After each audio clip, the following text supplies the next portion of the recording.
Lord Jim. By Joseph Conrad. Author's note. When this novel first appeared in book form, a notion got about that I had been bolted away with. Some reviewers maintained that the work, starting as a short story, had got beyond the writer's control. One or two discovered internal evidence of the fact, which seemed to amuse them. They pointed out the limitations of the narrative form. They argued that no man could have been expected to talk all that time, and other men to listen so long. It was not, they said, very credible. After thinking it over for something like 16 years, I am not so sure about that. Men have been known, both in the tropics and in the temperate zone, to sit up half the night swapping yarns. This, however, is but one yarn, yet with interruptions affording some measure of relief. And in regard to the listener's endurance, the postulate must be accepted that the story was interesting. It is the necessary preliminary assumption. If I hadn't believed that it was interesting, I could never have begun to write it. As to the mere physical possibility, we all know that some speeches in Parliament have taken nearer 6 than 3 hours in delivery. Whereas all that part of the book which is Marlowe's narrative can be read through aloud, I should say, in less than 3 hours.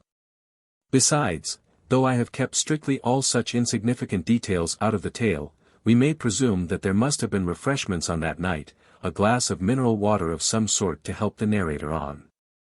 But, seriously, the truth of the matter is, that my first thought was of a short story, concerned only with the pilgrim ship episode, nothing more. And that was a legitimate conception. After writing a few pages, however, I became for some reason discontented, and I laid them aside for a time. I didn't take them out of the drawer till the late Mr. William Blackwood suggested I should give something again to his magazine. It was only then that I perceived that the pilgrim ship episode was a good starting point for a free and wandering tale. That it was an event, too, which could conceivably color the whole sentiment of existence in a simple and sensitive character. But all these preliminary moods and stirrings of spirit were rather obscure at the time, and they do not appear clearer to me now after the lapse of so many years. The few pages I had laid aside were not without their weight in the choice of subject. But the whole was rewritten deliberately. When I sat down to it, I knew it would be a long book, though I didn't foresee that it would spread itself over 13 numbers of Mecca. I have been asked at times whether this was not the book of mine I liked best. I am a great foe to favoritism in public life, in private life, and even in the delicate relationship of an author to his works. As a matter of principle, I will have no favorites. But I don't go so far as to feel grieved and annoyed by the preference some people give to my Lord Jim. I won't even say that I fail to understand. No. But once I had occasion to be puzzled and surprised. A friend of mine returning from Italy had talked with a lady there who did not like the book. I regretted that, of course, but what surprised me was the ground of her dislike. You know, she said, it is all so morbid. The pronouncement gave me food for an hour's anxious thought. Finally, I arrived at the conclusion that, making due allowances for the subject itself being rather foreign to women's normal sensibilities, the lady could not have been an Italian. I wonder whether she was European at all. In any case, no Latin temperament would have perceived anything morbid in the acute consciousness of lost honor. Such a consciousness may be wrong, or it may be right, or it may be condemned as artificial. And, perhaps, my Jim is not a type of wide commonness. But I can safely assure my readers that he is not the product of coldly perverted thinking. He's not a figure of northern mists either. One sunny morning, in the commonplace surroundings of an eastern roadstead, I saw his form pass by, appealing, significant, under a cloud, perfectly silent. Which is as it should be. It was for me, with all the sympathy of which I was capable, to seek fit words for his meaning. He was one of us. J.C. 1917. Lord Jim. Chapter 1. He was an inch, perhaps 2, under 6 feet, powerfully built, and he advanced straight at you with a slight stoop of the shoulders, head forward, and a fixed from under stare which made you think of a charging bull. His voice was deep, loud, and his manner displayed a kind of dogged self-assertion which had nothing aggressive in it. It seemed a necessity, and it was directed apparently as much at himself as at anybody else. He was spotlessly neat, apparelled in immaculate white from shoes to hat, and in the various eastern ports where he got his living as ship chandler's water-clerk he was very popular. A water-clerk need not pass an examination in anything under the sun, but he must have ability in the abstract and demonstrate it practically.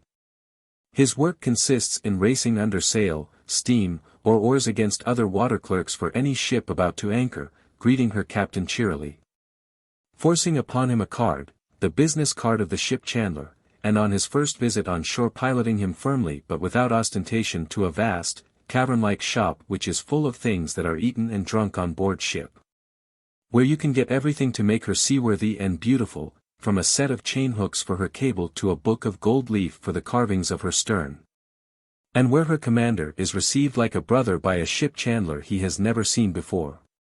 There is a cool parlor, easy chairs, bottles, cigars, writing implements, a copy of harbor regulations, and a warmth of welcome that melts the salt of a 3 months' passage out of a seaman's heart. The connection thus begun is kept up, as long as the ship remains in harbor, by the daily visits of the water-clerk. To the captain he is faithful like a friend and attentive like a son, with the patience of Job, the unselfish devotion of a woman, and the jollity of a boon companion. Later on the bill is sent in.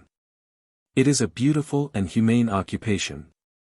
Therefore good water-clerks are scarce.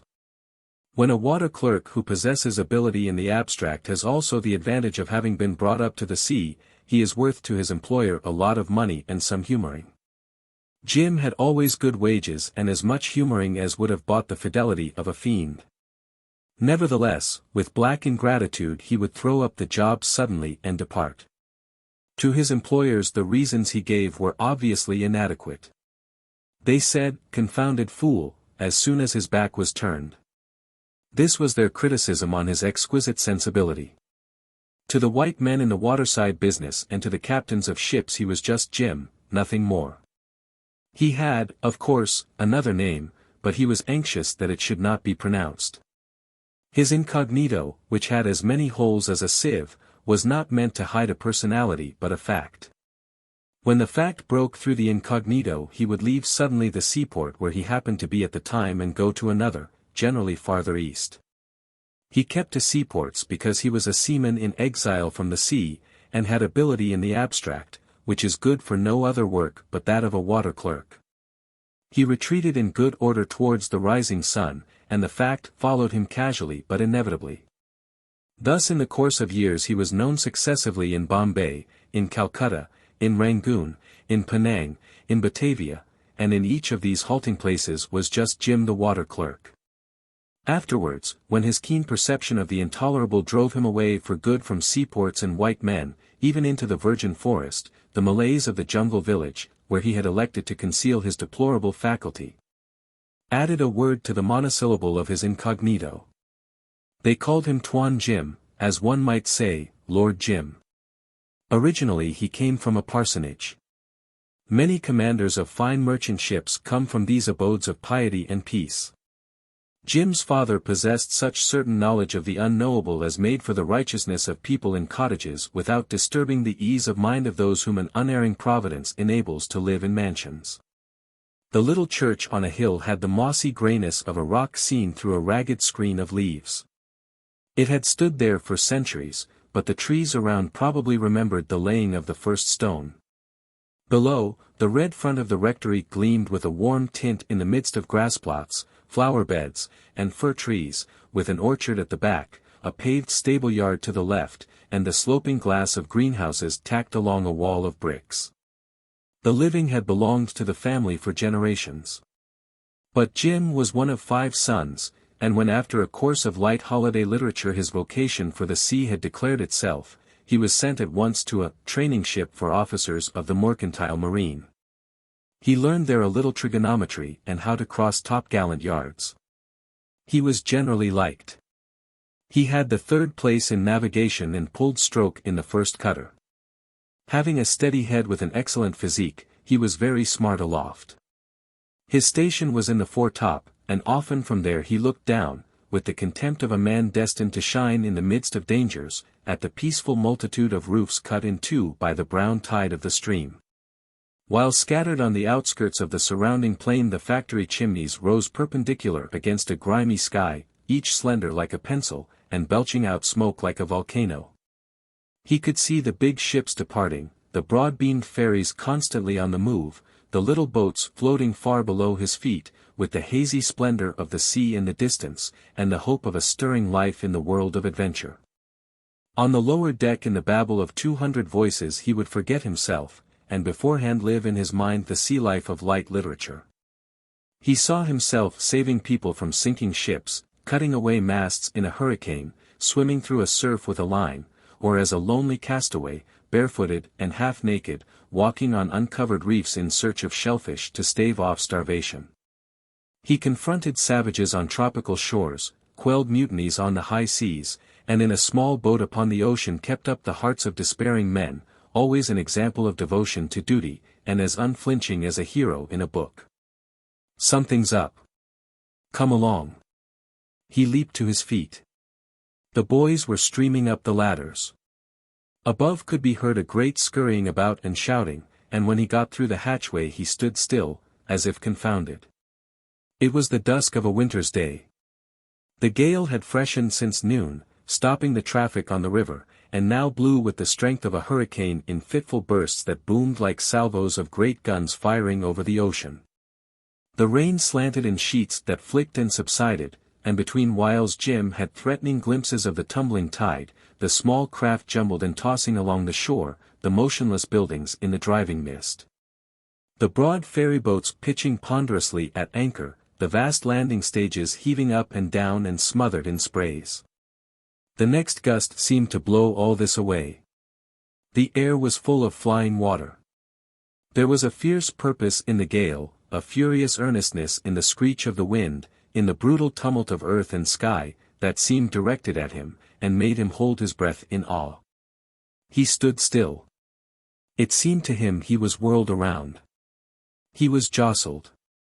"Man the cutter!" Boys rushed past him. A coaster running in for shelter had crashed through a schooner at anchor, and one of the ship's instructors had seen the accident. A mob of boys clambered on the rails, clustered round the davits. Collision. Just ahead of us. Mr. Simons saw it. A push made him stagger against the mizzenmast, and he caught hold of a rope. The old training ship chained to her moorings quivered all over, bowing gently head to wind, and with her scanty rigging humming in a deep bass the breathless song of her youth at sea. Lower away. He saw the boat, manned, drop swiftly below the rail, and rushed after her. He heard a splash. Let go, clear the falls. He leaned over.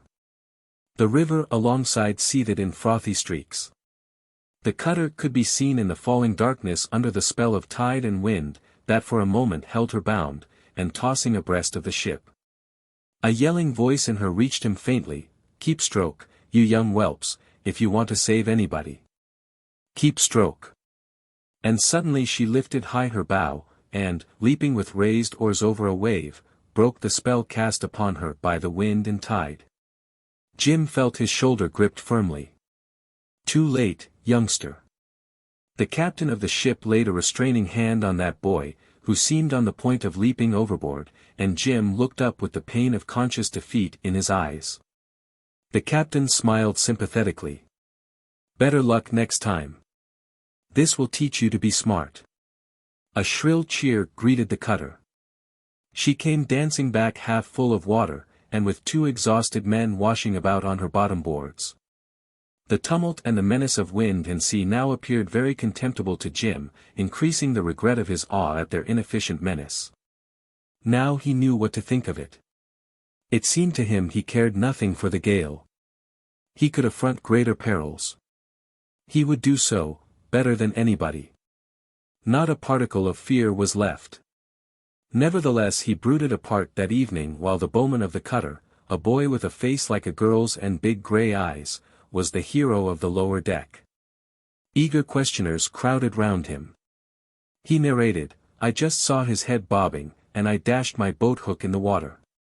It caught in his breeches and I nearly went overboard, as I thought I would, only old Simons let go the tiller and grabbed my legs. The boat nearly swamped. Old Simons is a fine old chap.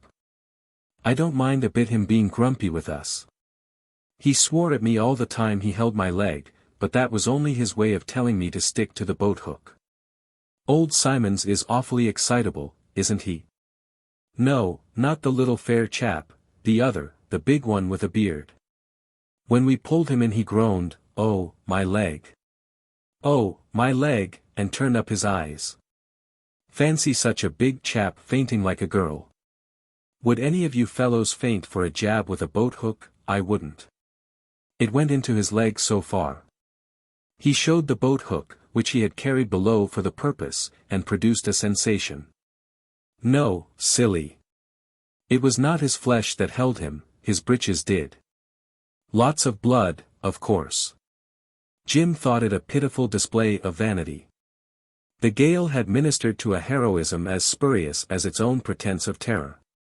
He felt angry with the brutal tumult of earth and sky for taking him unawares and checking unfairly a generous readiness for narrow escapes. Otherwise he was rather glad he had not gone into the cutter, since a lower achievement had served the turn. He had enlarged his knowledge more than those who had done the work. When all men flinched, then, he felt sure, he alone would know how to deal with the spurious menace of wind and seas. He knew what to think of it. Seen dispassionately, it seemed contemptible. He could detect no trace of emotion in himself, and the final effect of a staggering event was that, unnoticed and apart from the noisy crowd of boys, he exulted with fresh certitude in his avidity for adventure. And in a sense of many-sided courage. Chapter 2. After 2 years of training he went to sea, and entering the regions so well known to his imagination, found them strangely barren of adventure. He made many voyages. He knew the magic monotony of existence between sky and water. He had to bear the criticism of men, the exactions of the sea, and the prosaic severity of the daily task that gives bread, but whose only reward is in the perfect love of the work. This reward eluded him. Yet he could not go back, because there is nothing more enticing, disenchanting, and enslaving than the life at sea. Besides, his prospects were good. He was gentlemanly, steady, tractable, with a thorough knowledge of his duties. And in time, when yet very young, he became chief mate of a fine ship, without ever having been tested by those events of the sea that show in the light of day the inner worth of a man, the edge of his temper, and the fibre of his stuff. That reveal the quality of his resistance and the secret truth of his pretenses, not only to others but also to himself. Only once in all that time he had again a glimpse of the earnestness in the anger of the sea. That truth is not so often made apparent as people might think. There are many shades in the danger of adventures and gales, and it is only now and then that there appears on the face of facts a sinister violence of intention, that indefinable something which forces it upon the mind and the heart of a man. That this complication of accidents or these elemental furies are coming at him with a purpose of malice, with a strength beyond control, with an unbridled cruelty that means to tear out of him his hope and his fear. The pain of his fatigue and his longing for rest, which means to smash, to destroy, to annihilate all he has seen, known, loved, enjoyed, or hated. All that is priceless and necessary, the sunshine, the memories, the future, which means to sweep the whole precious world utterly away from his sight by the simple and appalling act of taking his life. Jim, disabled by a falling spar at the beginning of a week of which his Scottish captain used to say afterwards, "Man, it's a perfect miracle to me how she lived through it." Spent many days stretched on his back, dazed, battered, hopeless, and tormented as if at the bottom of an abyss of unrest. He did not care what the end would be, and in his lucid moments overvalued his indifference. The danger, when not seen, has the imperfect vagueness of human thought. The fear grows shadowy, and imagination, the enemy of men, the father of all terrors, unstimulated, sinks to rest in the dullness of exhausted emotion. Jim saw nothing but the disorder of his tossed cabin. He lay there battened down in the midst of a small devastation, and felt secretly glad he had not to go on deck. But now and again an uncontrollable rush of anguish would grip him bodily, make him gasp and writhe under the blankets. And then the unintelligent brutality of an existence liable to the agony of such sensations filled him with a despairing desire to escape at any cost. Then fine weather returned, and he thought no more about it. His lameness, however, persisted, and when the ship arrived at an eastern port he had to go to the hospital. His recovery was slow, and he was left behind. There were only 2 other patients in the white men's ward, the purser of a gunboat, who had broken his leg falling down a hatchway, and a kind of railway contractor from a neighboring province, afflicted by some mysterious tropical disease, who held the doctor for an ass, and indulged in secret debaucheries of patent medicine which his Tamil servant used to smuggle in with unwearied devotion. They told each other the story of their lives, played cards a little, or, yawning and in pajamas, lounged through the day in easy chairs without saying a word. The hospital stood on a hill, and a gentle breeze entering through the windows, always flung wide open, brought into the bare room the softness of the sky, the languor of the earth, the bewitching breath of the eastern waters. There were perfumes in it, suggestions of infinite repose, the gift of endless dreams. Jim looked every day over the thickets of gardens, beyond the roofs of the town, over the fronds of palms growing on the shore, at that roadstead which is a thoroughfare to the east, at the roadstead dotted by garlanded islets, lighted by festal sunshine, its ships like toys, its brilliant activity resembling a holiday pageant, with the eternal serenity of the eastern sky overhead and the smiling peace of the eastern seas possessing the space as far as the horizon. Directly he could walk without a stick, he descended into the town to look for some opportunity to get home. Nothing offered just then, and, while waiting, he associated naturally with the men of his calling in the port. These were of 2 kinds. Some, very few and seen there but seldom, led mysterious lives, had preserved an undefaced energy with the temper of buccaneers and the eyes of dreamers. They appeared to live in a crazy maze of plans, hopes, dangers, enterprises, ahead of civilization, in the dark places of the sea. And their death was the only event of their fantastic existence that seemed to have a reasonable certitude of achievement. The majority were men who, like himself, thrown there by some accident, had remained as officers of country ships. They had now a horror of the home service, with its harder conditions, severe view of duty, and the hazard of stormy oceans. They were attuned to the eternal peace of eastern sky and sea. They loved short passages, good deck chairs, large native crews, and the distinction of being white. They shuddered at the thought of hard work, and led precariously easy lives, always on the verge of dismissal, always on the verge of engagement, serving Chinamen, Arabs, half-castes, would have served the devil himself had he made it easy enough. They talked everlastingly of turns of luck, how so-and-so got charge of a boat on the coast of China, a soft thing, how this one had an easy billet in Japan somewhere, and that one was doing well in the Siamese navy. And in all they said, in their actions, in their looks, in their persons, could be detected the soft spot, the place of decay, the determination to lounge safely through existence. To Jim that gossiping crowd, viewed as seamen, seemed at first more unsubstantial than so many shadows. But at length he found a fascination in the sight of those men, in their appearance of doing so well on such a small allowance of danger and toil. In time, beside the original disdain there grew up slowly another sentiment. And suddenly, giving up the idea of going home, he took a berth as chief mate of the Patna. The Patna was a local steamer as old as the hills, lean like a greyhound, and eaten up with rust worse than a condemned water tank. She was owned by a Chinaman, chartered by an Arab, and commanded by a sort of renegade New South Wales German, very anxious to curse publicly his native country, but who, apparently on the strength of Bismarck's victorious policy, brutalized all those he was not afraid of, and wore a blood and iron air, combined with a purple nose and a red mustache. After she had been painted outside and whitewashed inside, 800 pilgrims, more or less, were driven on board of her as she lay with steam up alongside a wooden jetty. They streamed aboard over 3 gangways, they streamed in urged by faith and the hope of paradise, they streamed in with a continuous tramp and shuffle of bare feet, without a word, a murmur, or a look back. And when clear of confining rails spread on all sides over the deck, flowed forward and aft, overflowed down the yawning hatchways, filled the inner recesses of the ship, like water filling a cistern, like water flowing into crevices and crannies. Like water rising silently even with the rim. 800 men and women with faith and hopes, with affections and memories, they had collected there, coming from north and south and from the outskirts of the east, after treading the jungle paths, descending the rivers.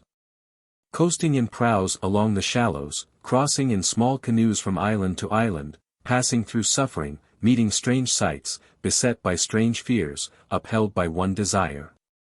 They came from solitary huts in the wilderness, from populous kampongs, from villages by the sea.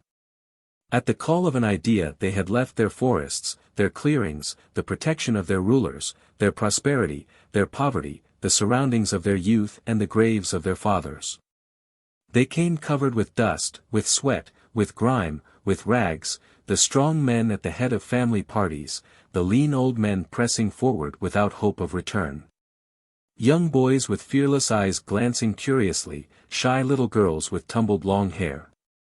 The timid women muffled up and clasping to their breasts, wrapped in loose ends of soiled headcloths, their sleeping babies, the unconscious pilgrims of an exacting belief. "Look at these cattle," said the German skipper to his new chief mate. An Arab, the leader of that pious voyage, came last. He walked slowly aboard, handsome and grave in his white gown and large turban. A string of servants followed, loaded with his luggage. The Patna cast off and backed away from the wharf. She was headed between 2 small islets, crossed obliquely the anchoring ground of sailing ships, swung through half a circle in the shadow of a hill, then ranged close to a ledge of foaming reefs. The Arab, standing up aft, recited aloud the prayer of travelers by sea. He invoked the favor of the Most High upon that journey, implored his blessing on men's toil and on the secret purposes of their hearts. The steamer pounded in the dusk the calm water of the strait. And far astern of the pilgrim ship a screw-pile lighthouse, planted by unbelievers on a treacherous shoal, seemed to wink at her its eye of flame, as if in derision of her errand of faith. She cleared the strait, crossed the bay, continued on her way through the 1-degree passage. She held on straight for the Red Sea under a serene sky, under a sky scorching and unclouded, enveloped in a fulgur of sunshine that killed all thought, oppressed the heart, withered all impulses of strength and energy. And under the sinister splendor of that sky the sea, blue and profound, remained still, without a stir, without a ripple, without a wrinkle, viscous, stagnant, dead. The Patna, with a slight hiss, passed over that plain, luminous and smooth, unrolled a black ribbon of smoke across the sky, left behind her on the water a white ribbon of foam that vanished at once. Like the phantom of a track drawn upon a lifeless sea by the phantom of a steamer. Every morning the sun, as if keeping pace in his revolutions with the progress of the pilgrimage, emerged with a silent burst of light exactly at the same distance astern of the ship, caught up with her at noon. Pouring the concentrated fire of his rays on the pious purposes of the men, glided past on his descent, and sank mysteriously into the sea evening after evening, preserving the same distance ahead of her advancing bows. The 5 whites on board lived amidships, isolated from the human cargo. The awnings covered the deck with a white roof from stem to stern, and a faint hum, a low murmur of sad voices, alone revealed the presence of a crowd of people upon the great blaze of the ocean. Such were the days, still, hot, heavy, disappearing one by one into the past, as if falling into an abyss forever open in the wake of the ship. And the ship, lonely under a wisp of smoke, held on her steadfast way black and smoldering in a luminous immensity, as if scorched by a flame flicked at her from a heaven without pity. The nights descended on her like a benediction. Chapter 3. A marvelous stillness pervaded the world, and the stars, together with the serenity of their rays, seemed to shed upon the earth the assurance of everlasting security. The young moon recurved, and shining low in the west, was like a slender shaving thrown up from a bar of gold, and the Arabian Sea, smooth and cool to the eye like a sheet of ice, extended its perfect level to the perfect circle of a dark horizon. The propeller turned without a check, as though its beat had been part of the scheme of a safe universe. And on each side of the Patna two deep folds of water, permanent and somber on the unwrinkled shimmer, enclosed within their straight and diverging ridges a few white swirls of foam bursting in a low hiss, a few wavelets, a few ripples. A few undulations that, left behind, agitated the surface of the sea for an instant after the passage of the ship, subsided splashing gently. Calmed down at last into the circular stillness of water and sky with the black speck of the moving hull remaining everlastingly in its center. Jim on the bridge was penetrated by the great certitude of unbounded safety and peace that could be read on the silent aspect of nature like the certitude of fostering love upon the placid tenderness of a mother's face. Below the roof of awnings, surrendered to the wisdom of white men and to their courage, trusting the power of their unbelief and the iron shell of their fire ship, the pilgrims of an exacting faith slept on mats, on blankets, on bare planks. On every deck, in all the dark corners, wrapped in dyed cloths, muffled in soiled rags, with their heads resting on small bundles, with their faces pressed to bent forearms, the men, the women, the children. The old with the young, the decrepit with the lusty, all equal before sleep, death's brother. A draught of air, fanned from forward by the speed of the ship, passed steadily through the long gloom between the high bulwarks, swept over the rows of prone bodies. A few dim flames in globe lamps were hung short here and there under the ridge-poles, and in the blurred circles of light thrown down and trembling slightly to the unceasing vibration of the ship appeared a chin upturned, two closed eyelids. A dark hand with silver rings, a meager limb draped in a torn covering, a head bent back, a naked foot, a throat bared and stretched as if offering itself to the knife. The well-to-do had made for their families shelters with heavy boxes and dusty mats. The poor reposed side by side with all they had on earth tied up in a rag under their heads. The lone old men slept, with drawn-up legs, upon their fur carpets, with their hands over their ears and one elbow on each side of the face. A father, his shoulders up and his knees under his forehead, dozed dejectedly by a boy who slept on his back with tousled hair and one arm commandingly extended. A woman covered from head to foot, like a corpse, with a piece of white sheeting, had a naked child in the hollow of each arm. The Arab's belongings, piled right aft, made a heavy mound of broken outlines, with a cargo lamp swung above, and a great confusion of vague forms behind, gleams of paunchy brass pots, the footrest of a deck chair, blades of spears. The straight scabbard of an old sword leaning against a heap of pillows, the spout of a tin coffee pot. The patent log on the taffrail periodically rang a single tinkling stroke for every mile traversed on an errand of faith. Above the mass of sleepers a faint and patient sigh at times floated, the exhalation of a troubled dream. And short metallic clangs bursting out suddenly in the depths of the ship, the harsh scrape of a shovel, the violent slam of a furnace door, exploded brutally. As if the men handling the mysterious things below had their breasts full of fierce anger, while the slim high hull of the steamer went on evenly ahead, without a sway of her bare masts. Cleaving continuously the great calm of the waters under the inaccessible serenity of the sky. Jim paced athwart, and his footsteps in the vast silence were loud to his own ears, as if echoed by the watchful stars. His eyes, roaming about the line of the horizon, seemed to gaze hungrily into the unattainable. And did not see the shadow of the coming event. The only shadow on the sea was the shadow of the black smoke pouring heavily from the funnel its immense streamer, whose end was constantly dissolving in the air. Two Malays, silent and almost motionless, steered, one on each side of the wheel, whose brass rim shone fragmentarily in the oval of light thrown out by the binnacle. Now and then a hand, with black fingers alternately letting go and catching hold of revolving spokes, appeared in the illumined part. The links of wheel chains ground heavily in the grooves of the barrel. Jim would glance at the compass, would glance around the unattainable horizon, would stretch himself till his joints cracked, with a leisurely twist of the body, in the very excess of well-being. And, as if made audacious by the invincible aspect of the piece, he felt he cared for nothing that could happen to him to the end of his days. From time to time he glanced idly at a chart pegged out with 4 drawing pins on a low 3-legged table abaft the steering gear case. The sheet of paper portraying the depths of the sea presented a shiny surface under the light of a bull's-eye lamp lashed to a stanchion, a surface as level and smooth as the glimmering surface of the waters. Parallel rulers with a pair of dividers reposed on it. The ship's position at last noon was marked with a small black cross, and the straight pencil line drawn firmly as far as Param figured the course of the ship, the path of souls towards the holy place, the promise of salvation. The reward of eternal life, while the pencil with its sharp end touching the Somali coast lay round and still like a naked ship's spar floating in the pool of a sheltered dock. How steady she goes, thought Jim with wonder, with something like gratitude for this high piece of sea and sky. At such times his thoughts would be full of valorous deeds. He loved these dreams and the success of his imaginary achievements. They were the best parts of life, its secret truth, its hidden reality. They had a gorgeous virility, the charm of vagueness, they passed before him with an heroic tread. They carried his soul away with them and made it drunk with the divine filter of an unbounded confidence in itself. There was nothing he could not face. He was so pleased with the idea that he smiled, keeping perfunctorily his eyes ahead.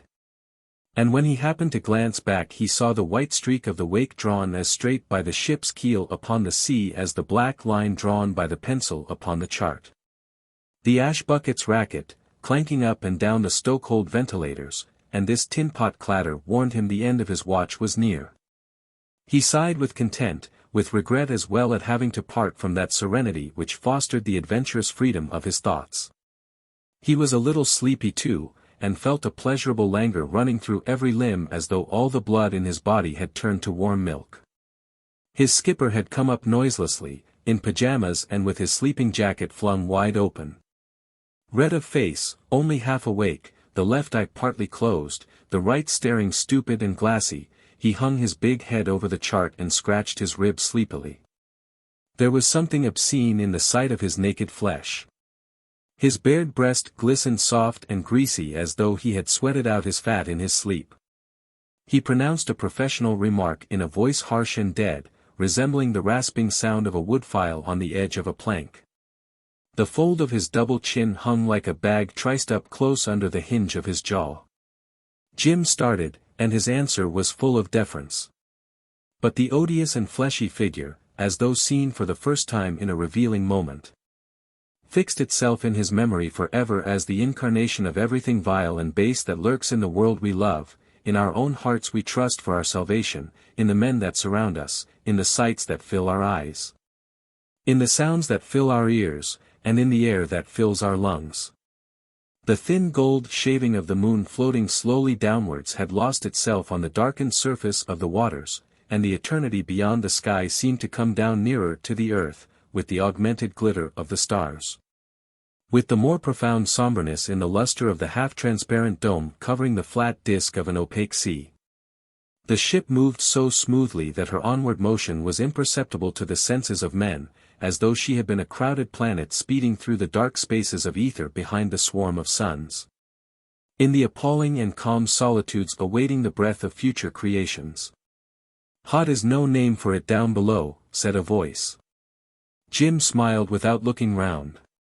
The skipper presented an unmoved breadth of back. It was the renegade's trick to appear pointedly unaware of your existence unless it suited his purpose to turn at you with a devouring glare before he let loose a torrent of foamy, abusive jargon that came like a gush from a sewer. Now he emitted only a sulky grunt. The second engineer at the head of the bridge ladder, kneading with damp palms a dirty sweat rag, unabashed, continued the tale of his complaints. The sailors had a good time of it up here, and what was the use of them in the world? He would be blowed if he could see. The poor devils of engineers had to get the ship along anyhow, and they could very well do the rest too. By gosh, they, shut up, growled the German stolidly. Oh yes. Shut up, and when anything goes wrong you fly to us, don't you, went on the other. He was more than half cooked, he expected.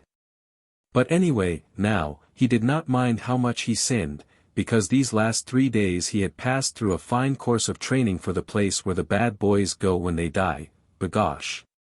He had, besides being made jolly well deaf by the blasted racket below. The derned, compound, surface condensing, rotten scrap heap rattled and banged down there like an old deck winch, only more so. And what made him risk his life every night and day that God made amongst the refuse of a breaking-up yard flying round at 57 revolutions, was more than he could tell. He must have been born reckless, b'gosh. "Where did you get drink?" inquired the German, very savage, but motionless in the light of the binnacle, like a clumsy effigy of a man cut out of a block of fat. Jim went on smiling at the retreating horizon. His heart was full of generous impulses, and his thought was contemplating his own superiority. "Drink," repeated the engineer with amiable scorn. He was hanging on with both hands to the rail, a shadowy figure with flexible legs. "Not from you, Captain. You're far too mean, b'gosh. You would let a good man die sooner than give him a drop of schnapps. That's what you Germans call economy. Penny wise, pound foolish." He became sentimental. The chief had given him a four-finger nip about 10 o'clock, only one, help me. Good old chief, but as to getting the old fraud out of his bunk, a 5-ton crane couldn't do it. Not tonight anyhow. He was sleeping sweetly like a little child, with a bottle of prime brandy under his pillow. From the thick throat of the commander of the Patna came a low rumble, on which the sound of the word Schwein fluttered high and low like a capricious feather in a faint stir of air.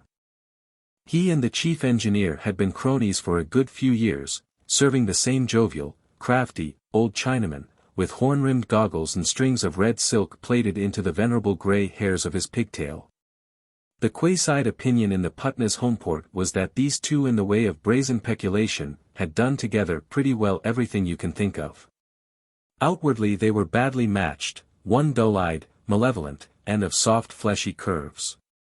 The other lean, all hollows, with a head long and bony like the head of an old horse, with sunken cheeks, with sunken temples, with an indifferent glazed glance of sunken eyes. He had been stranded out east somewhere, in Canton, in Shanghai, or perhaps in Yokohama. He probably did not care to remember himself the exact locality, nor yet the cause of his shipwreck. He had been, in mercy to his youth, kicked quietly out of his ship 20 years ago or more, and it might have been so much worse for him that the memory of the episode had in it hardly a trace of misfortune. Then, steam navigation expanding in these seas and men of his craft being scarce at first, he had got on after a sort. He was eager to let strangers know in a dismal mumble that he was an old stager out here. When he moved, a skeleton seemed to sway loose in his clothes. His walk was mere wandering, and he was given to wander thus around the engine-room skylight, smoking, without relish, doctored tobacco in a brass bowl at the end of a cherrywood stem 4 feet long. With the imbecile gravity of a thinker evolving a system of philosophy from the hazy glimpse of a truth. He was usually anything but free with his private store of liquor. But on that night he had departed from his principles, so that his second, a weak-headed child of Wapping, what with the unexpectedness of the treat and the strength of the stuff, had become very happy, cheeky, and talkative. The fury of the New South Wales German was extreme. He puffed like an exhaust pipe, and Jim, faintly amused by the scene, was impatient for the time when he could get below. The last 10 minutes of the watch were irritating like a gun that hangs fire. Those men did not belong to the world of heroic adventure. They weren't bad chaps though. Even the skipper himself. His gorge rose at the mass of panting flesh from which issued gurgling mutters, a cloudy trickle of filthy expressions. But he was too pleasurably languid to dislike actively this or any other thing. The quality of these men did not matter. He rubbed shoulders with them, but they could not touch him. He shared the air they breathed, but he was different. Would the skipper go for the engineer? The life was easy and he was too sure of himself to. The line dividing his meditation from a surreptitious doze on his feet was thinner than a thread in a spider's web. The second engineer was coming by easy transitions to the consideration of his finances and of his courage. Who's drunk? I. No, Captain. That won't do. You ought to know by this time the chief ain't free-hearted enough to make a sparrow drunk, b'gosh. I've never been the worse for liquor in my life, the stuff ain't made yet that would make me drunk. I could drink liquid fire against your whiskey peg for peg, b'gosh, and keep as cool as a cucumber. If I thought I was drunk I would jump overboard, do away with myself, b'gosh. I would. Straight. And I won't go off the bridge. Where do you expect me to take the air on a night like this, eh? On deck amongst that vermin down there? Likely, ain't it? And I am not afraid of anything you can do. The German lifted two heavy fists to heaven and shook them a little without a word. I don't know what fear is, pursued the engineer, with the enthusiasm of sincere conviction. I am not afraid of doing all the bloomin' work in this rotten hooker, b'gosh. And a jolly good thing for you that there are some of us about the world that aren't afraid of their lives, or where would you be, you and this old thing here with her plates like brown paper, s'help me. It's all very fine for you, you get a power of pieces out of her one way and another, but what about me, what do I get? A measly $150 a month and find yourself. I wish to ask you respectfully, mind, who wouldn't chuck a drat job like this? 'Tain't safe, s'help me, it ain't. Only I am one of them fearless fellows. He let go the rail and made ample gestures as if demonstrating in the air the shape and extent of his valor. His thin voice darted in prolonged squeaks upon the sea, he tiptoed back and forth for the better emphasis of utterance, and suddenly pitched down headfirst as though he had been clubbed from behind. He said, "Damn," as he tumbled. An instant of silence followed upon his screeching. Jim and the skipper staggered forward by common accord, and catching themselves up, stood very stiff and still gazing, amazed, at the undisturbed level of the sea. Then they looked upwards at the stars. What had happened? The wheezy thump of the engines went on. Had the earth been checked in her course? They could not understand. And suddenly the calm sea, the sky without a cloud, appeared formidably insecure in their immobility, as if poised on the brow of yawning destruction. The engineer rebounded vertically full length and collapsed again into a vague heap. This heap said, "What's that?" in the muffled accents of profound grief. A faint noise as of thunder infinitely remote, less than a sound, hardly more than a vibration, passed slowly, and the ship quivered in response, as if the thunder had growled deep down in the water. The eyes of the two Malays at the wheel glittered towards the white men, but their dark hands remained closed on the spokes. The sharp hull driving on its way seemed to rise a few inches in succession through its whole length, as though it had become pliable, and settled down again rigidly to its work of cleaving the smooth surface of the sea. Its quivering stopped, and the faint noise of thunder ceased all at once, as though the ship had steamed across a narrow belt of vibrating water and of humming air. Chapter 4. A month or so afterwards, when Jim, in answer to pointed questions, tried to tell honestly the truth of this experience, he said, speaking of the ship, "She went over whatever it was as easy as a snake crawling over a stick." The illustration was good, the questions were aiming at facts, and the official inquiry was being held in the police court of an eastern port. He stood elevated in the witness box, with burning cheeks in a cool lofty room. The big framework of punkahs moved gently to and fro high above his head, and from below many eyes were looking at him out of dark faces, out of white faces. Out of red faces, out of faces attentive, spellbound, as if all these people sitting in orderly rows upon narrow benches had been enslaved by the fascination of his voice. It was very loud, it rang startling in his own ears, it was the only sound audible in the world, for the terribly distinct questions that extorted his answers seemed to shape themselves in anguish and pain within his breast. Came to him poignant and silent like the terrible questioning of one's conscience. Outside the court the sun blazed, within was the wind of great punkahs that made you shiver, the shame that made you burn, the attentive eyes whose glance stabbed. The face of the presiding magistrate, clean-shaved and impassible, looked at him deadly pale between the red faces of the two nautical assessors. The light of a broad window under the ceiling fell from above on the heads and shoulders of the three men, and they were fiercely distinct in the half-light of the big courtroom where the audience seemed composed of staring shadows. They wanted facts. Facts. They demanded facts from him, as if facts could explain anything.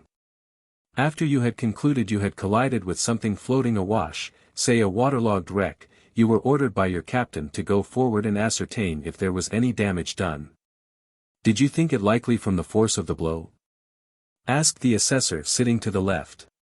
He had a thin horseshoe beard, salient cheekbones, and with both elbows on the desk clasped his rugged hands before his face, looking at Jim with thoughtful blue eyes. The other, a heavy, scornful man, thrown back in his seat, his left arm extended full length, drummed delicately with his fingertips on a blotting pad, in the middle the magistrate upright in the roomy armchair.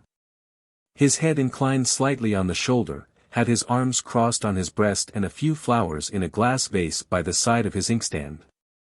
I did not, said Jim. I was told to call no one and to make no noise for fear of creating a panic. I thought the precaution reasonable. I took one of the lamps that were hung under the awnings and went forward. After opening the forepeak hatch I heard splashing in there. I lowered then the lamp the whole drift of its lanyard, and saw that the forepeak was more than half full of water already. I knew then there must be a big hole below the waterline. He paused. Yes, said the big assessor, with a dreamy smile at the blotting pad, his fingers played incessantly, touching the paper without noise. I did not think of danger just then. I might have been a little startled, all this happened in such a quiet way and so very suddenly. I knew there was no other bulkhead in the ship but the collision bulkhead separating the forepeak from the forehold. I went back to tell the captain. I came upon the second engineer getting up at the foot of the bridge ladder. He seemed dazed, and told me he thought his left arm was broken. He had slipped on the top step when getting down while I was forward. He exclaimed, "My God! That rotten bulkhead'll give way in a minute, and the damned thing will go down under us like a lump of lead." He pushed me away with his right arm and ran before me up the ladder, shouting as he climbed. His left arm hung by his side. I followed up in time to see the captain rush at him and knock him down flat on his back. He did not strike him again, he stood bending over him and speaking angrily but quite low. I fancy he was asking him why the devil he didn't go and stop the engines, instead of making a row about it on deck. I heard him say, "Get up. Run. Fly." He swore also. The engineer slid down the starboard ladder and bolted round the skylight to the engine room companion which was on the port side. He moaned as he ran. He spoke slowly, he remembered swiftly and with extreme vividness. He could have reproduced like an echo the moaning of the engineer for the better information of these men who wanted facts.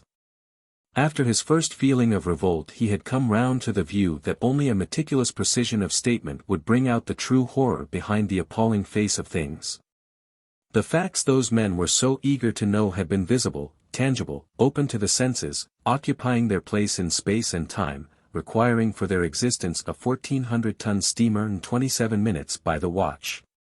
They made a whole that had features, shades of expression, a complicated aspect that could be remembered by the eye, and something else besides, something invisible, a directing spirit of perdition that dwelt within. Like a malevolent soul in a detestable body. He was anxious to make this clear. This had not been a common affair, everything in it had been of the utmost importance, and fortunately he remembered everything. He wanted to go on talking for truth's sake, perhaps for his own sake also. And while his utterance was deliberate, his mind positively flew round and round the serried circle of facts that had surged up all about him to cut him off from the rest of his kind. It was like a creature that, finding itself imprisoned within an enclosure of high stakes, dashes round and round, distracted in the night, trying to find a weak spot, a crevice, a place to scale, some opening through which it may squeeze itself and escape. This awful activity of mind made him hesitate at times in his speech. The captain kept on moving here and there on the bridge. He seemed calm enough, only he stumbled several times. And once as I stood speaking to him he walked right into me as though he had been stone blind. He made no definite answer to what I had to tell. He mumbled to himself, all I heard of it were a few words that sounded like, confounded steam. And, infernal steam. Something about steam. I thought. He was becoming irrelevant, a question to the point cut short his speech, like a pang of pain, and he felt extremely discouraged and weary. He was coming to that, and now, checked brutally, he had to answer by yes or no. He answered truthfully by a curt yes, I did. And fair of face, big of frame, with young, gloomy eyes, he held his shoulders upright above the box while his soul writhed within him. He was made to answer another question so much to the point and so useless, then waited again. His mouth was tastelessly dry, as though he had been eating dust, then salt and bitter as after a drink of seawater. He wiped his damp forehead, passed his tongue over parched lips, felt a shiver run down his back. The big assessor had dropped his eyelids, and drummed on without a sound, careless and mournful. The eyes of the other above the sunburnt, clasped fingers seemed to glow with kindliness. The magistrate had swayed forward. His pale face hovered near the flowers, and then dropping sideways over the arm of his chair, he rested his temple in the palm of his hand. The wind of the punkahs eddied down on the heads, on the dark-faced natives wound about in voluminous draperies, on the Europeans sitting together very hot and in drill suits that seemed to fit them as close as their skins, and holding their round pith hats on their knees. While gliding along the walls the court peons, buttoned tight in long white coats, flitted rapidly to and fro, running on bare toes, red-sashed, red turban on head, as noiseless as ghosts, and on the alert like so many retrievers. Jim's eyes, wandering in the intervals of his answers, rested upon a white man who sat apart from the others, with his face worn and clouded, but with quiet eyes that glanced straight, interested and clear. Jim answered another question and was tempted to cry out, "What's the good of this? What's the good?" He tapped with his foot slightly, bit his lip, and looked away over the heads. He met the eyes of the white man. The glance directed at him was not the fascinated stare of the others. It was an act of intelligent volition. Jim between two questions forgot himself so far as to find leisure for a thought. "This fellow," ran the thought, "looks at me as though he could see somebody or something past my shoulder." He had come across that man before, in the street perhaps. He was positive he had never spoken to him. For days, for many days, he had spoken to no one, but had held silent, incoherent, and endless converse with himself, like a prisoner alone in his cell or like a wayfarer lost in a wilderness. At present he was answering questions that did not matter though they had a purpose, but he doubted whether he would ever again speak out as long as he lived. The sound of his own truthful statements confirmed his deliberate opinion that speech was of no use to him any longer. That man there seemed to be aware of his hopeless difficulty. Jim looked at him, then turned away resolutely, as after a final parting. And later on, many times, in distant parts of the world, Marlowe showed himself willing to remember Jim, to remember him at length, in detail and audibly. Perhaps it would be after dinner, on a veranda draped in motionless foliage and crowned with flowers, in the deep dusk speckled by fiery cigar ends. The elongated bulk of each cane chair harbored a silent listener. Now and then a small red glow would move abruptly, an expanding light up the fingers of a languid hand, part of a face in profound repose, or flash a crimson gleam into a pair of pensive eyes overshadowed by a fragment of an unruffled forehead. And with the very first word uttered Marlowe's body, extended at rest in the seat, would become very still, as though his spirit had winged its way back into the lapse of time and were speaking through his lips from the past. Chapter 5. "Oh yes. I attended the inquiry," he would say, "and to this day I haven't left off wondering why I went. I am willing to believe each of us has a guardian angel, if you fellows will concede to me that each of us has a familiar devil as well. I want you to own up, because I don't like to feel exceptional in any way, and I know I have him, the devil, I mean. I haven't seen him, of course, but I go upon circumstantial evidence. He is there right enough, and, being malicious, he lets me in for that kind of thing." "What kind of thing?" you ask. "Why, the inquiry thing, the yellow dog thing, You wouldn't think a mangy, native tyke would be allowed to trip up people in the veranda of a magistrate's court, would you? The kind of thing that by devious, unexpected, truly diabolical ways causes me to run up against men with soft spots, with hard spots, with hidden plague spots, by Jove. And loosens their tongues at the sight of me for their infernal confidences. As though, forsooth, I had no confidences to make to myself, as though, God help me, I didn't have enough confidential information about myself to harrow my own soul till the end of my appointed time. And what I have done to be thus favored I want to know. I declare I am as full of my own concerns as the next man, and I have as much memory as the average pilgrim in this valley, so you see I am not particularly fit to be a receptacle of confessions. Then why? Can't tell, unless it be to make time pass away after dinner. Charlie, my dear chap, your dinner was extremely good, and in consequence these men here look upon a quiet rubber as a tumultuous occupation. They wallow in your good chairs and think to themselves, hang exertion. Let that Marlowe talk. Talk. So be it. And it's easy enough to talk of Master Jim, after a good spread, 200 feet above the sea level, with a box of decent cigars handy. On a blessed evening of freshness and starlight that would make the best of us forget we are only on sufferance here and got to pick our way in cross lights, watching every precious minute and every irremediable step. Trusting we shall manage yet to go out decently in the end, but not so sure of it after all, and with dashed little help to expect from those we touch elbows with right and left. Of course there are men here and there to whom the whole of life is like an after-dinner hour with a cigar.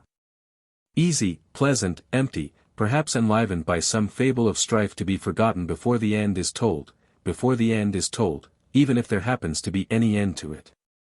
My eyes met his for the first time at that inquiry. You must know that everybody connected in any way with the sea was there, because the affair had been notorious for days, ever since that mysterious cable message came from Aden to start us all cackling. I say mysterious, because it was so in a sense, though it contained a naked fact, about as naked and ugly as a fact can well be. The whole waterside talked of nothing else. First thing in the morning as I was dressing in my stateroom, I would hear through the bulkhead my Parsee Dubash jabbering about the Patna with the steward, while he drank a cup of tea, by favor, in the pantry. No sooner on shore I would meet some acquaintance, and the first remark would be, "Did you ever hear of anything to beat this?" And according to his kind the man would smile cynically, or look sad, or let out a swear or two. Complete strangers would accost each other familiarly, just for the sake of easing their minds on the subject. Every confounded loafer in the town came in for a harvest of drinks over this affair. You heard of it in the harbor office. At every shipbroker's, at your agents', from whites, from natives, from half-castes, from the very boatmen squatting half-naked on the stone steps as you went up, by Jove. There was some indignation, not a few jokes, and no end of discussions as to what had become of them, you know.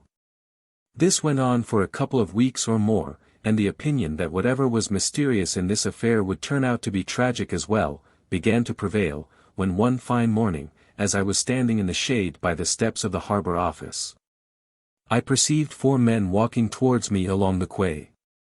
I wondered for a while where that queer lot had sprung from, and suddenly, I may say, I shouted to myself, "Here they are."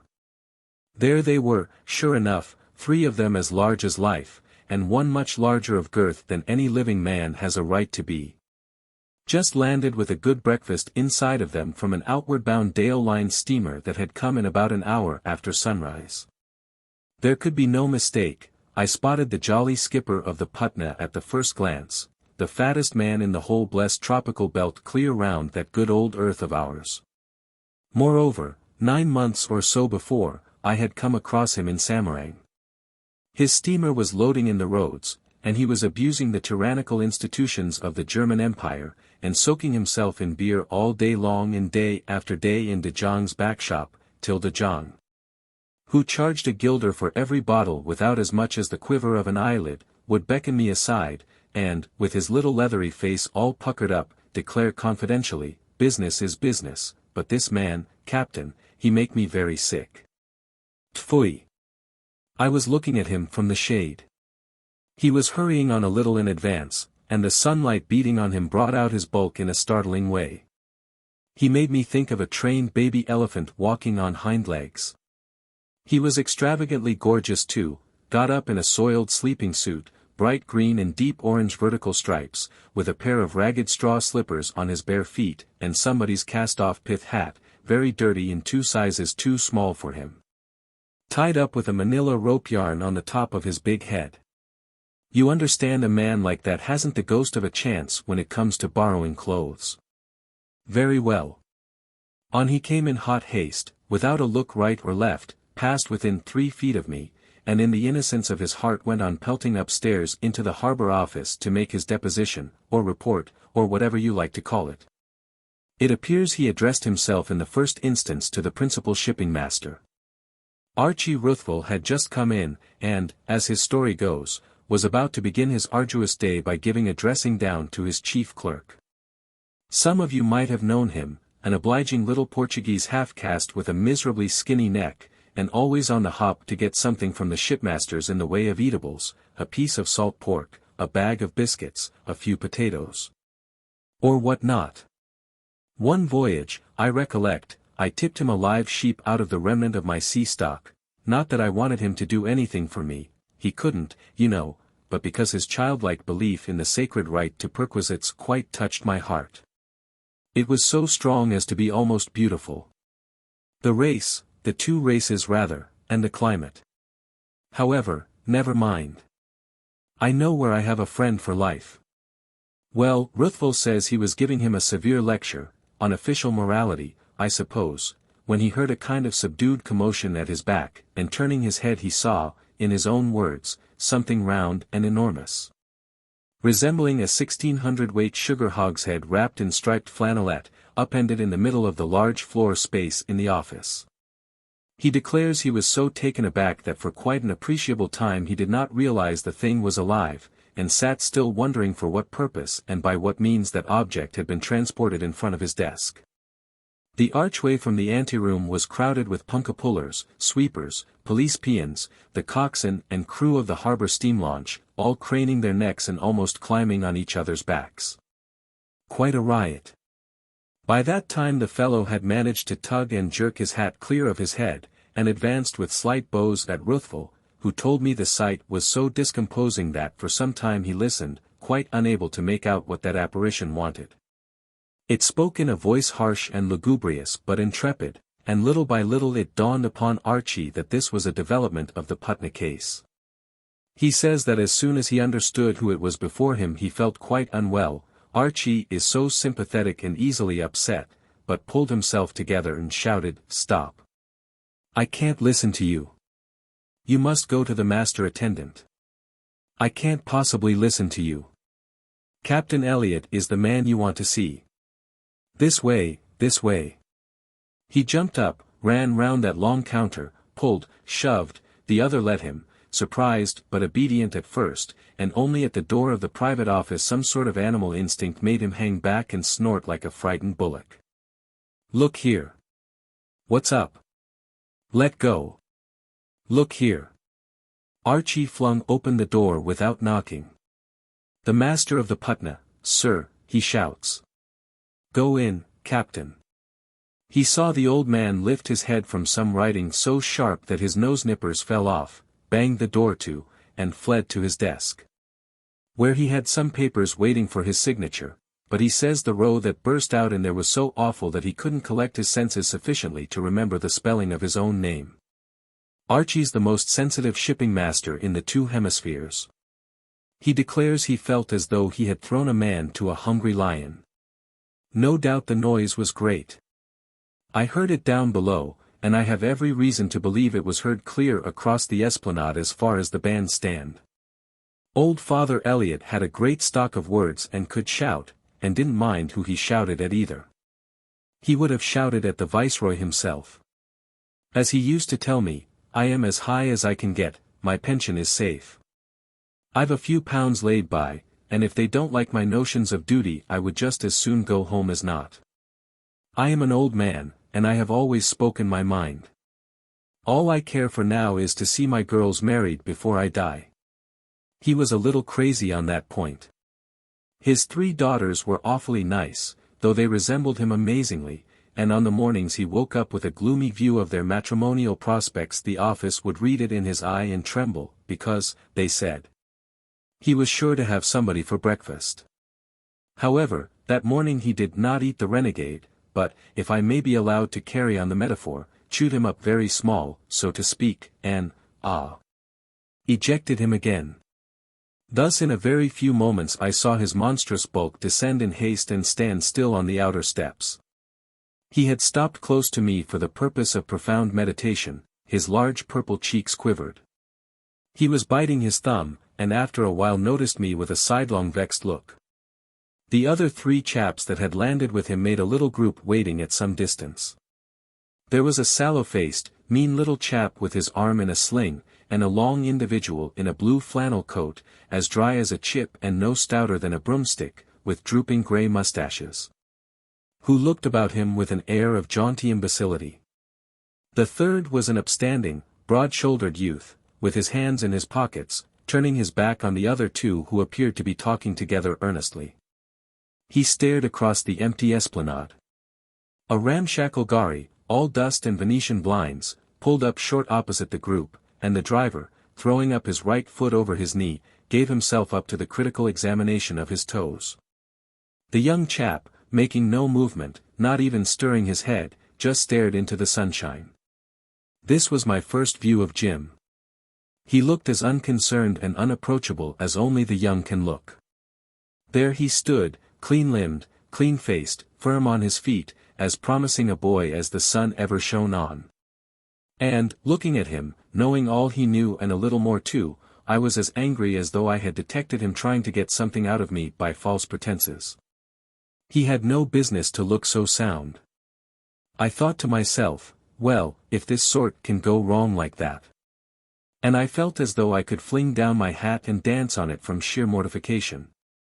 As I once saw the skipper of an Italian bark do because his duffer of a mate got into a mess with his anchors when making a flying moor in a roadstead full of ships. I asked myself, seeing him there apparently so much at ease, is he silly? Is he callous? He seemed ready to start whistling a tune. And note, I did not care a rap about the behavior of the other 2. Their persons somehow fitted the tale that was public property, and was going to be the subject of an official inquiry. That old mad rogue upstairs called me a hound, said the captain of the Patna. I can't tell whether he recognized me, I rather think he did, but at any rate our glances met. He glared, I smiled. Hound was the very mildest epithet that had reached me through the open window. Did he? I said from some strange inability to hold my tongue. He nodded, bit his thumb again, swore under his breath, then lifting his head and looking at me with sullen and passionate impudence, bah! The Pacific is big, my friend. You damned Englishmen can do your worst, I know where there's plenty room for a man like me, I am well acquainted in Apia, in Honolulu, in...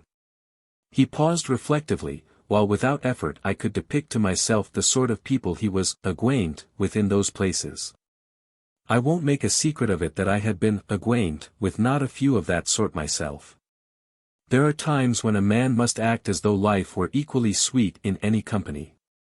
I've known such a time, and, what's more, I shan't now pretend to pull a long face over my necessity, because a good many of that bad company from one of moral, what shall I say? Posture, or from some other equally profound cause, were twice as instructive and 20 times more amusing than the usual respectable thief of commerce you fellows ask to sit at your table without any real necessity, from habit, from cowardice, from good nature, from 100 sneaking and inadequate reasons. You Englishmen are all rogues, went on my patriotic Flensborg or Stettin Australian. I really don't recollect now what decent little port on the shores of the Baltic was defiled by being the nest of that precious bird. What are you to shout? You tell me. You know better than other people, and that old rogue he make goddamn fuss with me. His thick carcass trembled on its legs that were like a pair of pillars, it trembled from head to foot. That's what you English always make a tam fuss, for any little thing, because I was not born in your tam country. Take away my certificate. Take it. I don't want the certificate. A man like me don't want your verflucht certificate. I spit on it. He spat. I will an American citizen begone, he cried, fretting and fuming and shuffling his feet as if to free his ankles from some invisible and mysterious grasp that would not let him get away from that spot. He made himself so warm that the top of his bullet head positively smoked. Nothing mysterious prevented me from going away. Curiosity is the most obvious of sentiments, and it held me there to see the effect of a full information upon that young fellow who, hands in pockets, and turning his back upon the sidewalk, gazed across the grassplots of the esplanade at the yellow portico of the Malabar Hotel with the air of a man about to go for a walk as soon as his friend is ready. That's how he looked, and it was odious. I waited to see him overwhelmed, confounded, pierced through and through, squirming like an impaled beetle, and I was half afraid to see it too, if you understand what I mean. Nothing more awful than to watch a man who has been found out, not in a crime but in a more than criminal weakness. The commonest sort of fortitude prevents us from becoming criminals in a legal sense. It is from weakness unknown, but perhaps suspected, as in some parts of the world you suspect a deadly snake in every bush, from weakness that may lie hidden, watched or unwatched, prayed against or manfully scorned. Repressed or maybe ignored more than half a lifetime, not one of us is safe.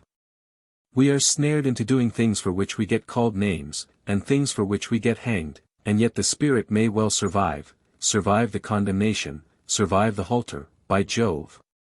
And there are things, they look small enough sometimes too, by which some of us are totally and completely undone. I watched the youngster there. I liked his appearance, I knew his appearance, he came from the right place, he was one of us. He stood there for all the parentage of his kind, for men and women by no means clever or amusing, but whose very existence is based upon honest faith, and upon the instinct of courage. I don't mean military courage, or civil courage, or any special kind of courage. I mean just that inborn ability to look temptation straight in the face, a readiness unintellectual enough, goodness knows, but without pose, a power of resistance, don't you see, ungracious if you like, but priceless, an unthinking and blessed stiffness before the outward and inward terrors, before the might of nature and the seductive corruption of men, backed by a faith invulnerable to the strength of facts, to the contagion of example, to the solicitation of ideas. Hang ideas. They are tramps, vagabonds, knocking at the back door of your mind, each taking a little of your substance. Each carrying away some crumb of that belief in a few simple notions you must cling to if you want to live decently and would like to die easy. This has nothing to do with Jim, directly. Only he was outwardly so typical of that good, stupid kind we like to feel marching right and left of us in life, of the kind that is not disturbed by the vagaries of intelligence and the perversions of nerves, let us say.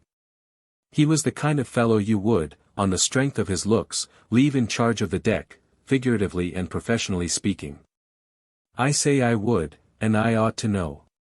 Haven't I turned out youngsters enough in my time, for the service of the red rag, to the craft of the sea, to the craft whose whole secret could be expressed in one short sentence? And yet must be driven afresh every day into young heads till it becomes the component part of every waking thought, till it is present in every dream of their young sleep. The sea has been good to me, but when I remember all these boys that passed through my hands, some grown up now and some drowned by this time, but all good stuff for the sea, I don't think I have done badly by it either. Were I to go home tomorrow, I bet that before 2 days passed over my head some sunburnt young chief mate would overtake me at some dock gateway or other, and a fresh deep voice speaking above my hat would ask, "Don't you remember me, sir?" "Why? Little so-and-so. Such and such a ship. It was my first voyage." And I would remember a bewildered little shaver, no higher than the back of this chair, with a mother and perhaps a big sister on the quay. Very quiet but too upset to wave their handkerchiefs at the ship that glides out gently between the pierheads.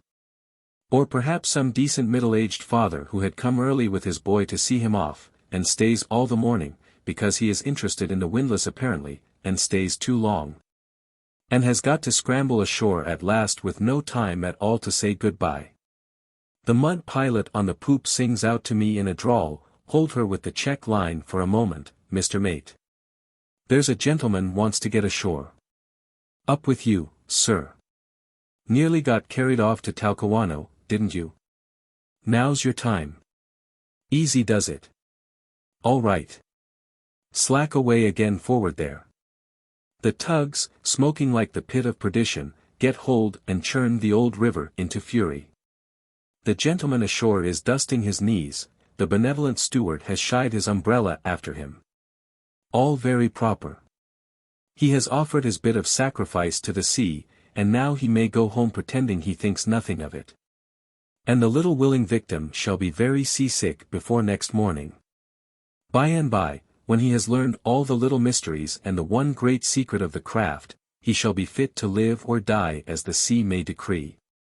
And the man who had taken a hand in this fool game, in which the sea wins every toss, will be pleased to have his back slapped by a heavy young hand, and to hear a cheery sea puppy voice, "Do you remember me, sir? The little so-and-so. I tell you this is good, it tells you that once in your life at least you had gone the right way to work. I have been thus slapped, and I have winced, for the slap was heavy, and I have glowed all day long and gone to bed feeling less lonely in the world by virtue of that hearty thump. Don't I remember the little so-and-sos? I tell you I ought to know the right kind of looks. I would have trusted the deck to that youngster on the strength of a single glance, and gone to sleep with both eyes, and, by Jove, it wouldn't have been safe. There are depths of horror in that thought." He looked as genuine as a new sovereign, but there was some infernal alloy in his metal. "How much?" "The least thing, the least drop of something rare and accursed, the least drop." "But he made you, standing there with his don't-care-hang air, he made you wonder whether perchance he were nothing more rare than brass." I couldn't believe it. I tell you I wanted to see him squirm for the honor of the craft. The other two no-account chaps spotted their captain, and began to move slowly towards us. They chatted together as they strolled, and I did not care any more than if they had not been visible to the naked eye. They grinned at each other, might have been exchanging jokes, for all I know. I saw that with one of them it was a case of a broken arm. And as to the long individual with grey mustaches, he was the chief engineer, and in various ways a pretty notorious personality. They were nobodies. They approached. The skipper gazed in an inanimate way between his feet. He seemed to be swollen to an unnatural size by some awful disease, by the mysterious action of an unknown poison. He lifted his head, saw the two before him waiting, opened his mouth with an extraordinary, sneering contortion of his puffed face, to speak to them, I suppose, and then a thought seemed to strike him. His thick, purplish lips came together without a sound. He went off in a resolute waddle to the gharry and began to jerk at the door handle with such a blind brutality of impatience that I expected to see the whole concern overturned on its side. Pony and all. The driver, shaken out of his meditation over the sole of his foot, displayed at once all the signs of intense terror, and held with both hands, looking round from his box at this vast carcass forcing its way into his conveyance. The little machine shook and rocked tumultuously, and the crimson nape of that lowered neck, the size of those straining thighs, the immense heaving of that dingy, striped green and orange back. The whole burrowing effort of that gaudy and sordid mass, troubled one's sense of probability with a droll and fearsome effect, like one of those grotesque and distinct visions that scare and fascinate one in a fever. He disappeared. I half expected the roof to split in two, the little box on wheels to burst open in the manner of a ripe cotton pod, but it only sank with a click of flattened springs, and suddenly one Venetian blind rattled down. His shoulders reappeared, jammed in the small opening, his head hung out, distended and tossing like a captive balloon, perspiring, furious, spluttering. He reached for the ghariwala with vicious flourishes of a fist as dumpy and red as a lump of raw meat. He roared at him to be off, to go on. Where? Into the Pacific, perhaps. The driver lashed. The pony snorted, reared once, and darted off at a gallop. Where? To Apia? To Honolulu? He had 6,000 miles of tropical belt to disport himself in, and I did not hear the precise address. A snorting pony snatched him into Uigkite in the twinkling of an eye, and I never saw him again. And, what's more, I don't know of anybody that ever had a glimpse of him after he departed from my knowledge, sitting inside a ramshackle little gharry that fled round the corner in a white smother of dust. He departed, disappeared, vanished, absconded, and absurdly enough it looked as though he had taken that gharry with him, for never again did I come across a sorrel pony with a slit ear and a lackadaisical Tamil driver afflicted by a sore foot. The Pacific is indeed big, but whether he found a place for a display of his talents in it or not, the fact remains he had flown into space like a witch on a broomstick. The little chap with his arm in a sling started to run after the carriage, bleating, "Captain. I say, Captain. I say." But after a few steps stopped short, hung his head, and walked back slowly. At the sharp rattle of the wheels the young fellow spun round where he stood. He made no other movement, no gesture, no sign, and remained facing in the new direction after the gharry had swung out of sight. All this happened in much less time than it takes to tell, since I am trying to interpret for you into slow speech the instantaneous effect of visual impressions. Next moment the half-caste clerk, sent by Archie to look a little after the poor castaways of the Patna, came upon the scene. He ran out eager and bareheaded, looking right and left, and very full of his mission. It was doomed to be a failure as far as the principal person was concerned, but he approached the others with fussy importance, and, almost immediately, found himself involved in a violent altercation with the chap that carried his arm in a sling, and who turned out to be extremely anxious for a row. He wasn't going to be ordered about, not he, b'gosh. He wouldn't be terrified with a pack of lies by a cocky half-bred little quill driver. He was not going to be bullied by no object of that sort, if the story were true ever so. He bawled his wish, his desire, his determination to go to bed. If you weren't a godforsaken Portuguese, I heard him yell, you would know that the hospital is the right place for me. He pushed the fist of his sound arm under the other's nose. A crowd began to collect, the half-caste, flustered, but doing his best to appear dignified, tried to explain his intentions. I went away without waiting to see the end. But it so happened that I had a man in the hospital at the time, and going there to see about him the day before the opening of the inquiry, I saw in the white men's ward that little chap tossing on his back, with his arm in splints. And quite light-headed. To my great surprise the other one, the long individual with drooping white mustache, had also found his way there. I remembered I had seen him slinking away during the quarrel, in a half-prance, half-shuffle, and trying very hard not to look scared. He was no stranger to the port, it seems, and in his distress was able to make tracks straight for Mariani's billiard room and grog shop near the bazaar. That unspeakable vagabond, Mariani, who had known the man and had ministered to his vices in one or two other places, kissed the ground, in a manner of speaking, before him, and shut him up with a supply of bottles in an upstairs room of his infamous hovel. It appears he was under some hazy apprehension as to his personal safety, and wished to be concealed. However, Mariani told me a long time after, when he came on board one day to dun my steward for the price of some cigars, that he would have done more for him without asking any questions. From gratitude for some unholy favor received very many years ago, as far as I could make out. He thumped twice his brawny chest, rolled enormous black and white eyes glistening with tears, Antonio never forget, Antonio never forget. What was the precise nature of the immoral obligation I never learned, but be it what it may, he had every facility given him to remain under lock and key, with a chair, a table, a mattress in a corner, and a litter of fallen plaster on the floor. In an irrational state of funk, and keeping up his pecker with such tonics as Mariani dispensed. This lasted till the evening of the third day, when, after letting out a few horrible screams, he found himself compelled to seek safety in flight from a legion of centipedes. He burst the door open, made one leap for dear life down the crazy little stairway, landed bodily on Mariani's stomach, picked himself up, and bolted like a rabbit into the streets. The police plucked him off a garbage heap in the early morning. At first he had a notion they were carrying him off to be hanged, and fought for liberty like a hero, but when I sat down by his bed he had been very quiet for 2 days. His lean bronzed head, with white mustaches, looked fine and calm on the pillow, like the head of a war-worn soldier with a childlike soul, had it not been for a hint of spectral alarm that lurked in the blank glitter of his glance.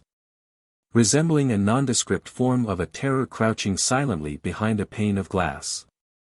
He was so extremely calm, that I began to indulge in the eccentric hope of hearing something explanatory of the famous affair from his point of view.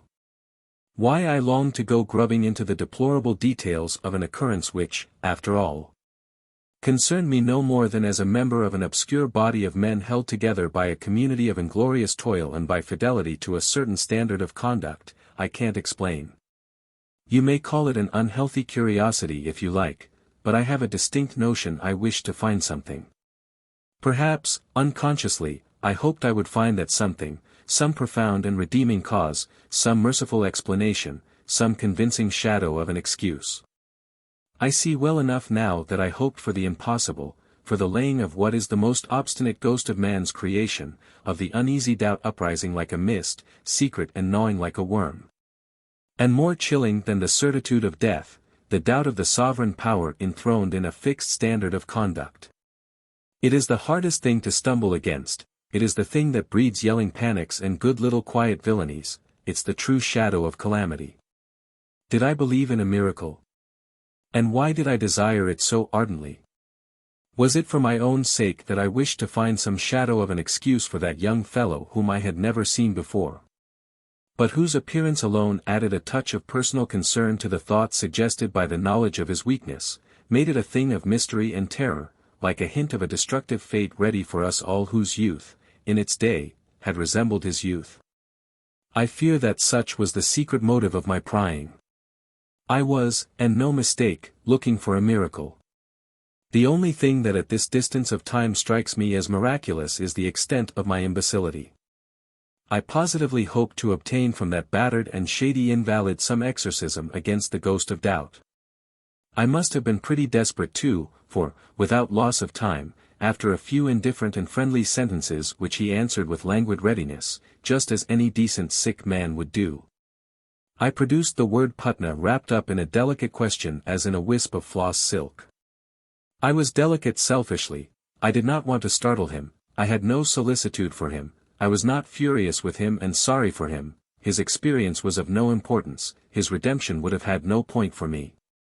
He had grown old in minor iniquities, and could no longer inspire aversion or pity.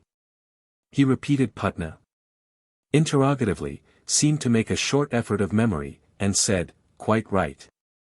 I am an old stager out here. I saw her go down." I made ready to vent my indignation at such a stupid lie, when he added smoothly, "She was full of reptiles." This made me pause. What did he mean?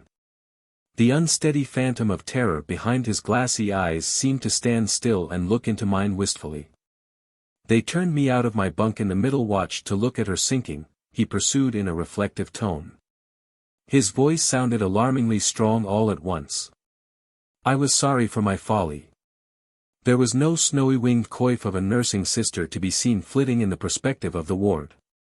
But away in the middle of a long row of empty iron bedsteads an accident case from some ship in the road sat up brown and gaunt with a white bandage set rakishly on the forehead. Suddenly my interesting invalid shot out an arm thin like a tentacle and clawed my shoulder. Only my eyes were good enough to see. I am famous for my eyesight. That's why they called me, I expect.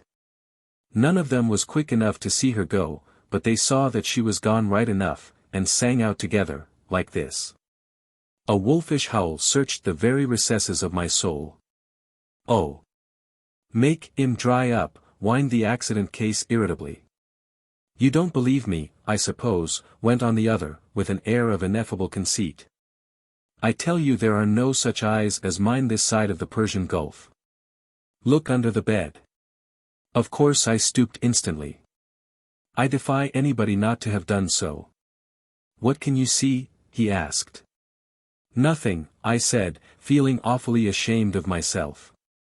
He scrutinized my face with wild and withering contempt. "Just so," he said, but if I were to look I could see, there's no eyes like mine, I tell you. Again he clawed, pulling at me downwards in his eagerness to relieve himself by a confidential communication. Millions of pink toads. There's no eyes like mine. Millions of pink toads. It's worse than seeing a ship sink. I could look at sinking ships and smoke my pipe all day long. Why don't they give me back my pipe? I would get a smoke while I watched these toads. The ship was full of them. They've got to be watched, you know. He winked facetiously. The perspiration dripped on him off my head, my drill coat clung to my wet back, the afternoon breeze swept impetuously over the row of bedsteads, the stiff folds of curtains stirred perpendicularly, rattling on brass rods.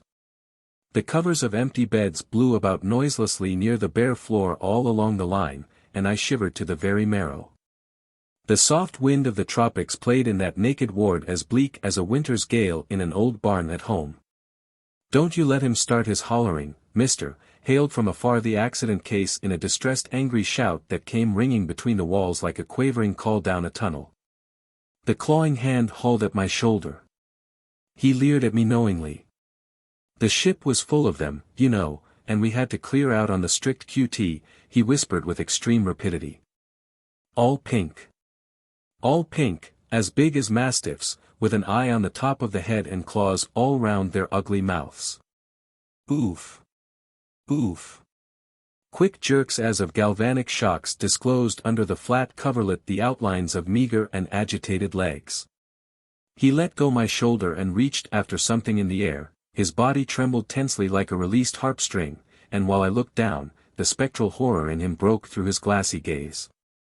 Instantly his face of an old soldier, with its noble and calm outlines, became decomposed before my eyes by the corruption of stealthy cunning, of an abominable caution and of desperate fear. He restrained a cry, "SSH.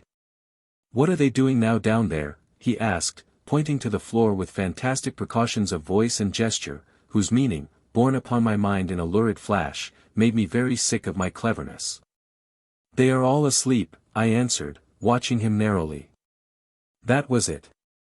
That's what he wanted to hear, these were the exact words that could calm him. He drew a long breath.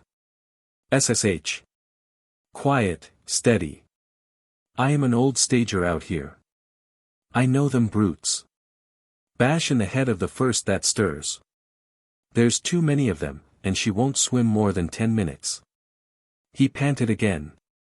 "Hurry up," he yelled suddenly, and went on in a steady scream, "They are all awake, millions of them. They are trampling on me. Wait. Oh, wait. I'll smash them in heaps like flies. Wait for me. Help. Ich yelp." An interminable and sustained howl completed my discomfiture. I saw in the distance the accident case raise deplorably both his hands to his bandaged head, a dresser, apron to the chin showed himself in the vista of the ward, as if seen in the small end of a telescope. I confessed myself fairly routed, and without more ado, stepping out through one of the long windows, escaped into the outside gallery. The howl pursued me like a vengeance.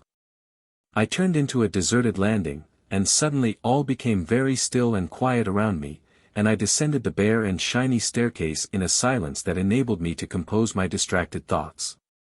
Down below I met one of the resident surgeons who was crossing the courtyard and stopped me. "Been to see your man, Captain. I think we may let him go tomorrow. These fools have no notion of taking care of themselves, though. I say, we've got the chief engineer of that pilgrim ship here. A curious case. DTs of the worst kind. He has been drinking hard in that Greek's or Italian's grog shop for 3 days. What can you expect? 4 bottles of that kind of brandy a day, I am told. Wonderful, if true. Sheeted with boiler iron inside, I should think. The head, ah. The head, of course, gone, but the curious part is there's some sort of method in his raving. I am trying to find out. Most unusual, that thread of logic in such a delirium. Traditionally he ought to see snakes, but he doesn't. Good old traditions at a discount nowadays. His visions are batrachian. Ha. Ha. No, seriously, I never remember being so interested in a case of Jim Jams before. He ought to be dead, don't you know, after such a festive experiment. Oh. He is a tough object. 4 and 20 years of the tropics too. You ought really to take a peep at him. Noble-looking old boozer. Most extraordinary man I ever met, medically, of course. Won't you? I have been all along exhibiting the usual polite signs of interest, but now assuming an air of regret I murmured of want of time, and shook hands in a hurry. I say, he cried after me, he can't attend that inquiry. Is his evidence material, you think? Not in the least, I called back from the gateway. Chapter 6. The authorities were evidently of the same opinion. The inquiry was not adjourned. It was held on the appointed day to satisfy the law, and it was well attended because of its human interest, no doubt. There was no incertitude as to facts, as to the one material fact, I mean. How the Patna came by her hurt it was impossible to find out, the court did not expect to find out, and in the whole audience there was not a man who cared. Yet, as I've told you, all the sailors in the port attended, and the waterside business was fully represented.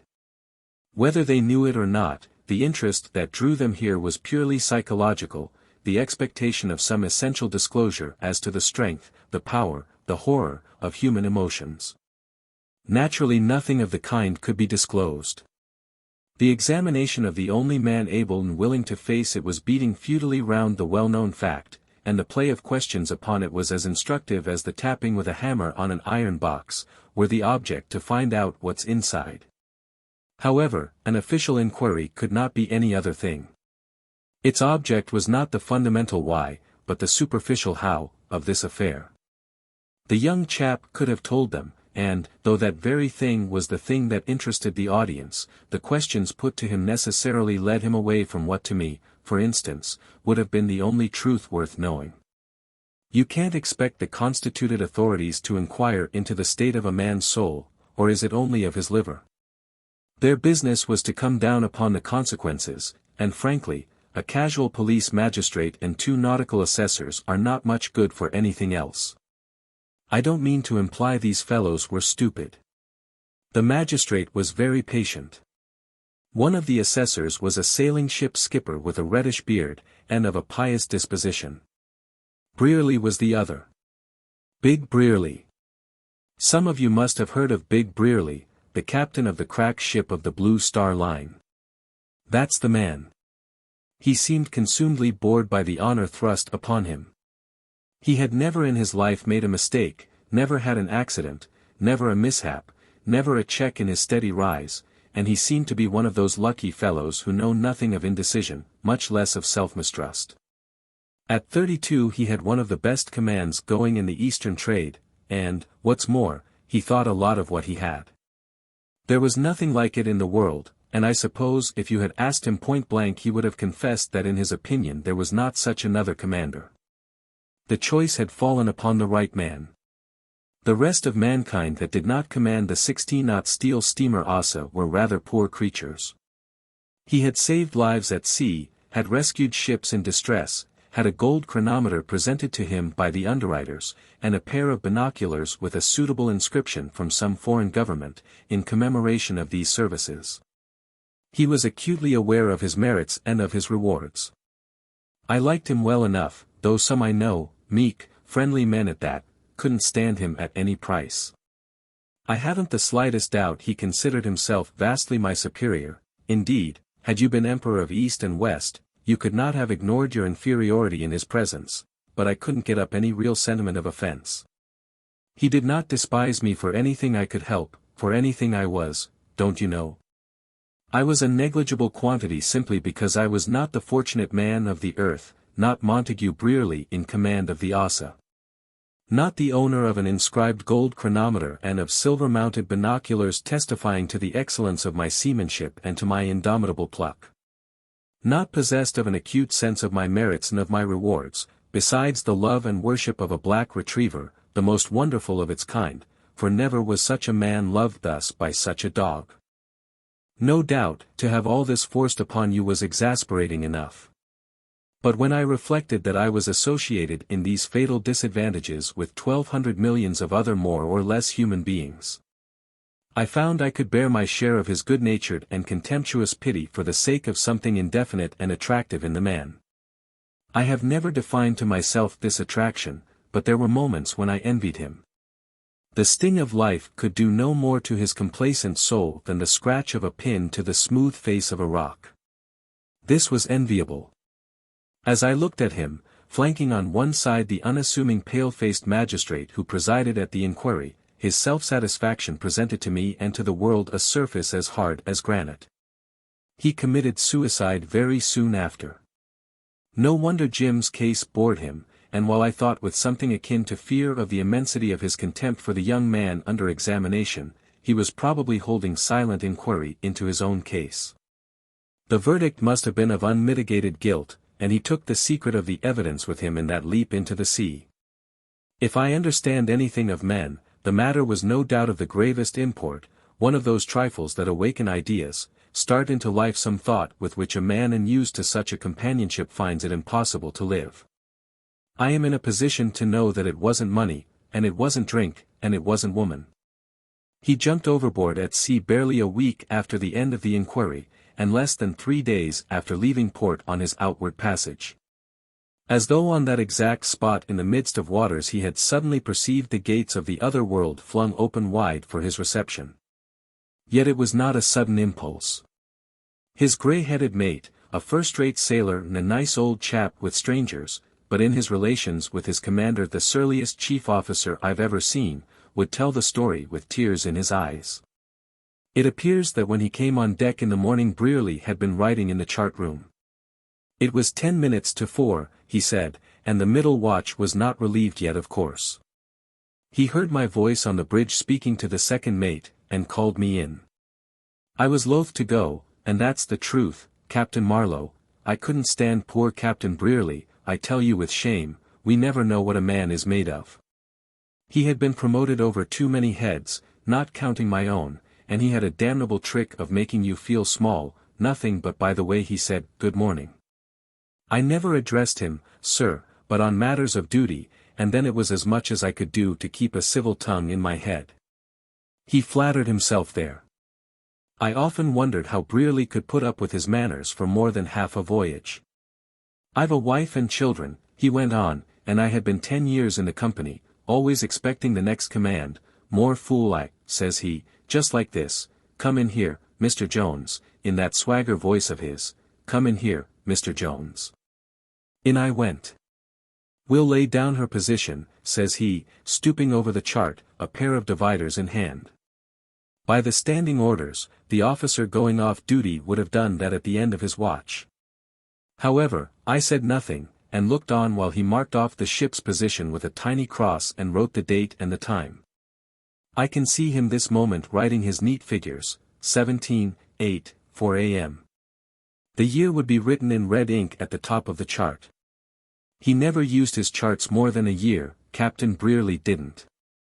I've the chart now. When he had done he stands looking down at the mark he had made and smiling to himself, then looks up at me. 32 miles more as she goes, says he, and then we shall be clear, and you may alter the course 20 degrees to the southward. We were passing to the north of the Hector Bank that voyage. I said, "All right, sir," wondering what he was fussing about, since I had to call him before altering the course anyhow. Just then 8 bells were struck, we came out on the bridge, and the second mate before going off mentions in the usual way, 71 on the log. Captain Brearley looks at the compass and then all round. It was dark and clear, and all the stars were out as plain as on a frosty night in high latitudes. Suddenly he says with a sort of a little sigh, "I am going aft, and shall set the log at 0 for you myself, so that there can be no mistake. 32 miles more on this course and then you are safe. Let's see, the correction on the log is 6% additive, say, then, 30 by the dial to run, and you may come 20 degrees to starboard at once." No use losing any distance, is there? I had never heard him talk so much at a stretch, and to no purpose as it seemed to me. I said nothing. He went down the ladder, and the dog, that was always at his heels whenever he moved, night or day, followed, sliding nose first, after him. I heard his boot heels tap on the afterdeck, then he stopped and spoke to the dog, "Go back, Rover. On the bridge, boy. Go on, get." Then he calls out to me from the dark, "Shut that dog up in the chart room, Mr. Jones, will you?" This was the last time I heard his voice, Captain Marlowe. These are the last words he spoke in the hearing of any living human being, sir. At this point the old chap's voice got quite unsteady. He was afraid the poor brute would jump after him, "Don't you see?" he pursued with a quaver.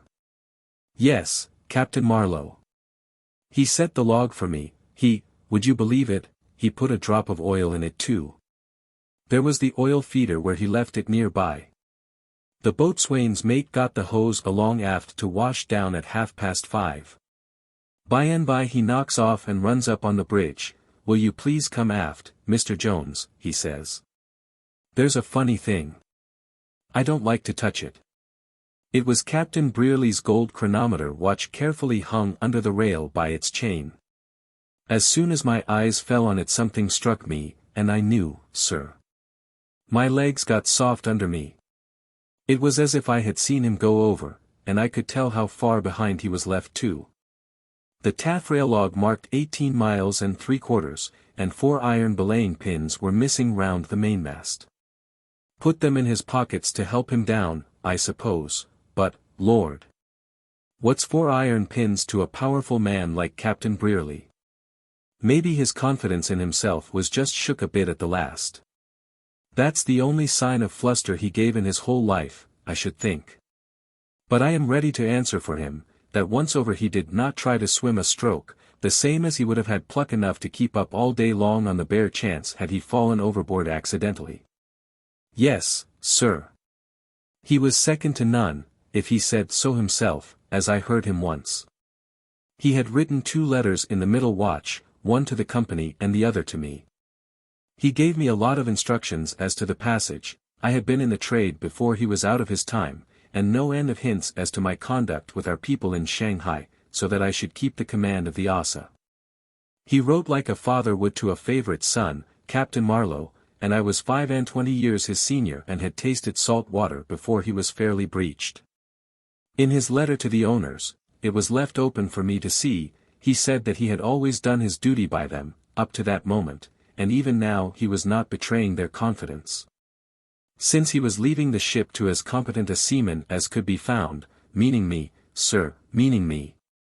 He told them that if the last act of his life didn't take away all his credit with them, they would give weight to my faithful service and to his warm recommendation, when about to fill the vacancy made by his death. And much more like this, sir. I couldn't believe my eyes.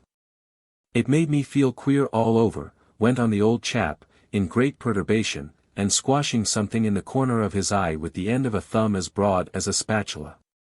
You would think, sir, he had jumped overboard only to give an unlucky man a last show to get on.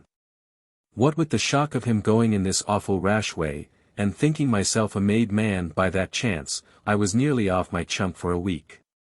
But no fear. The captain of the Pelion was shifted into the Asa, came aboard in Shanghai, a little popinjay, sir, in a grey check suit, with his hair parted in the middle. "Ah, I am, your new captain, Mr.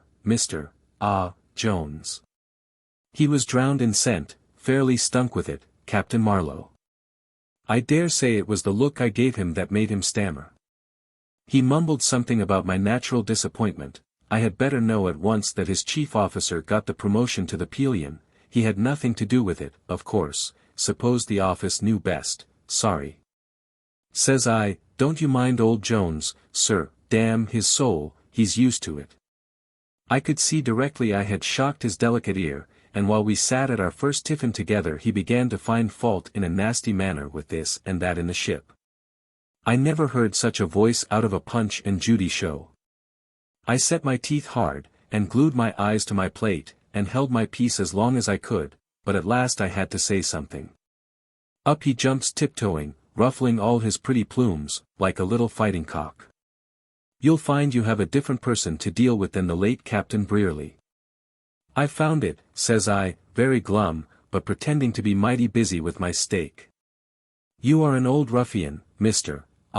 Jones, and what's more, you are known for an old ruffian in the employ," he squeaks at me. The damned bottle washers stood about listening with their mouths stretched from ear to ear.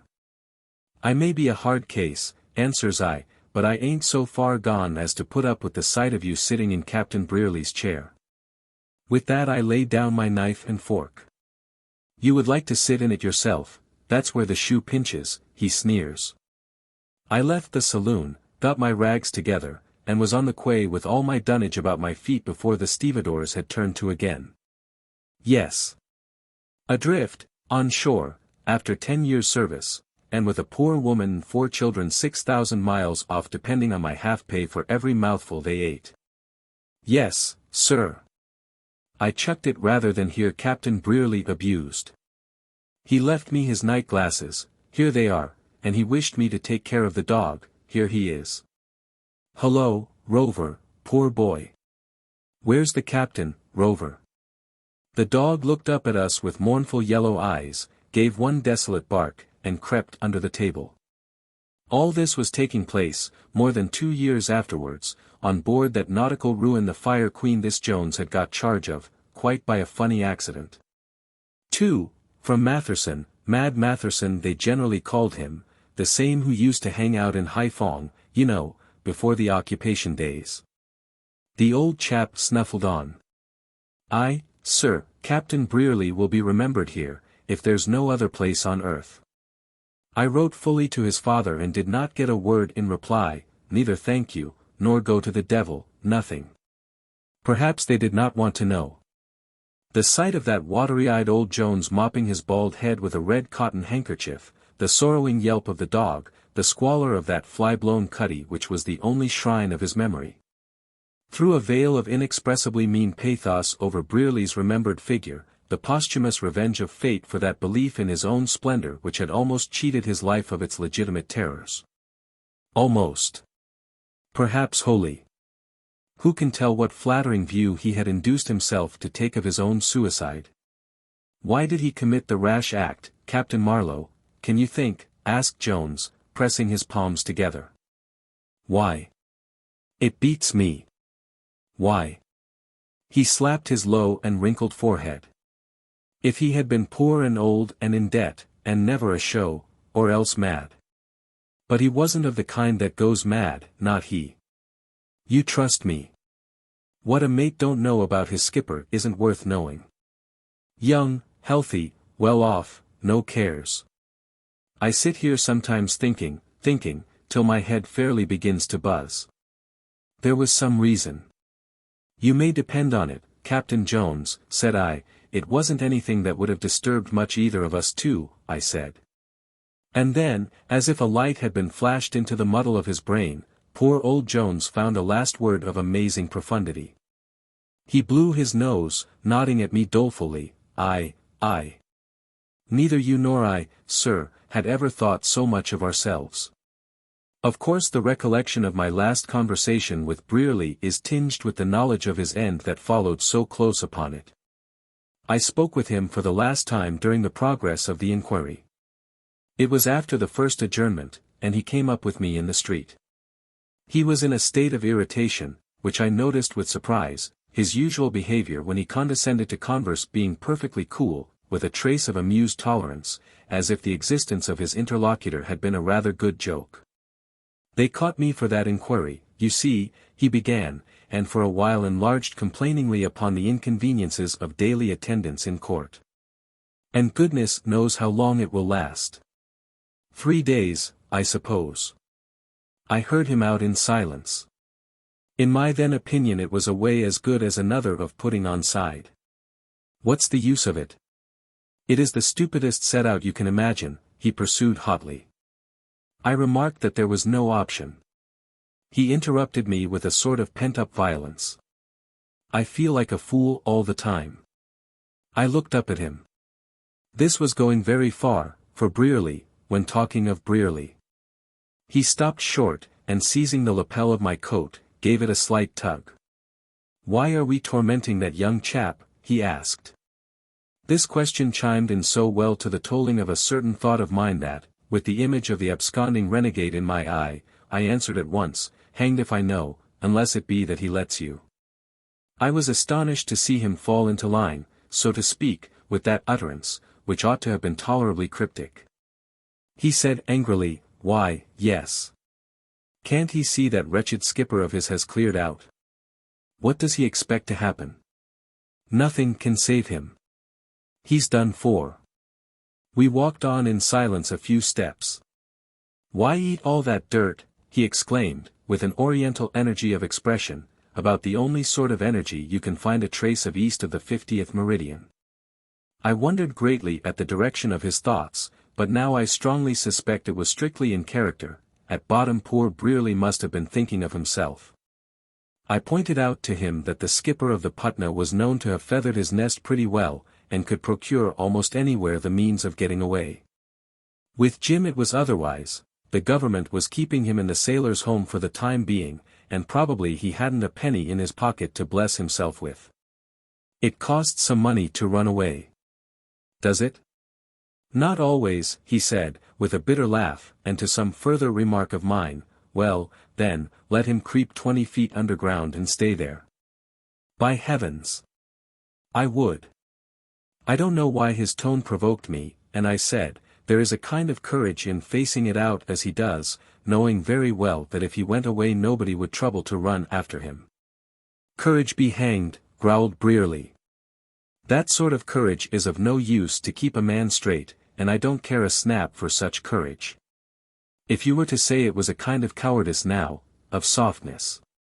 I tell you what, I will put up 200 rupees if you put up another 100 and undertake to make the beggar clear out early tomorrow morning.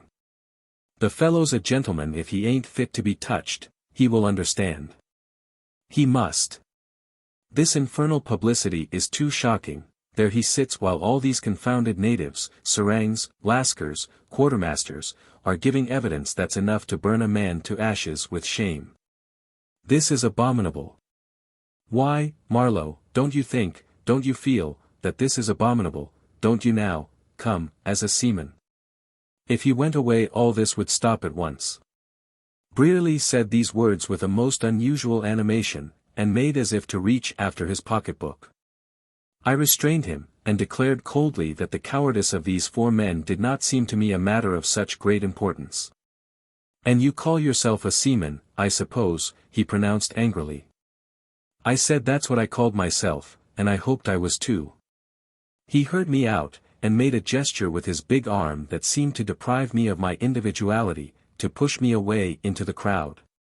"The worst of it," he said, "is that all you fellows have no sense of dignity. You don't think enough of what you are supposed to be." We had been walking slowly meantime, and now stopped opposite the harbor office, in sight of the very spot from which the immense captain of the Patna had vanished as utterly as a tiny feather blown away in a hurricane. I smiled. Brearley went on, "This is a disgrace. We've got all kinds amongst us, some anointed scoundrels in the lot, but, hang it, we must preserve professional decency or we become no better than so many tinkers going about loose. We are trusted. Do you understand, trusted? Frankly, I don't care a snap for all the pilgrims that ever came out of Asia, but a decent man would not have behaved like this to a full cargo of old rags and bales. We aren't an organized body of men, and the only thing that holds us together is just the name for that kind of decency. Such an affair destroys one's confidence. A man may go pretty near through his whole sea life without any call to show a stiff upper lip. But when the call comes... Aha! If I... He broke off, and in a changed tone, "I'll give you 200 rupees now, Marlowe, and you just talk to that chap, confound him. I wish he had never come out here. Fact is, I rather think some of my people know his. The old man's a parson, and I remember now I met him once when staying with my cousin in Essex last year. If I am not mistaken, the old chap seemed rather to fancy his sailor son. Horrible. I can't do it myself, but you. Thus, apropos of Jim, I had a glimpse of the real Brearley a few days before he committed his reality and his sham together to the keeping of the sea. Of course I declined to meddle. The tone of this last, but you, poor Brearley couldn't help it, that seemed to imply I was no more noticeable than an insect, caused me to look at the proposal with indignation, and on account of that provocation, or for some other reason. I became positive in my mind that the inquiry was a severe punishment to that Jim, and that his facing it, practically of his own free will, was a redeeming feature in his abominable case. I hadn't been so sure of it before. Brearley went off in a huff. At the time his state of mind was more of a mystery to me than it is now. Next day, coming into court late, I sat by myself. Of course I could not forget the conversation I had with Brearley, and now I had them both under my eyes. The demeanor of one suggested gloomy impudence and of the other a contemptuous boredom. Yet one attitude might not have been truer than the other, and I was aware that one was not true. Brearley was not bored, he was exasperated, and if so, then Jim might not have been impudent. According to my theory he was not. I imagined he was hopeless. Then it was that our glances met. They met, and the look he gave me was discouraging of any intention I might have had to speak to him. Upon either hypothesis, insolence or despair, I felt I could be of no use to him. This was the second day of the proceedings. Very soon after that exchange of glances the inquiry was adjourned again to the next day. The white men began to troop out at once. Jim had been told to stand down some time before, and was able to leave amongst the first. I saw his broad shoulders and his head outlined in the light of the door. And while I made my way slowly out talking with some stranger who had addressed me casually, I could see him from within the courtroom resting both elbows on the balustrade of the veranda and turning his back on the small stream of people trickling down the few steps. There was a murmur of voices and a shuffle of boots. The next case was that of assault and battery committed upon a money-lender, I believe. And the defendant, a venerable villager with a straight white beard, sat on a mat just outside the door with his sons, daughters, sons-in-law, their wives, and, I should think, half the population of his village besides, squatting or standing around him. A slim dark woman, with part of her back and one black shoulder bared, and with a thin gold ring in her nose, suddenly began to talk in a high-pitched, shrewish tone. The man with me instinctively looked up at her. We were then just through the door, passing behind Jim's burly back. Whether those villagers had brought the yellow dog with them, I don't know. Anyhow, a dog was there, weaving himself in and out amongst people's legs in that mute stealthy way native dogs have, and my companion stumbled over him. The dog leaped away without a sound. The man, raising his voice a little, said with a slow laugh, "Look at that wretched cur," and directly afterwards we became separated by a lot of people pushing in. I stood back for a moment against the wall while the stranger managed to get down the steps and disappeared. I saw Jim spin round. He made a step forward and barred my way. We were alone. He glared at me with an air of stubborn resolution.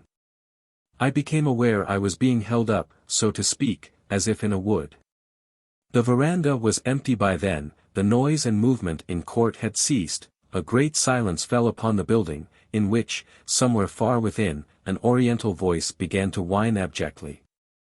The dog, in the very act of trying to sneak in at the door, sat down hurriedly to hunt for fleas. "Did you speak to me?" asked Jim very low, and bending forward, not so much towards me but at me, if you know what I mean. I said, "No," at once. Something in the sound of that quiet tone of his warned me to be on my defense. I watched him. It was very much like a meeting in a wood, only more uncertain in its issue, since he could possibly want neither my money nor my life, nothing that I could simply give up or defend with a clear conscience. "You say you didn't," he said, very somber. "But I heard." "Some mistake," I protested, utterly at a loss, and never taking my eyes off him. To watch his face was like watching a darkening sky before a clap of thunder, shade upon shade imperceptibly coming on, the doom growing mysteriously intense in the calm of maturing violence. As far as I know, I haven't opened my lips in your hearing, I affirmed with perfect truth. I was getting a little angry, too, at the absurdity of this encounter. It strikes me now I have never in my life been so near a beating, I mean it literally, a beating with fists. I suppose I had some hazy prescience of that eventuality being in the air. Not that he was actively threatening me. On the contrary, he was strangely passive, don't you know? But he was lowering, and, though not exceptionally big, he looked generally fit to demolish a wall. The most reassuring symptom I noticed was a kind of slow and ponderous hesitation, which I took as a tribute to the evident sincerity of my manner and of my tone. We faced each other. In the court the assault case was proceeding. I caught the words, "Well, Buffalo, stick," in the greatness of my fear. "What did you mean by staring at me all the morning?" said Jim at last. He looked up and looked down again. "Did you expect us all to sit with downcast eyes out of regard for your susceptibilities?" I retorted sharply. I was not going to submit meekly to any of his nonsense. He raised his eyes again, and this time continued to look me straight in the face. "No. That's all right," he pronounced with an air of deliberating with himself upon the truth of this statement, "that's all right. I am going through with that. Only," and there he spoke a little faster, "I won't let any man call me names outside this court. There was a fellow with you. You spoke to him, oh yes, I know, 'tis all very fine. You spoke to him, but you meant me to hear." I assured him he was under some extraordinary delusion. I had no conception how it came about. "You thought I would be afraid to resent this," he said, with just a faint tinge of bitterness. I was interested enough to discern the slightest shades of expression, but I was not in the least enlightened. Yet I don't know what in these words, or perhaps just the intonation of that phrase, induced me suddenly to make all possible allowances for him. I ceased to be annoyed at my unexpected predicament. It was some mistake on his part. He was blundering, and I had an intuition that the blunder was of an odious, of an unfortunate nature. I was anxious to end this scene on grounds of decency, just as one is anxious to cut short some unprovoked and abominable confidence. The funniest part was, that in the midst of all these considerations of the higher order I was conscious of a certain trepidation as to the possibility, nay, likelihood, of this encounter ending in some disreputable brawl which could not possibly be explained, and would make me ridiculous. I did not hanker after a 3 days celebrity as the man who got a black eye or something of the sort from the mate of the Patna. He, in all probability, did not care what he did, or at any rate would be fully justified in his own eyes. It took no magician to see he was amazingly angry about something, for all his quiet and even torpid demeanor. I don't deny I was extremely desirous to pacify him at all costs, had I only known what to do. But I didn't know, as you may well imagine. It was a blackness without a single gleam. We confronted each other in silence. He hung fire for about 15 seconds, then made a step nearer, and I made ready to ward off a blow, though I don't think I moved a muscle. "If you were as big as 2 men and as strong as 6, he said very softly, "I would tell you what I think of you." "You." "Stop!" I exclaimed. This checked him for a second. "Before you tell me what you think of me," I went on quickly, "will you kindly tell me what it is I've said or done?" During the pause that ensued he surveyed me with indignation, while I made supernatural efforts of memory, in which I was hindered by the oriental voice within the courtroom expostulating with impassioned volubility against a charge of falsehood. Then we spoke almost together. "I will soon show you I am not," he said, in a tone suggestive of a crisis. "I declare I don't know," I protested earnestly at the same time. He tried to crush me by the scorn of his glance. "Now that you see I am not afraid you try to crawl out of it," he said. "Who's a cur now, hey?" Then, at last, I understood. He had been scanning my features as though looking for a place where he would plant his fist. "I will allow no man," he mumbled threateningly. It was, indeed, a hideous mistake, he had given himself away utterly. I can't give you an idea how shocked I was. I suppose he saw some reflection of my feelings in my face, because his expression changed just a little. Good God! I stammered, you don't think I... But I am sure I've heard, he persisted, raising his voice for the first time since the beginning of this deplorable scene. Then with a shade of disdain he added, it wasn't you, then. Very well. I'll find the other. Don't be a fool, I cried in exasperation, it wasn't that at all. I've heard, he said again with an unshaken and somber perseverance. There may be those who could have laughed at his pertinacity, I didn't. Oh, I didn't. There had never been a man so mercilessly shown up by his own natural impulse. A single word had stripped him of his discretion, of that discretion which is more necessary to the decencies of our inner being than clothing is to the decorum of our body. Don't be a fool, I repeated. But the other man said it, you don't deny that, he pronounced distinctly, and looking in my face without flinching. No, I don't deny, said I, returning his gaze. At last his eyes followed downwards the direction of my pointing finger. He appeared at first uncomprehending, then confounded, and at last amazed and scared as though a dog had been a monster and he had never seen a dog before. Nobody dreamt of insulting you, I said. He contemplated the wretched animal, that moved no more than an effigy. It sat with ears pricked and its sharp muzzle pointed into the doorway, and suddenly snapped at a fly like a piece of mechanism. I looked at him. The red of his fair sunburnt complexion deepened suddenly under the down of his cheeks, invaded his forehead, spread to the roots of his curly hair.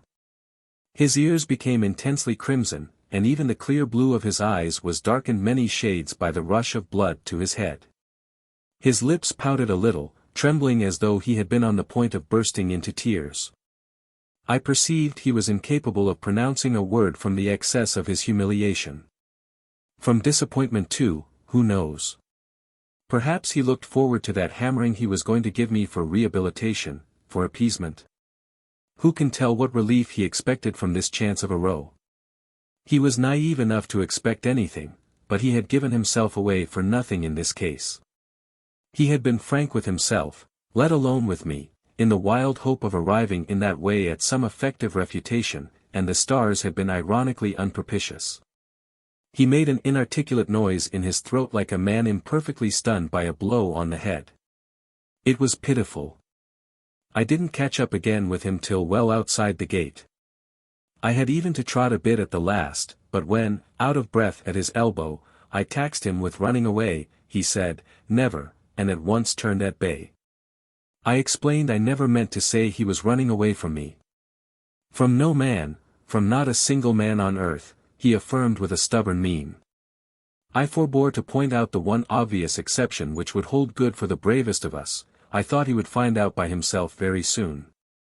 He looked at me patiently while I was thinking of something to say, but I could find nothing on the spur of the moment, and he began to walk on. I kept up, and anxious not to lose him, I said hurriedly that I couldn't think of leaving him under a false impression of my, I stammered. The stupidity of the phrase appalled me while I was trying to finish it, but the power of sentences has nothing to do with their sense or the logic of their construction. My idiotic mumble seemed to please him. He cut it short by saying, with courteous placidity that argued an immense power of self-control or else a wonderful elasticity of spirits, altogether my mistake. I marveled greatly at this expression. He might have been alluding to some trifling occurrence. Hadn't he understood its deplorable meaning? You may well forgive me, he continued, and went on a little moodily, all these staring people in court seemed such fools that it might have been as I supposed. This opened suddenly a new view of him to my wonder. I looked at him curiously and met his unabashed and impenetrable eyes. I can't put up with this kind of thing, he said, very simply, and I don't mean to. In court it's different, I've got to stand that, and I can do it too. I don't pretend I understood him. The views he let me have of himself were like those glimpses through the shifting rents in a thick fog, bits of vivid and vanishing detail, giving no connected idea of the general aspect of a country. They fed one's curiosity without satisfying it, they were no good for purposes of orientation. Upon the whole he was misleading. That's how I summed him up to myself after he left me late in the evening. I had been staying at the Malabar House for a few days, and on my pressing invitation he dined with me there. Chapter 7. An outward-bound mailboat had come in that afternoon, and the big dining room of the hotel was more than half full of people with £100 round-the-world tickets in their pockets. There were married couples looking domesticated and bored with each other in the midst of their travels. There were small parties and large parties, and lone individuals dining solemnly or feasting boisterously, but all thinking, conversing, joking, or scowling as was their wont at home. And just as intelligently receptive of new impressions as their trunks upstairs. Henceforth they would be labelled as having passed through this and that place, and so would be their luggage. They would cherish this distinction of their persons, and preserve the gummed tickets on their portmanteaus as documentary evidence, as the only permanent trace of their improving enterprise. The dark-faced servants tripped without noise over the vast and polished floor. Now and then a girl's laugh would be heard, as innocent and empty as her mind, or, in a sudden hush of crockery. A few words in an affected drawl from some wit embroidering for the benefit of a grinning tableful the last funny story of shipboard scandal. Two nomadic old maids, dressed up to kill, worked acrimoniously through the bill of fare, whispering to each other with faded lips, wooden-faced and bizarre, like two sumptuous scarecrows. A little wine opened Jim's heart and loosened his tongue. His appetite was good, too, I noticed. He seemed to have buried somewhere the opening episode of our acquaintance. It was like a thing of which there would be no more question in this world. And all the time I had before me these blue, boyish eyes looking straight into mine, this young face, these capable shoulders, the open bronzed forehead with a white line under the roots of clustering fair hair. This appearance appealing at sight to all my sympathies, this frank aspect, the artless smile, the youthful seriousness. He was of the right sort, he was one of us. He talked soberly, with a sort of composed unreserve, and with a quiet bearing that might have been the outcome of manly self-control, of impudence, of callousness, of a colossal unconsciousness, of a gigantic deception. Who can tell? From our tone we might have been discussing a third person, a football match, last year's weather. My mind floated in a sea of conjectures till the turn of the conversation enabled me, without being offensive, to remark that, upon the whole, this inquiry must have been pretty trying to him. He darted his arm across the tablecloth, and clutching my hand by the side of my plate, glared fixedly. I was startled. It must be awfully hard, I stammered, confused by this display of speechless feeling. It is, hell, he burst out in a muffled voice. This movement and these words caused two well-groomed male globetrotters at a neighboring table to look up in alarm from their iced pudding. I rose, and we passed into the front gallery for coffee and cigars. On little octagon tables candles burned in glass globes, clumps of stiff-leaved plants separated sets of cozy wicker chairs. And between the pairs of columns, whose reddish shafts caught in a long row the sheen from the tall windows, the night, glittering and somber, seemed to hang like a splendid drapery.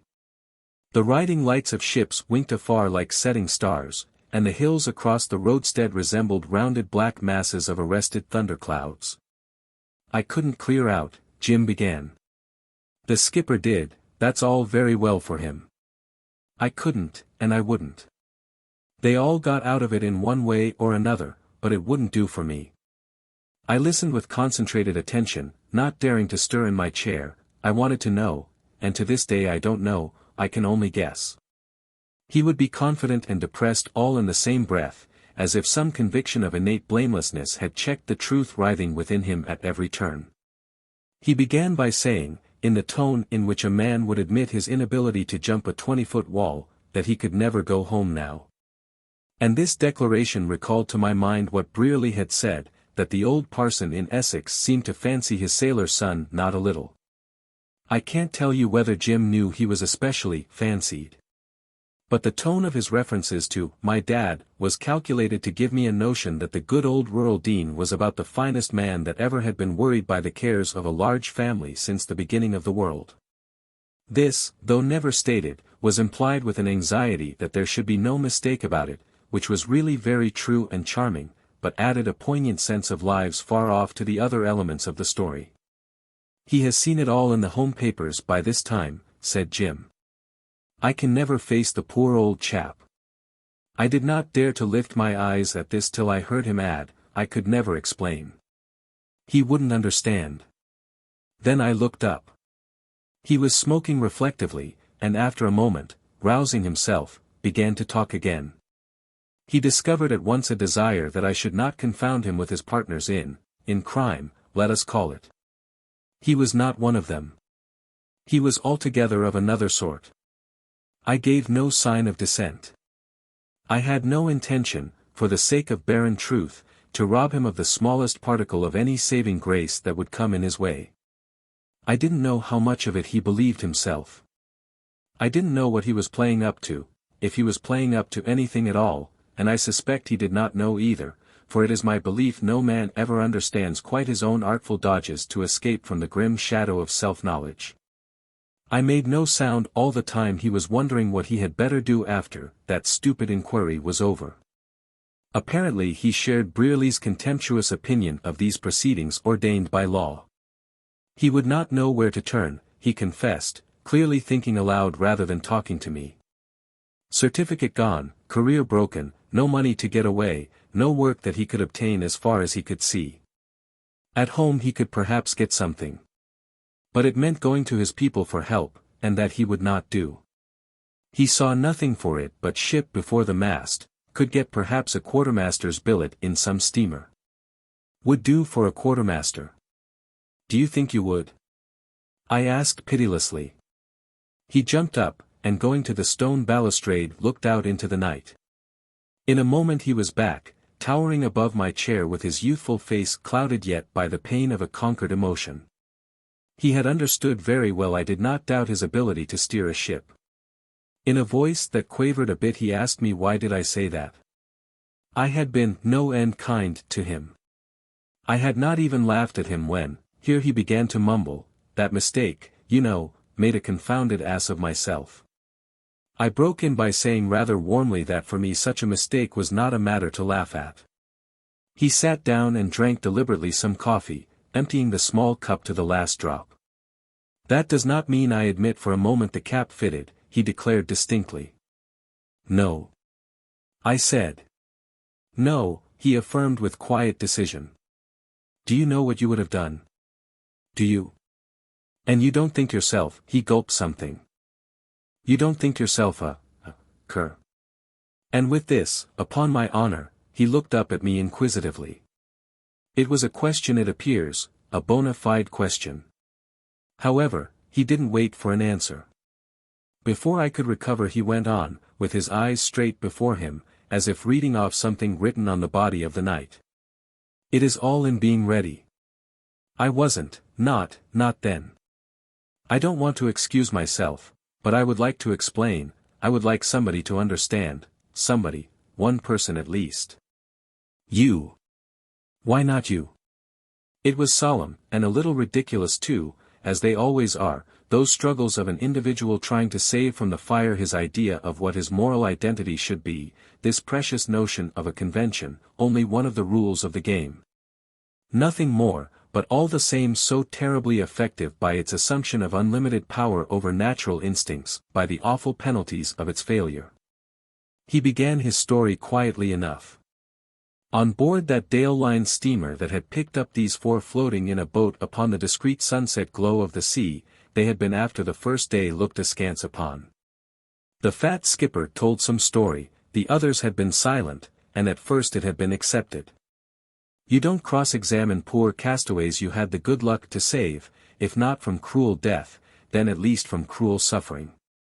Afterwards, with time to think it over, it might have struck the officers of the Avondale that there was something fishy in the affair, but of course they would keep their doubts to themselves. They had picked up the captain, the mate, and two engineers of the steamer Patna sunk at sea, and that, very properly, was enough for them. I did not ask Jim about the nature of his feelings during the 10 days he spent on board.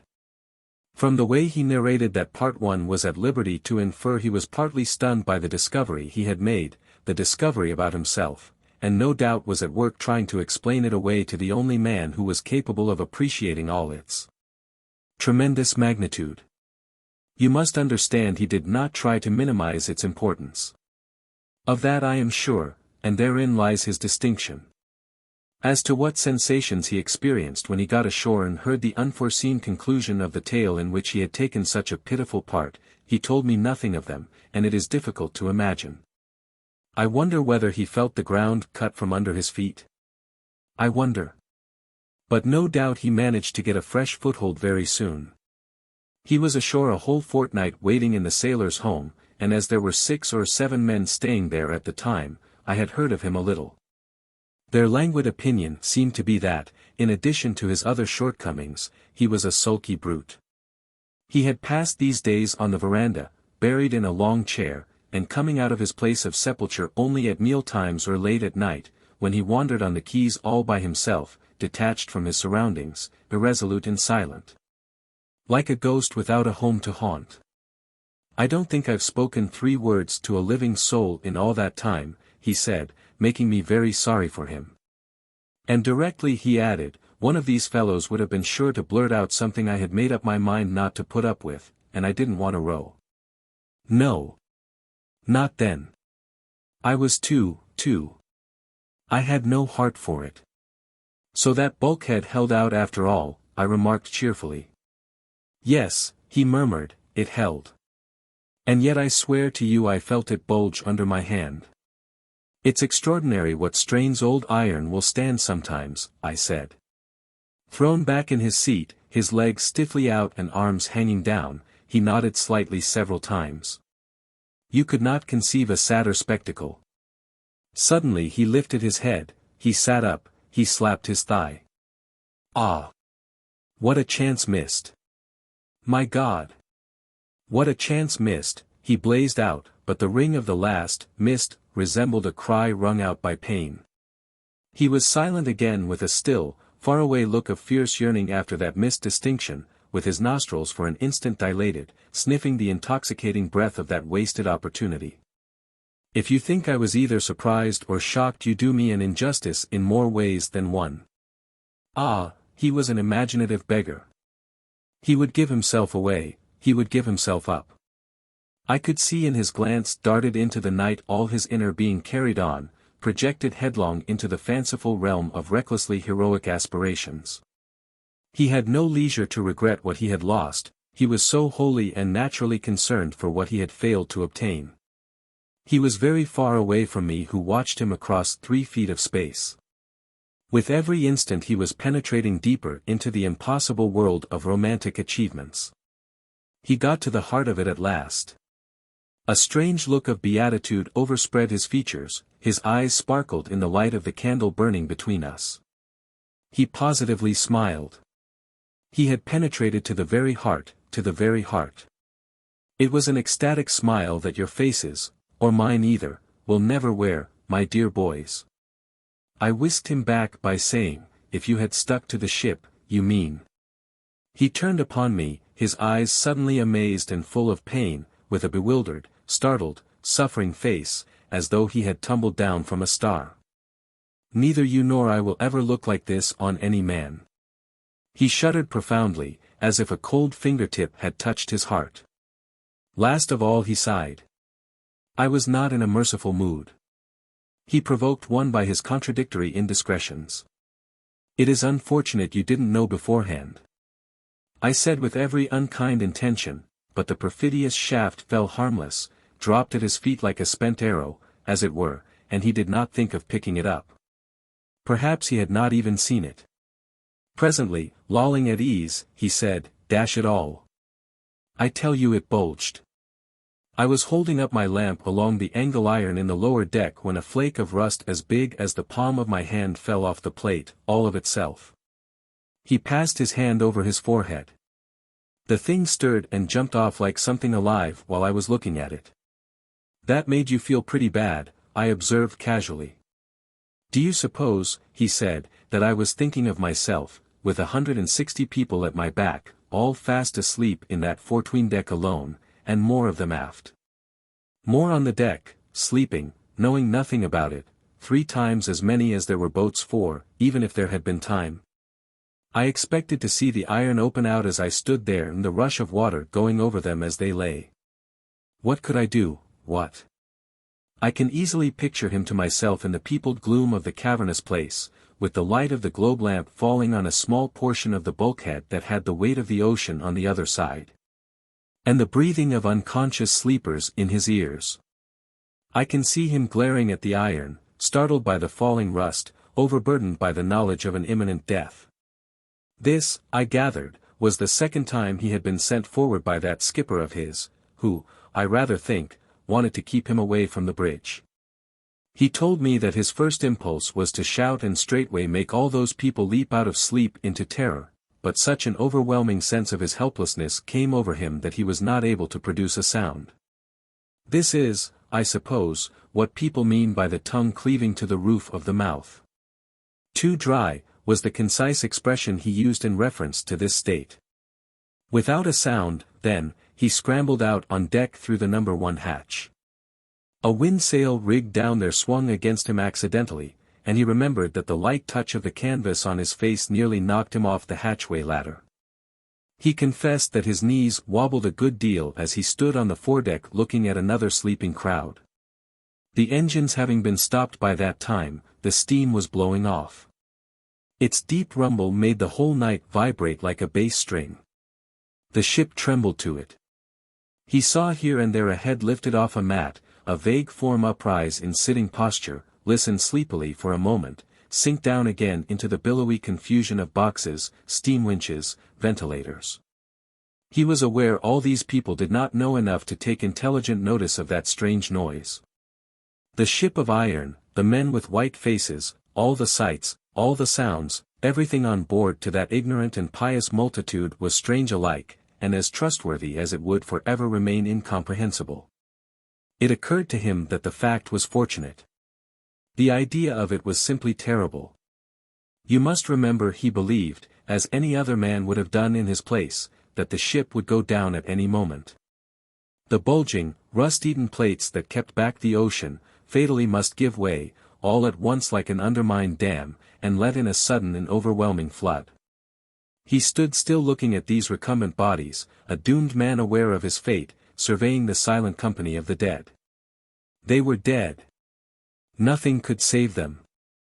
There were boats enough for half of them perhaps, but there was no time. No time. No time. It did not seem worth while to open his lips, to stir hand or foot. Before he could shout 3 words, or make 3 steps, he would be floundering in a sea whitened awfully by the desperate struggles of human beings, clamorous with the distress of cries for help. There was no help. He imagined what would happen perfectly. He went through it all motionless by the hatchway with the lamp in his hand, he went through it to the very last harrowing detail. I think he went through it again while he was telling me these things he could not tell the court. I saw as clearly as I see you now that there was nothing I could do. It seemed to take all life out of my limbs. I thought I might just as well stand where I was and wait. I did not think I had many seconds. Suddenly the steam ceased blowing off. The noise, he remarked, had been distracting, but the silence at once became intolerably oppressive. I thought I would choke before I got drowned, he said. He protested he did not think of saving himself. The only distinct thought formed, vanishing, and reforming in his brain, was, 800 people and 7 boats. 800 people and 7 boats. Somebody was speaking aloud inside my head, he said a little wildly. 800 people and 7 boats, and no time.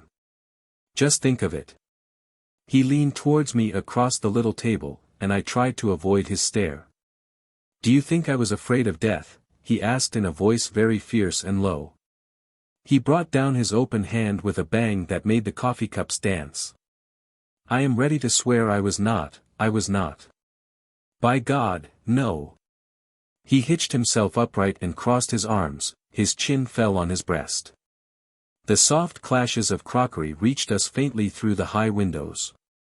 There was a burst of voices, and several men came out in high good humor into the gallery. They were exchanging jocular reminiscences of the donkeys in Cairo. A pale anxious youth stepping softly on long legs was being chaffed by a strutting and rubicund globe-trotter about his purchases in the bazaar. "No, really, do you think I've been done to that extent?" he inquired, very earnest and deliberate. The band moved away, dropping into chairs as they went, matches flared, illuminating for a second faces without the ghost of an expression in the flat glaze of white shirt fronts. The hum of many conversations animated with the ardor of feasting sounded to me absurd and infinitely remote. "Some of the crew were sleeping on the number 1 hatch within reach of my arm," began Jim again. "You must know they kept Khaleesi watch in that ship, all hands sleeping through the night, and only the reliefs of quartermasters and lookout men being called." He was tempted to grip and shake the shoulder of the nearest Lascar, but he didn't. Something held his arms down along his sides. He was not afraid, oh no. Only he just couldn't, that's all. He was not afraid of death perhaps, but I'll tell you what, he was afraid of the emergency. His confounded imagination had evoked for him all the horrors of panic, the trampling rush, the pitiful screams, boats swamped, all the appalling incidents of a disaster at sea he had ever heard of. He might have been resigned to die, but I suspect he wanted to die without added terrors, quietly, in a sort of peaceful trance. A certain readiness to perish is not so very rare, but it is seldom that you meet men whose souls, steeled in the impenetrable armor of resolution, are ready to fight a losing battle to the last. The desire of peace waxes stronger as hope declines, till at last it conquers the very desire of life. Which of us here has not observed this, or maybe experienced something of that feeling in his own person, this extreme weariness of emotions, the vanity of effort, the yearning for rest? Those striving with unreasonable forces know it well, the shipwrecked castaways in boats, wanderers lost in a desert, men battling against the unthinking might of nature, or the stupid brutality of crowds. Chapter 8. How long he stood stock-still by the hatch, expecting every moment to feel the ship dip under his feet and the rush of water take him at the back and toss him like a chip, I cannot say. Not very long, 2 minutes perhaps. A couple of men he could not make out began to converse drowsily, and also, he could not tell where, he detected a curious noise of shuffling feet. Above these faint sounds there was that awful stillness preceding a catastrophe, that trying silence of the moment before the crash. Then it came into his head that perhaps he would have time to rush along and cut all the lanyards of the gripes, so that the boats would float as the ship went down. The Patna had a long bridge, and all the boats were up there, 4 on one side and 3 on the other, the smallest of them on the port side and nearly abreast of the steering gear. He assured me, with evident anxiety to be believed, that he had been most careful to keep them ready for instant service. He knew his duty. I dare say he was a good enough mate as far as that went. "I always believed in being prepared for the worst," he commented, staring anxiously in my face. I nodded my approval of the sound principle, averting my eyes before the subtle unsoundness of the man. He started unsteadily to run. He had to step over legs, avoid stumbling against the heads. Suddenly someone caught hold of his coat from below, and a distressed voice spoke under his elbow. The light of the lamp he carried in his right hand fell upon an upturned dark face whose eyes entreated him together with the voice. He had picked up enough of the language to understand the word water, repeated several times in a tone of insistence, of prayer, almost of despair. He gave a jerk to get away, and felt an arm embrace his leg. "The beggar clung to me like a drowning man," he said impressively. "Water, water." What water did he mean? What did he know? As calmly as I could I ordered him to let go. He was stopping me, time was pressing, other men began to stir. I wanted time to cut the boats adrift. He got hold of my hand now, and I felt that he would begin to shout. It flashed upon me it was enough to start a panic, and I hauled off with my free arm and slung the lamp in his face. The glass jingled, the light went out, but the blow made him let go, and I ran off. I wanted to get at the boats, I wanted to get at the boats. He leaped after me from behind. I turned on him. He would not keep quiet, he tried to shout. I had half-throttled him before I made out what he wanted. He wanted some water to drink, they were on strict allowance, you know, and he had with him a young boy I had noticed several times. His child was sick and thirsty. He had caught sight of me as I passed by, and was begging for a little water. That's all. We were under the bridge, in the dark. He kept on snatching at my wrists, there was no getting rid of him. I dashed into my berth, grabbed my water bottle, and thrust it into his hands. He vanished. I didn't find out till then how much I was in want of a drink myself. He leaned on one elbow with a hand over his eyes.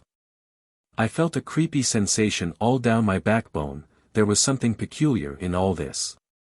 The fingers of the hand that shaded his brow trembled slightly. He broke the short silence. These things happen only once to a man and... Ah! Well. When I got on the bridge at last the beggars were getting one of the boats off the chocks. A boat. I was running up the ladder when a heavy blow fell on my shoulder, just missing my head. It didn't stop me, and the chief engineer, they had got him out of his bunk by then, raised the boat stretcher again. Somehow I had no mind to be surprised at anything. All this seemed natural, and awful, and awful. I dodged that miserable maniac, lifted him off the deck as though he had been a little child, and he started whispering in my arms, "Don't. Don't. I thought you were one of them niggers." I flung him away, he skidded along the bridge and knocked the legs from under the little chap, the second. The skipper, busy about the boat, looked round and came at me head down, growling like a wild beast. I flinched no more than a stone. I was as solid standing there as this, he tapped lightly with his knuckles the wall beside his chair. It was as though I had heard it all, seen it all, gone through it all 20 times already. I wasn't afraid of them. I drew back my fist and he stopped short, muttering. "Ah! It's you. Lend a hand quick." That's what he said. Quick. As if anybody could be quick enough.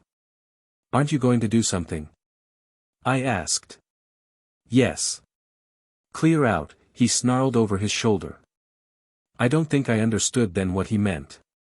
The other two had picked themselves up by that time, and they rushed together to the boat. They tramped, they wheezed, they shoved, they cursed the boat, the ship, each other, cursed me. All in mutters. I didn't move, I didn't speak. I watched the slant of the ship. She was as still as if landed on the blocks in a dry dock, only she was like this. He held up his hand, palm under, the tips of the fingers inclined downwards. "Like this," he repeated.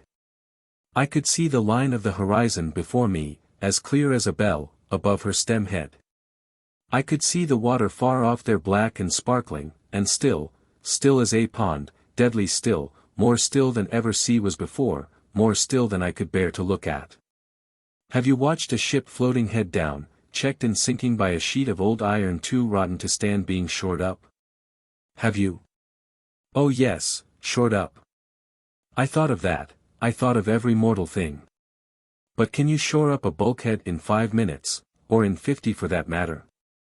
Where was I going to get men that would go down below? And the timber, the timber. Would you have had the courage to swing the maul for the first blow if you had seen that bulkhead? Don't say you would, you had not seen it, nobody would. Hang it, to do a thing like that you must believe there is a chance, 1 in 1,000, at least, some ghost of a chance, and you would not have believed. Nobody would have believed. You think me a cur for standing there, but what would you have done? What? You can't tell, nobody can tell. One must have time to turn round. What would you have me do? Where was the kindness in making crazy with fright all those people I could not save single-handed, that nothing could save? Look here. As true as I sit on this chair before you. He drew quick breaths at every few words and shot quick glances at my face, as though in his anguish he were watchful of the effect. He was not speaking to me, he was only speaking before me, in a dispute with an invisible personality, an antagonistic and inseparable partner of his existence, another possessor of his soul. These were issues beyond the competency of a court of inquiry. It was a subtle and momentous quarrel as to the true essence of life, and did not want a judge. He wanted an ally, a helper, an accomplice. I felt the risk I ran of being circumvented, blinded, decoyed, bullied, perhaps, into taking a definite part in a dispute impossible of decision if one had to be fair to all the phantoms in possession, to the reputable that had its claims and to the disreputable that had its exigencies. I can't explain to you who haven't seen him and who hear his words only at second hand the mixed nature of my feelings. It seemed to me I was being made to comprehend the inconceivable, and I know of nothing to compare with the discomfort of such a sensation. I was made to look at the convention that lurks in all truth and on the essential sincerity of falsehood. He appealed to all sides at once, to the side turned perpetually to the light of day, and to that side of us which, like the other hemisphere of the moon, exists stealthily in perpetual darkness, with only a fearful ashy light falling at times on the edge. He swayed me. I own to it, I own up. The occasion was obscure, insignificant, what you will, a lost youngster, one in a million, but then he was one of us. An incident as completely devoid of importance as the flooding of an ant heap, and yet the mystery of his attitude got hold of me as though he had been an individual in the forefront of his kind. As if the obscure truth involved were momentous enough to affect mankind's conception of itself. Marlowe paused to put new life into his expiring cheroot, seemed to forget all about the story, and abruptly began again. My fault, of course. One has no business really to get interested. It's a weakness of mine. His was of another kind. My weakness consists in not having a discriminating eye for the incidental, for the externals, no eye for the hod of the rag picker or the fine linen of the next man. Next man, that's it. I have met so many men, he pursued, with momentary sadness, met them too with a certain impact, let us say, like this fellow, for instance, and in each case all I could see was merely the human being. A confounded democratic quality of vision which may be better than total blindness, but has been of no advantage to me, I can assure you. Men expect one to take into account their fine linen. But I never could get up any enthusiasm about these things. Oh. It's a failing, and then comes a soft evening, a lot of men too indolent for whist, and a story. He paused again to wait for an encouraging remark, perhaps, but nobody spoke, only the host, as if reluctantly performing a duty, murmured. You are so subtle, Marlowe. Who? I, said Marlowe in a low voice. Oh no. But he was. And try as I may for the success of this yarn, I am missing innumerable shades, they were so fine, so difficult to render in colorless words. Because he complicated matters by being so simple, too, the simplest poor devil. By Jove! He was amazing.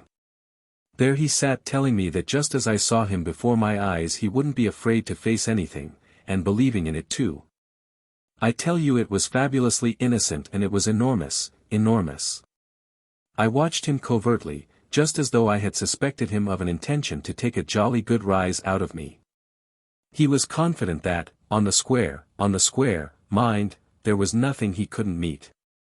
Ever since he had been, so high, quite a little chap, he had been preparing himself for all the difficulties that can beset one on land and water.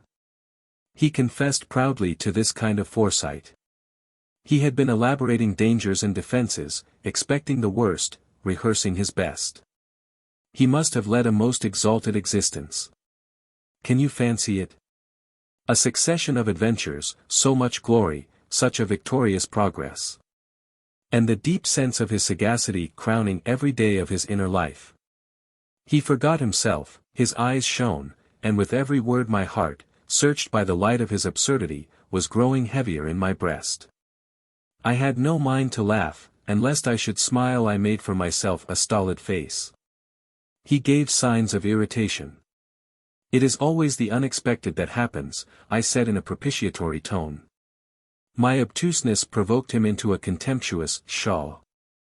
I suppose he meant that the unexpected couldn't touch him, nothing less than the unconceivable itself could get over his perfect state of preparation.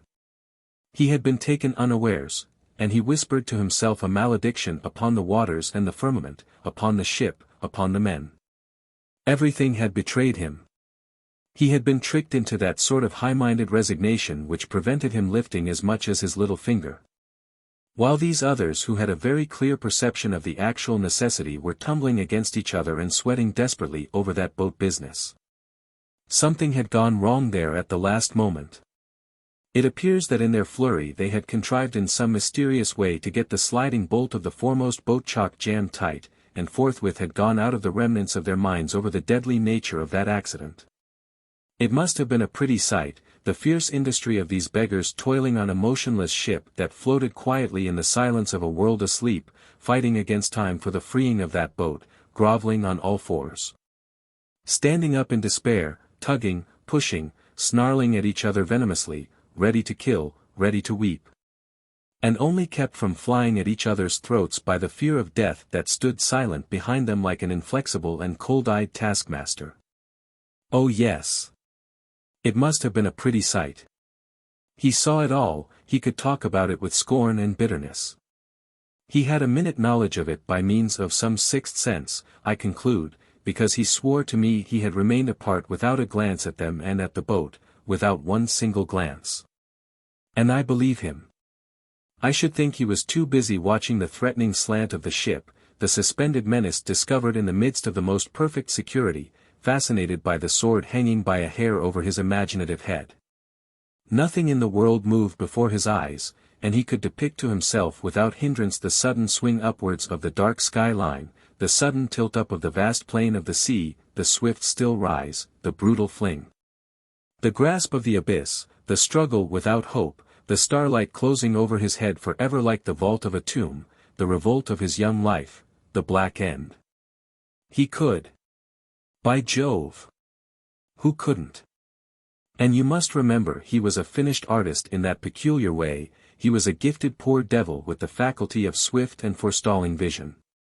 The sights it showed him had turned him into cold stone from the soles of his feet to the nape of his neck, but there was a hot dance of thoughts in his head, a dance of lame, blind, mute thoughts, a whirl of awful cripples. Didn't I tell you he confessed himself before me as though I had the power to bind and to loose? He burrowed deep, deep, in the hope of my absolution, which would have been of no good to him. This was one of those cases which no solemn deception can palliate, where no man can help, where his very Maker seems to abandon a sinner to his own devices. He stood on the starboard side of the bridge, as far as he could get from the struggle for the boat, which went on with the agitation of madness and the stealthiness of a conspiracy. The two Malays had meantime remained holding to the wheel. Just picture to yourselves the actors in that, thank God, unique episode of the sea, for beside themselves with fierce and secret exertions, and three looking on in complete immobility, above the awnings covering the profound ignorance of hundreds of human beings, with their weariness, with their dreams, with their hopes, arrested, held by an invisible hand on the brink of annihilation. For that they were so, makes no doubt to me, given the state of the ship, this was the deadliest possible description of accident that could happen. These beggars by the boat had every reason to go distracted with funk. Frankly, had I been there, I would not have given as much as a counterfeit farthing for the ship's chance to keep above water to the end of each successive second. And still she floated. These sleeping pilgrims were destined to accomplish their whole pilgrimage to the bitterness of some other end. It was as if the omnipotence whose mercy they confessed had needed their humble testimony on earth for a while longer, and had looked down to make a sign, "Thou shalt not," to the ocean. Their escape would trouble me as a prodigiously inexplicable event, did I not know how tough old iron can be, as tough sometimes as the spirit of some men we meet now and then, worn to a shadow and breasting the weight of life. Not the least wonder of these 20 minutes, to my mind, is the behavior of the two helmsmen. They were amongst the native batch of all sorts brought over from Aden to give evidence at the inquiry. One of them, laboring under intense bashfulness, was very young, and with his smooth, yellow, cheery countenance looked even younger than he was. I remember perfectly Brearley asking him, through the interpreter, what he thought of it at the time, and the interpreter, after a short colloquy, turning to the court with an important air. He says he thought nothing. The other, with patient blinking eyes, a blue cotton handkerchief, faded with much washing, bound with a smart twist over a lot of grey wisps, his face shrunk into grim hollows, his brown skin made darker by a mesh of wrinkles. Explained that he had a knowledge of some evil thing befalling the ship, but there had been no order. He could not remember an order, why should he leave the helm? To some further questions he jerked back his spare shoulders, and declared it never came into his mind then that the white men were about to leave the ship through fear of death. He did not believe it now. There might have been secret reasons. He wagged his old chin knowingly. Aha! Secret reasons. He was a man of great experience, and he wanted that white Tuan to know. He turned towards Brearley, who didn't raise his head, that he had acquired a knowledge of many things by serving white men on the sea for a great number of years, and, suddenly, with shaky excitement he poured upon our spellbound attention a lot of queer-sounding names, names of dead and gone skippers, names of forgotten country ships, names of familiar and distorted sound. As if the hand of dumb time had been at work on them for ages. They stopped him at last. A silence fell upon the court, a silence that remained unbroken for at least a minute, and passed gently into a deep murmur. This episode was the sensation of the second day's proceedings, affecting all the audience, affecting everybody except Jim, who was sitting moodily at the end of the first bench. And never looked up at this extraordinary and damning witness that seemed possessed of some mysterious theory of defense. So these two Lascars stuck to the helm of that ship without steerage way, where death would have found them if such had been their destiny. The whites did not give them half a glance, had probably forgotten their existence. Assuredly Jim did not remember it. He remembered he could do nothing, now he was alone. There was nothing to do but to sink with the ship. No use making a disturbance about it. Was there? He waited upstanding, without a sound, stiffened in the idea of some sort of heroic discretion. The first engineer ran cautiously across the bridge to tug at his sleeve. "Come and help. For God's sake, come and help." He ran back to the boat on the points of his toes, and returned directly to worry at his sleeve, begging and cursing at the same time. "I believe he would have kissed my hands," said Jim savagely, and, next moment, he starts foaming and whispering in my face, "If I had the time I would like to crack your skull for you." I pushed him away. Suddenly he caught hold of me round the neck. Damn him! I hit him. I hit out without looking. "Won't you save your own life, you infernal coward," he sobs. Coward. He called me an infernal coward. Ha! Ha! Ha! Ha! He called me, ha! Ha! Ha! He had thrown himself back and was shaking with laughter. I had never in my life heard anything so bitter as that noise. It fell like a blight on all the merriment about donkeys, pyramids, bazaars, or what not. Along the whole dim length of the gallery the voices dropped, the pale blotches of faces turned our way with one accord. And the silence became so profound that the clear tinkle of a teaspoon falling on the tessellated floor of the veranda rang out like a tiny and silvery scream. "You mustn't laugh like this, with all these people about," I remonstrated. "It isn't nice for them, you know." He gave no sign of having heard at first, but after a while, with a stare that, missing me altogether, seemed to probe the heart of some awful vision, he muttered carelessly, "Oh.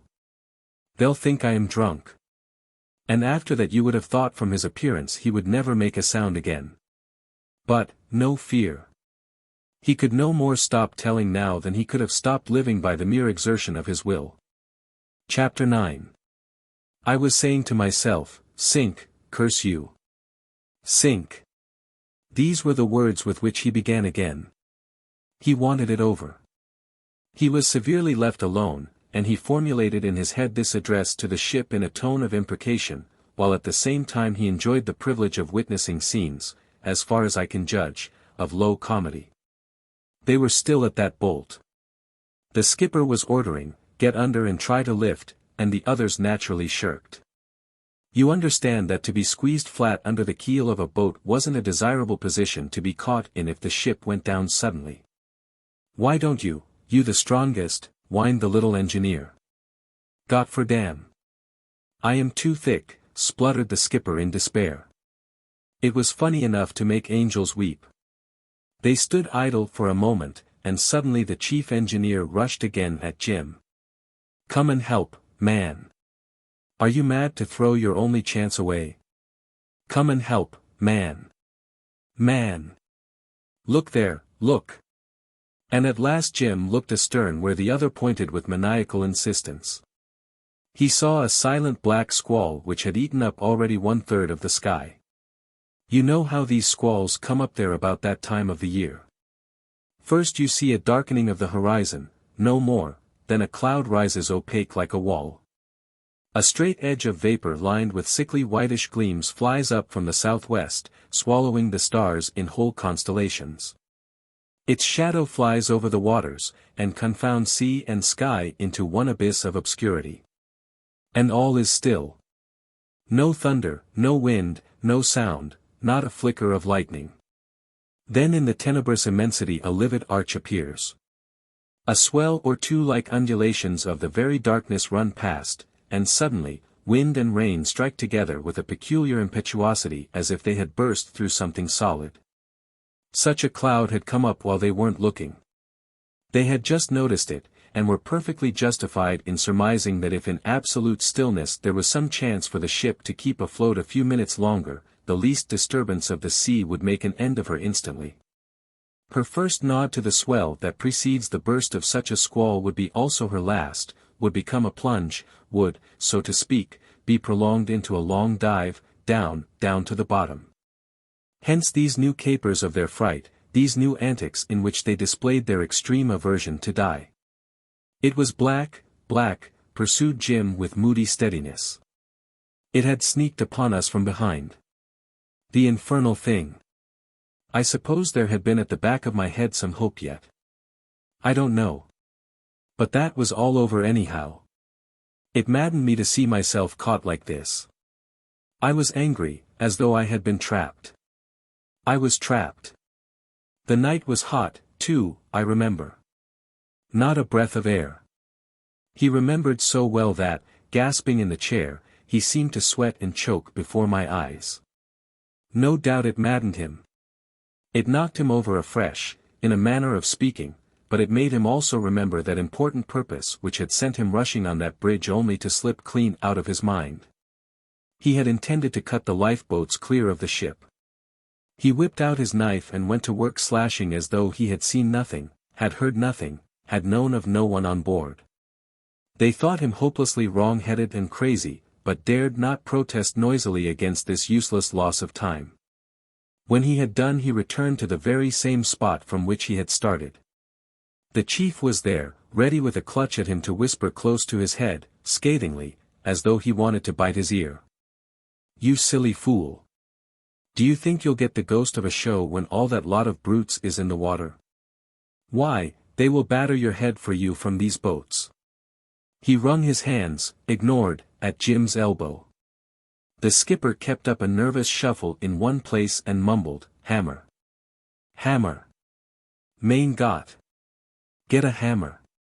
The little engineer whimpered like a child, but, broken arm and all, he turned out the least craven of the lot as it seems, and, actually, mustered enough pluck to run an errand to the engine room. No trifle, it must be owned in fairness to him. Jim told me he darted desperate looks like a cornered man, gave one low wail, and dashed off. He was back instantly clambering, hammer in hand, and without a pause flung himself at the bolt. The others gave up Jim at once and ran off to assist. He heard the tap of the hammer, the sound of the released chalk falling over. The boat was clear. Only then he turned to look, only then. But he kept his distance, he kept his distance. He wanted me to know he had kept his distance. That there was nothing in common between him and these men, who had the hammer. Nothing whatever. It is more than probable he thought himself cut off from them by a space that could not be traversed, by an obstacle that could not be overcome, by a chasm without bottom. He was as far as he could get from them, the whole breadth of the ship. His feet were glued to that remote spot and his eyes to their indistinct group bowed together and swaying strangely in the common torment of fear. A hand lamp lashed to a stanchion above a little table rigged up on the bridge. The Patna had no chart room amidships, threw a light on their laboring shoulders, on their arched and bobbing backs. They pushed at the bow of the boat. They pushed out into the night, they pushed, and would no more look back at him. They had given him up as if indeed he had been too far, too hopelessly separated from themselves, to be worth an appealing word, a glance, or a sign. They had no leisure to look back upon his passive heroism, to feel the sting of his abstention. The boat was heavy. They pushed at the bow with no breath to spare for an encouraging word, but the turmoil of terror that had scattered their self-command like chaff before the wind, converted their desperate exertions into a bit of fooling, upon my word. Fit for knockabout clowns in a farce. They pushed with their hands, with their heads, they pushed for dear life with all the weight of their bodies. They pushed with all the might of their souls, only no sooner had they succeeded in canting the stem clear of the davit than they would leave off like one man and start a wild scramble into her. As a natural consequence the boat would swing in abruptly, driving them back, helpless and jostling against each other. They would stand nonplussed for a while, exchanging in fierce whispers all the infamous names they could call to mind, and go at it again. 3 times this occurred. He described it to me with morose thoughtfulness. He hadn't lost a single movement of that comic business. I loathed them. I hated them. I had to look at all that, he said without emphasis, turning upon me a somberly watchful glance. Was ever there anyone so shamefully tried? He took his head in his hands for a moment, like a man driven to distraction by some unspeakable outrage. These were things he could not explain to the court, and not even to me. But I would have been little fitted for the reception of his confidences had I not been able at times to understand the pauses between the words. In this assault upon his fortitude there was the jeering intention of a spiteful and vile vengeance. There was an element of burlesque in his ordeal, a degradation of funny grimaces in the approach of death or dishonor. He related facts which I have not forgotten, but at this distance of time I couldn't recall his very words. I only remember that he managed wonderfully to convey the brooding rancor of his mind into the bare recital of events. Twice, he told me, he shut his eyes in the certitude that the end was upon him already, and twice he had to open them again. Each time he noted the darkening of the great stillness. The shadow of the silent cloud had fallen upon the ship from the zenith, and seemed to have extinguished every sound of her teeming life. He could no longer hear the voices under the awnings. He told me that each time he closed his eyes a flash of thought showed him that crowd of bodies, laid out for death, as plain as daylight. When he opened them, it was to see the dim struggle of 4 men fighting like mad with a stubborn boat. They would fall back before it time after time, stand swearing at each other, and suddenly make another rush in a bunch. Enough to make you die laughing, he commented with downcast eyes. Then raising them for a moment to my face with a dismal smile, I ought to have a merry life of it, by God. For I shall see that funny sight a good many times yet before I die. His eyes fell again. See and hear. See and hear, he repeated twice, at long intervals, filled by vacant staring. He roused himself. I made up my mind to keep my eyes shut, he said, and I couldn't. I couldn't, and I don't care who knows it. Let them go through that kind of thing before they talk. Just let them, and do better, that's all. The second time my eyelids flew open and my mouth too. I had felt the ship move. She just dipped her bows, and lifted them gently, and slow. Everlastingly slow, and ever so little. She hadn't done that much for days. The cloud had raced ahead, and this first swell seemed to travel upon a sea of lead. There was no life in that stir. It managed, though, to knock over something in my head. What would you have done? You are sure of yourself, aren't you? What would you do if you felt now, this minute, the house here move, just move a little under your chair? Leap. By heavens! You would take one spring from where you sit and land in that clump of bushes yonder. He flung his arm out at the night beyond the stone balustrade. I held my peace. He looked at me very steadily, very severe. There could be no mistake, I was being bullied now, and it behoved me to make no sign lest by a gesture or a word I should be drawn into a fatal admission about myself which would have had some bearing on the case. I was not disposed to take any risk of that sort. Don't forget I had him before me, and really he was too much like one of us not to be dangerous. But if you want to know, I don't mind telling you that I did, with a rapid glance, estimate the distance to the mass of denser blackness in the middle of the grass plot before the veranda. He exaggerated. I would have landed short by several feet, and that's the only thing of which I am fairly certain. The last moment had come, as he thought, and he did not move. His feet remained glued to the planks if his thoughts were knocking about loose in his head. It was at this moment too that he saw one of the men around the boat step backward suddenly, clutch at the air with raised arms, totter and collapse. He didn't exactly fall, he only slid gently into a sitting posture, all hunched up, and with his shoulders propped against the side of the engine-room skylight. That was the donkey man. A haggard, white-faced chap with a ragged mustache. Acted third engineer, he explained. Dead, I said. We had heard something of that in court. So they say, he pronounced with somber indifference. Of course I never knew. Weak heart. The man had been complaining of being out of sorts for some time before. Excitement. Overexertion. Devil only knows. Ha. Ha. Ha. It was easy to see he did not want to die either.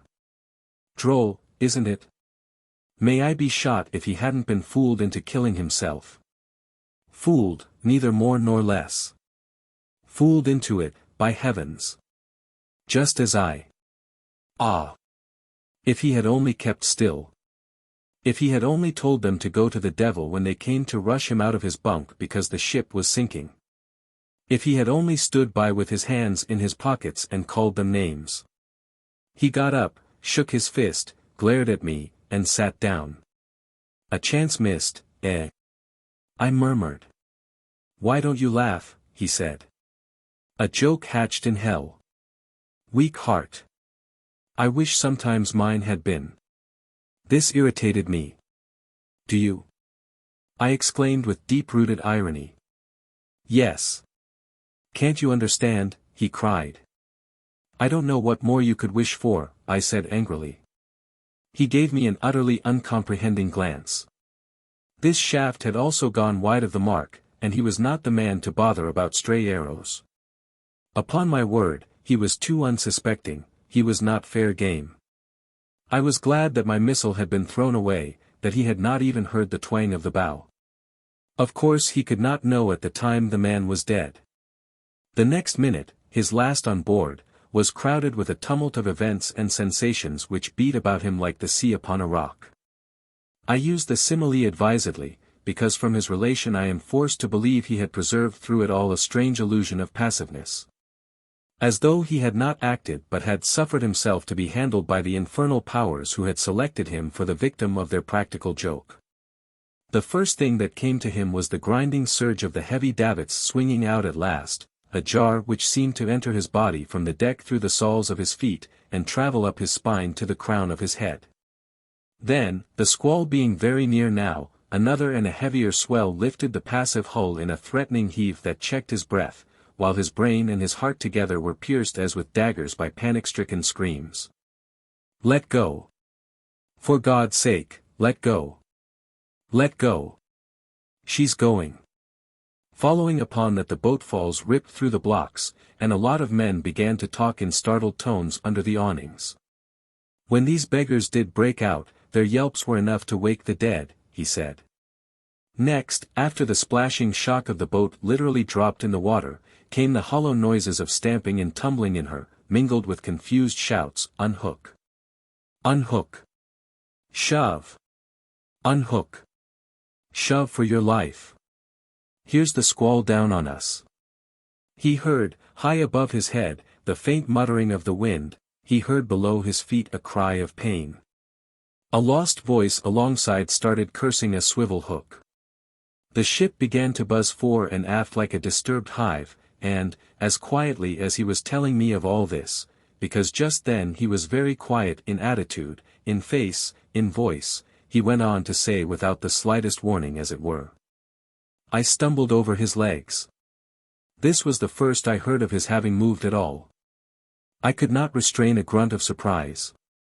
Something had started him off at last, but of the exact moment, of the cause that tore him out of his immobility, he knew no more than the uprooted tree nose of the wind that laid it low. All this had come to him, the sounds, the sights, the legs of the dead man, by Jove. The infernal joke was being crammed devilishly down his throat, but, look you, he was not going to admit of any sort of swallowing motion in his gullet. It's extraordinary how he could cast upon you the spirit of his illusion. I listened as if to a tale of black magic at work upon a corpse. He went over sideways, very gently, and this is the last thing I remember seeing on board, he continued. I did not care what he did. It looked as though he were picking himself up. I thought he was picking himself up, of course. I expected him to bolt past me over the rail and drop into the boat after the others. I could hear them knocking about down there, and a voice as if crying up a shaft called out, "George." Then 3 voices together raised a yell. They came to me separately, one bleated, another screamed, one howled. Oof! He shivered a little, and I beheld him rise slowly as if a steady hand from above had been pulling him out of the chair by his hair. Up, slowly, to his full height, and when his knees had locked stiff the hand let him go, and he swayed a little on his feet.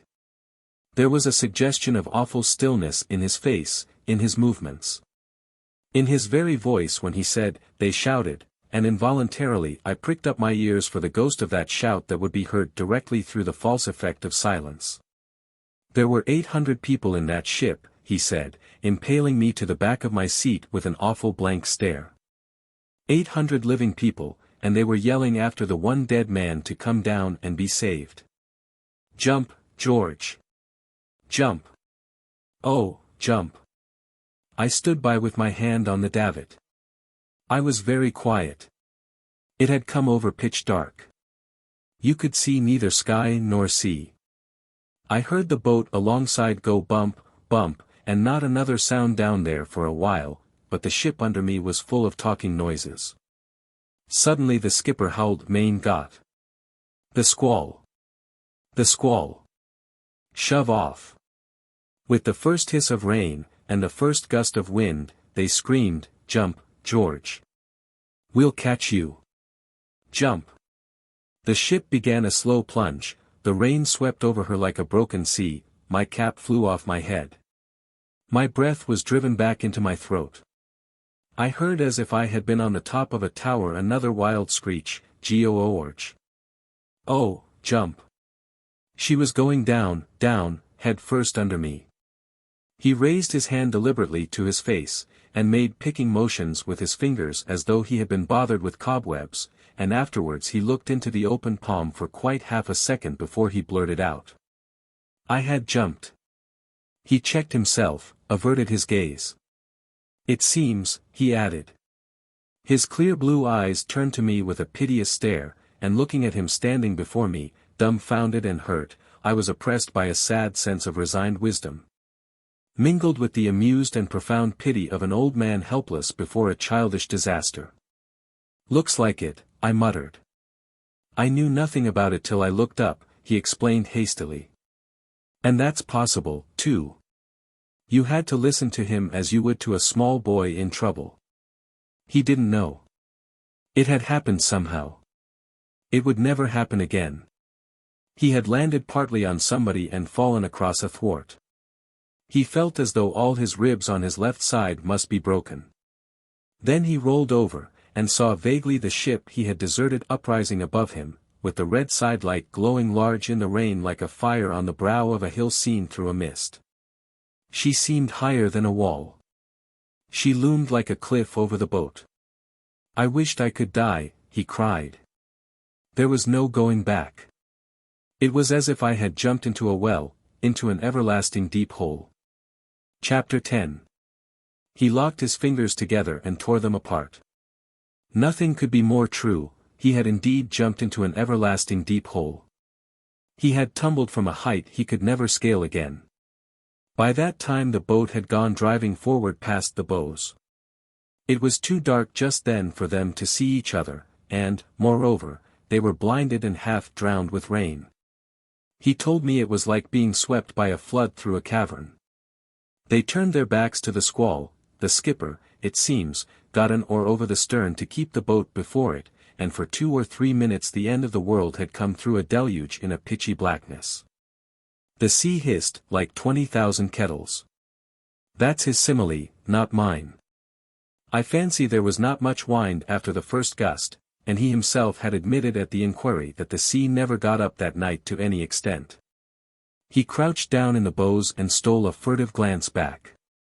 He saw just one yellow gleam of the masthead light high up and blurred like a last star ready to dissolve. It terrified me to see it still there, he said. That's what he said. What terrified him was the thought that the drowning was not over yet. No doubt he wanted to be done with that abomination as quickly as possible. Nobody in the boat made a sound. In the dark she seemed to fly, but of course she could not have had much way. Then the showers swept ahead, and the great, distracting, hissing noise followed the rain into distance and died out. There was nothing to be heard then but the slight wash about the boat's sides. Somebody's teeth were chattering violently. A hand touched his back. A faint voice said, "You there?" Another cried out shakily, "She's gone." And they all stood up together to look astern. They saw no lights. All was black. A thin cold drizzle was driving into their faces. The boat lurched slightly. The teeth chattered faster, stopped, and began again twice before the man could master his shiver sufficiently to say, "Juju st in titimi." Brr. He recognized the voice of the chief engineer saying surlily, "I saw her go down. I happened to turn my head." The wind had dropped almost completely. They watched in the dark with their heads half turned to windward as if expecting to hear cries. At first he was thankful the night had covered up the scene before his eyes, and then to know of it and yet to have seen and heard nothing appeared somehow the culminating point of an awful misfortune. "Strange, isn't it?" he murmured, interrupting himself in his disjointed narrative. "It did not seem so strange to me." He must have had an unconscious conviction that the reality could not be half as bad, not half as anguishing, appalling, and vengeful as the created terror of his imagination. I believe that, in this first moment, his heart was wrung with all the suffering, that his soul knew the accumulated savor of all the fear, all the horror. All the despair of 800 human beings pounced upon in the night by a sudden and violent death, else why should he have said? It seemed to me that I must jump out of that accursed boat and swim back to sea, half a mile, more, any distance, to the very spot. Why this impulse? Do you see the significance? Why back to the very spot? Why not drown alongside, if he meant drowning? Why back to the very spot, to sea, as if his imagination had to be soothed by the assurance that all was over before death could bring relief? I defy any one of you to offer another explanation. It was one of those bizarre and exciting glimpses through the fog. It was an extraordinary disclosure. He let it out as the most natural thing one could say. He fought down that impulse and then he became conscious of the silence. He mentioned this to me. A silence of the sea, of the sky, merged into one indefinite immensity still as death around these saved, palpitating lives. "You might have heard a pin drop in the boat," he said with a queer contraction of his lips, like a man trying to master his sensibilities while relating some extremely moving fact. A silence. God alone, who had willed him as he was, knows what he made of it in his heart. "I didn't think any spot on earth could be so still," he said. "You couldn't distinguish the sea from the sky, there was nothing to see and nothing to hear. Not a glimmer, not a shape, not a sound. You could have believed that every bit of dry land had gone to the bottom, that every man on earth but I and these beggars in the boat had got drowned. He leaned over the table with his knuckles propped amongst coffee cups, liqueur glasses, cigar ends. I seemed to believe it. Everything was gone and, all was over. He fetched a deep sigh. With me. Marlowe sat up abruptly and flung away his cheroot with force. It made a darting red trail like a toy rocket fired through the drapery of creepers. Nobody stirred. "Hey, what do you think of it?" he cried with sudden animation. Wasn't he true to himself, wasn't he? His saved life was over for want of ground under his feet, for want of sights for his eyes, for want of voices in his ears. Annihilation, hey! And all the time it was only a clouded sky, a sea that did not break, the air that did not stir. Only a night, only a silence. It lasted for a while, and then they were suddenly and unanimously moved to make a noise over their escape. I knew from the first she would go. Not a minute too soon. A narrow squeak, bagosh.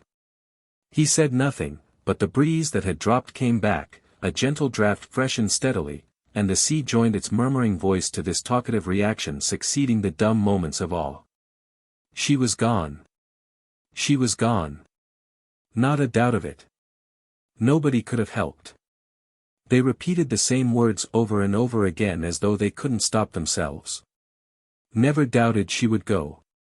The lights were gone. No mistake. The lights were gone. Couldn't expect anything else.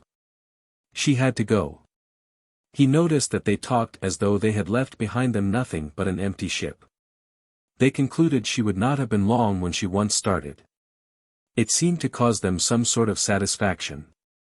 They assured each other that she couldn't have been long about it, just shot down like a flat iron. The chief engineer declared that the masthead light at the moment of sinking seemed to drop, like a lighted match you throw down. At this the second laughed hysterically.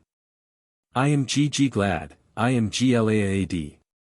"His teeth went on, like an electric rattle," said Jim, and all at once he began to cry.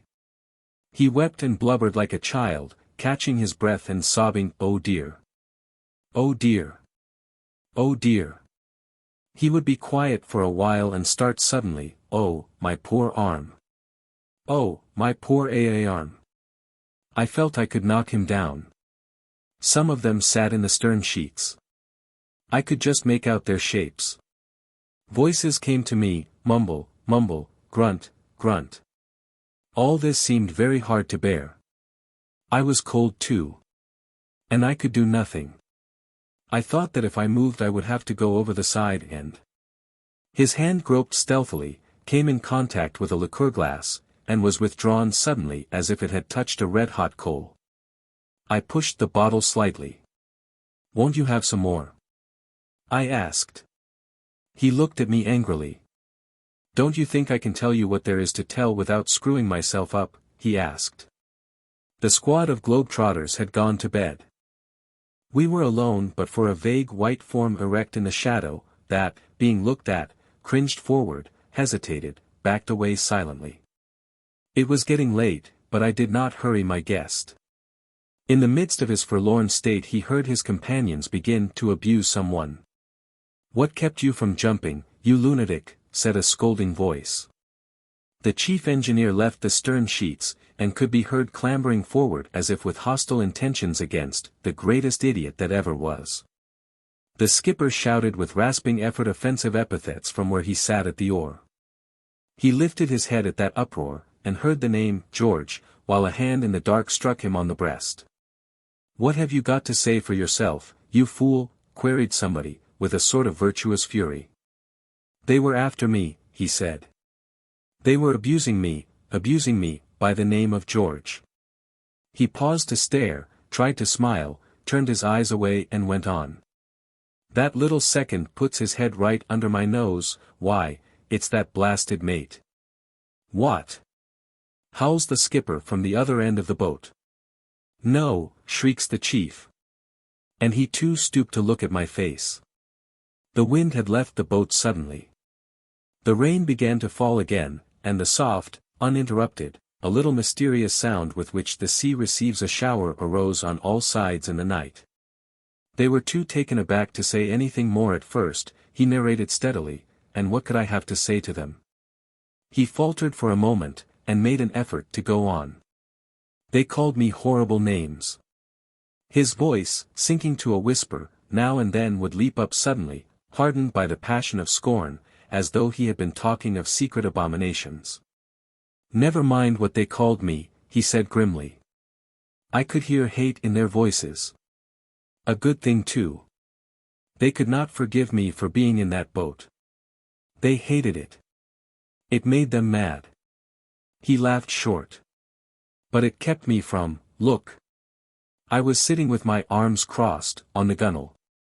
He perched himself smartly on the edge of the table and crossed his arms. Like this, see? One little tilt backwards and I would have been gone, after the others. One little tilt, the least bit, the least bit. He frowned, and tapping his forehead with the tip of his middle finger, it was there all the time, he said impressively. All the time, that notion. And the rain, cold, thick, cold as melted snow, colder, on my thin cotton clothes, I'll never be so cold again in my life, I know. And the sky was black too, all black. Not a star, not a light anywhere. Nothing outside that confounded boat and those two yapping before me like a couple of mean mongrels at a treed thief. Yap. Yap. What you doing here? You're a fine sort. Too much of a bloomin' gentleman to put your hand to it. Come out of your trance, did you? To sneak in. Did you? Yap. Yap. You ain't fit to live. Yap. Yap. Two of them together trying to outbark each other. The other would bay from the stern through the rain, couldn't see him, couldn't make it out, some of his filthy jargon.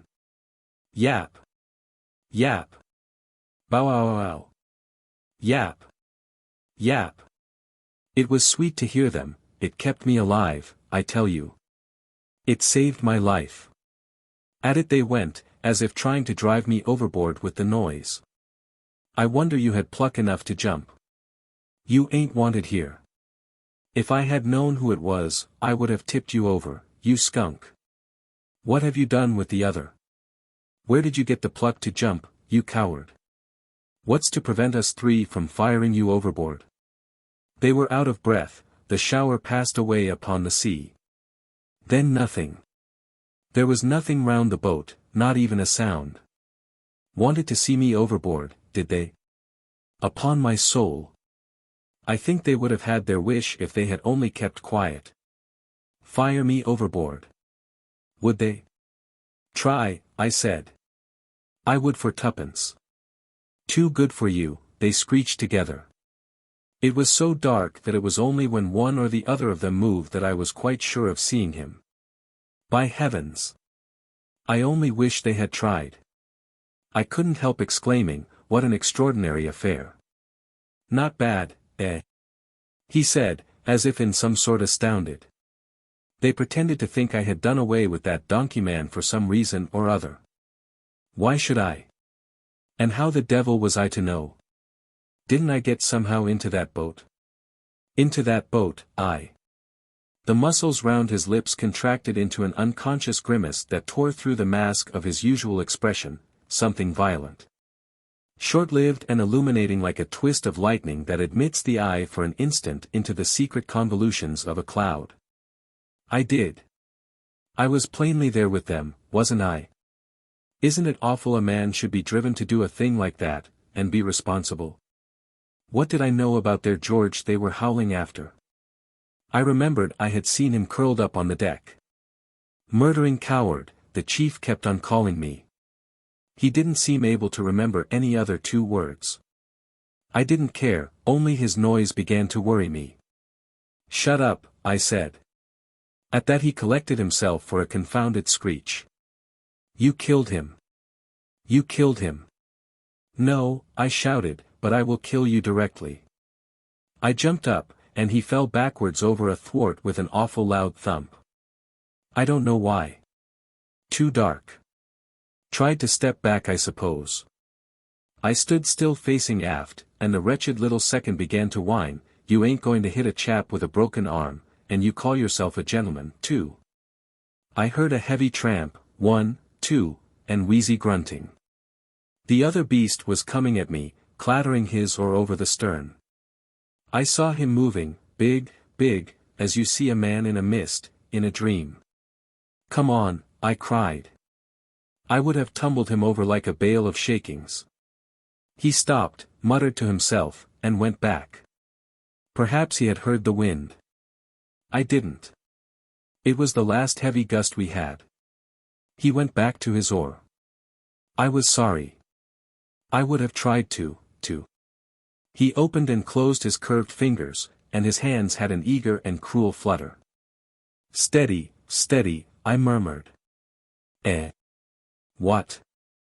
I am not excited, he remonstrated, awfully hurt, and with a convulsive jerk of his elbow knocked over the cognac bottle. I started forward, scraping my chair. He bounced off the table as if a mine had been exploded behind his back, and half turned before he alighted, crouching on his feet to show me a startled pair of eyes and a face white about the nostrils. A look of intense annoyance succeeded. Awfully sorry. How clumsy of me, he mumbled, very vexed, while the pungent odor of spilt alcohol enveloped us suddenly with an atmosphere of a low drinking bout in the cool, pure darkness of the night. The lights had been put out in the dining hall, our candle glimmered solitary in the long gallery, and the columns had turned black from pediment to capital.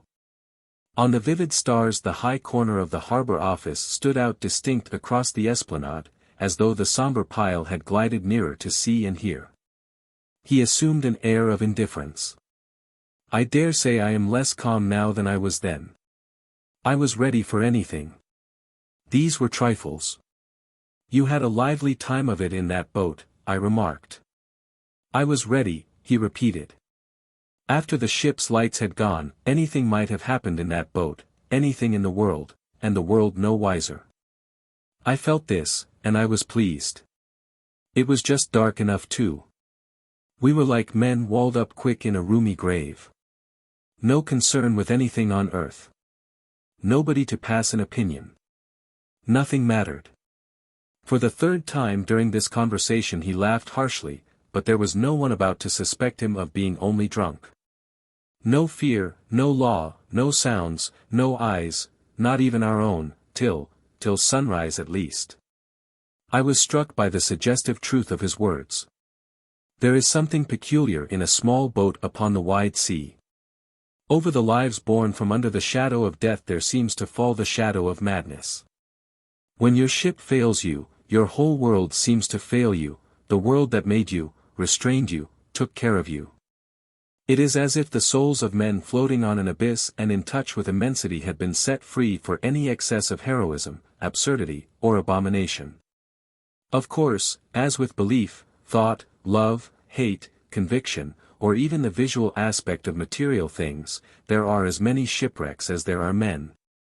And in this one there was something abject which made the isolation more complete, there was a villainy of circumstances that cut these men off more completely from the rest of mankind, whose ideal of conduct had never undergone the trial of a fiendish and appalling joke.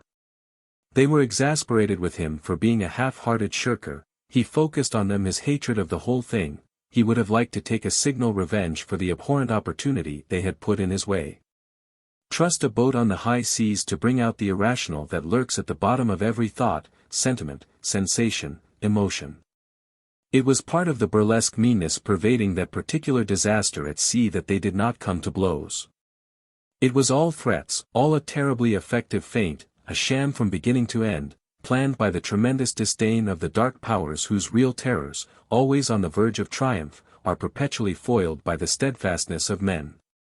I asked, after waiting for a while, well, what happened? A futile question. I knew too much already to hope for the grace of a single uplifting touch, for the favor of hinted madness, of shadowed horror. Nothing, he said. I meant business, but they meant noise only. Nothing happened. And the rising sun found him just as he had jumped up first in the bows of the boat. What a persistence of readiness! He had been holding the tiller in his hand, too, all the night. They had dropped the rudder overboard while attempting to ship it, and I suppose the tiller got kicked forward somehow while they were rushing up and down that boat trying to do all sorts of things at once so as to get clear of the side. It was a long heavy piece of hard wood, and apparently he had been clutching it for 6 hours or so. If you don't call that being ready. Can you imagine him, silent and on his feet half the night, his face to the gusts of rain, staring at somber forms watchful of vague movements, straining his ears to catch rare low murmurs in the stern sheets? Firmness of courage or effort of fear? What do you think? And the endurance is undeniable too. 6 hours more or less on the defensive, 6 hours of alert immobility while the boat drove slowly or floated arrested, according to the caprice of the wind. While the sea, calmed, slept at last, while the clouds passed above his head. While the sky from an immensity lustreless and black, diminished to a somber and lustrous vault, scintillated with a greater brilliance, faded to the east, paled at the zenith. While the dark shapes blotting the low stars astern got outlines, relief became shoulders, heads, faces, features, confronted him with dreary stares, had disheveled hair, torn clothes, blinked red eyelids at the white dawn. They looked as though they had been knocking about drunk in gutters for a week, he described graphically, and then he muttered something about the sunrise being of a kind that foretells a calm day. You know that sailor habit of referring to the weather in every connection. And on my side his few mumbled words were enough to make me see the lower limb of the sun clearing the line of the horizon, the tremble of a vast ripple running over all the visible expanse of the sea, as if the waters had shuddered, giving birth to the globe of light, while the last puff of the breeze would stir the air in a sigh of relief. They sat in the stern shoulder to shoulder, with the skipper in the middle, like 3 dirty owls, and stared at me. I heard him say with an intention of hate that distilled a corrosive virtue into the commonplace words like a drop of powerful poison falling into a glass of water. But my thoughts dwelt upon that sunrise. I could imagine under the pellucid emptiness of the sky these 4 men imprisoned in the solitude of the sea, the lonely sun, regardless of the speck of life, ascending the clear curve of the heaven as if to gaze ardently from a greater height at his own splendor reflected in the still ocean. They called out to me from aft, said Jim, as though we had been chums together. I heard them. They were begging me to be sensible and drop that blooming piece of wood. Why would I carry on so? They hadn't done me any harm, had they? There had been no harm. No harm. His face crimsoned as though he could not get rid of the air in his lungs. No harm, he burst out. I leave it to you. You can understand. Can't you? You see it, don't you? No harm. Good God. What more could they have done? Oh yes, I know very well, I jumped. Certainly. I jumped. I told you I jumped, but I tell you they were too much for any man. It was their doing as plainly as if they had reached up with a boat hook and pulled me over. Can't you see it? You must see it. Come. Speak, straight out. His uneasy eyes fastened upon mine, questioned, begged, challenged, entreated. For the life of me I couldn't help murmuring, "You've been tried." More than is fair, he caught up swiftly. I wasn't given half a chance, with a gang like that. And now they were friendly, oh, so damnably friendly. Chums, shipmates. All in the same boat. Make the best of it. They hadn't meant anything. They didn't care a hang for George. George had gone back to his berth for something at the last moment and got caught. The man was a manifest fool. Very sad, of course. Their eyes looked at me, their lips moved. They wagged their heads at the other end of the boat, 3 of them, they beckoned, to me. Why not? Hadn't I jumped? I said nothing. There are no words for the sort of things I wanted to say. If I had opened my lips just then I would have simply howled like an animal. I was asking myself when I would wake up. They urged me aloud to come aft and hear quietly what the skipper had to say. We were sure to be picked up before the evening, right in the track of all the canal traffic. There was smoke to the northwest now. It gave me an awful shock to see this faint blur, this low trail of brown mist through which you could see the boundary of sea and sky. I called out to them that I could hear very well where I was. The skipper started swearing, as hoarse as a crow. He wasn't going to talk at the top of his voice for my accommodation. "Are you afraid they will hear you on shore?" I asked. He glared as if he would have liked to claw me to pieces. The chief engineer advised him to humor me. He said I wasn't right in my head yet. The other rose astern, like a thick pillar of flesh, and talked. Jim remained thoughtful. "Well," I said. "What did I care what story they agreed to make up?" he cried recklessly. "They could tell what they jolly well liked. It was their business. I knew the story. Nothing they could make people believe could alter it for me." I let him talk, argue. He went on and on and on. Suddenly I felt my legs give way under me. I was sick, tired to death. I let fall the tiller, turned my back on them, and sat down on the foremost thwart. I had enough. They called to me to know if I understood. Wasn't it true, every word of it? It was true, by God. After their fashion. I did not turn my head. I heard them palavering together. "The silly ass won't say anything. Oh, he understands well enough. Let him be, he will be all right. What can he do? What could I do? Weren't we all in the same boat?" I tried to be deaf. The smoke had disappeared to the northward. It was a dead calm. They had a drink from the water breaker, and I drank too. Afterwards they made a great business of spreading the boat sail over the gunwales. Would I keep a lookout? They crept under, out of my sight, thank God. I felt weary, done up, as if I hadn't had 1 hour's sleep since the day I was born. I couldn't see the water for the glitter of the sunshine. From time to time one of them would creep out, stand up to take a look all round, and get under again. I could hear spells of snoring below the sail. Some of them could sleep. One of them at least. I couldn't. All was light, and the boat seemed to be falling through it. Now and then I would feel quite surprised to find myself sitting on a thwart. He began to walk with measured steps to and fro before my chair, one hand in his trousers pocket, his head bent thoughtfully, and his right arm at long intervals raised for a gesture that seemed to put out of his way an invisible intruder. "I suppose you think I was going mad," he began in a changed tone. "And well you may, if you remember I had lost my cap.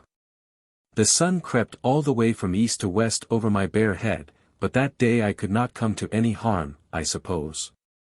The sun could not make me mad." His right arm put aside the idea of madness. "Neither could it kill me." Again his arm repulsed a shadow.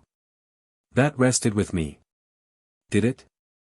I said, inexpressibly amazed at this new turn, and I looked at him with the same sort of feeling I might be fairly conceived to experience had he, after spinning round on his heel, presented an altogether new face. "I didn't get brain fever, I did not drop dead either," he went on. "I didn't bother myself at all about the sun over my head. I was thinking as coolly as any man that ever sat thinking in the shade. That greasy beast of a skipper poked his big cropped head from under the canvas and screwed his fishy eyes up at me. 'Donnerwetter. You will die,' he growled, and drew in like a turtle. I had seen him. I had heard him. He didn't interrupt me. I was thinking just then that I wouldn't. He tried to sound my thought with an attentive glance dropped on me in passing. 'Do you mean to say you had been deliberating with yourself whether you would die?' I asked in as impenetrable a tone as I could command. He nodded without stopping. 'Yes, it had come to that as I sat there alone,' he said. He passed on a few steps to the imaginary end of his beat, and when he flung round to come back both his hands were thrust deep into his pockets. He stopped short in front of my chair and looked down. "Don't you believe it?" he inquired with tense curiosity. I was moved to make a solemn declaration of my readiness to believe implicitly anything he thought fit to tell me. Chapter 11. He heard me out with his head on one side, and I had another glimpse through a rent in the mist in which he moved and had his being. The dim candle spluttered within the ball of glass, and that was all I had to see him by. At his back was the dark night with the clear stars, whose distant glitter disposed in retreating planes lured the eye into the depths of a greater darkness. And yet a mysterious light seemed to show me his boyish head, as if in that moment the youth within him had, for a moment, glowed and expired. "You are an awful good sort to listen like this," he said. "It does me good. You don't know what it is to me." "You don't," words seemed to fail him. It was a distinct glimpse. He was a youngster of the sort you like to see about you, of the sort you like to imagine yourself to have been. Of the sort whose appearance claims the fellowship of these illusions you had thought gone out, extinct, cold, and which, as if rekindled at the approach of another flame, give a flutter deep, deep down somewhere, give a flutter of light. Of heat. Yes, I had a glimpse of him then, and it was not the last of that kind.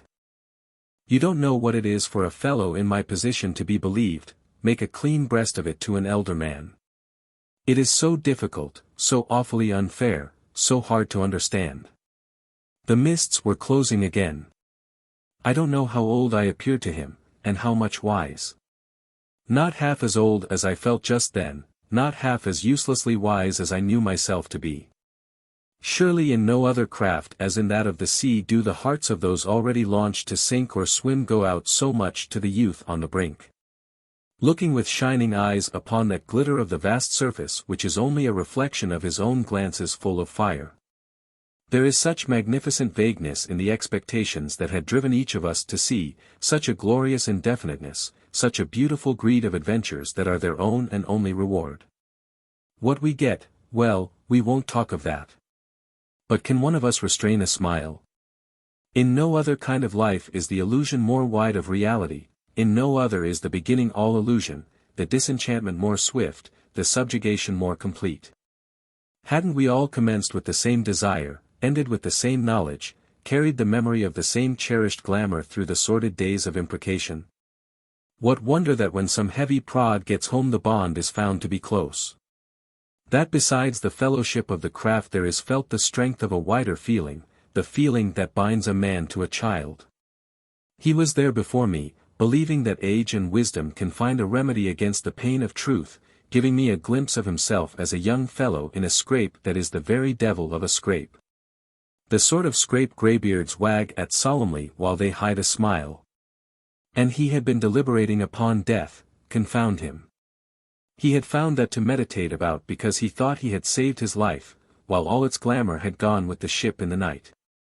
What more natural? It was tragic enough and funny enough in all conscience to call aloud for compassion, and in what was I better than the rest of us to refuse him my pity? And even as I looked at him the mists rolled into the rent, and his voice spoke. I was so lost, you know. It was the sort of thing one does not expect to happen to one. It was not like a fight, for instance. It was not, I admitted. He appeared changed, as if he had suddenly matured. One couldn't be sure, he muttered. Ah! You were not sure, I said, and was placated by the sound of a faint sigh that passed between us like the flight of a bird in the night. Well, I wasn't, he said courageously. It was something like that wretched story they made up. It was not a lie, but it wasn't truth all the same. It was something. One knows a downright lie. There was not the thickness of a sheet of paper between the right and the wrong of this affair. How much more did you want?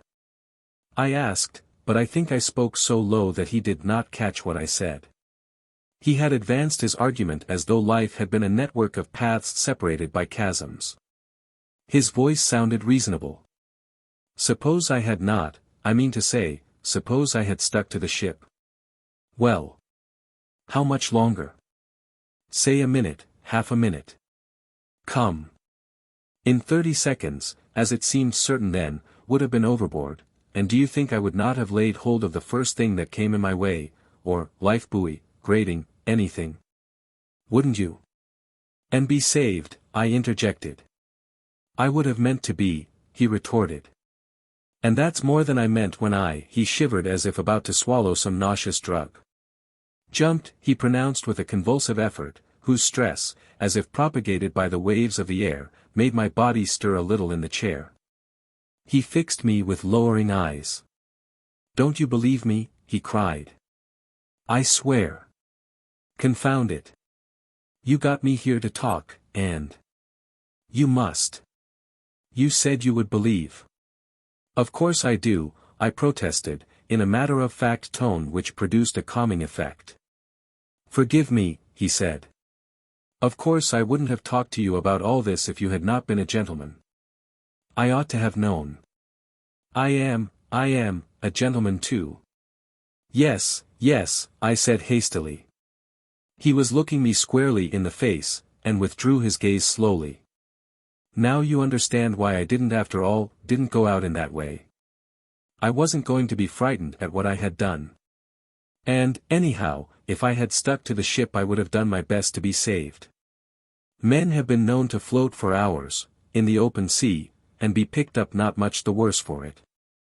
I might have lasted it out better than many others. There's nothing the matter with my heart. He withdrew his right fist from his pocket, and the blow he struck on his chest resounded like a muffled detonation in the night. No, I said. He meditated, with his legs slightly apart and his chin sunk. A hair's breadth, he muttered. Not the breadth of a hair between this and that. And at the time. It is difficult to see a hair at midnight, I put in, a little viciously I fear. Don't you see what I mean by the solidarity of the craft?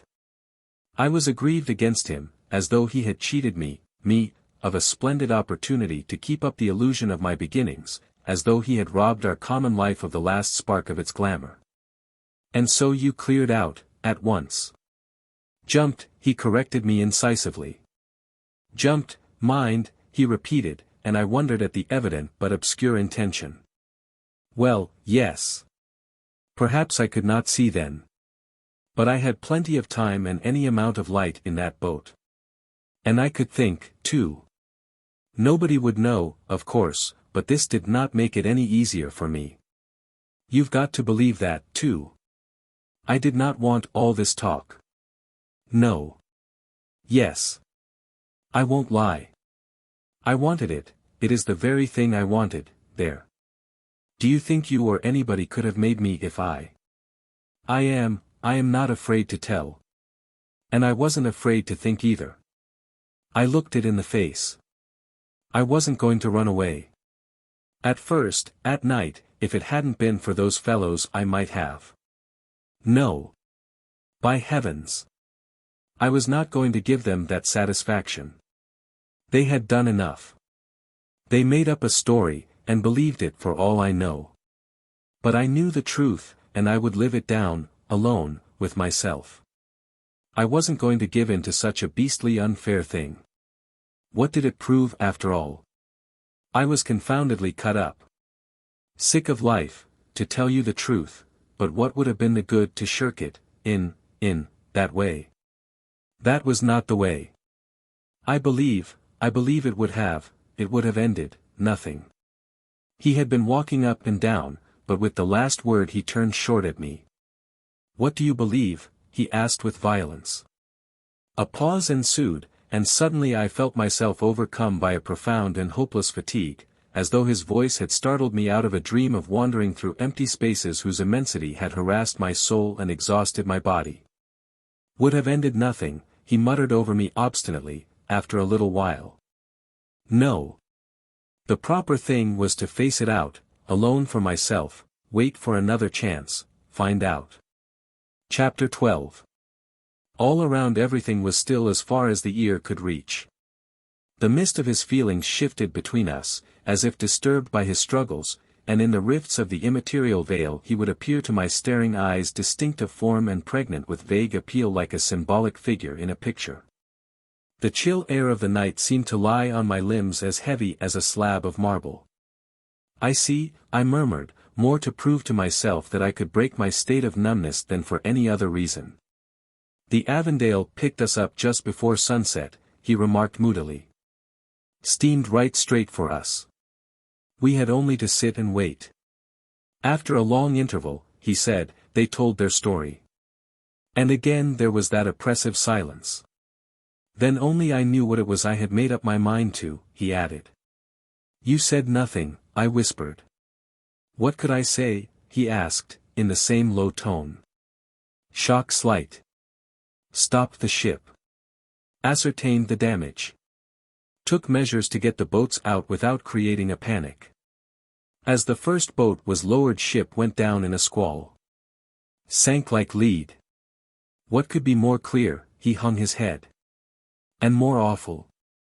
His lips quivered while he looked straight into my eyes. I had jumped, hadn't I? He asked, dismayed. That's what I had to live down. The story didn't matter. He clasped his hands for an instant, glanced right and left into the gloom. It was like cheating the dead, he stammered. And there were no dead, I said. He went away from me at this. That is the only way I can describe it. In a moment I saw his back close to the balustrade. He stood there for some time, as if admiring the purity and the peace of the night.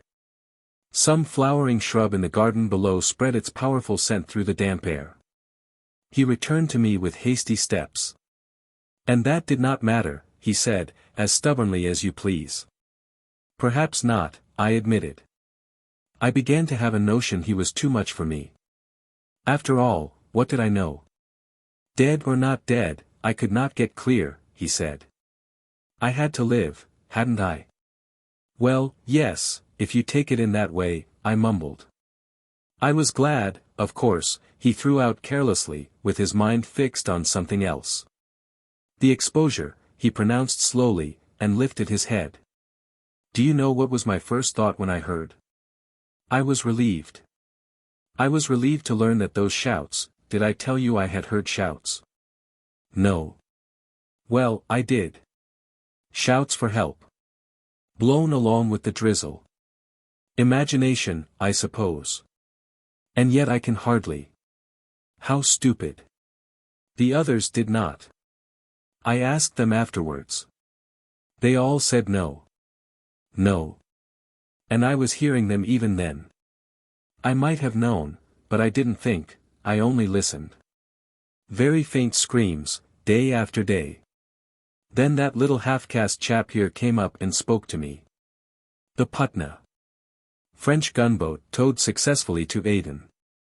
Investigation. Marine office.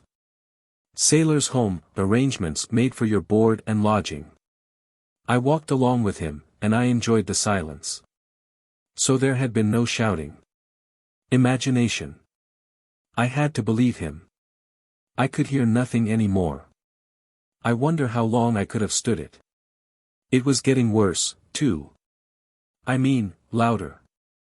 He fell into thought. And I had heard nothing. Well, so be it. But the lights. The lights did go. We did not see them.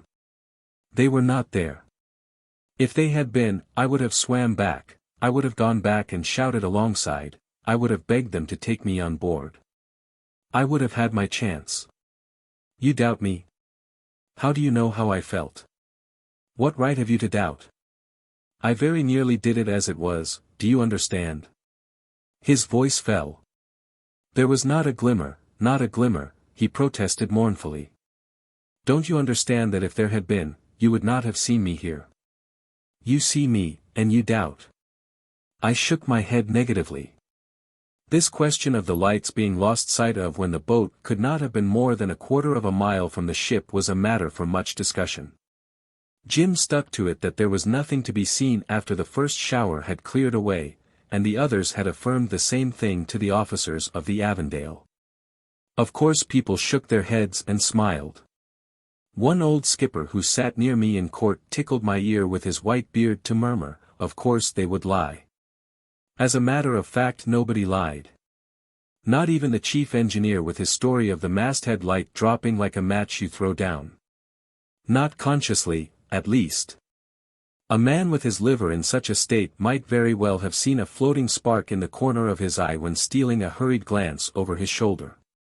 They had seen no light of any sort though they were well within range, and they could only explain this in one way: the ship had gone down. It was obvious and comforting. The foreseen fact coming so swiftly had justified their haste.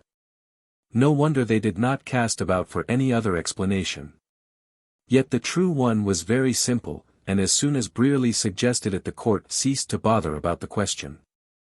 If you remember, the ship had been stopped, and was lying with her head on the course steered through the night, with her stern canted high and her bows brought low down in the water through the filling of the forecompartment.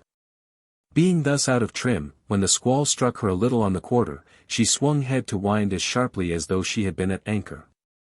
By this change in her position all her lights were in a very few moments shut off from the boat to leeward.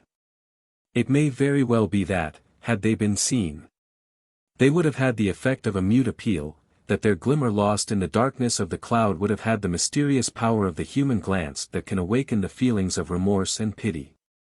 It would have said, "I am here, still here, and what more can the eye of the most forsaken of human beings say?"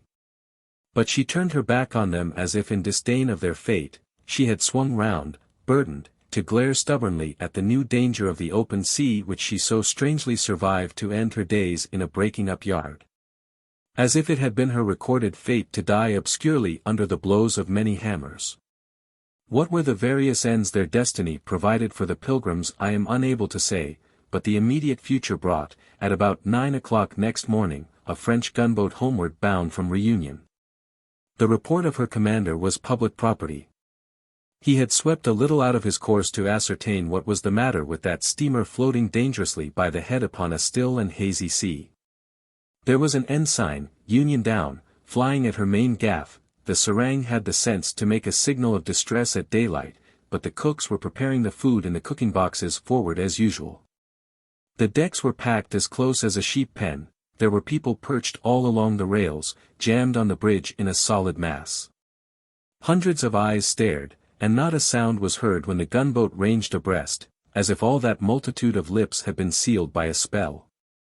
The Frenchman hailed, could get no intelligible reply, and after ascertaining through his binoculars that the crowd on deck did not look plague-stricken, decided to send a boat.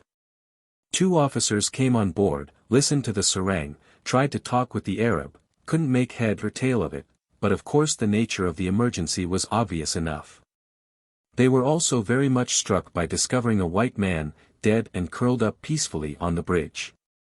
Fort intrigues par ce cadavre, as I was informed a long time after by an elderly French lieutenant whom I came across one afternoon in Sydney, by the merest chance, in a sort of café, and who remembered the affair perfectly. Indeed this affair, I may notice in passing, had an extraordinary power of defying the shortness of memories and the length of time. It seemed to live, with a sort of uncanny vitality, in the minds of men, on the tips of their tongues. I've had the questionable pleasure of meeting it often, years afterwards, thousands of miles away, emerging from the remotest possible talk, coming to the surface of the most distant allusions. Has it not turned up tonight between us? And I am the only seaman here. I am the only one to whom it is a memory. And yet it has made its way out. But if 2 men who, unknown to each other, knew of this affair met accidentally on any spot of this earth, the thing would pop up between them as sure as fate, before they parted. I had never seen that Frenchman before, and at the end of an hour we had done with each other for life. He did not seem particularly talkative either.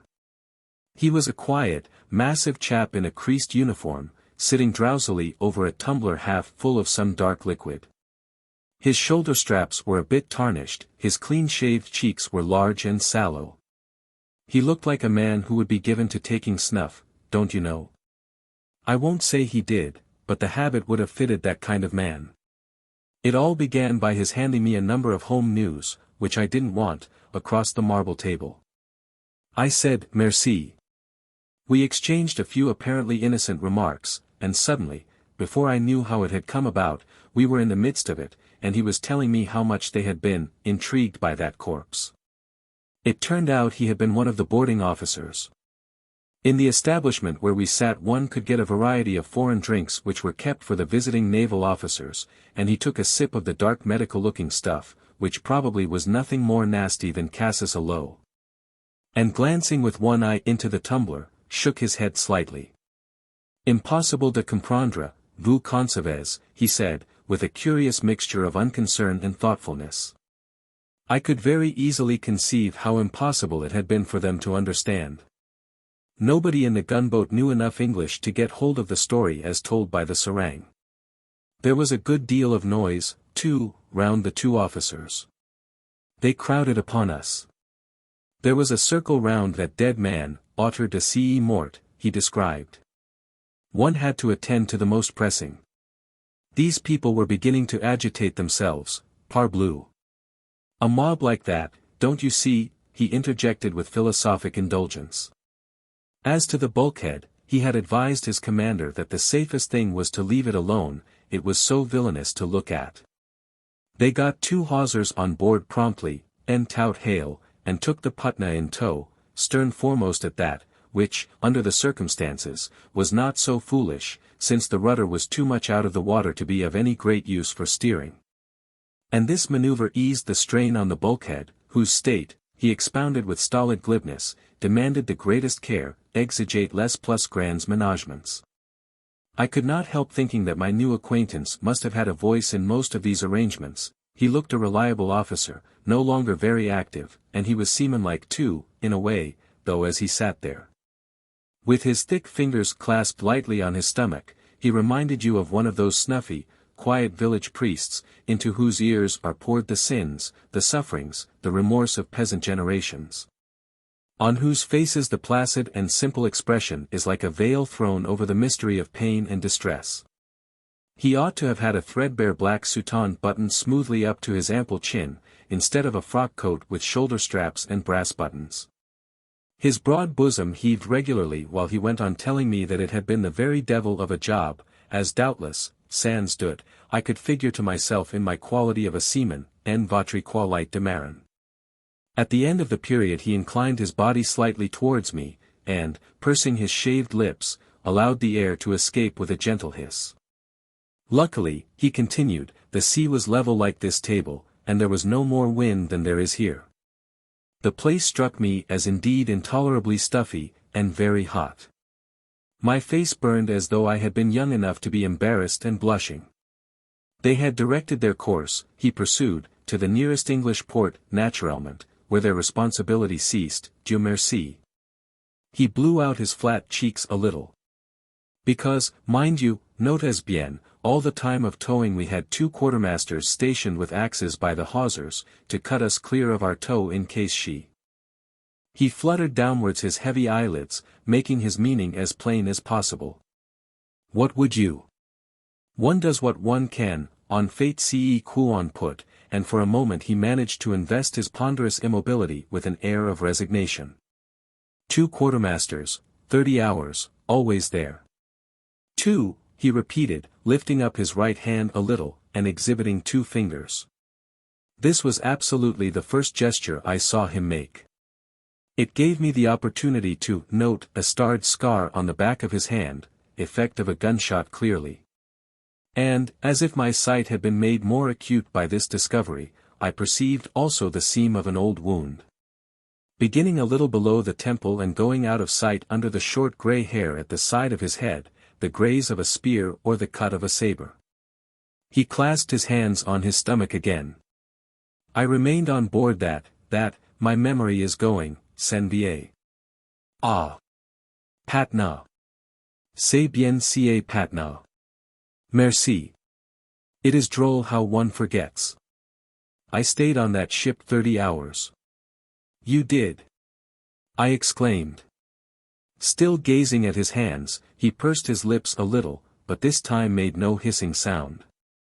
It was judged proper, he said, lifting his eyebrows dispassionately, that one of the officers should remain to keep an eye open, pour ouvrir l'œil. He sighed idly. And for communicating by signals with the towing ship, do you see, and so on. For the rest, it was my opinion too. We made our boats ready to drop over, and I also on that ship took measures. Enfin. One has done one's possible. It was a delicate position. 30 hours.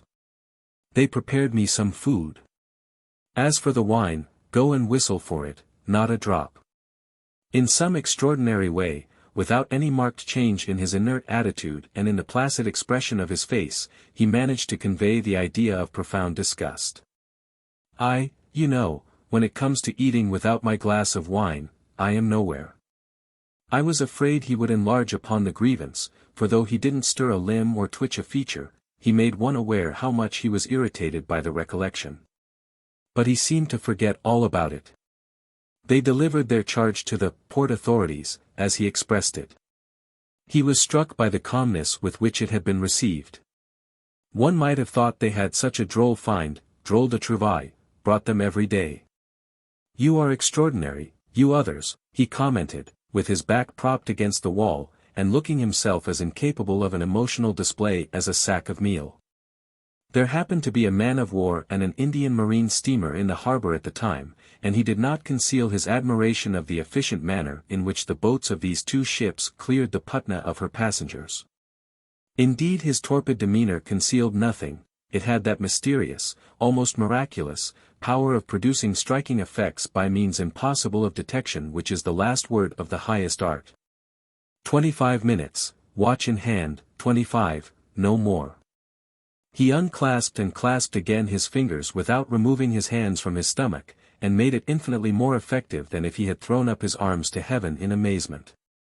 All that lot, tout ce monde, on shore, with their little affairs, nobody left but a guard of seamen, marins de l'état, and that interesting corpse, cet intéressant cadavre.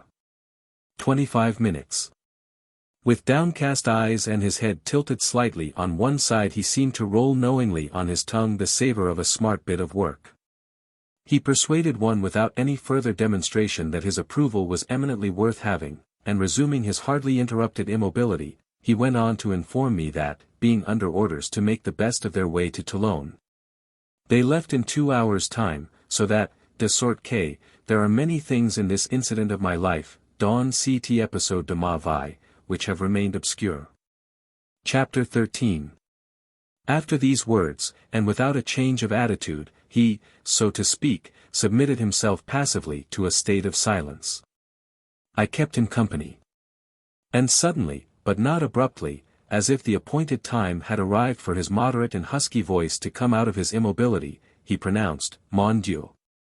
How the time passes! Nothing could have been more commonplace than this remark.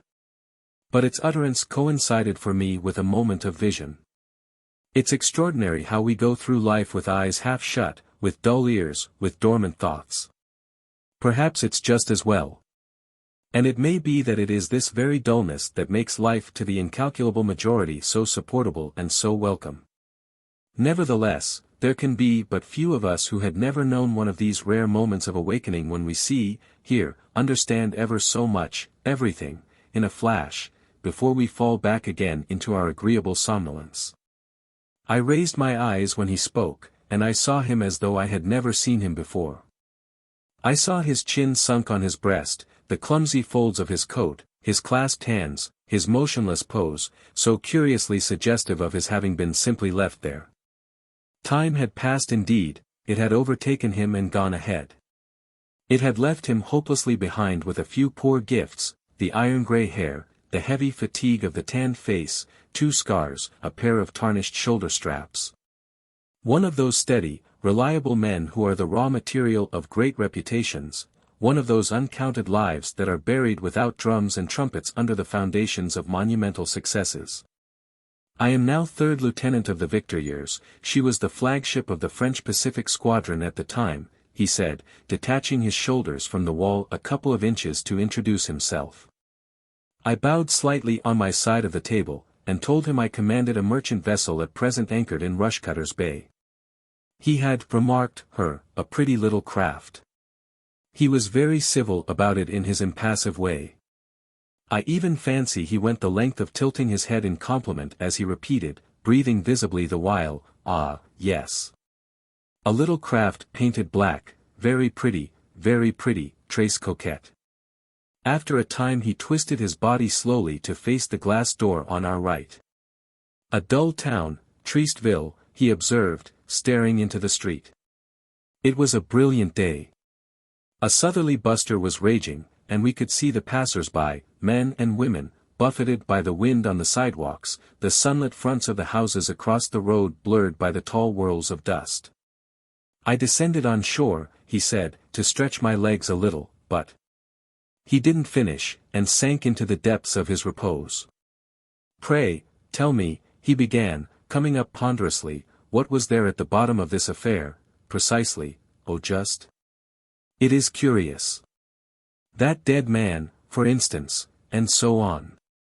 There were living men too, I said, much more curious. No doubt, he agreed half audibly, then, as if after mature consideration, murmured, evidently. I made no difficulty in communicating to him what had interested me most in this affair. It seemed as though he had a right to know, hadn't he spent 30 hours on board the Patna, had he not taken the succession, so to speak, had he not done his possible? He listened to me, looking more priest-like than ever, and with what, probably on account of his downcast eyes, had the appearance of devout concentration. Once or twice he elevated his eyebrows, but without raising his eyelids, as one would say, the devil. Once he calmly exclaimed, "Ah, bah!" under his breath, and when I had finished he pursed his lips in a deliberate way and emitted a sort of sorrowful whistle. In anyone else it might have been an evidence of boredom, a sign of indifference. But he, in his occult way, managed to make his immobility appear profoundly responsive, and as full of valuable thoughts as an egg is of meat.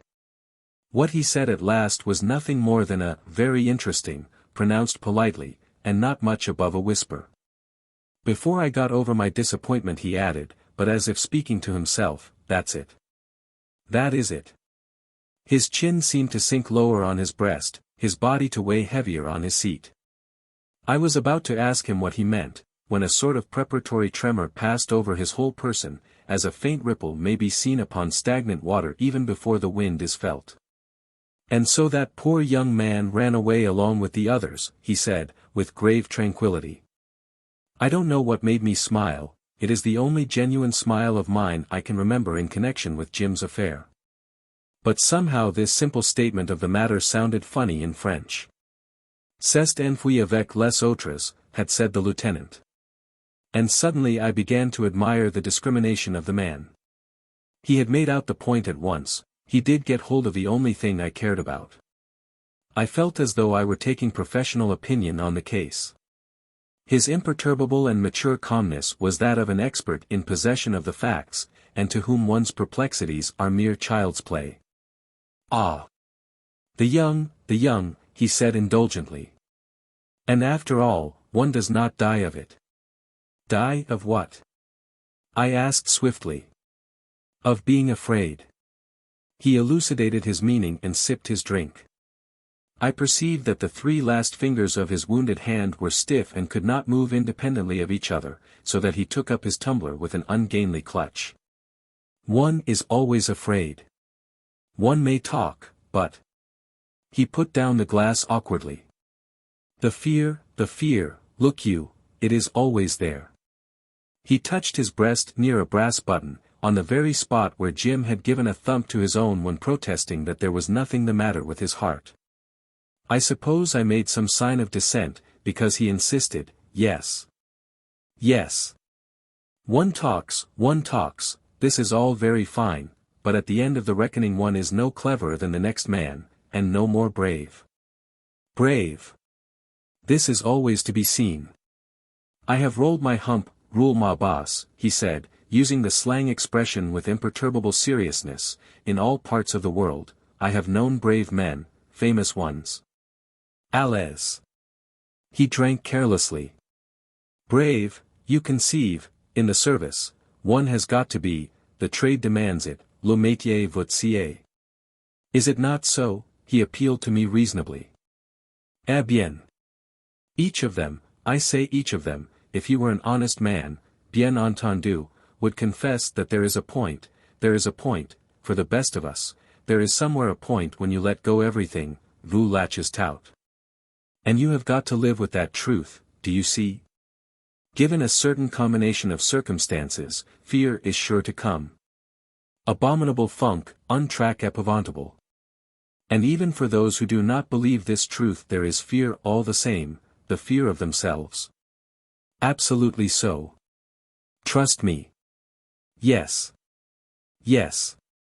At my age one knows what one is talking about, que diable.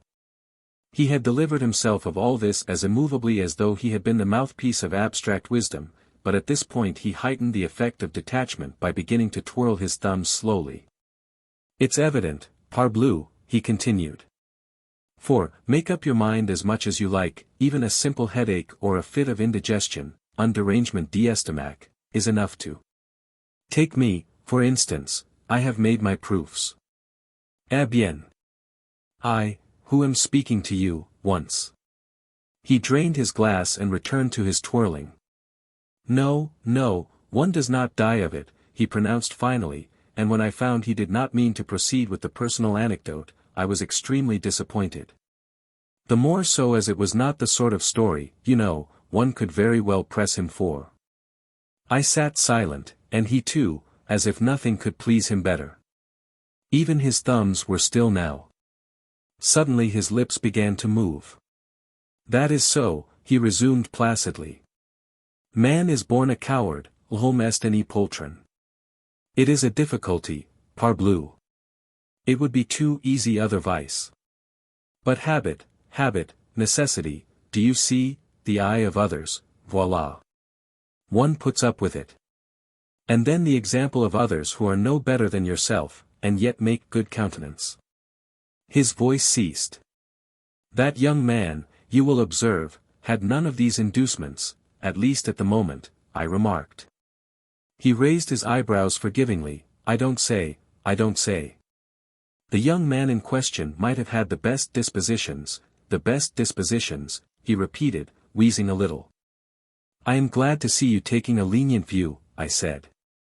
His own feeling in the matter was, hopeful, and... The shuffle of his feet under the table interrupted me. He drew up his heavy eyelids. Drew up, I say, no other expression can describe the steady deliberation of the act, and at last was disclosed completely to me. I was confronted by two narrow grey circlets, like two tiny steel rings around the profound blackness of the pupils. The sharp glance, coming from that massive body, gave a notion of extreme efficiency, like a razor edge on a battle-axe. Pardon, he said punctiliously. His right hand went up, and he swayed forward. Allow me. I contended that one may get on knowing very well that one's courage does not come of itself, any vient pas tout seul. There's nothing much in that to get upset about. One truth the more ought not to make life impossible. But the honor, monsieur. The honor, that is real, that is.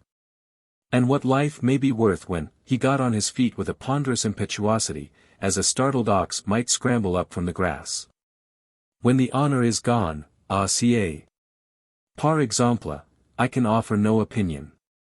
I can offer no opinion, because, monsieur, I know nothing of it.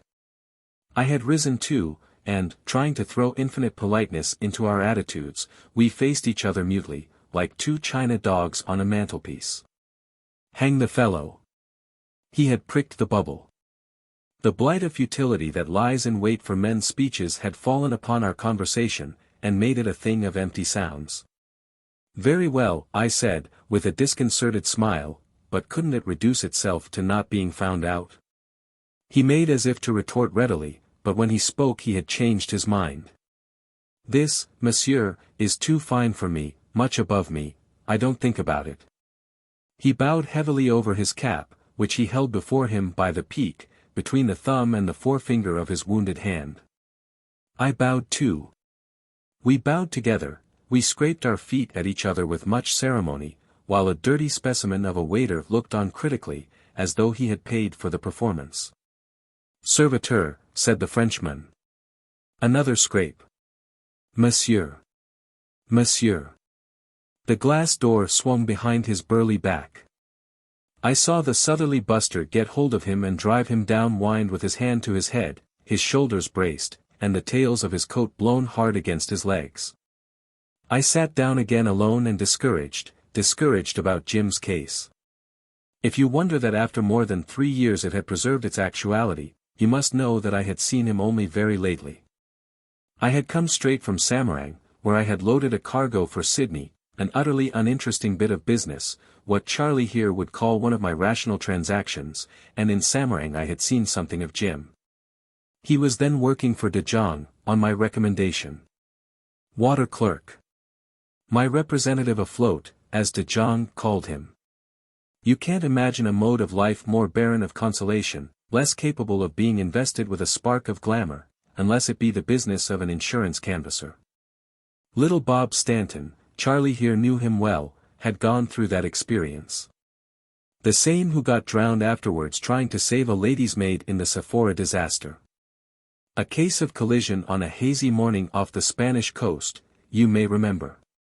All the passengers had been packed tidily into the boats and shoved clear of the ship, when Bob sheered alongside again and scrambled back on deck to fetch that girl. How she had been left behind I can't make out. Anyhow, she had gone completely crazy, wouldn't leave the ship, held to the rail like grim death. The wrestling match could be seen plainly from the boats. But poor Bob was the shortest chief mate in the merchant service, and the woman stood 5 feet 10 in her shoes and was as strong as a horse, I've been told. So it went on, pull devil, pull baker, the wretched girl screaming all the time, and Bob letting out a yell now and then to warn his boat to keep well clear of the ship.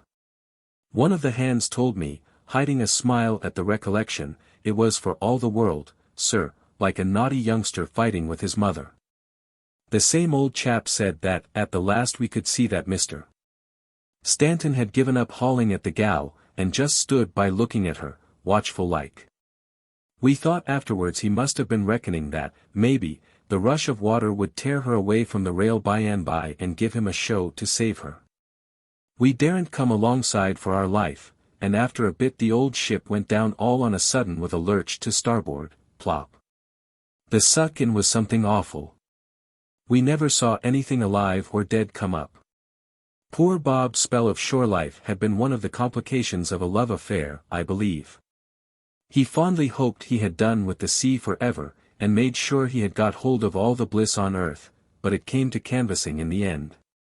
Some cousin of his in Liverpool put up to it. He used to tell us his experiences in that line. He made us laugh till we cried, and, not altogether displeased at the effect, undersized and bearded to the waist like a gnome, he would tiptoe amongst us and say, "It's all very well for you beggars to laugh." But my immortal soul was shriveled down to the size of a parched pea after a week of that work. I don't know how Jim's soul accommodated itself to the new conditions of his life. I was kept too busy in getting him something to do that would keep body and soul together, but I am pretty certain his adventurous fancy was suffering all the pangs of starvation. It had certainly nothing to feed upon in this new calling. It was distressing to see him at it, though he tackled it with a stubborn serenity for which I must give him full credit. I kept my eye on his shabby plodding with a sort of notion that it was a punishment for the heroics of his fancy, an expiation for his craving after more glamour than he could carry. He had loved too well to imagine himself a glorious racehorse, and now he was condemned to toil without honor like a costermonger's donkey. He did it very well. He shut himself in, put his head down, said never a word. Very well. Very well indeed, except for certain fantastic and violent outbreaks, on the deplorable occasions when the irrepressible Patna case cropped up. Unfortunately that scandal of the eastern seas would not die out. And this is the reason why I could never feel I had done with Jim for good. I sat thinking of him after the French lieutenant had left, not, however, in connection with De Jong's cool and gloomy back shop, where we had hurriedly shaken hands not very long ago. But as I had seen him years before in the last flickers of the candle, alone with me in the long gallery of the Malabar House, with the chill and the darkness of the night at his back. The respectable sword of his country's law was suspended over his head. Tomorrow, or was it today? Midnight had slipped by long before we parted. The marble-faced police magistrate, after distributing fines and terms of imprisonment in the assault and battery case, would take up the awful weapon and smite his bowed neck. Our communion in the night was uncommonly like a last vigil with a condemned man. He was guilty too. He was guilty, as I had told myself repeatedly, guilty and done for. Nevertheless, I wished to spare him the mere detail of a formal execution. I don't pretend to explain the reasons of my desire, I don't think I could, but if you haven't got a sort of notion by this time, then I must have been very obscure in my narrative, or you too sleepy to seize upon the sense of my words. I don't defend my morality. There was no morality in the impulse which induced me to lay before him Brearley's plan of evasion, I may call it, in all its primitive simplicity.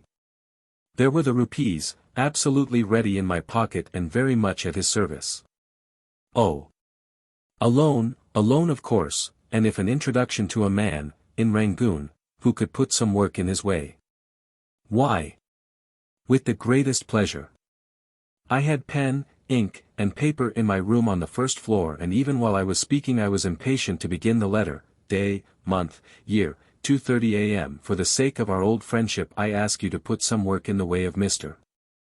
James so-and-so, in whom, and. I was even ready to write in that strain about him. If he had not enlisted my sympathies he had done better for himself, he had gone to the very fount and origin of that sentiment, he had reached the secret sensibility of my egoism. I am concealing nothing from you, because were I to do so my action would appear more unintelligible than any man's action has the right to be, and, in the second place, tomorrow you will forget my sincerity along with the other lessons of the past.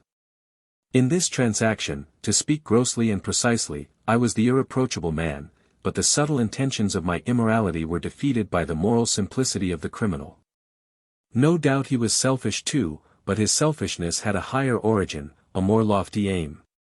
I discovered that, say what I would, he was eager to go through the ceremony of execution, and I didn't say much, for I felt that in argument his youth would tell against me heavily. He believed where I had already ceased to doubt. There was something fine in the wildness of his unexpressed, hardly formulated hope. Clear out. Couldn't think of it, he said, with a shake of the head. I make you an offer for which I neither demand nor expect any sort of gratitude, I said. You shall repay the money when convenient, and... Awfully good of you, he muttered without looking up. I watched him narrowly, the future must have appeared horribly uncertain to him. But he did not falter, as though indeed there had been nothing wrong with his heart. I felt angry, not for the first time that night. The whole wretched business, I said, is bitter enough, I should think, for a man of your kind. It is, he whispered twice, with his eyes fixed on the floor. It was heartrending.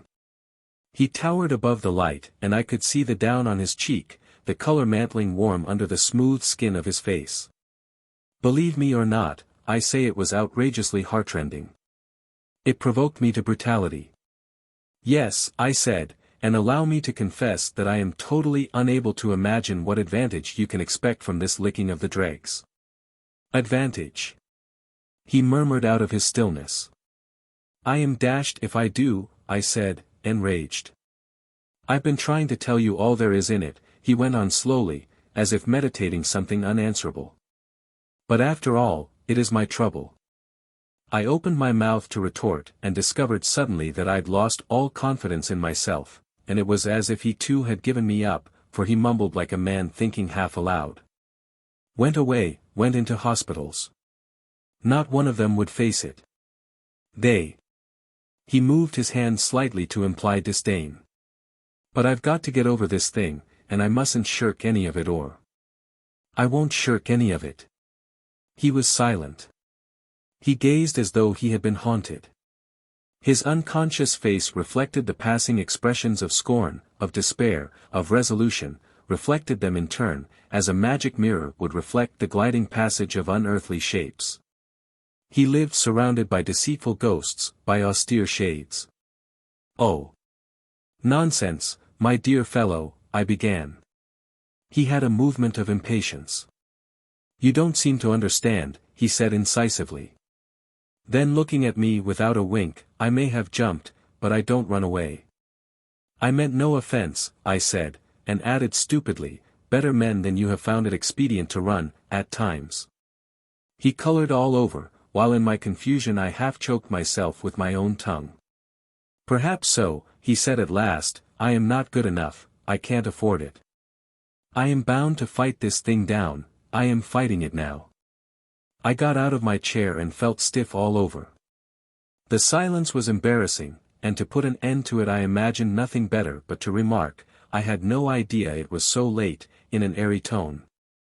I dare say you have had enough of this, he said brusquely, and to tell you the truth, he began to look round for his hat, so have I. Well. He had refused this unique offer. He had struck aside my helping hand. He was ready to go now, and beyond the balustrade the night seemed to wait for him very still, as though he had been marked down for its prey. I heard his voice. Ah! Here it is. He had found his hat. For a few seconds we hung in the wind. What will you do after? I asked very low. Go to the dogs as likely as not, he answered in a gruff mutter. I had recovered my wits in a measure, and judged best to take it lightly. Pray remember, I said, that I should like very much to see you again before you go. I don't know what's to prevent you. The damn thing won't make me invisible, he said with intense bitterness, no such luck. And then at the moment of taking leave he treated me to a ghastly muddle of dubious stammers and movements, to an awful display of hesitations. God forgive him, me. He had taken it into his fanciful head that I was likely to make some difficulty as to shaking hands. It was too awful for words.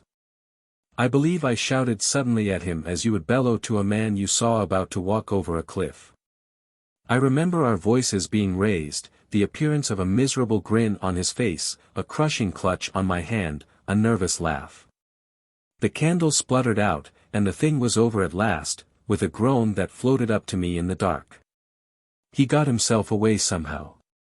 The night swallowed his form. He was a horrible bungler. Horrible. I heard the quick crunch of the gravel under his boots. He was running. Absolutely running, with nowhere to go to. And he was not yet 24. Chapter 14. I slept little, hurried over my breakfast, and after a slight hesitation gave up my early morning visit to my ship. It was really very wrong of me, because, though my chief mate was an excellent man all round, he was the victim of such black imaginings that if he did not get a letter from his wife at the expected time he would go quite distracted with rage and jealousy, lose all grip on the work, quarrel with all hands, and either weep in his cabin or develop such a ferocity of temper as all but drove the crew to the verge of mutiny. The thing had always seemed inexplicable to me. They had been married 13 years, I had a glimpse of her once, and, honestly, I couldn't conceive a man abandoned enough to plunge into sin for the sake of such an unattractive person. I don't know whether I have not done wrong by refraining from putting that view before poor Selvin. The man made a little hell on earth for himself, and I also suffered indirectly, but some sort of, no doubt, false delicacy prevented me. The marital relations of seamen would make an interesting subject, and I could tell you instances. However, this is not the place, nor the time, and we are concerned with Jim, who was unmarried. If his imaginative conscience or his pride, if all the extravagant ghosts and austere shades that were the disastrous familiars of his youth would not let him run away from the block, I, who of course can't be suspected of such familiars, was irresistibly impelled to go and see his head roll off. I wended my way towards the court. I didn't hope to be very much impressed or edified, or interested or even frightened, though, as long as there is any life before one, a jolly good fright now and then is a salutary discipline. But neither did I expect to be so awfully depressed. The bitterness of his punishment was in its chill and mean atmosphere. The real significance of crime is in its being a breach of faith with the community of mankind, and from that point of view he was no mean traitor, but his execution was a hole-and-corner affair. There was no high scaffolding, no scarlet cloth. Did they have scarlet cloth on Tower Hill? They should have had no awe-stricken multitude to be horrified at his guilt and be moved to tears at his fate, no air of somber retribution. There was, as I walked along, the clear sunshine, a brilliance too passionate to be consoling, the streets full of jumbled bits of color like a damaged kaleidoscope, yellow, green, blue, dazzling white, the brown nudity of an undraped shoulder. A bullock cart with a red canopy, a company of native infantry in a drab body with dark heads marching in dusty laced boots, a native policeman in a somber uniform of scanty cut and belted in patent leather, who looked up at me with orientally pitiful eyes as though his migrating spirit were suffering exceedingly from that unforeseen, what d'ye call them? Avatar, incarnation. Under the shade of a lonely tree in the courtyard, the villagers connected with the assault case sat in a picturesque group, looking like a chromolithograph of a camp in a book of Eastern travel. One missed the obligatory thread of smoke in the foreground and the pack animals grazing. A blank yellow wall rose behind overtopping the tree, reflecting the glare. The courtroom was somber, seemed more vast. High up in the dim space the punkas were swaying short to and fro, to and fro. Here and there a draped figure, dwarfed by the bare walls, remained without stirring amongst the rows of empty benches, as if absorbed in pious meditation.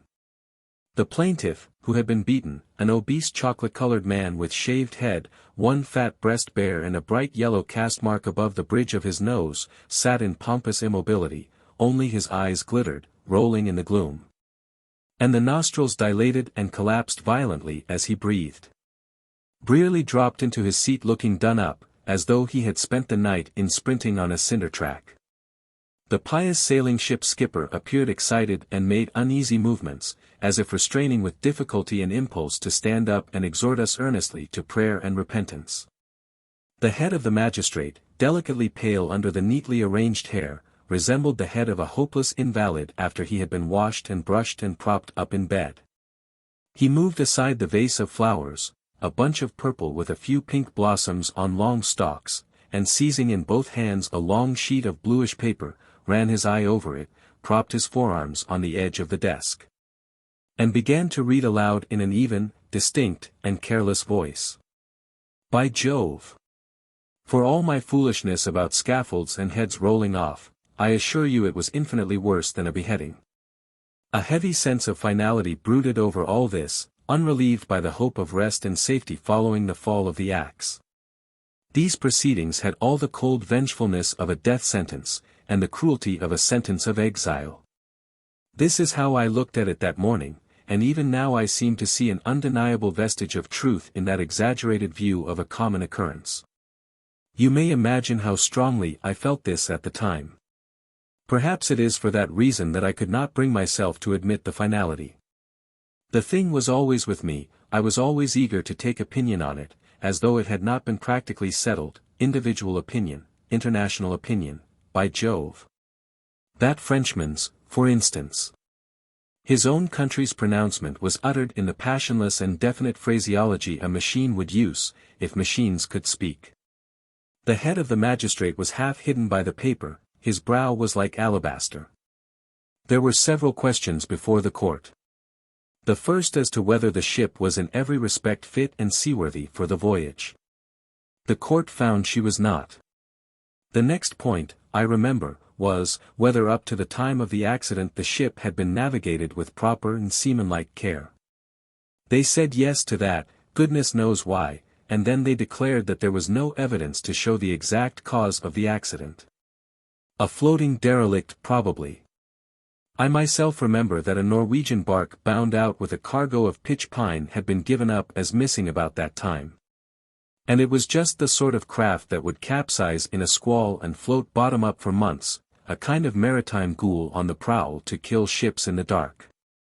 Such wandering corpses are common enough in the North Atlantic, which is haunted by all the terrors of the sea, fogs, icebergs, dead ships bent upon mischief, and long sinister gales that fasten upon one like a vampire till all the strength and the spirit and even hope are gone, and one feels like the empty shell of a man. But there, in those seas, the incident was rare enough to resemble a special arrangement of a malevolent providence, which, unless it had for its object the killing of a donkey man and the bringing of worse than death upon Jim, appeared an utterly aimless piece of devilry. This view occurring to me took off my attention. For a time I was aware of the magistrate's voice as a sound merely, but in a moment it shaped itself into distinct words. In utter disregard of their plain duty, it said. The next sentence escaped me somehow, and then, abandoning in the moment of danger the lives and property confided to their charge, went on the voice evenly, and stopped. A pair of eyes under the white forehead shot darkly a glance above the edge of the paper. I looked for Jim hurriedly, as though I had expected him to disappear. He was very still, but he was there. He sat pink and fair and extremely attentive.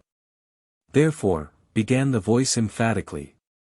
He stared with parted lips, hanging upon the words of the man behind the desk. These came out into the stillness wafted on the wind made by the punkahs, and I, watching for their effect upon him, caught only the fragments of official language. The court. Gustav so-and-so, master, native of Germany. James so-and-so, mate, certificates cancelled. A silence fell. The magistrate had dropped the paper, and, leaning sideways on the arm of his chair, began to talk with Brearley easily. People started to move out.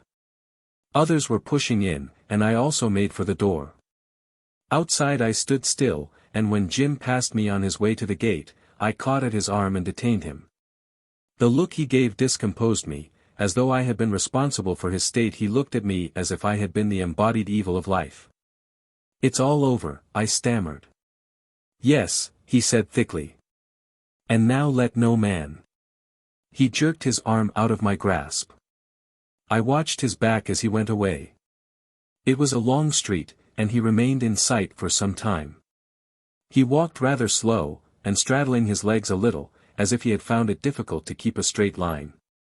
Just before I lost him I fancied he staggered a bit.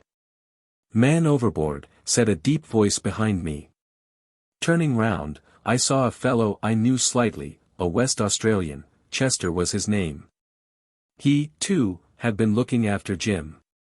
He was a man with an immense girth of chest, a rugged, clean-shaved face of mahogany color, and two blunt tufts of iron-grey, thick, wiry hairs on his upper lip. He had been pearler, wrecker, trader, whaler too, I believe. In his own words, anything and everything a man may be at sea, but a pirate. The Pacific, North and South, was his proper hunting ground, but he had wandered so far afield looking for a cheap steamer to buy. Lately he had discovered, so he said, a guano island somewhere, but its approaches were dangerous, and the anchorage, such as it was, could not be considered safe, to say the least of it. As good as a gold mine, he would exclaim. Right bang in the middle of the Walpole reefs, and if it's true enough that you can get no holding ground anywhere in less than 40 fathom, then what of that? There are the hurricanes, too. But it's a first-rate thing. As good as a gold mine, better. Yet there's not a fool of them that will see it. I can't get a skipper or a shipowner to go near the place. So I made up my mind to cart the blessed stuff myself. This was what he required a steamer for, and I knew he was just then negotiating enthusiastically with a Parsee firm for an old, brig-rigged, sea anachronism of 90 horsepower. We had met and spoken together several times. He looked knowingly after Jim. Takes it to heart, he asked scornfully. Very much, I said. Then he's no good, he opined. What's all the to-do about? A bit of ass's skin. That never yet made a man. You must see things exactly as they are, if you don't, you may just as well give in at once. You will never do anything in this world. Look at me. I made it a practice never to take anything to heart. Yes, I said, you see things as they are. I wish I could see my partner coming along, that's what I wish to see, he said. Know my partner? Old Robinson. Yes, the Robinson. Don't you know? The notorious Robinson. The man who smuggled more opium and bagged more seals in his time than any loose Johnny now alive. They say he used to board the sealing schooners up Alaska way when the fog was so thick that the Lord God, he alone, could tell one man from another. Holy Terror Robinson. That's the man. He is with me in that guano thing. The best chance he ever came across in his life. He put his lips to my ear. Cannibal, well, they used to give him the name years and years ago. You remember the story? A shipwreck on the west side of Stewart Island, that's right, 7 of them got ashore, and it seems they did not get on very well together. Some men are too cantankerous for anything, don't know how to make the best of a bad job, don't see things as they are, my boy. And then what's the consequence? Obvious. Trouble, as likely as not a knock on the head. And serve 'em right too. That sort is the most useful when it's dead. The story goes that a boat of Her Majesty's ship Wolverine found him kneeling on the kelp, naked as the day he was born, and chanting some psalm tune or other. Light snow was falling at the time. He waited till the boat was an oar's length from the shore, and then up and away. They chased him for an hour up and down the boulders, till a Marihi flung a stone that took him behind the ear providentially and knocked him senseless. Alone? Of course. But that's like that tale of sealing schooners. The Lord God knows the right and the wrong of that story. The cutter did not investigate much. They wrapped him in a boat cloak and took him off as quick as they could, with a dark night coming on, the weather threatening, and the ship firing recall guns every 5 minutes. 3 weeks afterwards he was as well as ever. He didn't allow any fuss that was made on shore to upset him, he just shut his lips tight, and let people screech. It was bad enough to have lost his ship, and all he was worth besides, without paying attention to the hard names they called him. That's the man for me. He lifted his arm for a signal to someone down the street. He's got a little money, so I had to let him into my thing. Had to. It would have been sinful to throw away such a find, and I was cleaned out myself. It cut me to the quick, but I could see the matter just as it was, and if I must share, thinks I, with any man, then give me Robinson. I left him at breakfast in the hotel to come to court, because I've an idea. Ah. Good morning, Captain Robinson. Friend of mine, Captain Robinson. An emaciated patriarch in a suit of white drill, a sola topi with a green-lined rim on a head trembling with age, joined us after crossing the street in a trotting shuffle, and stood propped with both hands on the handle of an umbrella.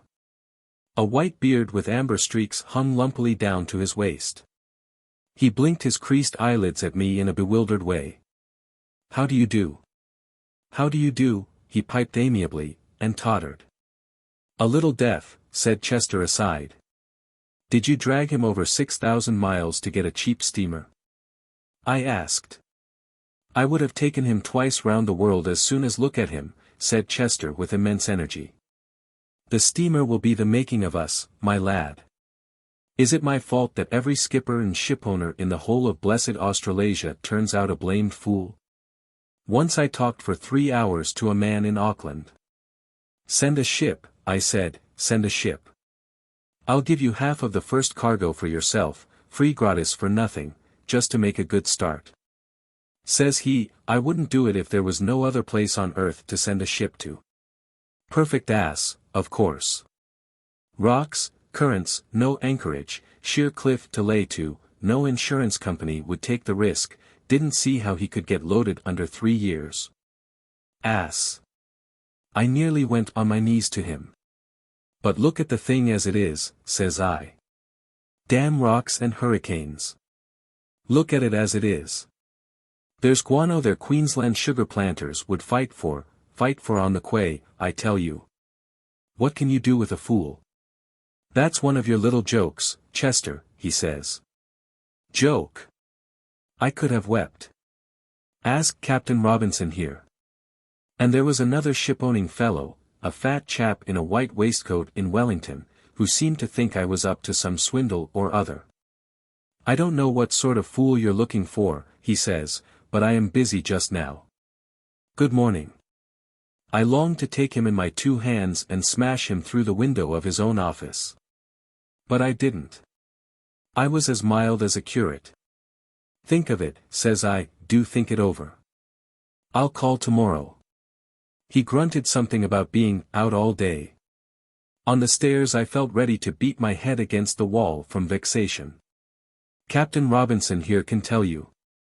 It was awful to think of all that lovely stuff lying waste under the sun, stuff that would send the sugar cane shooting sky high. The making of Queensland. The making of Queensland. And in Brisbane, where I went to have a last try, they gave me the name of a lunatic. Idiots. The only sensible man I came across was the cabman who drove me about. A broken-down swell he was, I fancy. Hey! Captain Robinson. You remember I told you about my cabbie in Brisbane, don't you? The chap had a wonderful eye for things. He saw it all in a jiffy. It was a real pleasure to talk with him. One evening after a devil of a day amongst shipowners I felt so bad that, says I must get drunk. Come along, I must get drunk, or I'll go mad. I am your man, he says, go ahead.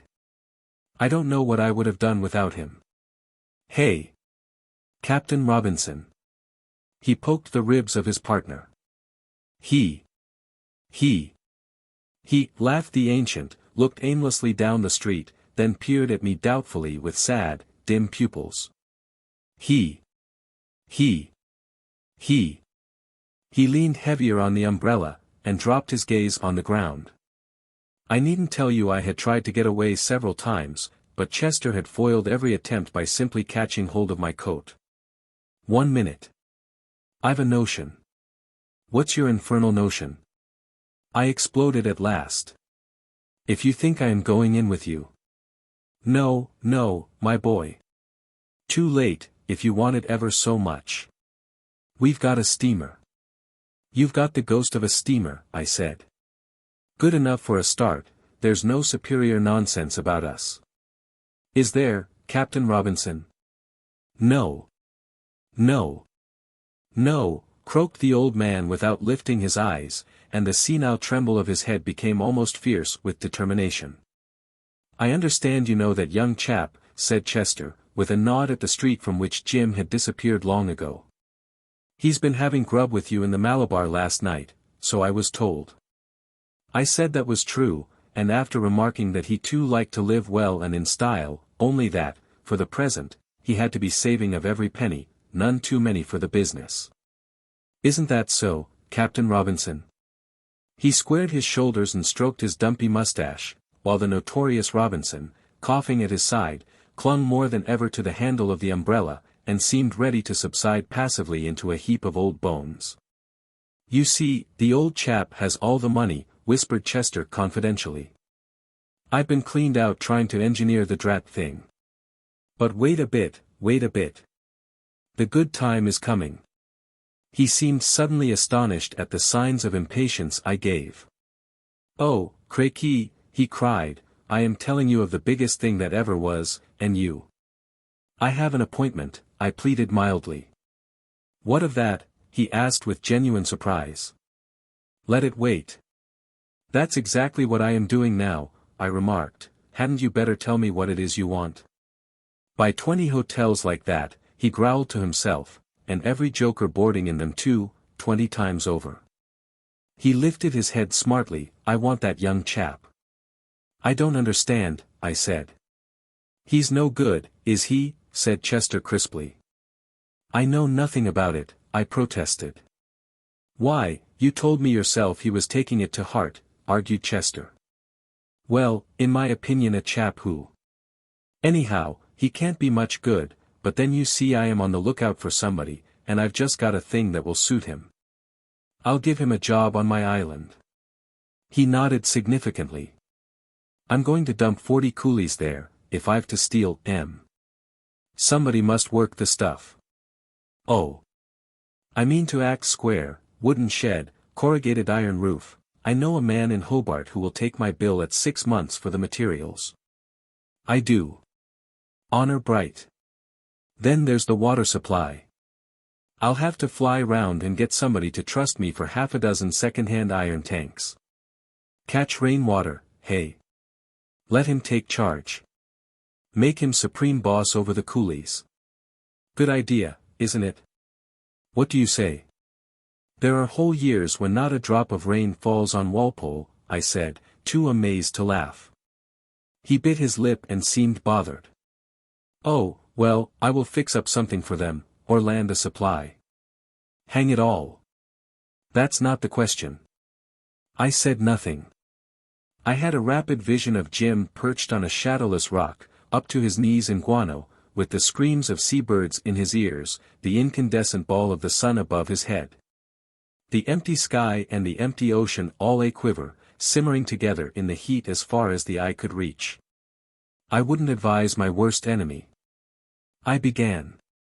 What's the matter with you? Cried Chester. I mean to give him a good screw, that is, as soon as the thing is set going, of course. It's as easy as falling off a log. Simply nothing to do, 2 6-shooters in his belt. Surely he wouldn't be afraid of anything 40 coolies could do, with 2 6-shooters and he the only armed man too. It's much better than it looks. I want you to help me to talk him over. No. I shouted. Old Robinson lifted his bleared eyes dismally for a moment. Chester looked at me with infinite contempt. So you wouldn't advise him, he uttered slowly. Certainly not, I answered, as indignant as though he had requested me to help murder somebody. Moreover, I am sure he wouldn't. He is badly cut up, but he isn't mad as far as I know. He is no earthly good for anything, Chester mused aloud. He would just have done for me. If you only could see a thing as it is, you would see it's the very thing for him. And besides. Why? It's the most splendid, sure chance. He got angry suddenly. I must have a man. There. He stamped his foot and smiled unpleasantly. Anyhow, I could guarantee the island wouldn't sink under him, and I believe he is a bit particular on that point. Good morning, I said curtly. He looked at me as though I had been an incomprehensible fool. Must be moving, Captain Robinson, he yelled suddenly into the old man's ear. These Parsee Johnnies are waiting for us to clinch the bargain. He took his partner under the arm with a firm grip, swung him round, and, unexpectedly, leered at me over his shoulder. I was trying to do him a kindness, he asserted, with an air and tone that made my blood boil. Thank you for nothing, in his name, I rejoined. Oh. You are devilish smart, he sneered, but you are like the rest of them. Too much in the clouds. See what you will do with him. I don't know that I want to do anything with him. Don't you? He spluttered, his grey mustache bristled with anger, and by his side the notorious Robinson, propped on the umbrella, stood with his back to me, as patient and still as a worn-out cab-horse. I haven't found a guano island, I said.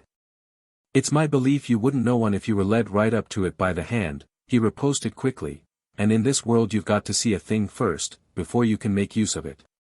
Got to see it through and through at that, neither more nor less. And get others to see it, too, I insinuated, with a glance at the bowed back by his side. Chester snorted at me. His eyes are right enough, don't you worry. He ain't a puppy. Oh, dear, no. I said. Come along, Captain Robinson, he shouted, with a sort of bullying deference under the rim of the old man's hat. The Holy Terror gave a submissive little jump. The ghost of a steamer was waiting for them, fortune on that fair isle. They made a curious pair of Argonauts. Chester strode on leisurely, well set up, portly, and of conquering mien. The other, long, wasted, drooping, and hooked to his arm, shuffled his withered shanks with desperate haste. Chapter 15. I did not start in search of Jim at once, only because I had really an appointment which I could not neglect. Then, as ill luck would have it, in my agent's office I was fastened upon by a fellow fresh from Madagascar with a little scheme for a wonderful piece of business. It had something to do with cattle and cartridges and a Prince Ravanalo something. But the pivot of the whole affair was the stupidity of some admiral, Admiral Pierre, I think. Everything turned on that, and the chap couldn't find words strong enough to express his confidence. He had globular eyes starting out of his head with a fishy glitter, bumps on his forehead, and wore his long hair brushed back without a parting. He had a favorite phrase which he kept on repeating triumphantly: "The minimum of risk with the maximum of profit is my motto." What? He made my head ache, spoiled my tiffin, but got his own out of me all right. And as soon as I had shaken him off, I made straight for the water side. I caught sight of Jim leaning over the parapet of the quay. 3 native boatmen quarreling over 5 annas were making an awful row at his elbow. He didn't hear me come up, but spun round as if the slight contact of my finger had released a catch. "I was looking," he stammered. I don't remember what I said, not much anyhow, but he made no difficulty in following me to the hotel. He followed me as manageable as a little child, with an obedient air, with no sort of manifestation, rather as though he had been waiting for me there to come along and carry him off. I need not have been so surprised as I was at his tractability. On all the round earth, which to some seems so big and that others affect to consider as rather smaller than a mustard seed, he had no place where he could, what shall I say, where he could withdraw. That's it. Withdraw, be alone with his loneliness. He walked by my side very calm, glancing here and there, and once turned his head to look after a citaboy fireman in a cutaway coat and yellowish trousers, whose black face had silky gleams like a lump of anthracite coal. I doubt, however, whether he saw anything, or even remained all the time aware of my companionship, because if I had not edged him to the left here, or pulled him to the right there, I believe he would have gone straight before him in any direction till stopped by a wall or some other obstacle. I steered him into my bedroom, and sat down at once to write letters. This was the only place in the world, unless, perhaps, the Walpole Reef, but that was not so handy, where he could have it out with himself without being bothered by the rest of the universe.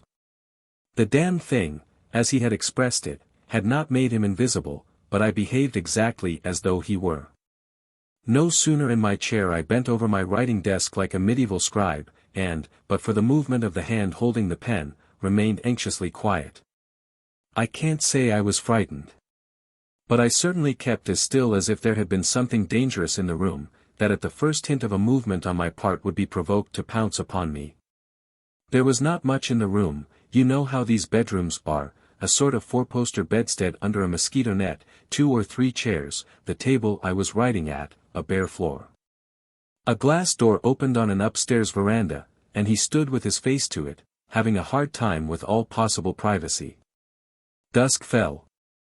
I lit a candle with the greatest economy of movement and as much prudence as though it were an illegal proceeding. There is no doubt that he had a very hard time of it, and so had I, even to the point, I must own, of wishing him to the devil, or on Walpole Reef at least. It occurred to me once or twice that, after all, Chester was, perhaps, the man to deal effectively with such a disaster. That strange idealist had found a practical use for it at once, unerringly, as it were.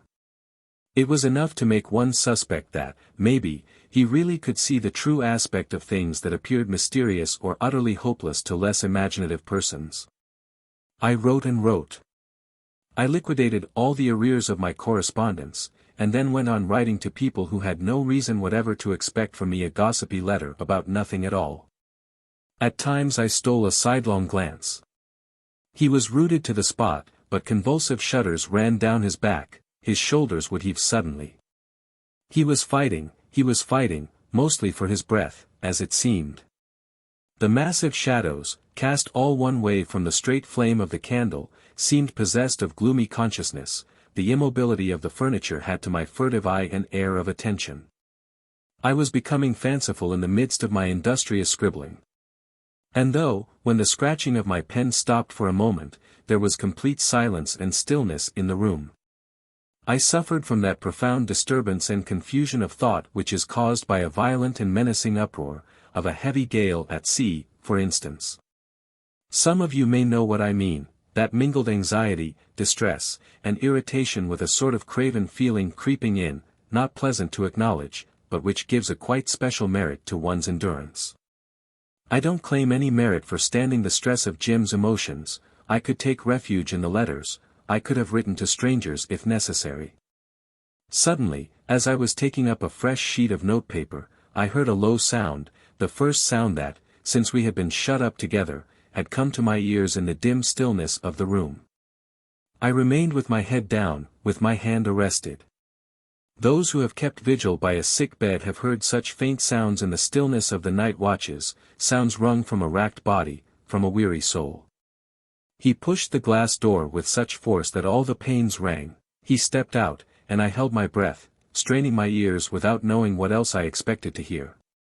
He was really taking too much to heart an empty formality which to Chester's rigorous criticism seemed unworthy the notice of a man who could see things as they were. An empty formality, a piece of parchment. Well, well. As to an inaccessible guano deposit, that was another story altogether. One could intelligibly break one's heart over that. A feeble burst of many voices mingled with the tinkle of silver and glass floated up from the dining room below. Through the open door the outer edge of the light from my candle fell on his back faintly, beyond all was black. He stood on the brink of a vast obscurity, like a lonely figure by the shore of a somber and hopeless ocean. There was the Walpole Reef in it, to be sure, a speck in the dark void, a straw for the drowning man. My compassion for him took the shape of the thought that I wouldn't have liked his people to see him at that moment. I found it trying myself. His back was no longer shaken by his gasps, he stood straight as an arrow, faintly visible and still. And the meaning of this stillness sank to the bottom of my soul like lead into the water, and made it so heavy that for a second I wished heartily that the only course left open for me was to pay for his funeral. Even the law had done with him. To bury him would have been such an easy kindness. It would have been so much in accordance with the wisdom of life, which consists in putting out of sight all the reminders of our folly, of our weakness, of our mortality. All that makes against our efficiency, the memory of our failures, the hints of our undying fears, the bodies of our dead friends. Perhaps he did take it too much to heart. And if so then, Chester's offer. At this point I took up a fresh sheet and began to write resolutely. There was nothing but myself between him and the dark ocean. I had a sense of responsibility. If I spoke, would that motionless and suffering youth leap into the obscurity, clutch at the straw? I found out how difficult it may be sometimes to make a sound. There is a weird power in a spoken word. And why the devil not? I was asking myself persistently while I drove on with my writing. All at once, on the blank page, under the very point of the pen, the two figures of Chester and his antique partner, very distinct and complete, would dodge into view with stride and gestures, as if reproduced in the field of some optical toy. I would watch them for a while. No. They were too phantasmal and extravagant to enter into anyone's fate. And a word carries far, very far, deals destruction through time as the bullets go flying through space. I said nothing. And he, out there with his back to the light, as if bound and gagged by all the invisible foes of man, made no stir and made no sound. Chapter 16. The time was coming when I should see him loved, trusted, admired, with a legend of strength and prowess forming round his name as though he had been the stuff of a hero. It's true, I assure you. As true as I'm sitting here talking about him in vain. He, on his side, had that faculty of beholding at a hint the face of his desire and the shape of his dream, without which the earth would know no lover and no adventurer. He captured much honor and an Arcadian happiness, I won't say anything about innocence, in the bush, and it was as good to him as the honor and the Arcadian happiness of the streets to another man. Felicity, felicity, how shall I say it? Is quaffed out of a golden cup in every latitude, the flavor is with you alone, and you can make it as intoxicating as you please. He was of the sort that would drink deep, as you may guess from what went before. I found him, if not exactly intoxicated, then at least flushed with the elixir at his lips. He had not obtained it at once. There had been, as you know, a period of probation amongst infernal ship chandlers, during which he had suffered and I had worried about, my trust, you may call it. I don't know that I am completely reassured now, after beholding him in all his brilliance. That was my last view of him, in a strong light, dominating, and yet in complete accord with his surroundings, with the life of the forests and with the life of men. I own that I was impressed, but I must admit to myself that after all this is not the lasting impression. He was protected by his isolation, alone of his own superior kind, in close touch with nature, that keeps faith on such easy terms with her lovers. But I cannot fix before my eye the image of his safety. I shall always remember him as seen through the open door of my room, taking, perhaps, too much to heart the mere consequences of his failure. I am pleased, of course, that some good, and even some splendor, came out of my endeavors. But at times it seems to me it would have been better for my peace of mind if I had not stood between him and Chester's confoundedly generous offer. I wonder what his exuberant imagination would have made of Walpole Islet, that most hopelessly forsaken crumb of dry land on the face of the waters. It is not likely I would ever have heard, for I must tell you that Chester, after calling at some Australian port to patch up his brig-rigged sea anachronism, steamed out into the Pacific with a crew of 22 hands all told. And the only news having a possible bearing upon the mystery of his fate was the news of a hurricane which is supposed to have swept in its course over the Walpole Shoals, a month or so afterwards. Not a vestige of the Argonauts ever turned up, not a sound came out of the waste. Finis. The Pacific is the most discreet of live, hot-tempered oceans, the chilly Antarctic can keep a secret too, but more in the manner of a grave. And there is a sense of blessed finality in such discretion, which is what we all more or less sincerely are ready to admit, for what else is it that makes the idea of death supportable? End. Finis. The potent word that exorcises from the house of life the haunting shadow of fate. This is what, notwithstanding the testimony of my eyes and his own earnest assurances, I miss when I look back upon Jim's success. While there's life there is hope, truly, but there is fear too. I don't mean to say that I regret my action, nor will I pretend that I can't sleep nights in consequence. Still, the idea obtrudes itself that he made so much of his disgrace while it is the guilt alone that matters. He was not, if I may say so, clear to me. He was not clear. And there is a suspicion he was not clear to himself either. There were his fine sensibilities, his fine feelings, his fine longings, a sort of sublimated, idealized selfishness. He was, if you allow me to say so, very fine, and very unfortunate. A little coarser nature would not have borne the strain. It would have had to come to terms with itself, with a sigh, with a grunt, or even with a guffaw. A still coarser one would have remained invulnerably ignorant and completely uninteresting. But he was too interesting or too unfortunate to be thrown to the dogs, or even to Chester.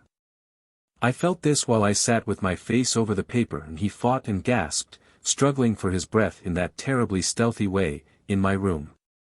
I felt it when he rushed out on the veranda as if to fling himself over, and didn't. I felt it more and more all the time he remained outside, faintly lighted on the background of night, as if standing on the shore of a somber and hopeless sea. An abrupt heavy rumble made me lift my head. The noise seemed to roll away, and suddenly a searching and violent glare fell on the blind face of the night. The sustained and dazzling flickers seemed to last for an unconscionable time. The growl of the thunder increased steadily while I looked at him, distinct and black, planted solidly upon the shores of a sea of light. At the moment of greatest brilliance the darkness leaped back with a culminating crash, and he vanished before my dazzled eyes as utterly as though he had been blown to atoms. A blustering sigh passed. Furious hands seemed to tear at the shrubs, shake the tops of the trees below, slam doors, break window panes, all along the front of the building. He stepped in, closing the door behind him, and found me bending over the table. My sudden anxiety as to what he would say was very great, and akin to a fright. "May I have a cigarette?" he asked. I gave a push to the box without raising my head. "I want, tobacco," he muttered. I became extremely buoyant. Just a moment. I grunted pleasantly. He took a few steps here and there. That's over, I heard him say. A single distant clap of thunder came from the sea like a gun of distress. The monsoon breaks up early this year, he remarked conversationally, somewhere behind me. This encouraged me to turn round, which I did as soon as I had finished addressing the last envelope. He was smoking greedily in the middle of the room, and though he heard the stir I made, he remained with his back to me for a time. Come, I carried it off pretty well, he said, wheeling suddenly. Something's paid off, not much. I wonder what's to come. His face did not show any emotion, only it appeared a little darkened and swollen, as though he had been holding his breath. He smiled reluctantly as it were, and went on while I gazed up at him mutely. Thank you, though, your room, jolly convenient, for a chap, badly hipped. The rain pattered and swished in the garden. A water pipe, it must have had a hole in it, performed just outside the window a parody of blubbering woe with funny sobs and gurgling lamentations, interrupted by jerky spasms of silence. A bit of shelter, he mumbled and ceased. A flash of faded lightning darted in through the black framework of the windows and ebbed out without any noise. I was thinking how I had best approach him, I did not want to be flung off again, when he gave a little laugh. No better than a vagabond now. The end of the cigarette smoldered between his fingers. Without a single, he pronounced slowly, and yet. He paused, the rain fell with redoubled violence. Some day one's bound to come upon some sort of chance to get it all back again. Must, he whispered distinctly, glaring at my boots. I did not even know what it was he wished so much to regain, what it was he had so terribly missed. It might have been so much that it was impossible to say. A piece of ass's skin, according to Chester. He looked up at me inquisitively. Perhaps. If life's long enough, I muttered through my teeth with unreasonable animosity. Don't reckon too much on it. Jove! I feel as if nothing could ever touch me, he said in a tone of somber conviction. If this business couldn't knock me over, then there's no fear of there being not enough time to climb out, and... He looked upwards. It struck me that it is from such as he that the great army of waifs and strays is recruited, the army that marches down into all the gutters of the earth. As soon as he left my room, that bit of shelter, he would take his place in the ranks, and begin the journey towards the bottomless pit. I at least had no illusions. But it was I, too, who a moment ago had been so sure of the power of words, and now was afraid to speak, in the same way one dares not move for fear of losing a slippery hold. It is when we try to grapple with another man's intimate need that we perceive how incomprehensible, wavering, and misty are the beings that share with us the sight of the stars and the warmth of the sun. It is as if loneliness were a hard and absolute condition of existence. The envelope of flesh and blood on which our eyes are fixed melts before the outstretched hand, and there remains only the capricious, unconsolable, and elusive spirit that no eye can follow, no hand can grasp. It was the fear of losing him that kept me silent, for it was borne upon me suddenly and with unaccountable force that should I let him slip away into the darkness I would never forgive myself. Well. Thanks, once more. You've been, uncommonly, really there's no word to. Uncommonly. I don't know why, I am sure. I am afraid I don't feel as grateful as I would if the whole thing hadn't been so brutally sprung on me. Because at bottom, you, yourself. He stuttered. Possibly, I struck in. He frowned. All the same, one is responsible. He watched me like a hawk. And that's true, too, I said. Well. I've gone with it to the end, and I don't intend to let any man cast it in my teeth without resenting it. He clenched his fist. There's yourself, I said with a smile, mirthless enough, God knows, but he looked at me menacingly. That's my business, he said. An air of indomitable resolution came and went upon his face like a vain and passing shadow. Next moment he looked a dear good boy in trouble, as before. He flung away the cigarette. "Goodbye," he said, with the sudden haste of a man who had lingered too long in view of a pressing bit of work waiting for him, and then for a second or so he made not the slightest movement. The downpour fell with the heavy uninterrupted rush of a sweeping flood, with a sound of unchecked overwhelming fury that called to one's mind the images of collapsing bridges, of uprooted trees, of undermined mountains. No man could breast the colossal and headlong stream that seemed to break and swirl against the dim stillness in which we were precariously sheltered as if on an island. The perforated pipe gurgled, choked, spat, and splashed in odious ridicule of a swimmer fighting for his life. "It is raining," I remonstrated, and I. "Rain or shine," he began brusquely, checked himself, and walked to the window. "Perfect deluge," he muttered after a while. He leaned his forehead on the glass. "It's dark, too." "Yes, it is very dark," I said.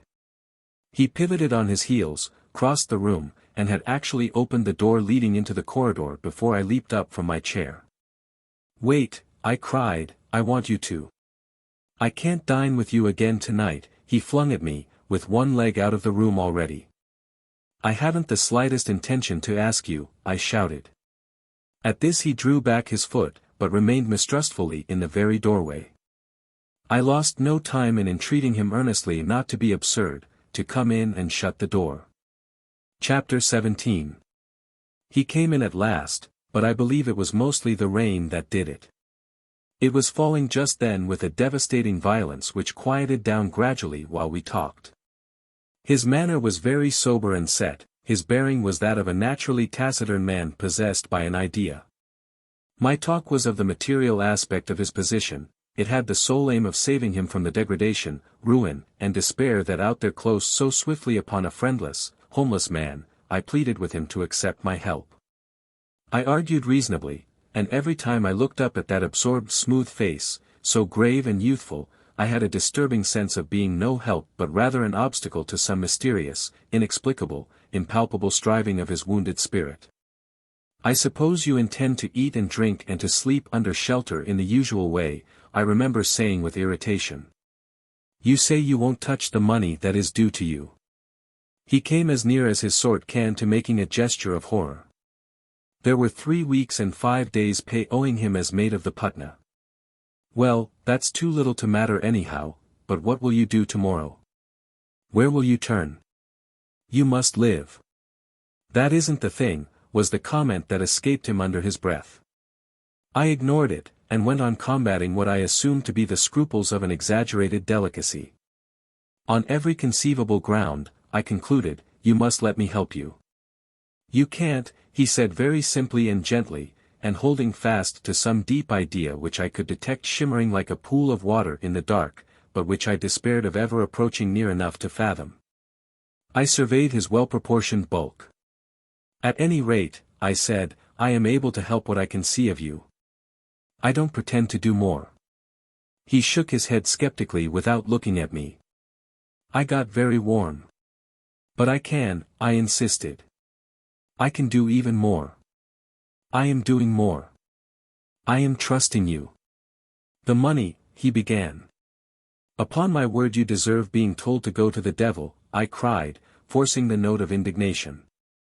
He was startled, smiled, and I pressed my attack home. "It isn't a question of money at all.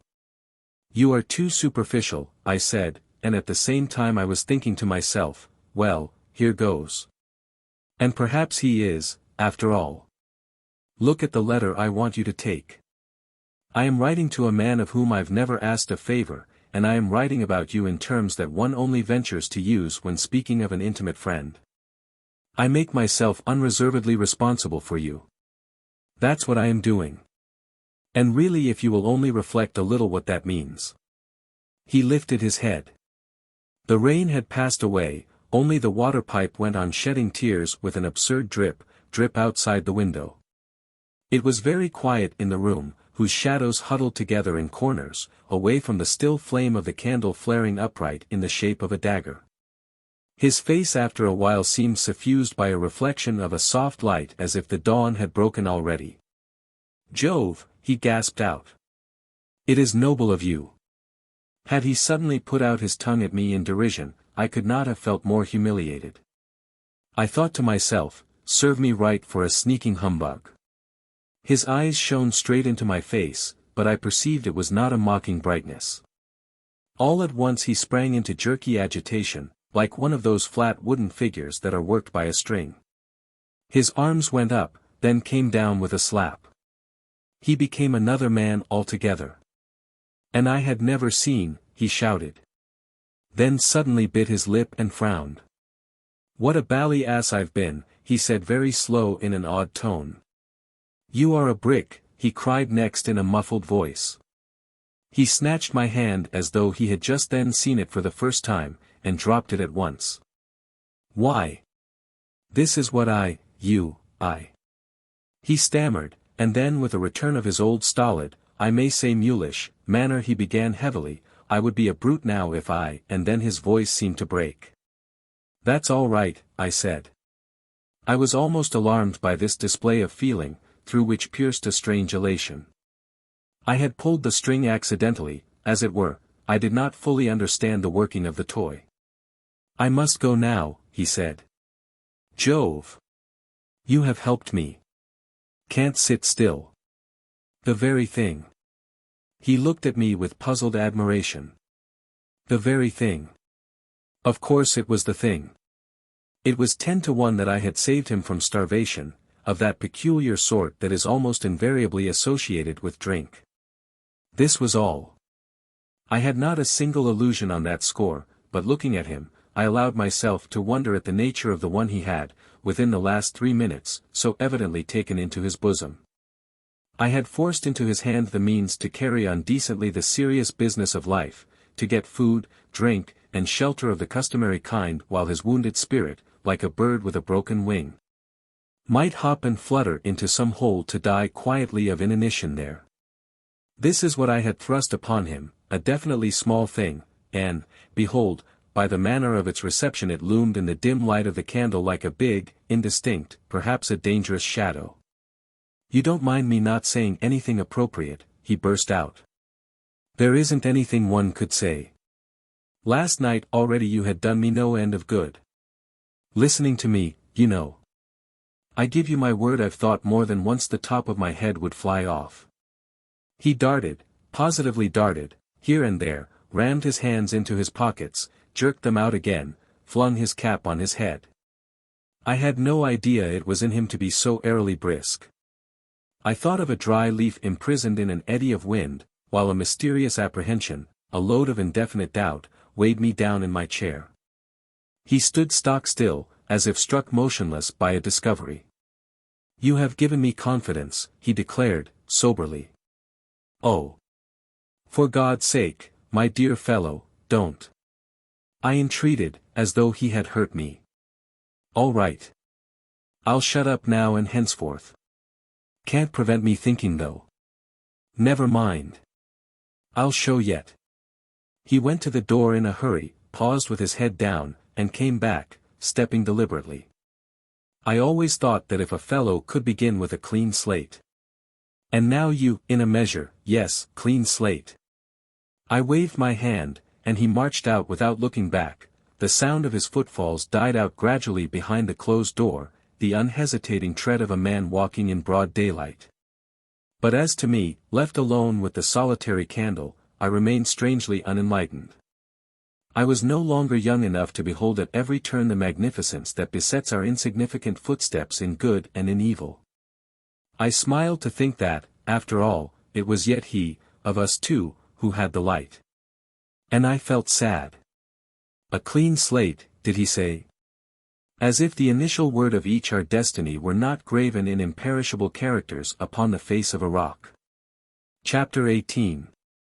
6 months afterwards my friend, he was a cynical, more than middle-aged bachelor, with a reputation for eccentricity, and owned a rice mill, wrote to me, and judging, from the warmth of my recommendation, that I would like to hear, enlarged a little upon Jim's perfections. These were apparently of a quiet and effective sort. Not having been able so far to find more in my heart than a resigned toleration for any individual of my kind, I have lived till now alone in a house that even in this steaming climate could be considered as too big for one man. I have had him to live with me for some time past. It seems I haven't made a mistake. It seemed to me on reading this letter that my friend had found in his heart more than tolerance for Jim, that there were the beginnings of active liking. Of course he stated his grounds in a characteristic way. For one thing, Jim kept his freshness in the climate. Had he been a girl, my friend wrote, one could have said he was blooming modestly, like a violet, not like some of these blatant tropical flowers. He had been in the house for 6 weeks, and had not as yet attempted to slap him on the back, or address him as "old boy," or try to make him feel a superannuated fossil. He had nothing of the exasperating young man's chatter.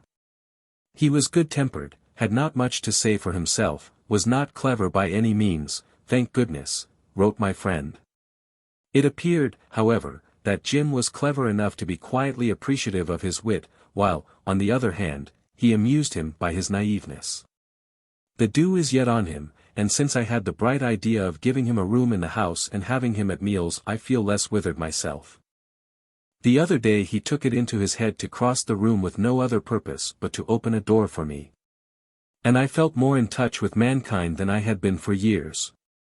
Ridiculous, isn't it? Of course I guess there is something, some awful little scrape, which you know all about, but if I am sure that it is terribly heinous, I fancy one could manage to forgive it. For my part, I declare I am unable to imagine him guilty of anything much worse than robbing an orchard. Is it much worse? Perhaps you ought to have told me. But it is such a long time since we both turned saints that you may have forgotten we, too, had sinned in our time. It may be that some day I shall have to ask you, and then I shall expect to be told. I don't care to question him myself till I have some idea what it is. Moreover, it's too soon as yet. Let him open the door a few times more for me. Thus my friend. I was trebly pleased, at Jim's shaping so well, at the tone of the letter, at my own cleverness. Evidently I had known what I was doing. I had read characters aright, and so on. And what if something unexpected and wonderful were to come of it?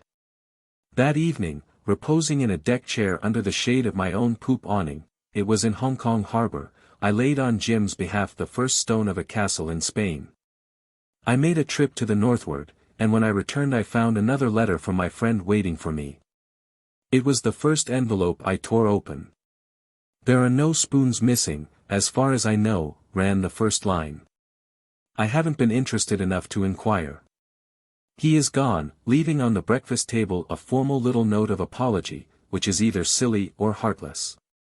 Probably both, and it's all one to me. Allow me to say, lest you should have some more mysterious young men in reserve, that I have shut up shop, definitely and forever.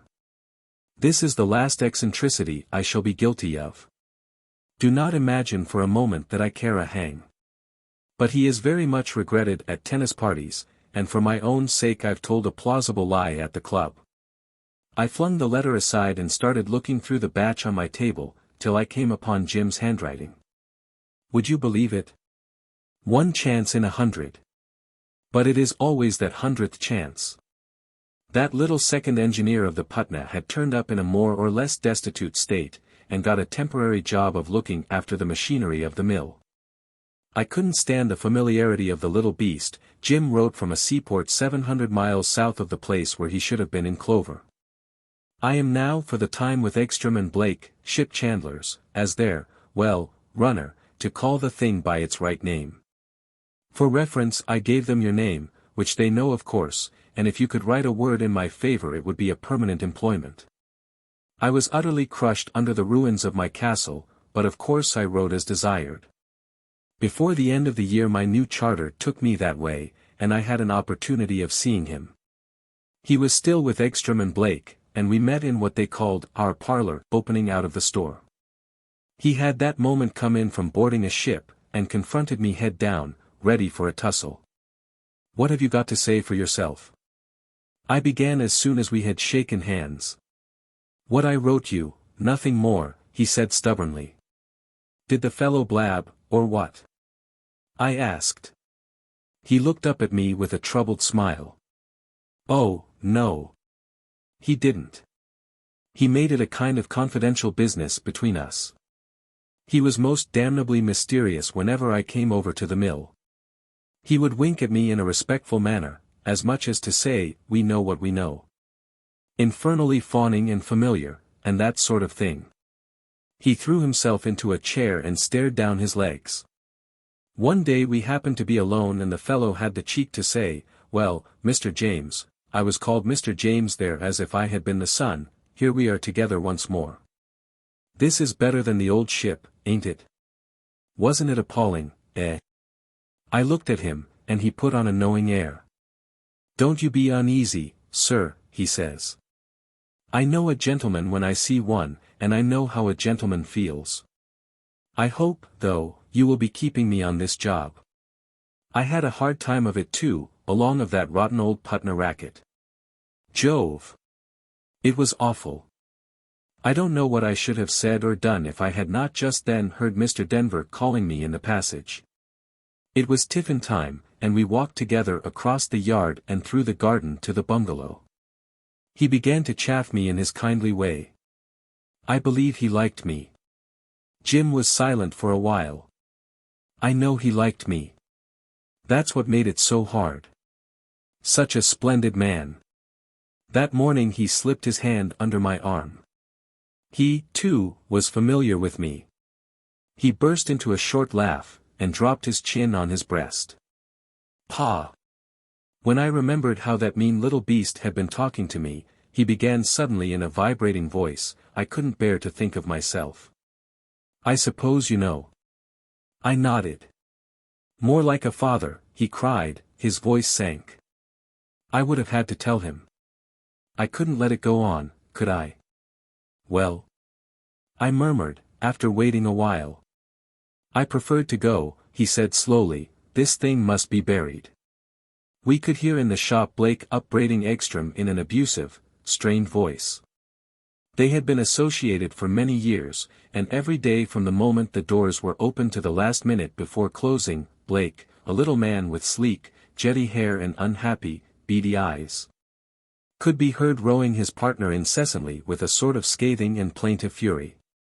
The sound of that everlasting scolding was part of the place like the other fixtures. Even strangers would very soon come to disregard it completely unless it be perhaps to mutter nuisance, or to get up suddenly and shut the door of the parlor. Ekstrom himself, a raw-boned, heavy Scandinavian, with a busy manner and immense blonde whiskers, went on directing his people, checking parcels, making out bills or writing letters at a stand-up desk in the shop. And comported himself in that clatter exactly as though he had been stone-deaf. Now and again he would emit a bothered perfunctory SSSH, which neither produced nor was expected to produce the slightest effect. They are very decent to me here, said Jim. Blake's a little cad, but Ekstrom's all right. He stood up quickly, and walking with measured steps to a tripod telescope standing in the window and pointed at the roadstead, he applied his eye to it. There's that ship which has been becalmed outside all the morning has got a breeze now and is coming in, he remarked patiently, I must go and board. We shook hands in silence, and he turned to go. Jim! I cried. He looked round with his hand on the lock. You have thrown away something like a fortune. He came back to me all the way from the door. Such a splendid old chap, he said. How could I? How could I? His lips twitched. Here it does not matter. Oh. You, I began, and had to cast about for a suitable word, but before I became aware that there was no name that would just do, he was gone. I heard outside Ekstrom's deep gentle voice saying cheerily, that's the Sarah W. Granger, Jimmy. You must manage to be first aboard. And directly Blake struck in, screaming after the manner of an outraged cockatoo, tell the captain we've got some of his mail here. That'll fetch him. Gee here, Mr. What's your name? And there was Jim answering Ekstrom with something boyish in his tone. All right. I'll make a race of it. He seemed to take refuge in the boat sailing part of that sorry business. I did not see him again that trip, but on my next, I had a 6 months charter, I went up to the store. 10 yards away from the door Blake's scolding met my ears, and when I came in he gave me a glance of utter wretchedness. Ekstrom, all smiles, advanced, extending a large bony hand. "Glad to see you, Captain. SSSH. Been thinking you were about due back here." "What did you say, sir?" "SSSH. Oh. Him. He has left us. Come into the parlor." After the slam of the door Blake's strained voice became faint, as the voice of one scolding desperately in a wilderness. "Put us to a great inconvenience, too. Used us badly, I must say. Where's he gone to? Do you know?" I asked. "No. It's no use asking either," said Ekstrom, standing bewhiskered and obliging before me with his arms hanging down his sides clumsily, and a thin silver watch chain looped very low on a rucked-up blue serge waistcoat. "A man like that don't go anywhere in particular."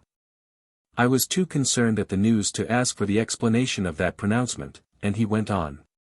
"He left, let's see, the very day a steamer with returning pilgrims from the Red Sea put in here with 2 blades of her propeller gone. 3 weeks ago now. Wasn't there something said about the Patna case?" I asked, fearing the worst. He gave a start, and looked at me as if I had been a sorcerer. "Why, yes. How do you know?" "Some of them were talking about it here. There was a captain or 2, the manager of Vanlo's engineering shop at the harbor, 2 or 3 others, and myself. Jim was in here too, having a sandwich and a glass of beer. When we are busy, you see, Captain, there's no time for a proper tiffin." He was standing by this table eating sandwiches, and the rest of us were round the telescope watching that steamer come in, and by and by Vanlo's manager began to talk about the chief of the Patna. He had done some repairs for him once, and from that he went on to tell us what an old ruin she was, and the money that had been made out of her. He came to mention her last voyage, and then we all struck in. Some said one thing and some another, not much, what you or any other man might say, and there was some laughing. Captain O'Brien of the Sarah W. Granger, a large, noisy old man with a stick, he was sitting listening to us in this armchair here, he let drive suddenly with his stick at the floor, and roars out, "Skunks!" Made us all jump. Vanlo's manager winks at us and asks, "What's the matter, Captain O'Brien?" "Matter? Matter," the old man began to shout, "what are you Injuns laughing at? It's no laughing matter. It's a disgrace to human nature, that's what it is. I would despise being seen in the same room with one of those men. Yes, sir." He seemed to catch my eye like, and I had to speak out of civility. "Skunks. Says I, of course, Captain O'Brien, and I wouldn't care to have them here myself, so you're quite safe in this room, Captain O'Brien. Have a little something cool to drink." "Damn your drink, Ekstrom," says he, with a twinkle in his eye. "When I want a drink I will shout for it. I am going to quit. It stinks here now." At this all the others burst out laughing, and out they go after the old man. And then, sir, that blasted Jim he puts down the sandwich he had in his hand and walks round the table to me, there was his glass of beer poured out quite full. "I am off," he says, just like this. "It isn't 1:30 yet," says I. "You might snatch a smoke first." I thought he meant it was time for him to go down to his work. When I understood what he was up to, my arms fell, so. Can't get a man like that every day, you know, sir, a regular devil for sailing a boat. Ready to go out miles to sea to meet ships in any sort of weather. More than once a captain would come in here full of it, and the first thing he would say would be, "That's a reckless sort of a lunatic you've got for water-clerk, Ekstrom." I was feeling my way in at daylight under short canvas when there comes flying out of the mist right under my forefoot a boat half under water, sprays going over the masthead, 2 frightened niggers on the bottom boards. A yelling fiend at the tiller. "Hey! Hey! Ship ahoy!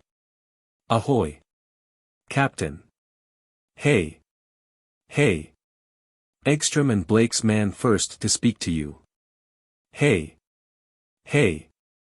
Egstrom and Blake. Hello. Hey. Whoop. Kick the niggers, out reefs, a squall on at the time, shoots ahead whooping and yelling to me to make sail, and he would give me a lead in, more like a demon than a man. Never saw a boat handled like that in all my life. Couldn't have been drunk, was he?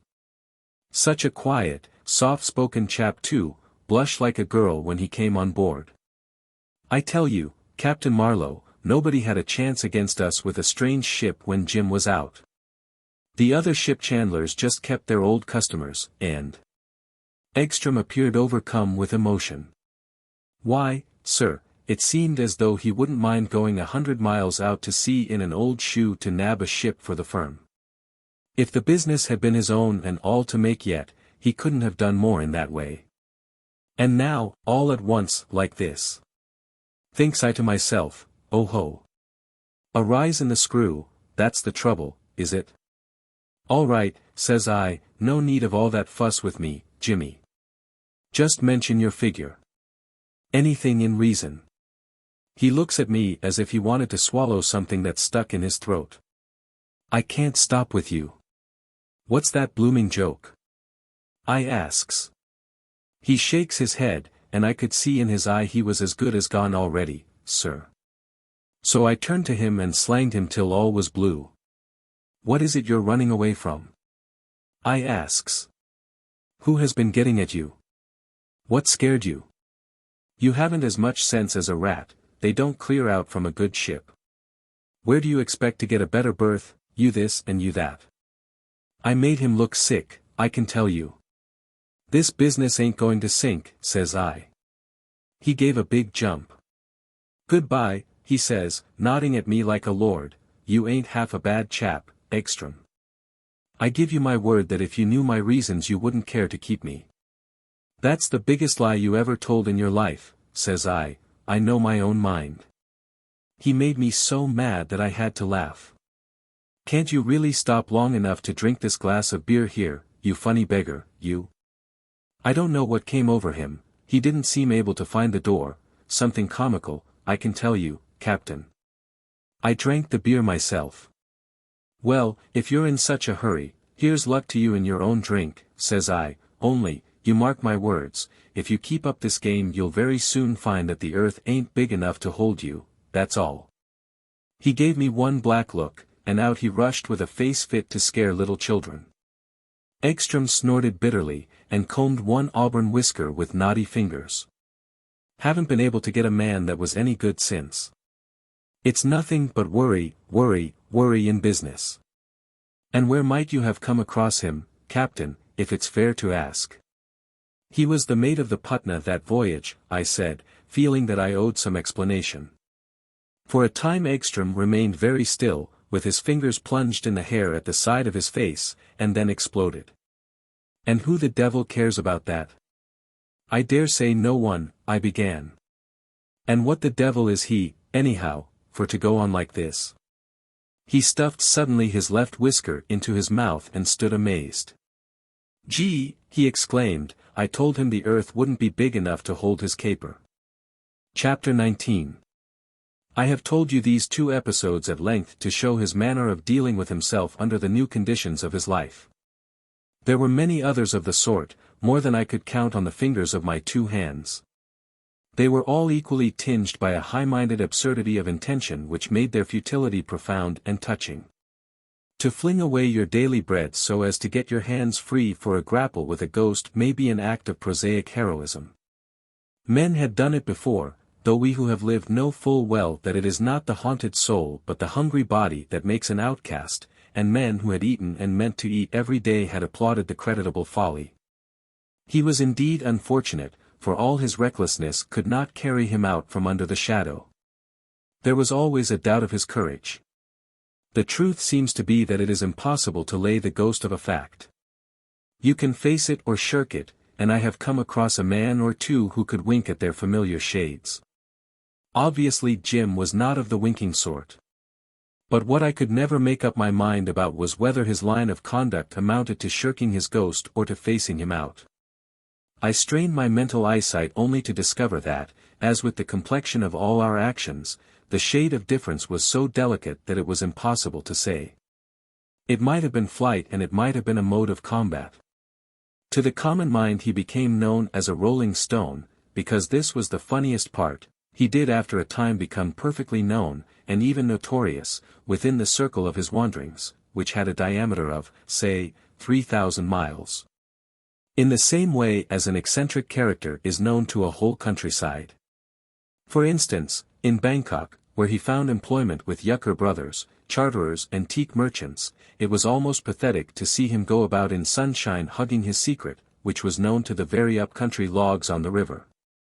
Schomburg, the keeper of the hotel where he boarded, a hirsute Alsatian of manly bearing and an irrepressible retailer of all the scandalous gossip of the place, would, with both elbows on the table, impart an adorned version of the story to any guest who cared to imbibe knowledge along with the more costly liquors. And, mind you, the nicest fellow you could meet, would be his generous conclusion, quite superior. It says a lot for the casual crowd that frequented Schomburg's establishment that Jim managed to hang out in Bangkok for a whole 6 months. I remarked that people, perfect strangers, took to him as one takes to a nice child. His manner was reserved, but it was as though his personal appearance, his hair, his eyes, his smile, made friends for him wherever he went. And, of course, he was no fool. I heard Siegmund Yucker, native of Switzerland, a gentle creature ravaged by a cruel dyspepsia, and so frightfully lame that his head swung through a quarter of a circle at every step he took, declare appreciatively that for one so young he was, of great capacity, as though it had been a mere question of cubic contents. Why not send him up country? I suggested anxiously. Yucker brothers had concessions and teak forests in the interior. If he has capacity, as you say, he will soon get hold of the work. And physically he is very fit. His health is always excellent. ACH. It's a great thing in dis goundry to be free from dyspepsia, sighed poor Yucker enviously, casting a stealthy glance at the pit of his ruined stomach. I left him drumming pensively on his desk and muttering, "Es ist die Idee. Es ist die Idee." Unfortunately, that very evening an unpleasant affair took place in the hotel. I don't know that I blame Jim very much, but it was a truly regrettable incident. It belonged to the lamentable species of barroom scuffles, and the other party to it was a cross-eyed Dane of sorts whose visiting card recited, under his misbegotten name, First Lieutenant in the Royal Siamese Navy. The fellow, of course, was utterly hopeless at billiards, but did not like to be beaten, I suppose. He had had enough to drink to turn nasty after the 6th game, and make some scornful remark at Jim's expense. Most of the people there didn't hear what was said, and those who had heard seemed to have had all precise recollection scared out of them by the appalling nature of the consequences that immediately ensued. It was very lucky for the Dane that he could swim, because the room opened on a veranda and the Mainam flowed below very wide and black. A boatload of Chinamen, bound, as likely as not, on some thieving expedition, fished out the officer of the King of Siam, and Jim turned up at about midnight on board my ship without a hat. Everybody in the room seemed to know, he said, gasping yet from the contest, as it were. He was rather sorry, on general principles, for what had happened, though in this case there had been, he said, no option. But what dismayed him was to find the nature of his burden as well known to everybody as though he had gone about all that time carrying it on his shoulders. Naturally after this he couldn't remain in the place.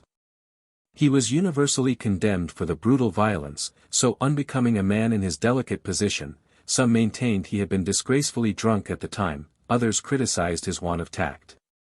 Even Schomburg was very much annoyed. "He is a very nice young man," he said argumentatively to me, "but the lieutenant is a first-rate fellow too. He dines every night at my table d'hôte, you know. And there's a billiard cue broken. I can't allow that. First thing this morning I went over with my apologies to the lieutenant, and I think I've made it all right for myself, but only think, "Captain, if everybody started such games. Why, the man might have been drowned. And here I can't run out into the next street and buy a new queue. I've got to write to Europe for them. No, no. A temper like that won't do." He was extremely sore on the subject. This was the worst incident of all in his retreat. Nobody could deplore it more than myself, for if, as somebody said hearing him mentioned, "Oh yes. I know. He has knocked about a good deal out here," yet he had somehow avoided being battered and chipped in the process. This last affair, however, made me seriously uneasy, because if his exquisite sensibilities were to go the length of involving him in pothouse shindies, he would lose his name of an inoffensive, if aggravating, fool, and acquire that of a common loafer. For all my confidence in him, I could not help reflecting that in such cases from the name to the thing itself is but a step. I suppose you will understand that by that time I could not think of washing my hands of him. I took him away from Bangkok in my ship, and we had a longish passage. It was pitiful to see how he shrank within himself. A seaman, even if a mere passenger, takes an interest in a ship, and looks at the sea life around him with the critical enjoyment of a painter, for instance, looking at another man's work. In every sense of the expression he is on deck. But my Jim, for the most part, skulked down below as though he had been a stowaway. He infected me so that I avoided speaking on professional matters, such as would suggest themselves naturally to two sailors during a passage. For whole days we did not exchange a word. I felt extremely unwilling to give orders to my officers in his presence. Often, when alone with him on deck or in the cabin, we didn't know what to do with our eyes. I placed him with De Jong, as you know, glad enough to dispose of him in any way, yet persuaded that his position was now growing intolerable. He had lost some of that elasticity which had enabled him to rebound back into his uncompromising position after every overthrow. One day, coming ashore, I saw him standing on the quay. The water of the roadstead and the sea in the offing made one smooth ascending plane, and the outermost ships at anchor seemed to ride motionless in the sky. He was waiting for his boat, which was being loaded at our feet with packages of small stores for some vessel ready to leave. After exchanging greetings, we remained silent, side by side. "Jove," he said suddenly, "this is killing work." He smiled at me. I must say he generally could manage a smile. I made no reply. I knew very well he was not alluding to his duties. He had an easy time of it with De Jong. Nevertheless, as soon as he had spoken I became completely convinced that the work was killing. I did not even look at him. "Would you like," said I, "to leave this part of the world altogether, try California or the West Coast? I'll see what I can do." He interrupted me a little scornfully. "What difference would it make?" I felt at once convinced that he was right. It would make no difference. It was not relief he wanted. I seemed to perceive dimly that what he wanted, what he was, as it were, waiting for, was something not easy to define, something in the nature of an opportunity. I had given him many opportunities, but they had been merely opportunities to earn his bread. Yet what more could any man do? The position struck me as hopeless, and poor Brearley's saying recurred to me, "Let him creep 20 feet underground and stay there." Better that, I thought, than this waiting above ground for the impossible. Yet one could not be sure even of that. There and then, before his boat was 3 oars' lengths away from the quay, I had made up my mind to go and consult Stein in the evening. This Stein was a wealthy and respected merchant. His house, because it was a house, Stein and Company. And there was some sort of partner who, as Stein said, looked after the Moluccas, had a large inter-island business, with a lot of trading posts established in the most out-of-the-way places for collecting the produce. His wealth and his respectability were not exactly the reasons why I was anxious to seek his advice. I desired to confide my difficulty to him because he was one of the most trustworthy men I had ever known. The gentle light of a simple, unwearied, as it were, and intelligent good nature illumined his long hairless face. It had deep downward folds, and was pale as of a man who had always led a sedentary life, which was indeed very far from being the case. His hair was thin, and brushed back from a massive and lofty forehead. One fancied that at 20 he must have looked very much like what he was now at 60. It was a student's face. Only the eyebrows, nearly all white, thick and bushy, together with the resolute searching glance that came from under them, were not in accord with his, I may say, learned appearance. He was tall and loose-jointed. His slight stoop, together with an innocent smile, made him appear benevolently ready to lend you his ear. His long arms with pale big hands had rare deliberate gestures of a pointing out, demonstrating kind. I speak of him at length, because under this exterior, and in conjunction with an upright and indulgent nature, this man possessed an intrepidity of spirit and a physical courage that could have been called reckless had it not been like a natural function of the body, say good digestion, for instance, completely unconscious of itself. It is sometimes said of a man that he carries his life in his hand. Such a saying would have been inadequate if applied to him. During the early part of his existence in the East he had been playing ball with it. All this was in the past, but I knew the story of his life and the origin of his fortune. He was also a naturalist of some distinction, or perhaps I should say a learned collector. Entomology was his special study. His collection of Buprestidine longicorns, beetles all, horrible miniature monsters, looking malevolent in death and immobility, and his cabinet of butterflies, beautiful and hovering under the glass of cases on lifeless wings, had spread his fame far over the earth.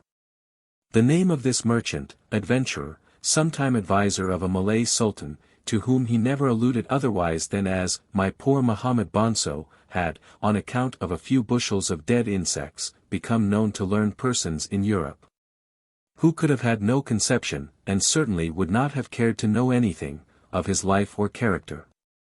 I, who knew, considered him an eminently suitable person to receive my confidences about Jim's difficulties as well as my own. Chapter 20. Late in the evening I entered his study, after traversing an imposing but empty dining room very dimly lit. The house was silent. I was preceded by an elderly grim Javanese servant in a sort of livery of white jacket and yellow sarong, who, after throwing the door open, exclaimed low, "O master," and stepping aside, vanished in a mysterious way as though he had been a ghost only momentarily embodied for that particular service. Stein turned round with the chair, and in the same movement his spectacles seemed to get pushed up on his forehead. He welcomed me in his quiet and humorous voice. Only one corner of the vast room, the corner in which stood his writing desk, was strongly lighted by a shaded reading lamp, and the rest of the spacious apartment melted into shapeless gloom like a cavern.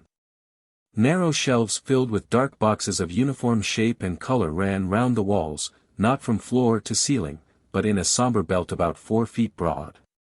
Catacombs of beetles. Wooden tablets were hung above at irregular intervals. The light reached one of them, and the word Coleoptera written in gold letters glittered mysteriously upon a vast dimness.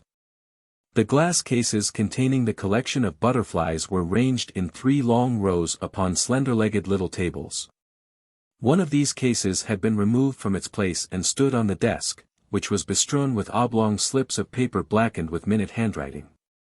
"So you see me, so," he said. His hand hovered over the case where a butterfly in solitary grandeur spread out dark bronze wings, 7 inches or more across, with exquisite white veinings and a gorgeous border of yellow spots. Only one specimen like this they have in your London, and then, no more. To my small native town this my collection I shall bequeath. Something of me. The best. He bent forward in the chair and gazed intently, his chin over the front of the case. I stood at his back. "Marvelous," he whispered, and seemed to forget my presence. His history was curious. He had been born in Bavaria, and when a youth of 22 had taken an active part in the revolutionary movement of 1848. Heavily compromised, he managed to make his escape, and at first found a refuge with a poor Republican watchmaker in Trieste. From there he made his way to Tripoli with a stock of cheap watches to hawk about, not a very great opening truly, but it turned out lucky enough, because it was there he came upon a Dutch traveler, a rather famous man, I believe. But I don't remember his name. It was that naturalist who, engaging him as a sort of assistant, took him to the east. They traveled in the archipelago together and separately, collecting insects and birds, for 4 years or more. Then the naturalist went home, and Stein, having no home to go to, remained with an old trader he had come across in his journeys in the interior of Celebes, if Celebes may be said to have an interior. This old Scotsman, the only white man allowed to reside in the country at the time, was a privileged friend of the chief ruler of Wajo states, who was a woman. I often heard Stein relate how that chap, who was slightly paralyzed on one side, had introduced him to the native court a short time before another stroke carried him off. He was a heavy man with a patriarchal white beard, and of imposing stature. He came into the council hall where all the rajas, pandrins, and headmen were assembled, with the queen, a fat wrinkled woman, very free in her speech, Stein said, reclining on a high couch under a canopy. He dragged his leg, thumping with his stick, and grasped Stein's arm, leading him right up to the couch. "Look, Queen, and you Rajas, this is my son," he proclaimed in a stentorian voice. "I have traded with your fathers, and when I die he shall trade with you and your sons." By means of this simple formality Stein inherited the Scotsman's privileged position and all his stock in trade, together with a fortified house on the banks of the only navigable river in the country. Shortly afterwards the old queen, who was so free in her speech, died, and the country became disturbed by various pretenders to the throne. Stein joined the party of a younger son, the one of whom 30 years later he never spoke otherwise but as, "my poor Muhammad Bonso." They both became the heroes of innumerable exploits.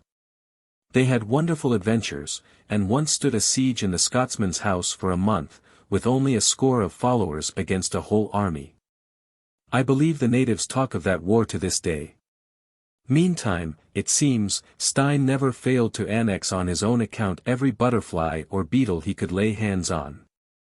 After some 8 years of war, negotiations, false truces, sudden outbreaks, reconciliation, treachery, and so on, and just as peace seemed at last permanently established, his poor Muhammad Bonso was assassinated at the gate of his own royal residence while dismounting in the highest spirits on his return from a successful deer hunt. This event rendered Stein's position extremely insecure, but he would have stayed perhaps had it not been that a short time afterwards he lost Muhammad's sister, "my dear wife the princess," he used to say solemnly, by whom he had had a daughter, mother and child both dying within 3 days of each other from some infectious fever. He left the country, which this cruel loss had made unbearable to him. Thus ended the first and adventurous part of his existence. What followed was so different that, but for the reality of sorrow which remained with him, this strange part must have resembled a dream. He had a little money, he started life afresh, and in the course of years acquired a considerable fortune. At first he had travelled a good deal amongst the islands, but age had stolen upon him, and of late he seldom left his spacious house 3 miles out of town, with an extensive garden, and surrounded by stables, offices, and bamboo cottages for his servants and dependents, of whom he had many. He drove in his buggy every morning to town, where he had an office with white and Chinese clerks. He owned a small fleet of schooners and native craft, and dealt in island produce on a large scale. For the rest he lived solitary, but not misanthropic, with his books and his collection, classing and arranging specimens, corresponding with entomologists in Europe, writing up a descriptive catalogue of his treasures. Such was the history of the man whom I had come to consult upon Jim's case without any definite hope. Simply to hear what he would have to say would have been a relief. I was very anxious, but I respected the intense, almost passionate, absorption with which he looked at a butterfly, as though on the bronze sheen of these frail wings, in the white tracings, in the gorgeous markings, he could see other things. An image of something as perishable and defying destruction as these delicate and lifeless tissues displaying a splendor unmarred by death. "Marvelous," he repeated, looking up at me. "Look. The beauty, but that is nothing, look at the accuracy, the harmony. And so fragile. And so strong. And so exact. This is nature, the balance of colossal forces. Every star is so, and every blade of grass stands so, and the mighty cosmos in perfect equilibrium produces, this wonder, this masterpiece of nature, the great artist. Never heard an entomologist go on like this, I observed cheerfully. Masterpiece. And what of man? Man is amazing, but he is not a masterpiece, he said, keeping his eyes fixed on the glass case. Perhaps the artist was a little mad. What do you think? Sometimes it seems to me that man is come where he is not wanted, where there is no place for him, for if not, why should he want all the place? Why should he run about here and there making a great noise about himself, talking about the stars, disturbing the blades of grass? Catching butterflies, I chimed in. He smiled, threw himself back in his chair, and stretched his legs. Sit down, he said. I captured this rare specimen myself one very fine morning. And I had a very big emotion. You don't know what it is for a collector to capture such a rare specimen. You can't know. I smiled at my ease in a rocking chair. His eyes seemed to look far beyond the wall at which they stared. And he narrated how, one night, a messenger arrived from his, poor Muhammad, requiring his presence at the residence, as he called it, which was distant some 9 or 10 miles by a bridle path over a cultivated plain, with patches of forest here and there. Early in the morning he started from his fortified house, after embracing his little Emma, and leaving the princess, his wife, in command. He described how she came with him as far as the gate, walking with one hand on the neck of his horse. She had on a white jacket, gold pins in her hair, and a brown leather belt over her left shoulder with a revolver in it. She talked as women will talk, he said, telling me to be careful, and to try to get back before dark, and what a great wickedness it was for me to go alone. We were at war, and the country was not safe. My men were putting up bulletproof shutters to the house and loading their rifles, and she begged me to have no fear for her. She could defend the house against anybody till I returned. And I laughed with pleasure a little. I liked to see her so brave and young and strong. I too was young then. At the gate she caught hold of my hand and gave it one squeeze and fell back. I made my horse stand still outside till I heard the bars of the gate put up behind me. There was a great enemy of mine, a great noble, and a great rascal too, roaming with a band in the neighborhood. I cantered for 4 or 5 miles, there had been rain in the night, but the musts had gone up, and the face of the earth was clean. It lay smiling to me, so fresh and innocent, like a little child. Suddenly somebody fires a volley, 20 shots at least it seemed to me. I hear bullets sing in my ear, and my hat jumps to the back of my head. It was a little intrigue, you understand. They got my poor Muhammad to send for me and then laid that ambush. I see it all in a minute, and I think, this wants a little management. My pony snort, jump, and stand, and I fall slowly forward with my head on his mane. He begins to walk, and with one eye I could see over his neck a faint cloud of smoke hanging in front of a clump of bamboos to my left. I think, aha! My friends, why you not wait long enough before you shoot? This is not yet Jalunjan. Oh no! I get hold of my revolver with my right hand, quiet, quiet. After all, there were only 7 of these rascals. They get up from the grass and start running with their sarongs tucked up, waving spears above their heads, and yelling to each other to look out and catch the horse, because I was dead. I let them come as close as the door here, and then bang, bang, bang, take aim each time too. One more shot I fire at a man's back, but I miss. Too far already. And then I sit alone on my horse with the clean earth smiling at me, and there are the bodies of 3 men lying on the ground. One was curled up like a dog, another on his back had an arm over his eyes as if to keep off the sun, and the third man he draws up his leg very slowly and makes it with one kick straight again. I watch him very carefully from my horse, but there is no more, Blight Gans Ruig, keep still, so.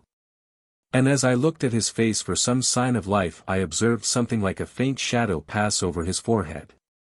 It was the shadow of this butterfly. Look at the form of the wing.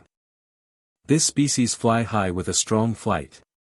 I raised my eyes and I saw him fluttering away. I think, can it be possible? And then I lost him. I dismounted and went on very slow, leading my horse and holding my revolver with one hand and my eyes darting up and down and right and left, everywhere. At last I saw him sitting on a small heap of dirt 10 feet away. At once my heart began to beat quick. I let go my horse, keep my revolver in one hand, and with the other snatch my soft felt hat off my head. One step. Steady. Another step. Flop. I got him. When I got up I shook like a leaf with excitement, and when I opened these beautiful wings and made sure what a rare and so extraordinary perfect specimen I had. My head went round and my legs became so weak with emotion that I had to sit on the ground. I had greatly desired to possess myself of a specimen of that species when collecting for the professor. I took long journeys and underwent great privations. I had dreamed of him in my sleep, and here suddenly I had him in my fingers, for myself. In the words of the poet, he pronounced it, boat. So halt itches endlich den in meinen Händen. Und nen es in Juisum sin main. He gave to the last word the emphasis of a suddenly lowered voice, and withdrew his eyes slowly from my face. He began to charge a long-stemmed pipe busily and in silence, then, pausing with his thumb on the orifice of the bowl, looked again at me significantly. Yes, my good friend. On that day I had nothing to desire. I had greatly annoyed my principal enemy. I was young, strong, I had friendship, I had the love, he said, laugh, of woman, a child I had, to make my heart very full, and even what I had once dreamed in my sleep had come into my hand too. He struck a match, which flared violently. His thoughtful placid face twitched once. Friend, wife, child, he said slowly, gazing at the small flame, foo. The match was blown out. He sighed and turned again to the glass case. The frail and beautiful wings quivered faintly, as if his breath had for an instant called back to life that gorgeous object of his dreams. The work, he began suddenly, pointing to the scattered slips, and in his usual gentle and cheery tone, is making great progress. I have been this rare specimen describing. Nah. And what is your good news? To tell you the truth, Stein, I said with an effort that surprised me, I came here to describe a specimen. Butterfly? He asked, with an unbelieving and humorous eagerness. Nothing so perfect, I answered, feeling suddenly dispirited with all sorts of doubts. A man. Ach so, he murmured, and his smiling countenance, turned to me, became grave. Then after looking at me for a while he said slowly, well, I am a man too. Here you have him as he was. He knew how to be so generously encouraging as to make a scrupulous man hesitate on the brink of confidence. But if I did hesitate it was not for long. He heard me out, sitting with crossed legs. Sometimes his head would disappear completely in a great eruption of smoke, and a sympathetic growl would come out from the cloud. When I finished he uncrossed his legs, laid down his pipe, leaned forward towards me earnestly with his elbows on the arms of his chair, the tips of his fingers together. I understand very well. He is romantic. He had diagnosed the case for me, and at first I was quite startled to find how simple it was, and indeed our conference resembled so much a medical consultation, Stein, of learned aspect, sitting in an armchair before his desk. I, anxious, in another, facing him, but a little to one side, that it seemed natural to ask. What's good for it? He lifted up a long forefinger. There is only one remedy. One thing alone can us from being ourselves cure. The finger came down on the desk with a smart rap. The case which he had made to look so simple before became if possible still simpler, and altogether hopeless. There was a pause. Yes, said I, strictly speaking, the question is not how to get cured, but how to live. He approved with his head, a little sadly as it seemed. Ja. Ja. In general, adapting the words of your great poet, that is the question. He went on nodding sympathetically. How to be. ACH. How to be. He stood up with the tips of his fingers resting on the desk. We want in so many different ways to be, he began again. This magnificent butterfly finds a little heap of dirt and sits still on it, but man he will never on his heap of mud keep still. He want to be so, and again he want to be so. He moved his hand up, then down. He wants to be a saint, and he wants to be a devil, and every time he shuts his eyes he sees himself as a very fine fellow, so fine as he can never be. In a dream. He lowered the glass lid, the automatic lock clicked sharply, and taking up the case in both hands he bore it religiously away to its place, passing out of the bright circle of the lamp into the ring of fainter light, into shapeless dusk at last. It had an odd effect, as if these few steps had carried him out of this concrete and perplexed world. His tall form, as though robbed of its substance, hovered noiselessly over invisible things with stooping and indefinite movements. His voice, heard in that remoteness where he could be glimpsed mysteriously busy with immaterial cares, was no longer incisive, seemed to roll voluminous and grave, mellowed by distance. And because you not always can keep your eyes shut, there comes the real trouble, the heart pain, the world pain. I tell you, my friend, it is not good for you to find you cannot make your dream come true, for the reason that you not strong enough are, or not clever enough. Ja. And all the time you are such a fine fellow too. We. Was. Gott im Himmel. How can that be? Ha. Ha. Ha. The shadow prowling amongst the graves of butterflies laughed boisterously. Yes. Very funny this terrible thing is. A man that is born falls into a dream like a man who falls into the sea. If he tries to climb out into the air as inexperienced people endeavor to do, he drowns, nicht wahr? No. I tell you. The way is to the destructive element submit yourself, and with the exertions of your hands and feet in the water make the deep, deep sea keep you up. So if you ask me, how to be? His voice leaped up extraordinarily strong, as though away there in the dusk he had been inspired by some whisper of knowledge. I will tell you. For that too there is only one way. With a hasty swish-swish of his slippers he loomed up in the ring of faint light, and suddenly appeared in the bright circle of the lamp. His extended hand aimed at my breast like a pistol. His deep-set eyes seemed to pierce through me, but his twitching lips uttered no word, and the austere exaltation of a certitude seen in the dusk vanished from his face. The hand that had been pointing at my breast fell, and by, coming a step nearer, he laid it gently on my shoulder. There were things, he said mournfully, that perhaps could never be told, only he had lived so much alone that sometimes he forgot. The light had destroyed the assurance which had inspired him in the distant shadows. He sat down and, with both elbows on the desk, rubbed his forehead. And yet it is true, it is true. In the destructive element immerse. He spoke in a subdued tone, without looking at me, one hand on each side of his face. That was the way. To follow the dream, and again to follow the dream, and so, uig, usque ad finem. The whisper of his conviction seemed to open before me a vast and uncertain expanse, as of a crepuscular horizon on a plain at dawn, or was it, perchance, at the coming of the night? One had not the courage to decide. But it was a charming and deceptive light, throwing the impalpable poesy of its dimness over pitfalls, over graves. His life had begun in sacrifice, in enthusiasm for generous ideas. He had traveled very far, on various ways, on strange paths, and whatever he followed it had been without faltering, and therefore without shame and without regret. In so far he was right. That was the way, no doubt. Yet for all that, the great plain on which men wander amongst graves and pitfalls remained very desolate under the impalpable poesy of its crepuscular light, overshadowed in the center. Circled with a bright edge as if surrounded by an abyss full of flames.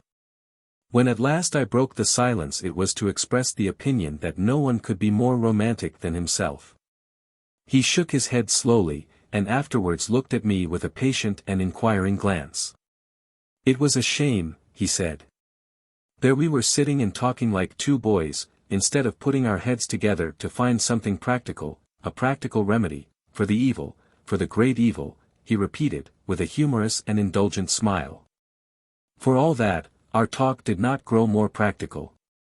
We avoided pronouncing Jim's name as though we had tried to keep flesh and blood out of our discussion, or he were nothing but an erring spirit, a suffering and nameless shade. "Nah," said Stein, rising. "Tonight you sleep here, and in the morning we shall do something practical, practical." He lit a two-branched candlestick and led the way. We passed through empty dark rooms, escorted by gleams from the light Stein carried. They glided along the waxed floors, sweeping here and there over the polished surface of a table, leaped upon a fragmentary curve of a piece of furniture, or flashed perpendicularly in and out of distant mirrors. While the forms of two men and the flicker of two flames could be seen for a moment stealing silently across the depths of a crystalline void. He walked slowly a pace in advance with stooping courtesy. There was a profound, as it were a listening, quietude on his face. The long flaxen locks mixed with white threads were scattered thinly upon his slightly bowed neck. "He is romantic, romantic," he repeated. "And that is very bad, very bad. Very good, too," he added. "But is he?" I queried. "Guis," he said, and stood still holding up the candelabrum, but without looking at me. "Evident. What is it that by inward pain makes him know himself? What is it that for you and me makes him exist?" At that moment it was difficult to believe in Jim's existence, starting from a country parsonage, blurred by crowds of men as by clouds of dust. Silenced by the clashing claims of life and death in a material world, but his imperishable reality came to me with a convincing, with an irresistible force. I saw it vividly, as though in our progress through the lofty silent rooms amongst fleeting gleams of light and the sudden revelations of human figures stealing with flickering flames within unfathomable and pellucid depths. We had approached nearer to absolute truth, which, like beauty itself, floats elusive, obscure, half submerged, in the silent still waters of mystery.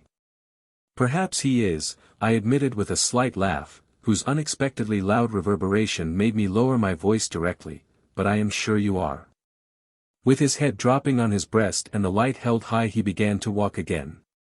"Well, I exist, too," he said. He preceded me. My eyes followed his movements, but what I did see was not the head of the firm, the welcome guest at afternoon receptions, the correspondent of learned societies, the entertainer of stray naturalists.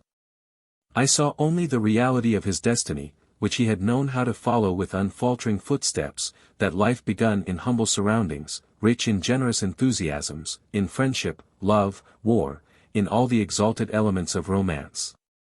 At the door of my room he faced me. "Yes," I said, as though carrying on a discussion, "and amongst other things you dreamed foolishly of a certain butterfly. But when one fine morning your dream came in your way you did not let the splendid opportunity escape. Did you? Whereas he..." Stein lifted his hand. "And do you know how many opportunities one let escape? How many dreams I had lost that had come in my way?" He shook his head regretfully. "It seems to me that some would have been very fine, if I had made them come true. Do you know how many? Perhaps I myself don't know." "Whether his were fine or not," I said, "he knows of one which he certainly did not catch." "Everybody knows of one or two like that," said Stein, "and that is the trouble, the great trouble." He shook hands on the threshold, peered into my room under his raised arm. "Sleep well. And tomorrow we must do something practical, practical." Though his own room was beyond mine I saw him return the way he came. He was going back to his butterflies. Chapter 21. "I don't suppose any of you have ever heard of Petusin?" Marlowe resumed, after a silence occupied in the careful lighting of a cigar. "It does not matter. There's many a heavenly body in the lot crowding upon us of a night that mankind had never heard of.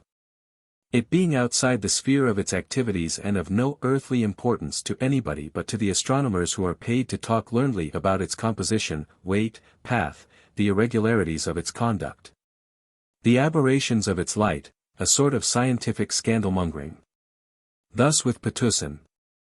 It was referred to knowingly in the inner government circles in Batavia, especially as to its irregularities and aberrations, and it was known by name to some few, very few, in the mercantile world. Nobody, however, had been there, and I suspect no one desired to go there in person, just as an astronomer, I should fancy, would strongly object to being transported into a distant heavenly body, where, parted from his earthly emoluments, he would be bewildered by the view of an unfamiliar heavens. However, neither heavenly bodies nor astronomers have anything to do with Patna. It was Jim who went there. I only meant you to understand that had Stein arranged to send him into a star of the 5th magnitude, the change could not have been greater. He left his earthly failings behind him and what sort of reputation he had, and there was a totally new set of conditions for his imaginative faculty to work upon. Entirely new, entirely remarkable. And he got hold of them in a remarkable way. Stein was the man who knew more about Patna than anybody else. More than was known in the government circles, I suspect. I have no doubt he had been there either in his butterfly hunting days or later on, when he tried in his incorrigible way to season with a pinch of romance the fattening dishes of his commercial kitchen. There were very few places in the archipelago he had not seen in the original dusk of their being, before light, and even electric light, had been carried into them for the sake of better morality and, well, the greater profit, too. It was at breakfast of the morning following our talk about Jim that he mentioned the place, after I had quoted poor Brearley's remark, "Let him creep 20 feet underground and stay there." He looked up at me with interested attention, as though I had been a rare insect. "This could be done, too," he remarked, sipping his coffee. "Bury him in some sort," I explained. "One doesn't like to do it, of course, but it would be the best thing, seeing what he is." "Yes, he is young," Stein mused. "The youngest human being now in existence," I affirmed. "Sean. There's Patna," he went on in the same tone. "And the woman is dead now," he added incomprehensibly. "Of course I don't know that story. I can only guess that once before Patna had been used as a grave for some sin, transgression, or misfortune. It is impossible to suspect Stein. The only woman that had ever existed for him was the Malay girl he called my wife, the princess, or, more rarely, in moments of expansion, the mother of my Emma. Who was the woman he had mentioned in connection with Patna I can't say. But from his allusions I understand she had been an educated and very good-looking Dutch Malay girl, with a tragic or perhaps only a pitiful history. Whose most painful part no doubt was her marriage with a Malacca Portuguese who had been clerk in some commercial house in the Dutch colonies. I gathered from Stein that this man was an unsatisfactory person in more ways than one, all being more or less indefinite and offensive. It was solely for his wife's sake that Stein had appointed him manager of Stein and Company's trading post in Patna. But commercially the arrangement was not a success, at any rate for the firm, and now the woman had died, Stein was disposed to try another agent there. The Portuguese, whose name was Cornelius, considered himself a very deserving but ill-used person, entitled by his abilities to a better position. This man Jim would have to relieve. "But I don't think he will go away from the place," remarked Stein. "That has nothing to do with me. It was only for the sake of the woman that I. But as I think there is a daughter left, I shall let him, if he likes to stay, keep the old house." Patna is a remote district of a native-ruled state, and the chief settlement bears the same name. At a point on the river about 40 miles from the sea, where the first houses come into view, there can be seen rising above the level of the forests the summits of 2 steep hills very close together, and separated by what looks like a deep fissure, the cleavage of some mighty stroke. As a matter of fact, the valley between is nothing but a narrow ravine. The appearance from the settlement is of one irregularly conical hill split in two, and with the two halves leaning slightly apart. On the 3rd day after the full, the moon, as seen from the open space in front of Jim's house, he had a very fine house in the native style when I visited him, rose exactly behind these hills. Its diffused light at first throwing the two masses into intensely black relief, and then the nearly perfect disk, glowing ruddily, appeared, gliding upwards between the sides of the chasm, till it floated away above the summits, as if escaping from a yawning grave in gentle triumph. "Wonderful effect," said Jim by my side. "Worth seeing. Is it not?" And this question was put with a note of personal pride that made me smile, as though he had had a hand in regulating that unique spectacle. He had regulated so many things in Patusan, things that would have appeared as much beyond his control as the motions of the moon and the stars. It was inconceivable. That was the distinctive quality of the part into which Stein and I had tumbled him unwittingly, with no other notion than to get him out of the way, out of his own way, be it understood. That was our main purpose, though, I own, I might have had another motive which had influenced me a little. I was about to go home for a time. And it may be I desired, more than I was aware of myself, to dispose of him, you understand, before I left. I was going home, and he had come to me from there, with his miserable trouble and his shadowy claim, like a man panting under a burden in a mist. I cannot say I had ever seen him distinctly, not even to this day, after I had my last view of him. But it seemed to me that the less I understood the more I was bound to him in the name of that doubt which is the inseparable part of our knowledge. I did not know so much more about myself. And then, I repeat, I was going home, to that home distant enough for all its hearthstones to be like one hearthstone, by which the humblest of us has the right to sit. We wander in our thousands over the face of the earth, the illustrious and the obscure, earning beyond the seas our fame, our money, or only a crust of bread, but it seems to me that for each of us going home must be like going to render an account. We return to face our superiors, our kindred, our friends, those whom we obey, and those whom we love. But even they who have neither, the most free, lonely, irresponsible and bereft of ties, even those for whom home holds no dear face, no familiar voice, even they have to meet the spirit that dwells within the land, under its sky, in its air, in its valleys, and on its rises, in its fields, in its waters and its trees, a mute friend, judge, and inspirer. Say what you like, to get its joy, to breathe its peace, to face its truth, one must return with a clear conscience. All this may seem to you sheer sentimentalism. And indeed very few of us have the will or the capacity to look consciously under the surface of familiar emotions. There are the girls we love, the men we look up to, the tenderness, the friendships, the opportunities, the pleasures. But the fact remains that you must touch your reward with clean hands, lest it turn to dead leaves, to thorns, in your grasp. I think it is the lonely, without a fireside or an affection they may call their own, those who return not to a dwelling but to the land itself, to meet its disembodied, eternal, and unchangeable spirit, it is those who understand best its severity, its saving power, the grace of its secular right to our fidelity, to our obedience.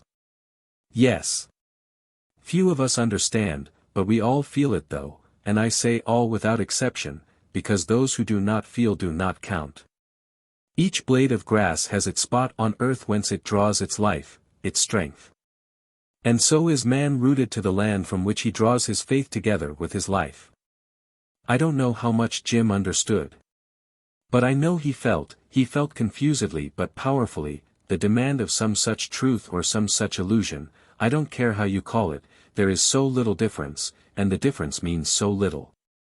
The thing is that in virtue of his feeling he mattered. He would never go home now. Not he. Never. Had he been capable of picturesque manifestations he would have shuddered at the thought and made you shudder too. But he was not of that sort, though he was expressive enough in his way. Before the idea of going home he would grow desperately stiff and immovable, with lowered chin and pouted lips, and with those candid blue eyes of his glowering darkly under a frown, as if before something unbearable. As if before something revolting. There was imagination in that hard skull of his, over which the thick clustering hair fitted like a cap. As to me, I have no imagination, would be more certain about him today, if I had, and I do not mean to imply that I figured to myself the spirit of the land uprising above the white cliffs of Dover. To ask me what I, returning with no bones broken, so to speak, had done with my very young brother. I could not make such a mistake. I knew very well he was of those about whom there is no inquiry. I had seen better men go out, disappear, vanish utterly, without provoking a sound of curiosity or sorrow. The spirit of the land, as becomes the ruler of great enterprises, is careless of innumerable lives. Woe to the stragglers! We exist only in so far as we hang together. He had straggled in a way, he had not hung on. But he was aware of it with an intensity that made him touching, just as a man's more intense life makes his death more touching than the death of a tree.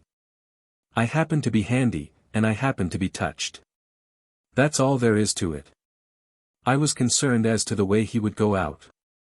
It would have hurt me if, for instance, he had taken to drink. The earth is so small that I was afraid of, some day, being waylaid by a blear-eyed, swollen-faced, besmirched loafer, with no soles to his canvas shoes, and with a flutter of rags about the elbows, who, on the strength of old acquaintance, would ask for a loan of $5. You know the awful jaunty bearing of these scarecrows coming to you from a decent past, the rasping careless voice, the half-averted impudent glances, those meetings more trying to a man who believes in the solidarity of our lives than the sight of an impenitent deathbed to a priest. That, to tell you the truth, was the only danger I could see for him and for me, but I also mistrusted my want of imagination. It might even come to something worse, in some way it was beyond my powers of fancy to foresee. He wouldn't let me forget how imaginative he was, and your imaginative people swing farther in any direction, as if given a longer scope of cable in the uneasy anchorage of life. They do. They take to drink too. It may be I was belittling him by such a fear. How could I tell? Even Stein could say no more than that he was romantic. I only knew he was one of us. And what business had he to be romantic? I am telling you so much about my own instinctive feelings and bemused reflections because there remains so little to be told of him. He existed for me, and after all it is only through me that he exists for you. I've led him out by the hand. I have paraded him before you. Were my commonplace fears unjust? I won't say, not even now. You may be able to tell better, since the proverb has it that the onlookers see most of the game. At any rate, they were superfluous.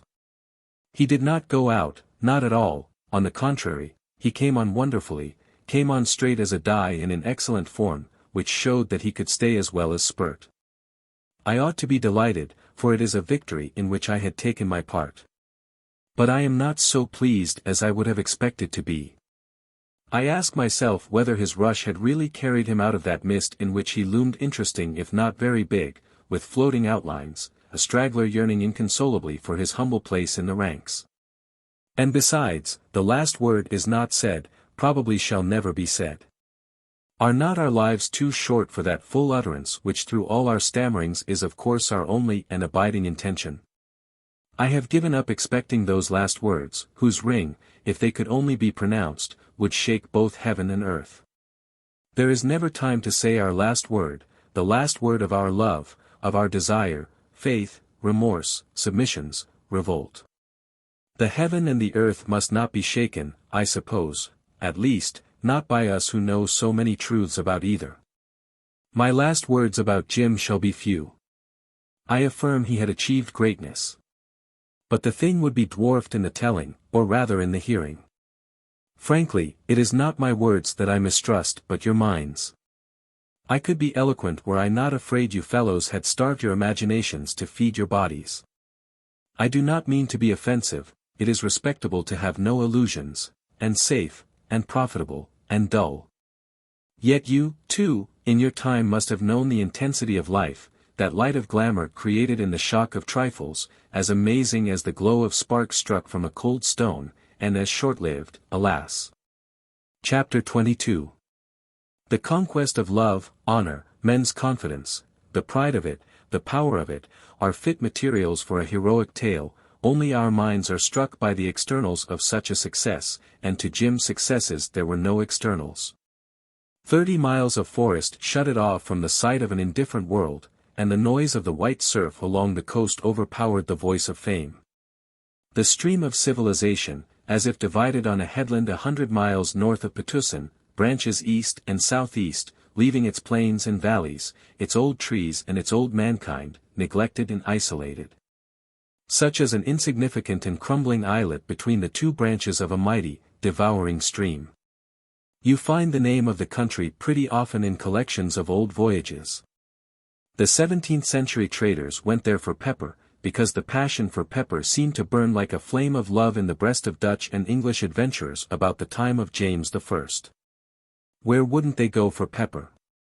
For a bag of pepper they would cut each other's throats without hesitation, and would forswear their souls, of which they were so careful otherwise. The bizarre obstinacy of that desire made them defy death in 1,000 shapes, the unknown seas, the loathsome and strange diseases, wounds, captivity, hunger, pestilence, and despair. It made them great. By heavens! It made them heroic, and it made them pathetic too in their craving for trade, with the inflexible death levying its toll on young and old. It seems impossible to believe that mere greed could hold men to such a steadfastness of purpose, to such a blind persistence in endeavor and sacrifice. And indeed those who adventured their persons and lives risked all they had for a slender reward. They left their bones to lie bleaching on distant shores, so that wealth might flow to the living at home. To us, their less tried successors, they appear magnified, not as agents of trade but as instruments of a recorded destiny, pushing out into the unknown in obedience to an inward voice, to an impulse beating in the blood, to a dream of the future. They were wonderful, and it must be owned they were ready for the wonderful. They recorded it complacently in their sufferings, in the aspect of the seas, in the customs of strange nations, in the glory of splendid rulers. In Patna they had found lots of pepper, and had been impressed by the magnificence and the wisdom of the Sultan, but somehow, after a century of checkered intercourse, the country seems to drop gradually out of the trade. Perhaps the pepper had given out. Be it as it may, nobody cares for it now. The glory has departed. The Sultan is an imbecile youth with 2 thumbs on his left hand and an uncertain and beggarly revenue extorted from a miserable population and stolen from him by his many uncles. This of course I have from Stein. He gave me their names and a short sketch of the life and character of each. He was as full of information about native states as an official report, but infinitely more amusing. He had to know. He traded in so many, and in some districts, as in Patna, for instance, his firm was the only one to have an agency by special permit from the Dutch authorities. The government trusted his discretion, and it was understood that he took all the risks. The men he employed understood that too, but he made it worth their while apparently. He was perfectly frank with me over the breakfast table in the morning. As far as he was aware, the last news was 13 months old, he stated precisely. Utter insecurity for life and property was the normal condition. There were in Patna antagonistic forces, and one of them was Raja Alang, the worst of the Sultan's uncles, the governor of the river, who did the extorting and the stealing, and ground down to the point of extinction the country-born Malays. Who, utterly defenseless, had not even the resource of emigrating, for indeed, as Stein remarked, where could they go, and how could they get away? No doubt they did not even desire to get away. The world, which is circumscribed by lofty impassable mountains, has been given into the hand of the highborn, and this Raja they knew, he was of their own royal house. I had the pleasure of meeting the gentleman later on. He was a dirty, little, used-up old man with evil eyes and a weak mouth, who swallowed an opium pill every 2 hours, and in defiance of common decency wore his hair uncovered and falling in wild stringy locks about his wizened grimy face. When giving audience he would clamber upon a sort of narrow stage erected in a hall like a ruinous barn with a rotten bamboo floor, through the cracks of which you could see 12 or 15 feet below the heaps of refuse and garbage of all kinds lying under the house. That is where and how he received us when, accompanied by Jim, I paid him a visit of ceremony. There were about 40 people in the room, and perhaps 3 times as many in the great courtyard below.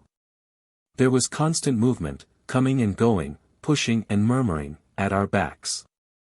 A few youths in gay silks glared from the distance. The majority, slaves and humble dependents, were half naked, in ragged sarongs, dirty with ashes and mud stains. I had never seen Jim look so grave, so self-possessed, in an impenetrable, impressive way. In the midst of these dark-faced men, his stalwart figure in white apparel, the gleaming clusters of his fair hair, seemed to catch all the sunshine that trickled through the cracks in the closed shutters of that dim hall. With its walls of mats and a roof of thatch, he appeared like a creature not only of another kind but of another essence. Had they not seen him come up in a canoe they might have thought he had descended upon them from the clouds. He did, however, come in a crazy dugout, sitting, very still and with his knees together. For fear of overturning the thing, sitting on a tin box, which I had lent him, nursing on his lap a revolver of the navy pattern, presented by me on parting, which, through an interposition of Providence, or through some wrong-headed notion, that was just like him, or else from sheer instinctive sagacity, he had decided to carry unloaded. That's how he ascended the Patna River. Nothing could have been more prosaic and more unsafe, more extravagantly casual, more lonely. Strange, this fatality that would cast the complexion of a flight upon all his acts, of impulsive unreflecting desertion of a jump into the unknown. It is precisely the casualness of it that strikes me most.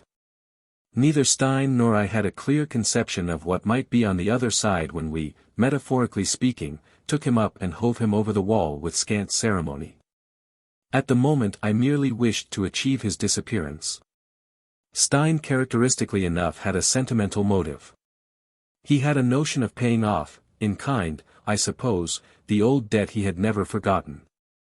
Indeed he had been all his life especially friendly to anybody from the British Isles. His late benefactor, it is true, was a Scot, even to the length of being called Alexander McNeill, and Jim came from a long way south of the Tweed. But at the distance of 6,000 or 7,000 miles Great Britain, though never diminished, looks foreshortened enough even to its own children to rob such details of their importance. Stein was excusable, and his hinted intentions were so generous that I begged him most earnestly to keep them secret for a time. I felt that no consideration of personal advantage should be allowed to influence Jim. That not even the risk of such influence should be run. We had to deal with another sort of reality.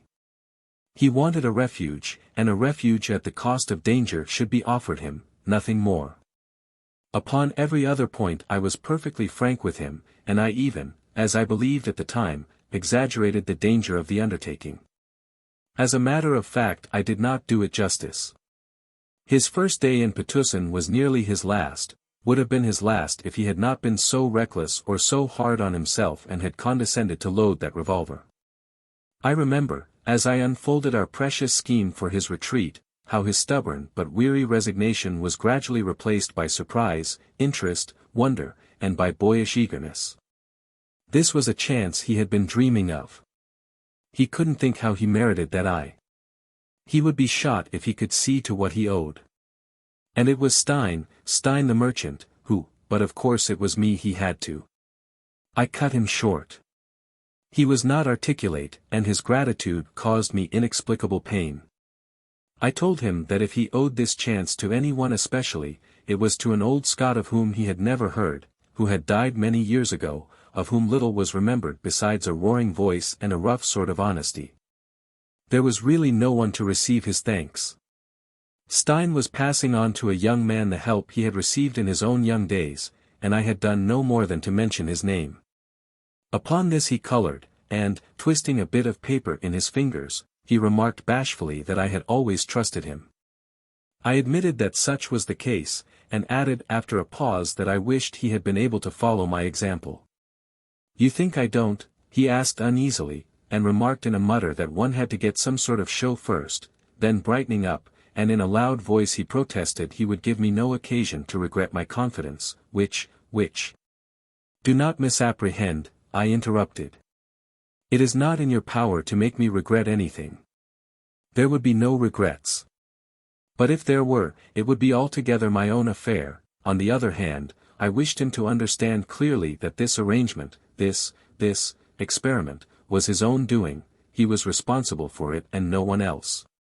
Why? Why, he stammered, this is the very thing that I begged him not to be dense, and he looked more puzzled than ever. He was in a fair way to make life intolerable to himself. Do you think so? He asked, disturbed. But in a moment added confidently, I was going on though. Was I not? It was impossible to be angry with him. I could not help a smile, and told him that in the old days people who went on like this were on the way of becoming hermits in a wilderness. Hermits be hanged, he commented with engaging impulsiveness. Of course he didn't mind a wilderness. I was glad of it, I said. That was where he would be going to. He would find it lively enough, I ventured to promise. Yes, he said, keenly. He had shown a desire, I continued inflexibly, to go out and shut the door after him. Did I? He interrupted in a strange access of gloom that seemed to envelop him from head to foot like the shadow of a passing cloud. He was wonderfully expressive after all. Wonderfully. Did I? He repeated bitterly. You can't say I made much noise about it. And I can keep it up, too, only, confound it. You show me a door. Very well. Pass on, I struck in. I could make him a solemn promise that it would be shut behind him with a vengeance. His fate, whatever it was, would be ignored, because the country, for all its rotten state, was not judged ripe for interference. Once he got in, it would be for the outside world as though he had never existed. He would have nothing but the soles of his 2 feet to stand upon, and he would have first to find his ground at that. Never existed, that's it, by Jove, he murmured to himself. His eyes, fastened upon my lips, sparkled. If he had thoroughly understood the conditions, I concluded, he had better jump into the first gharry he could see and drive on to Stein's house for his final instructions. He flung out of the room before I had fairly finished speaking. Chapter 23. He did not return till next morning. He had been kept to dinner and for the night. There never had been such a wonderful man as Mr. Stein. He had in his pocket a letter for Cornelius, the Johnny who's going to get the sack, he explained, with a momentary drop in his elation, and he exhibited with glee a silver ring, such as natives use. Worn down very thin and showing faint traces of chasing. This was his introduction to an old chap called Doramin, one of the principal men out there, a big pot, who had been Mr. Stein's friend in that country where he had all these adventures. Mr. Stein called him War Comrade. War Comrade was good. Wasn't it?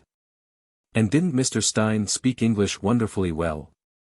Said he had learned it in Celebes, of all places. That was awfully funny. Was it not? He did speak with an accent, a twang, did I notice? That chap Doramin had given him the ring. They had exchanged presents when they parted for the last time. Sort of promising eternal friendship. He called it fine, did I not? They had to make a dash for dear life out of the country when that Muhammad, what's his name had been killed. I knew the story, of course. Seemed a beastly shame, didn't it? He ran on like this, forgetting his plate, with a knife and fork in hand. He had found me at tiffin, slightly flushed, and with his eyes darkened many shades, which was with him a sign of excitement. The ring was a sort of credential, it's like something you read of in books, he threw in appreciatively, and Doramin would do his best for him. Mr. Stein had been the means of saving that chap's life on some occasion, purely by accident, Mr. Stein had said, but he, Jim, had his own opinion about that. Mr. Stein was just the man to look out for such accidents. No matter. Accident or purpose, this would serve his turn immensely. Hope to goodness the jolly old beggar had not gone off the hooks meantime. Mr. Stein could not tell. There had been no news for more than a year, they were kicking up no end of an all-fired row amongst themselves, and the river was closed. Jolly awkward, this, but, no fear, he would manage to find a crack to get in. He impressed, almost frightened, me with his elated rattle. He was voluble like a youngster on the eve of a long holiday with a prospect of delightful scrapes, and such an attitude of mind in a grown man and in this connection had in it something phenomenal, a little mad, dangerous, unsafe. I was on the point of entreating him to take things seriously when he dropped his knife and fork. He had begun eating, or rather swallowing food, as it were, unconsciously, and began a search all round his plate. The ring. The ring. Where the devil? Ah! Here it was. He closed his big hand on it, and tried all his pockets one after another. Jove! Wouldn't do to lose the thing. He meditated gravely over his fist. Had it? Would hang the bally affair round his neck. And he proceeded to do this immediately, producing a string, which looked like a bit of a cotton shoelace, for the purpose. There. That would do the trick. It would be the deuce if. He seemed to catch sight of my face for the first time, and it steadied him a little. I probably didn't realize, he said with a naive gravity, how much importance he attached to that token. It meant a friend, and it is a good thing to have a friend. He knew something about that. He nodded at me expressively, but before my disclaiming gesture he leaned his head on his hand and for a while sat silent, playing thoughtfully with the breadcrumbs on the cloth. Slam the door, that was jolly well put, he cried, and jumping up, began to pace the room, reminding me by the set of the shoulders, the turn of his head, the headlong and uneven stride, of that night when he had paced thus, confessing. Explaining, what you will, but, in the last instance, living before me, under his own little cloud, with all his unconscious subtlety which could draw consolation from the very source of sorrow. It was the same mood, the same indifferent, like a fickle companion that today guiding you on the true path, with the same eyes, the same step, the same impulse, tomorrow will lead you hopelessly astray. His tread was assured, his straying, darkened eyes seemed to search the room for something. One of his footfalls somehow sounded louder than the other, the fault of his boots probably, and gave a curious impression of an invisible halt in his gait. One of his hands was rammed deep into his trousers pocket, the other waved suddenly above his head. Slam the door, he shouted. I've been waiting for that. I'll show yet. I'm ready for any confounded thing. I've been dreaming of it. Jove! Get out of this. Jove! This is luck at last. You wait. He tossed his head fearlessly, and I confess that for the first and last time in our acquaintance I perceived myself unexpectedly to be thoroughly sick of him. Why these vaporings? He was stumping about the room flourishing his arm absurdly, and now and then feeling on his breast for the ring under his clothes. Where was the sense of such exaltation in a man appointed to be a trading clerk, and in a place where there was no trade, at that? Why hurl defiance at the universe? This was not a proper frame of mind to approach any undertaking. An improper frame of mind not only for him, I said, but for any man. He stood still over me. Did I think so? He asked, by no means subdued, and with a smile in which I seemed to detect suddenly something insolent. But then I am 20 years his senior. Youth is insolent, it is its right, its necessity, it has got to assert itself, and all assertion in this world of doubts is a defiance, is an insolence. He went off into a far corner, and coming back, he, figuratively speaking, turned to rend me. I spoke like that because even I, who had been no end kind to him, even I remembered, against him, what had happened. And what about others, the world? Where's the wonder he wanted to get out, meant to stay out, by heavens. And I talked about proper frames of mind. It is not I or the world who remember, I shouted. It is you, who remember.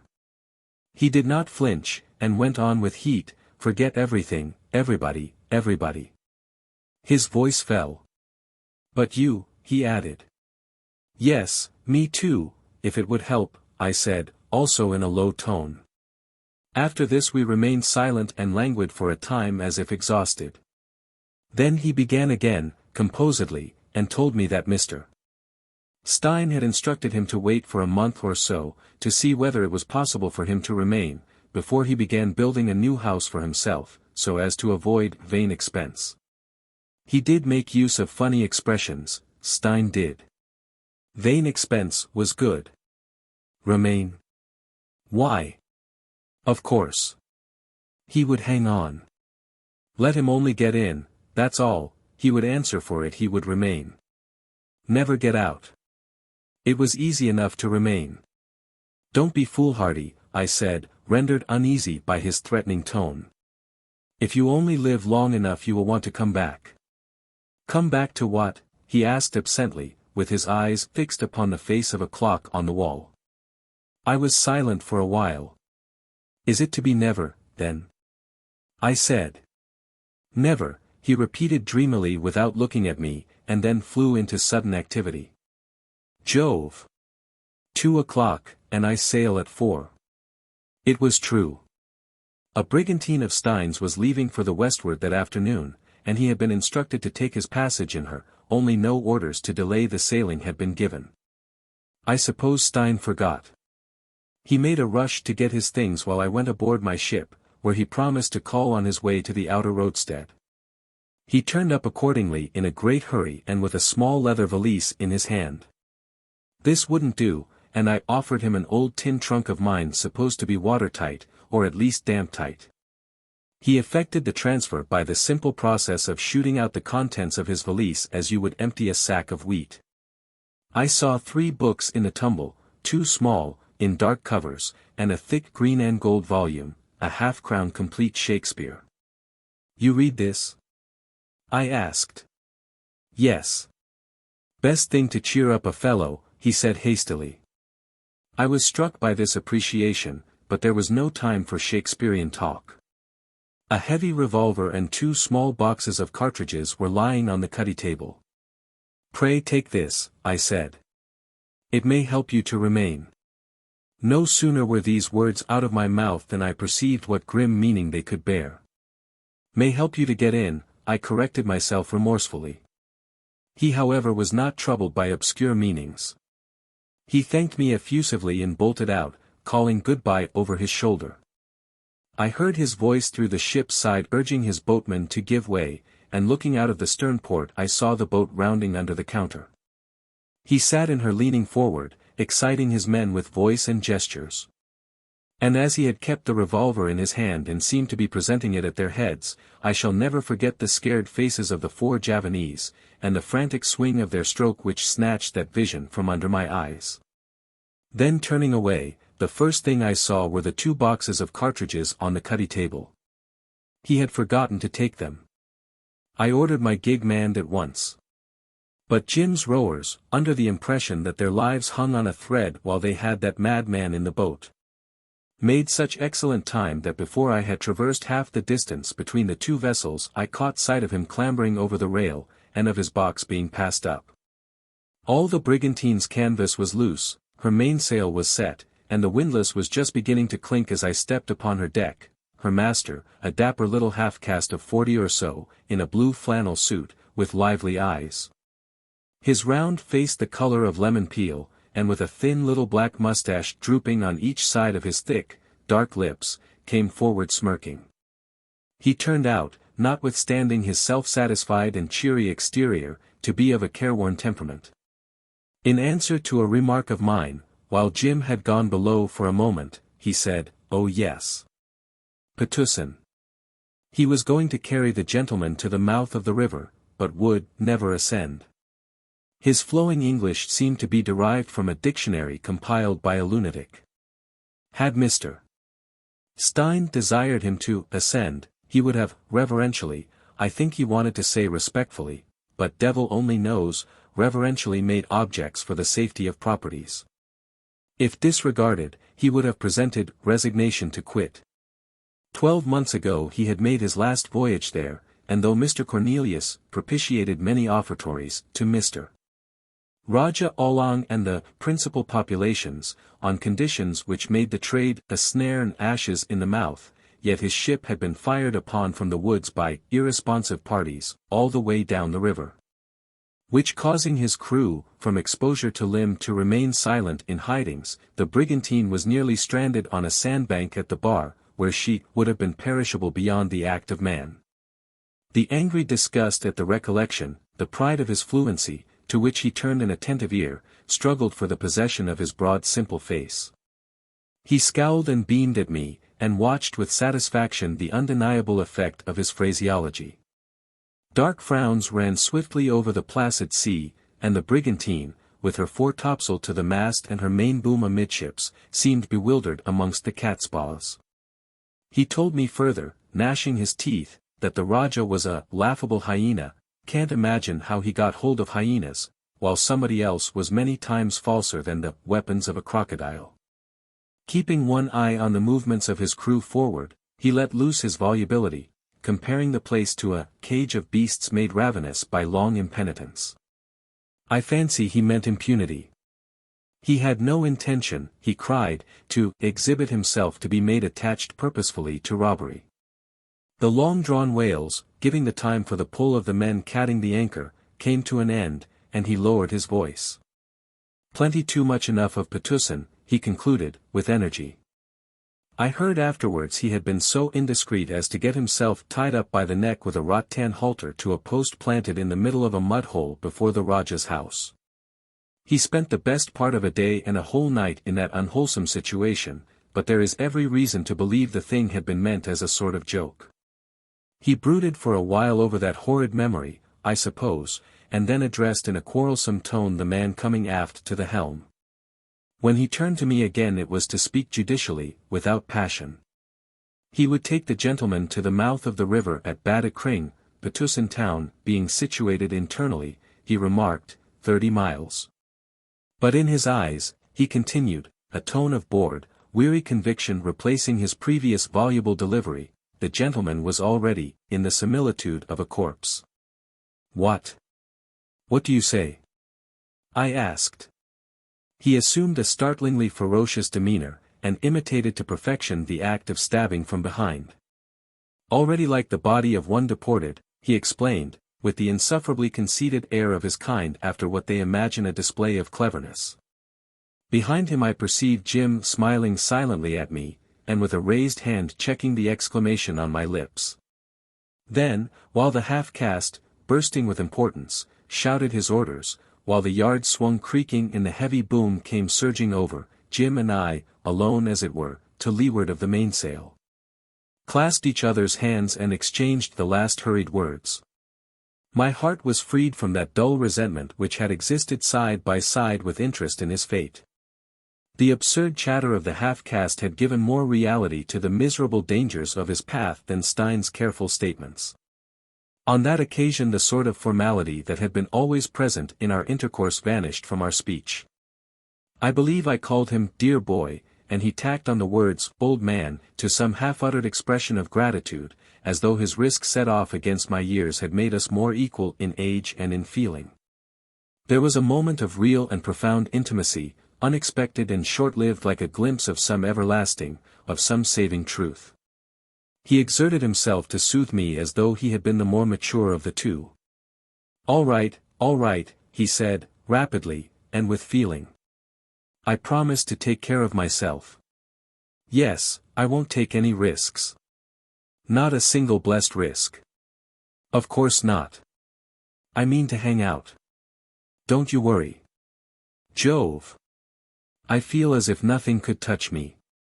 Why? This is luck from the word go. I wouldn't spoil such a magnificent chance. A magnificent chance. Well, it was magnificent, but chances are what men make them, and how was I to know? As he had said, even I remembered his misfortune against him. It was true. And the best thing for him was to go. My gig had dropped in the wake of the brigantine, and I saw him aft detached upon the light of the westering sun, raising his cap high above his head. I heard an indistinct shout, "You shall hear of me." Of me, or from me, I don't know which. I think it must have been of me. My eyes were too dazzled by the glitter of the sea below his feet to see him clearly. I am fated never to see him clearly. But I can assure you no man could have appeared less, in the similitude of a corpse, as that half-caste croaker had put it. I could see the little wretch's face, the shape and color of a ripe pumpkin, poked out somewhere under Jim's elbow. He, too, raised his arm as if for a downward thrust. Absit omen. Chapter 24. The coast of Patusan, I saw it nearly 2 years afterwards, is straight and somber, and faces a misty ocean. Red trails are seen like cataracts of rust streaming under the dark green foliage of bushes and creepers clothing the low cliffs. Swampy plains open out at the mouth of rivers, with a view of jagged blue peaks beyond the vast forests. In the offing a chain of islands, dark, crumbling shapes, stand out in the everlasting sunlit haze like the remnants of a wall breached by the sea. There is a village of fisherfolk at the mouth of the Bada Kring branch of the estuary.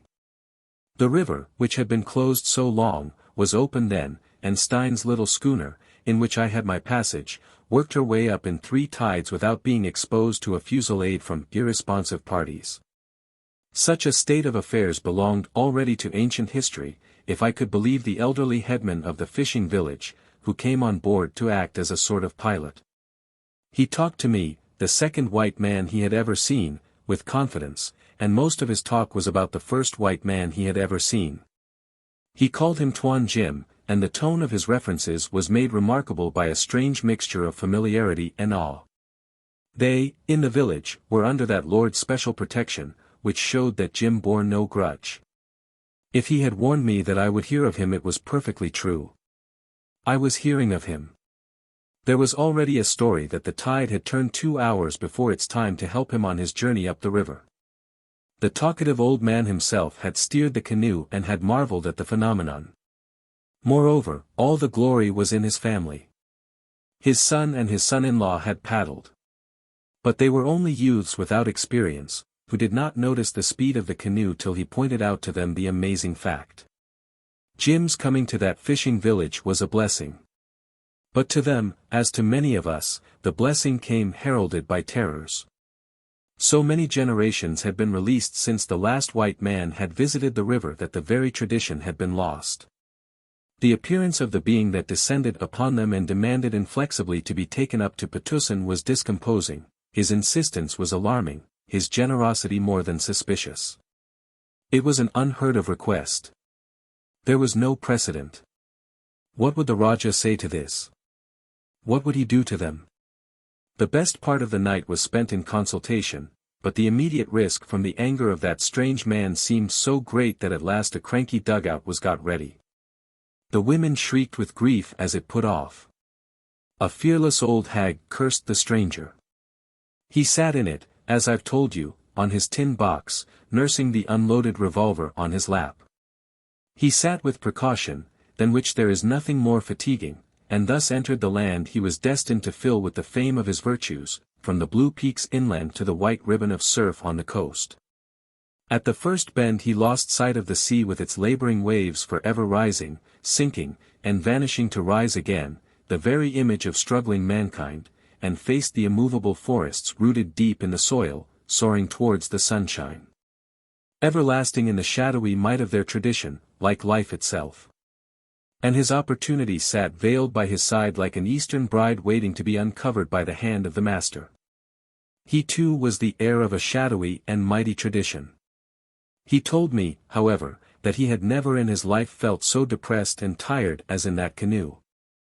All the movement he dared to allow himself was to reach, as it were by stealth, after the shell of half a cocoa-nut floating between his shoes, and bail some of the water out with a carefully restrained action. He discovered how hard the lid of a block-tin case was to sit upon. He had heroic health. But several times during that journey he experienced fits of giddiness, and between whiles he speculated hazily as to the size of the blister the sun was raising on his back. For amusement he tried by looking ahead to decide whether the muddy object he saw lying on the water's edge was a log of wood or an alligator. Only very soon he had to give that up. No fun in it. Always alligator. One of them flopped into the river and all but capsized the canoe. But this excitement was over directly. Then in a long empty reach he was very grateful to a troop of monkeys who came right down on the bank and made an insulting hullabaloo on his passage. Such was the way in which he was approaching greatness as genuine as any man ever achieved. Principally, he longed for sunset. And meantime his 3 paddlers were preparing to put into execution their plan of delivering him up to the Rajah. I suppose I must have been stupid with fatigue, or perhaps I did doze off for a time, he said. The first thing he knew was his canoe coming to the bank. He became instantaneously aware of the forest having been left behind, of the first houses being visible higher up, of a stockade on his left, and of his boatmen leaping out together upon a low point of land and taking to their heels. Instinctively he leaped out after them. At first he thought himself deserted for some inconceivable reason, but he heard excited shouts, a gate swung open, and a lot of people poured out, making towards him. At the same time a boat full of armed men appeared on the river and came alongside his empty canoe, thus shutting off his retreat. I was too startled to be quite cool, don't you know? And if that revolver had been loaded I would have shot somebody, perhaps 2, 3 bodies, and that would have been the end of me. But it wasn't. Why not? I asked. Well, I couldn't fight the whole population, and I wasn't coming to them as if I were afraid of my life, he said, with just a faint hint of his stubborn sulkiness in the glance he gave me. I refrained from pointing out to him that they could not have known the chambers were actually empty. He had to satisfy himself in his own way. Anyhow it wasn't, he repeated good-humoredly, and so I just stood still and asked them what was the matter. That seemed to strike them dumb. I saw some of these thieves going off with my box. That long-legged old scoundrel Kasim, I'll show him to you tomorrow, ran out fussing to me about the Rajah wanting to see me. I said, all right. I too wanted to see the Rajah, and I simply walked in through the gate and here I am. He laughed, and then with unexpected emphasis, and do you know what's the best in it, he asked. I'll tell you. It's the knowledge that had I been wiped out it is this place that would have been the loser. He spoke thus to me before his house on that evening I've mentioned, after we had watched the moon float away above the chasm between the hills like an ascending spirit out of a grave.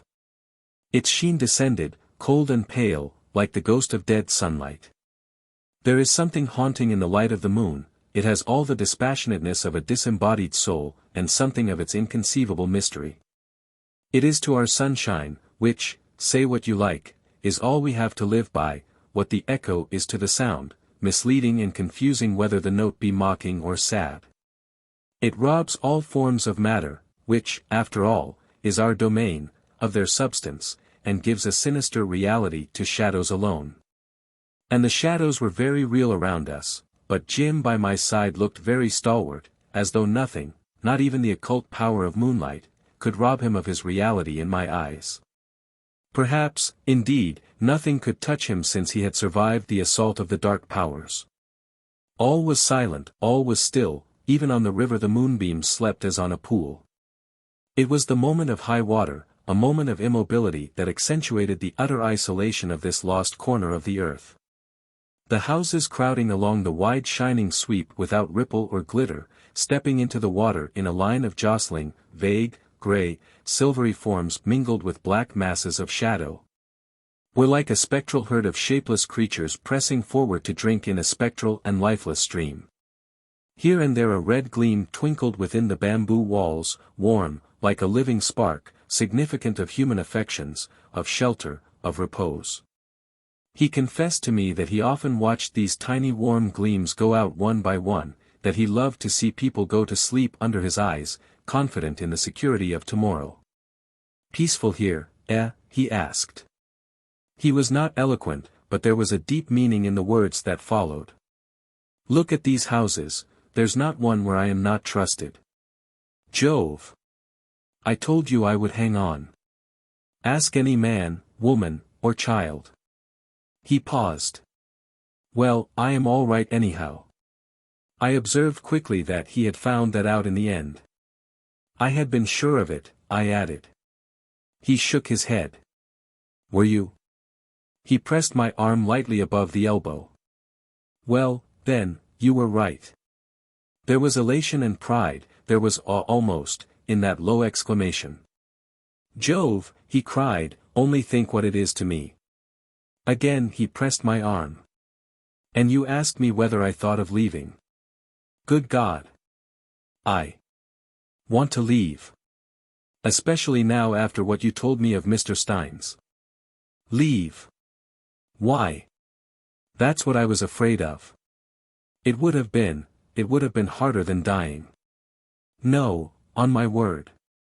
Don't laugh.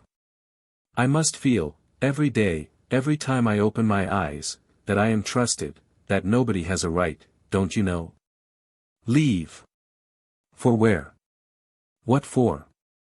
To get what?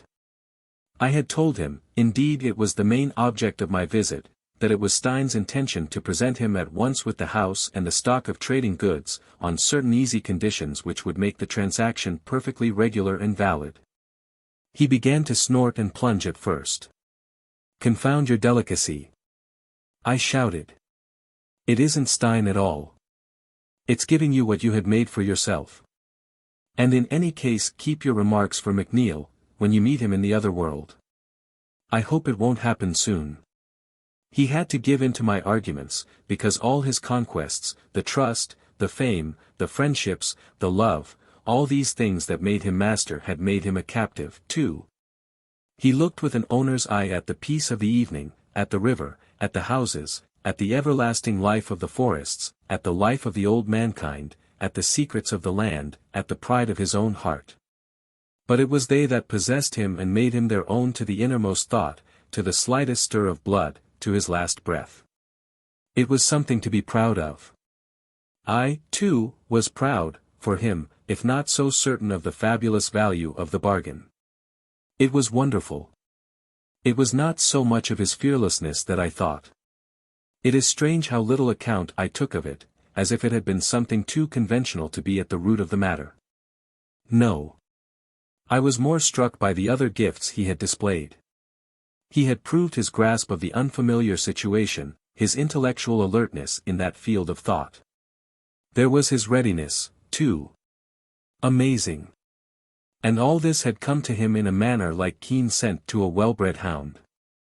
He was not eloquent, but there was a dignity in this constitutional reticence, there was a high seriousness in his stammerings. He had still his old trick of stubborn blushing. Now and then, though, a word, a sentence, would escape him that showed how deeply, how solemnly, he felt about that work which had given him the certitude of rehabilitation. That is why he seemed to love the land and the people with a sort of fierce egoism, with a contemptuous tenderness. Chapter 25. This is where I was prisoner for 3 days, he murmured to me. It was on the occasion of our visit to the Rajah. While we were making our way slowly through a kind of awestruck riot of dependents across Tunku Alang's courtyard. Filthy place, isn't it? And I couldn't get anything to eat either, unless I made a row about it, and then it was only a small plate of rice and a fried fish not much bigger than a stickleback, confound them. Jove! I've been hungry prowling inside this stinking enclosure with some of these vagabonds shoving their mugs right under my nose. I had given up that famous revolver of yours at the first demand. Glad to get rid of the bally thing. Looked like a fool walking about with an empty shooting iron in my hand. At that moment we came into the presence, and he became unflinchingly grave and complimentary with his late captor. Oh! Magnificent! I want to laugh when I think of it. But I was impressed, too. The old disreputable Tunku Olang could not help showing his fear. He was no hero, for all the tales of his hot youth he was fond of telling. And at the same time there was a wistful confidence in his manner towards his late prisoner. Note. Even where he would be most hated he was still trusted. Jim, as far as I could follow the conversation, was improving the occasion by the delivery of a lecture. Some poor villagers had been waylaid and robbed while on their way to Doramin's house with a few pieces of gum or beeswax which they wished to exchange for rice. It was Doramin who was a thief, burst out the Rajah. A shaking fury seemed to enter that old frail body. He writhed weirdly on his mat, gesticulating with his hands and feet, tossing the tangled strings of his mop, an impotent incarnation of rage. There were staring eyes and dropping jaws all around us. Jim began to speak.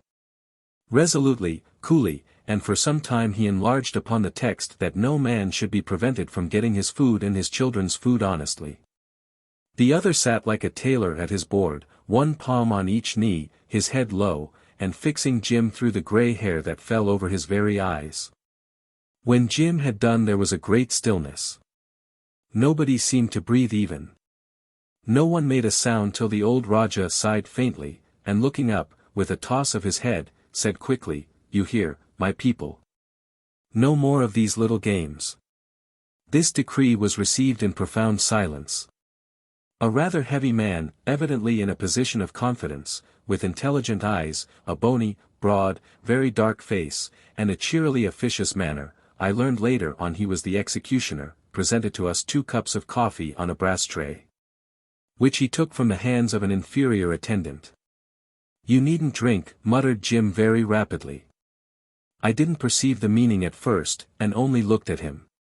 He took a good sip and sat composedly, holding the saucer in his left hand. In a moment I felt excessively annoyed. "Why the devil," I whispered, smiling at him amiably, "do you expose me to such a stupid risk?" I drank, of course, there was nothing for it, while he gave no sign, and almost immediately afterwards we took our leave. While we were going down the courtyard to our boat, escorted by the intelligent and cheery executioner, Jim said he was very sorry. It was the barest chance, of course. Personally he thought nothing of poison. The remotest chance. He was, he assured me, considered to be infinitely more useful than dangerous, and so. "But the Raja is afraid of you abominably." "Anybody can see that," I argued with, I own, a certain peevishness, and all the time watching anxiously for the first twist of some sort of ghastly colic. I was awfully disgusted. "If I am to do any good here and preserve my position," he said, taking his seat by my side in the boat, "I must stand the risk. I take it once every month, at least. Many people trust me to do that, for them. Afraid of me. That's just it. Most likely he is afraid of me because I am not afraid of his coffee." Then showing me a place on the north front of the stockade where the pointed tops of several stakes were broken, "This is where I leaped over on my 3rd day in Patna. They haven't put new stakes there yet. Good leap, eh?" A moment later we passed the mouth of a muddy creek. "This is my 2nd leap. I had a bit of a run and took this one flying, but fell short. Thought I would leave my skin there. Lost my shoes struggling. And all the time I was thinking to myself how beastly it would be to get a jab with a bally long spear while sticking in the mud like this. I remember how sick I felt wriggling in that slime. I mean really sick, as if I had bitten something rotten. That's how it was, and the opportunity ran by his side, leaped over the gap, floundered in the mud, still veiled. The unexpectedness of his coming was the only thing, you understand, that saved him from being at once dispatched with krisses and flung into the river. They had him, but it was like getting hold of an apparition, a wraith, a portent. What did it mean? What to do with it? Was it too late to conciliate him? Hadn't he better be killed without more delay? But what would happen then? Wretched old Olam went nearly mad with apprehension and through the difficulty of making up his mind. Several times the council was broken up, and the advisers made a break helter-skelter for the door and out onto the veranda. One, it is said, even jumped down to the ground, 15 feet, I should judge, and broke his leg. The royal governor of Patna had bizarre mannerisms, and one of them was to introduce boastful rhapsodies into every arduous discussion, when, getting gradually excited, he would end by flying off his perch with a kriss in his hand. But, barring such interruptions, the deliberations upon Jim's fate went on night and day. Meanwhile he wandered about the courtyard, shunned by some, glared at by others, but watched by all, and practically at the mercy of the first casual ragamuffin with a chopper, in there. He took possession of a small tumble-down shed to sleep in. The effluvia of filth and rotten matter incommoded him greatly. It seems he had not lost his appetite though, because, he told me, he had been hungry all the blessed time. Now and again, some fussy ass, deputed from the council room would come out running to him, and in honeyed tones would administer amazing interrogatories. Were the Dutch coming to take the country? Would the white man like to go back down the river? What was the object of coming to such a miserable country? The Rajah wanted to know whether the white man could repair a watch. They did actually bring out to him a nickel clock of New England make, and out of sheer unbearable boredom he busied himself in trying to get the alarum to work. It was apparently when thus occupied in his shed that the true perception of his extreme peril dawned upon him. He dropped the thing, he says, like a hot potato, and walked out hastily, without the slightest idea of what he would, or indeed could, do. He only knew that the position was intolerable.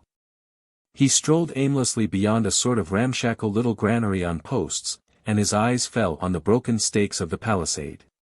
And then, he says, at once, without any mental process as it were, without any stir of emotion, he set about his escape as if executing a plan matured for a month. He walked off carelessly to give himself a good run, and when he faced about there was some dignitary, with 2 spearmen in attendance, close at his elbow ready with a question.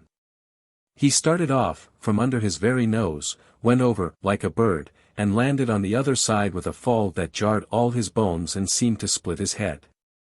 He picked himself up instantly. He never thought of anything at the time. All he could remember, he said, was a great yell. The first houses of Petusan were before him 400 yards away. He saw the creek, and as it were mechanically put on more pace. The earth seemed fairly to fly backwards under his feet. He took off from the last dry spot, felt himself flying through the air, felt himself, without any shock, planted upright in an extremely soft and sticky mudbank. It was only when he tried to move his legs and found he couldn't that, in his own words, he came to himself. He began to think of the bally long spears.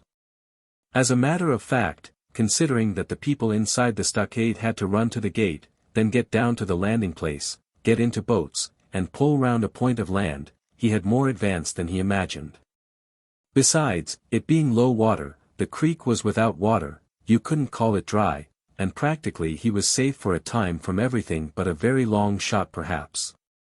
The higher firm ground was about 6 feet in front of him. I thought I would have to die there all the same, he said.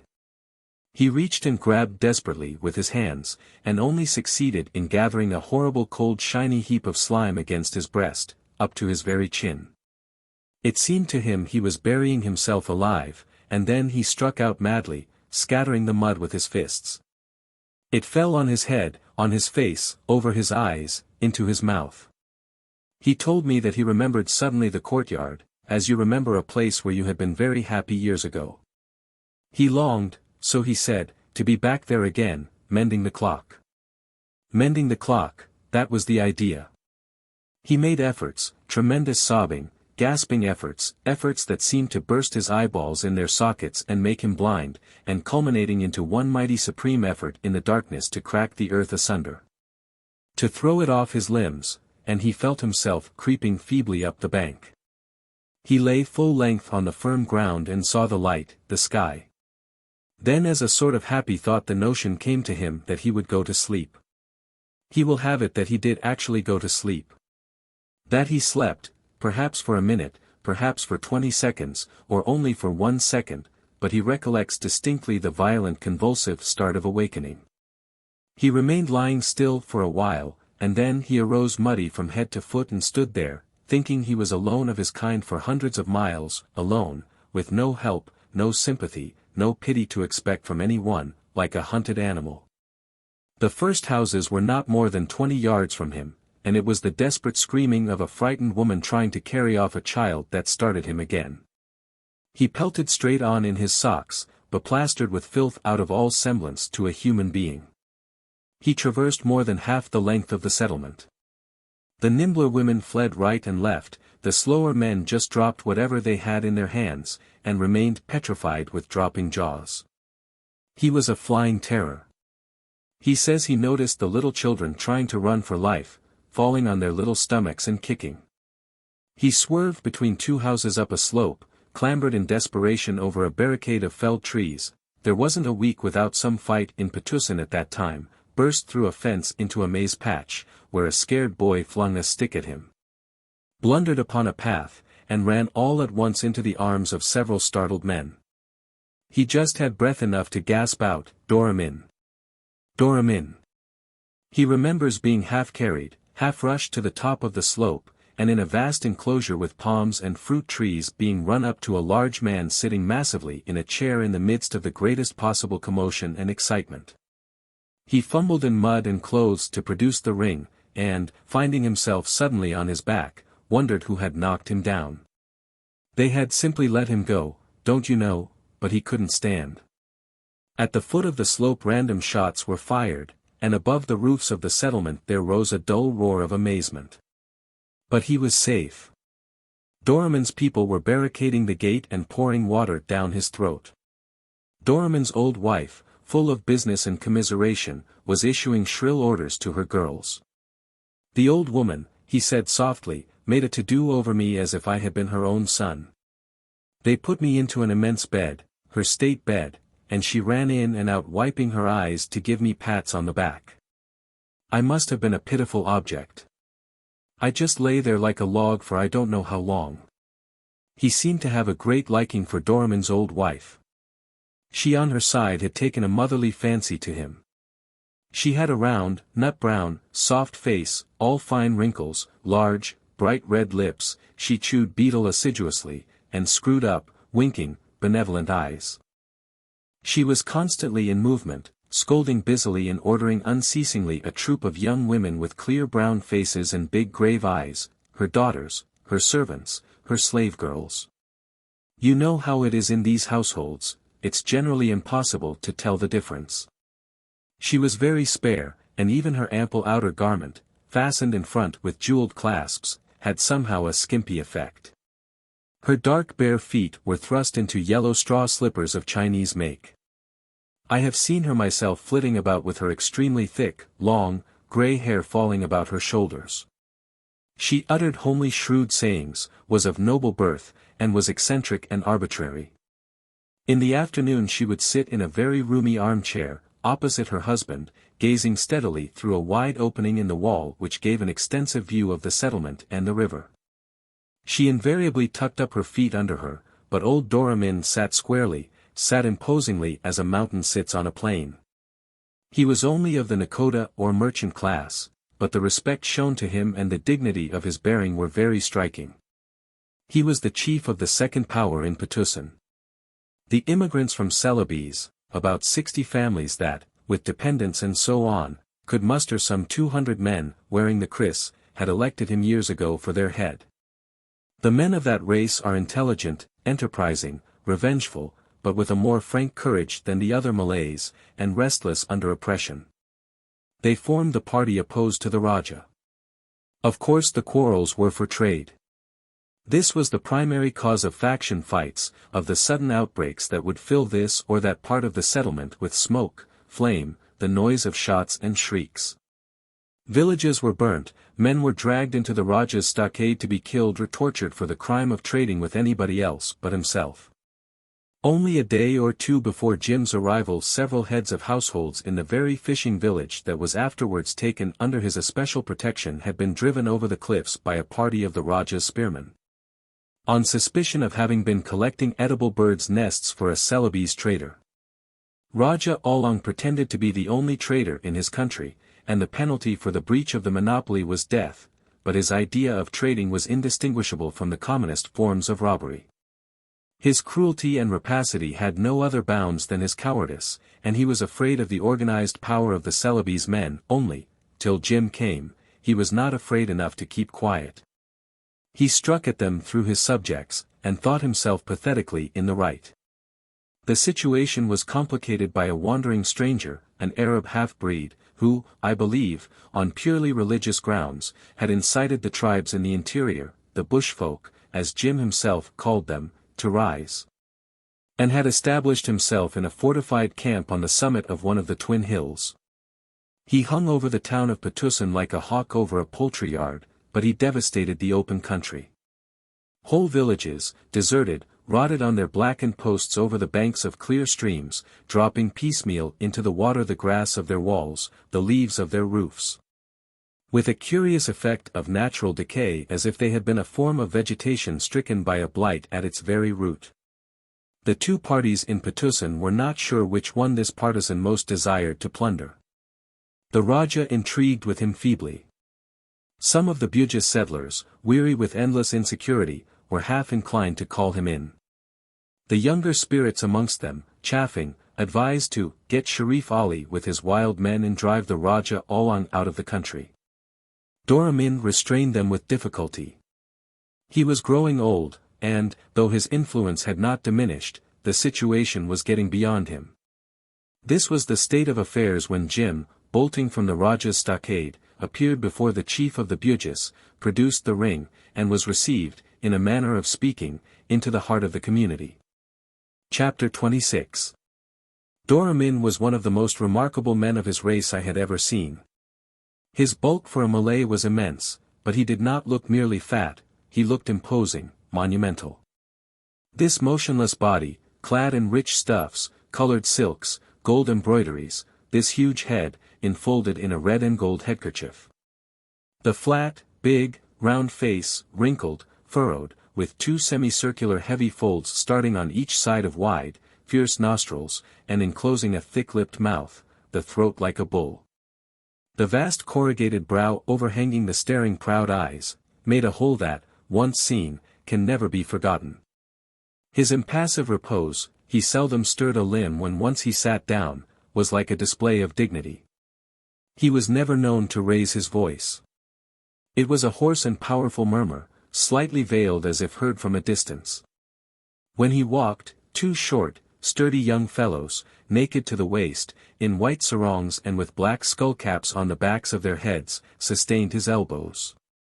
They would ease him down and stand behind his chair till he wanted to rise, when he would turn his head slowly, as if with difficulty, to the right and to the left, and then they would catch him under his armpits and help him up. For all that, there was nothing of a cripple about him. On the contrary, all his ponderous movements were like manifestations of a mighty deliberate force. It was generally believed he consulted his wife as to public affairs. But nobody, as far as I know, had ever heard them exchange a single word. When they sat in state by the wide opening it was in silence.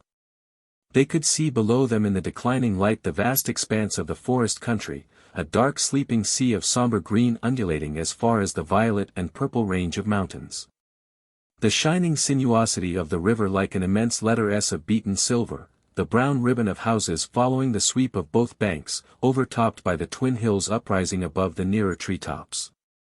They were wonderfully contrasted, she, light, delicate, spare, quick, a little witch-like, with a touch of motherly fussiness in her repose. He, facing her, immense and heavy, like a figure of a man roughly fashioned of stone, with something magnanimous and ruthless in his immobility.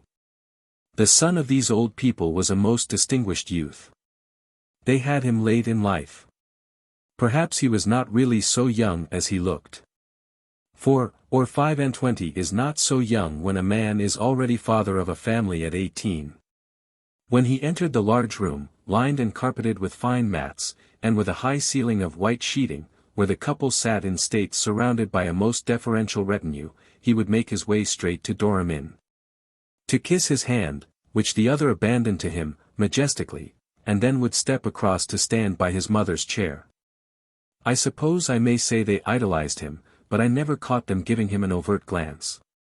Those, it is true, were public functions. The room was generally thronged.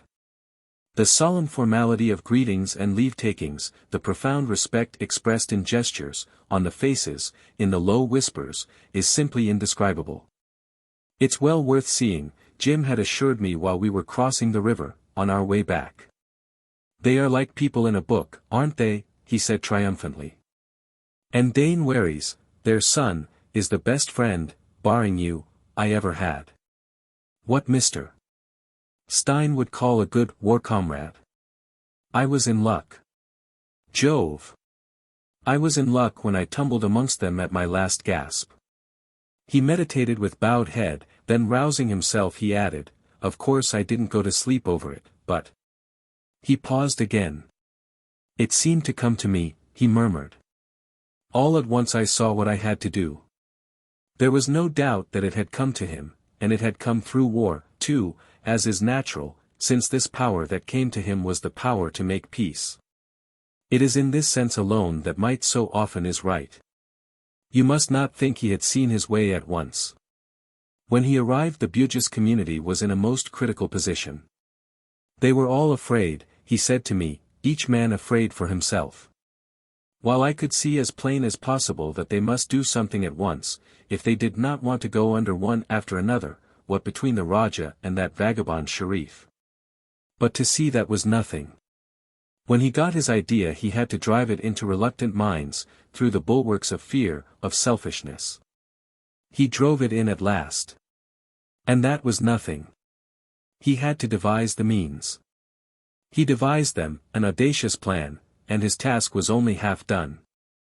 He had to inspire with his own confidence a lot of people who had hidden and absurd reasons to hang back, he had to conciliate imbecile jealousies, and argue away all sorts of senseless mistrusts.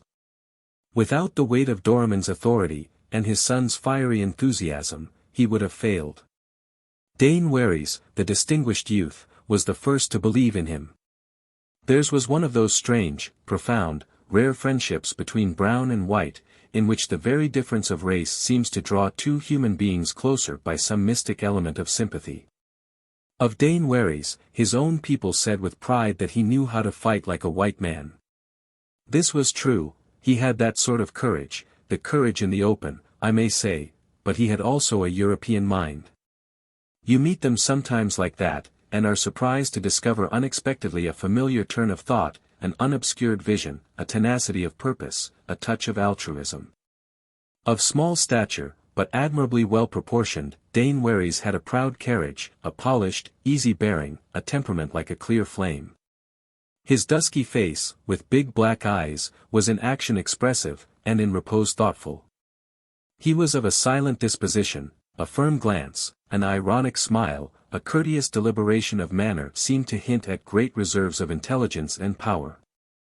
Such beings open to the Western eye, so often concerned with mere surfaces, the hidden possibilities of races and lands over which hangs the mystery of unrecorded ages. He not only trusted Jim, he understood him, I firmly believe. I speak of him because he had captivated me. His, if I may say so, his caustic placidity, and, at the same time, his intelligent sympathy with Jim's aspirations, appealed to me. I seemed to behold the very origin of friendship. If Jim took the lead, the other had captivated his leader. In fact, Jim the leader was a captive in every sense. The land, the people, the friendship, the love, were like the jealous guardians of his body. Every day added a link to the fetters of that strange freedom. I felt convinced of it, as from day to day I learned more of the story. The story. Haven't I heard the story? I've heard it on the march, in camp, he made me scour the country after invisible game, I've listened to a good part of it on one of the twin summits, after climbing the last 100 feet or so on my hands and knees. Our escort, we had volunteer followers from village to village, had camped meantime on a bit of level ground halfway up the slope. And in the still breathless evening the smell of wood smoke reached our nostrils from below with the penetrating delicacy of some choice scent. Voices also ascended, wonderful in their distinct and immaterial clearness. Jim sat on the trunk of a felled tree, and pulling out his pipe began to smoke. A new growth of grass and bushes was springing up. There were traces of an earthwork under a mass of thorny twigs. It all started from here, he said, after a long and meditative silence. On the other hill, 200 yards across a somber precipice, I saw a line of high blackened stakes, showing here and there ruinously, the remnants of Sharif Ali's impregnable camp. But it had been taken, though. That had been his idea. He had mounted Doramin's old ordnance on the top of that hill, 2 rusty iron 7-pounders, a lot of small brass cannon, currency cannon. But if the brass guns represent wealth, they can also, when crammed recklessly to the muzzle, send a solid shot to some little distance. The thing was to get them up there. He showed me where he had fastened the cables, explained how he had improvised a rude capstan out of a hollowed log turning upon a pointed stake, indicated with the bowl of his pipe the outline of the earthwork. The last 100 feet of the ascent had been the most difficult. He had made himself responsible for success on his own head. He had induced the war party to work hard all night. Big fires lighted at intervals blazed all down the slope, but up here, he explained, the hoisting gang had to fly around in the dark. From the top he saw men moving on the hillside like ants at work. He himself on that night had kept on rushing down and climbing up like a squirrel, directing, encouraging, watching all along the line. Old Doramin had himself carried up the hill in his armchair. They put him down on the level place upon the slope, and he sat there in the light of one of the big fires. Amazing old chap, real old chieftain, said Jim, with his little fierce eyes, a pair of immense flintlock pistols on his knees. Magnificent things, ebony, silver-mounted, with beautiful locks and a caliber like an old blunderbuss. A present from Stein, it seems, in exchange for that ring, you know. Used to belong to good old McNeil. God only knows how he came by them. There he sat, moving neither hand nor foot, a flame of dry brushwood behind him, and lots of people rushing about, shouting and pulling round him, the most solemn, imposing old chap you can imagine. He wouldn't have had much chance if Sharif Ali had let his infernal crew loose at us and stampeded my lot. Anyhow, he had come up there to die if anything went wrong. No mistake. Jove! It thrilled me to see him there, like a rock. But the Sharif must have thought us mad, and never troubled to come and see how we got on. Nobody believed it could be done. Why? I think the very chaps who pulled and shoved and sweated over it did not believe it could be done. Upon my word, I don't think they did. He stood erect, the smouldering briar wood in his clutch, with a smile on his lips and a sparkle in his boyish eyes. I sat on the stump of a tree at his feet, and below us stretched the land, the great expanse of the forests, somber under the sunshine, rolling like a sea, with glints of winding rivers, the grey spots of villages, and here and there a clearing. Like an islet of light amongst the dark waves of continuous treetops. A brooding gloom lay over this vast and monotonous landscape, the light fell on it as if into an abyss. The land devoured the sunshine. Only far off, along the coast, the empty ocean, smooth and polished within the faint haze, seemed to rise up to the sky in a wall of steel. And there I was with him, high in the sunshine on the top of that historic hill of his. He dominated the forest, the secular gloom, the old mankind. He was like a figure set up on a pedestal, to represent in his persistent youth the power, and perhaps the virtues, of races that never grow old, that have emerged from the gloom. I don't know why he should always have appeared to me symbolic. Perhaps this is the real cause of my interest in his fate. I don't know whether it was exactly fair to him to remember the incident which had given a new direction to his life, but at that very moment I remembered very distinctly. It was like a shadow in the light. Chapter 27. Already the legend had gifted him with supernatural powers. Yes, it was said, there had been many ropes cunningly disposed, and a strange contrivance that turned by the efforts of many men, and each gun went up tearing slowly through the bushes, like a wild pig rooting its way in the undergrowth, but... And the wisest shook their heads. There was something occult in all this, no doubt, for what is the strength of ropes and of men's arms? There is a rebellious soul in things which must be overcome by powerful charms and incantations. Thus old Sura, a very respectable householder of Petusan, with whom I had a quiet chat one evening. However, Sura was a professional sorcerer also, who attended all the rice sowings and reapings for miles around for the purpose of subduing the stubborn souls of things. This occupation he seemed to think a most arduous one, and perhaps the souls of things are more stubborn than the souls of men. As to the simple folk of outlying villages, they believed and said, as the most natural thing in the world, that Jim had carried the guns up the hill on his back, 2 at a time. This would make Jim stamp his foot in vexation and exclaim with an exasperated little laugh, "What can you do with such silly beggars? They will sit up half the night talking bally rot, and the greater the lie the more they seem to like it." You could trace the subtle influence of his surroundings in this irritation. It was part of his captivity. The earnestness of his denials was amusing, and at last I said, "My dear fellow, you don't suppose I believe this?" He looked at me quite startled. "Well, no. I suppose not," he said, and burst into a Homeric peal of laughter. "Well, anyhow the guns were there, and went off all together at sunrise. Jove! You should have seen the splinters fly," he cried. By his side Dane Wherries, listening with a quiet smile, dropped his eyelids and shuffled his feet a little. It appears that the success in mounting the guns had given Jim's people such a feeling of confidence that he ventured to leave the battery under charge of 2 elderly Bugis who had seen some fighting in their day, and went to join Dane Wherries and the storming party who were concealed in the ravine. In the small hours they began creeping up, and when 2/3 of the way up, lay in the wet grass waiting for the appearance of the sun, which was the agreed signal.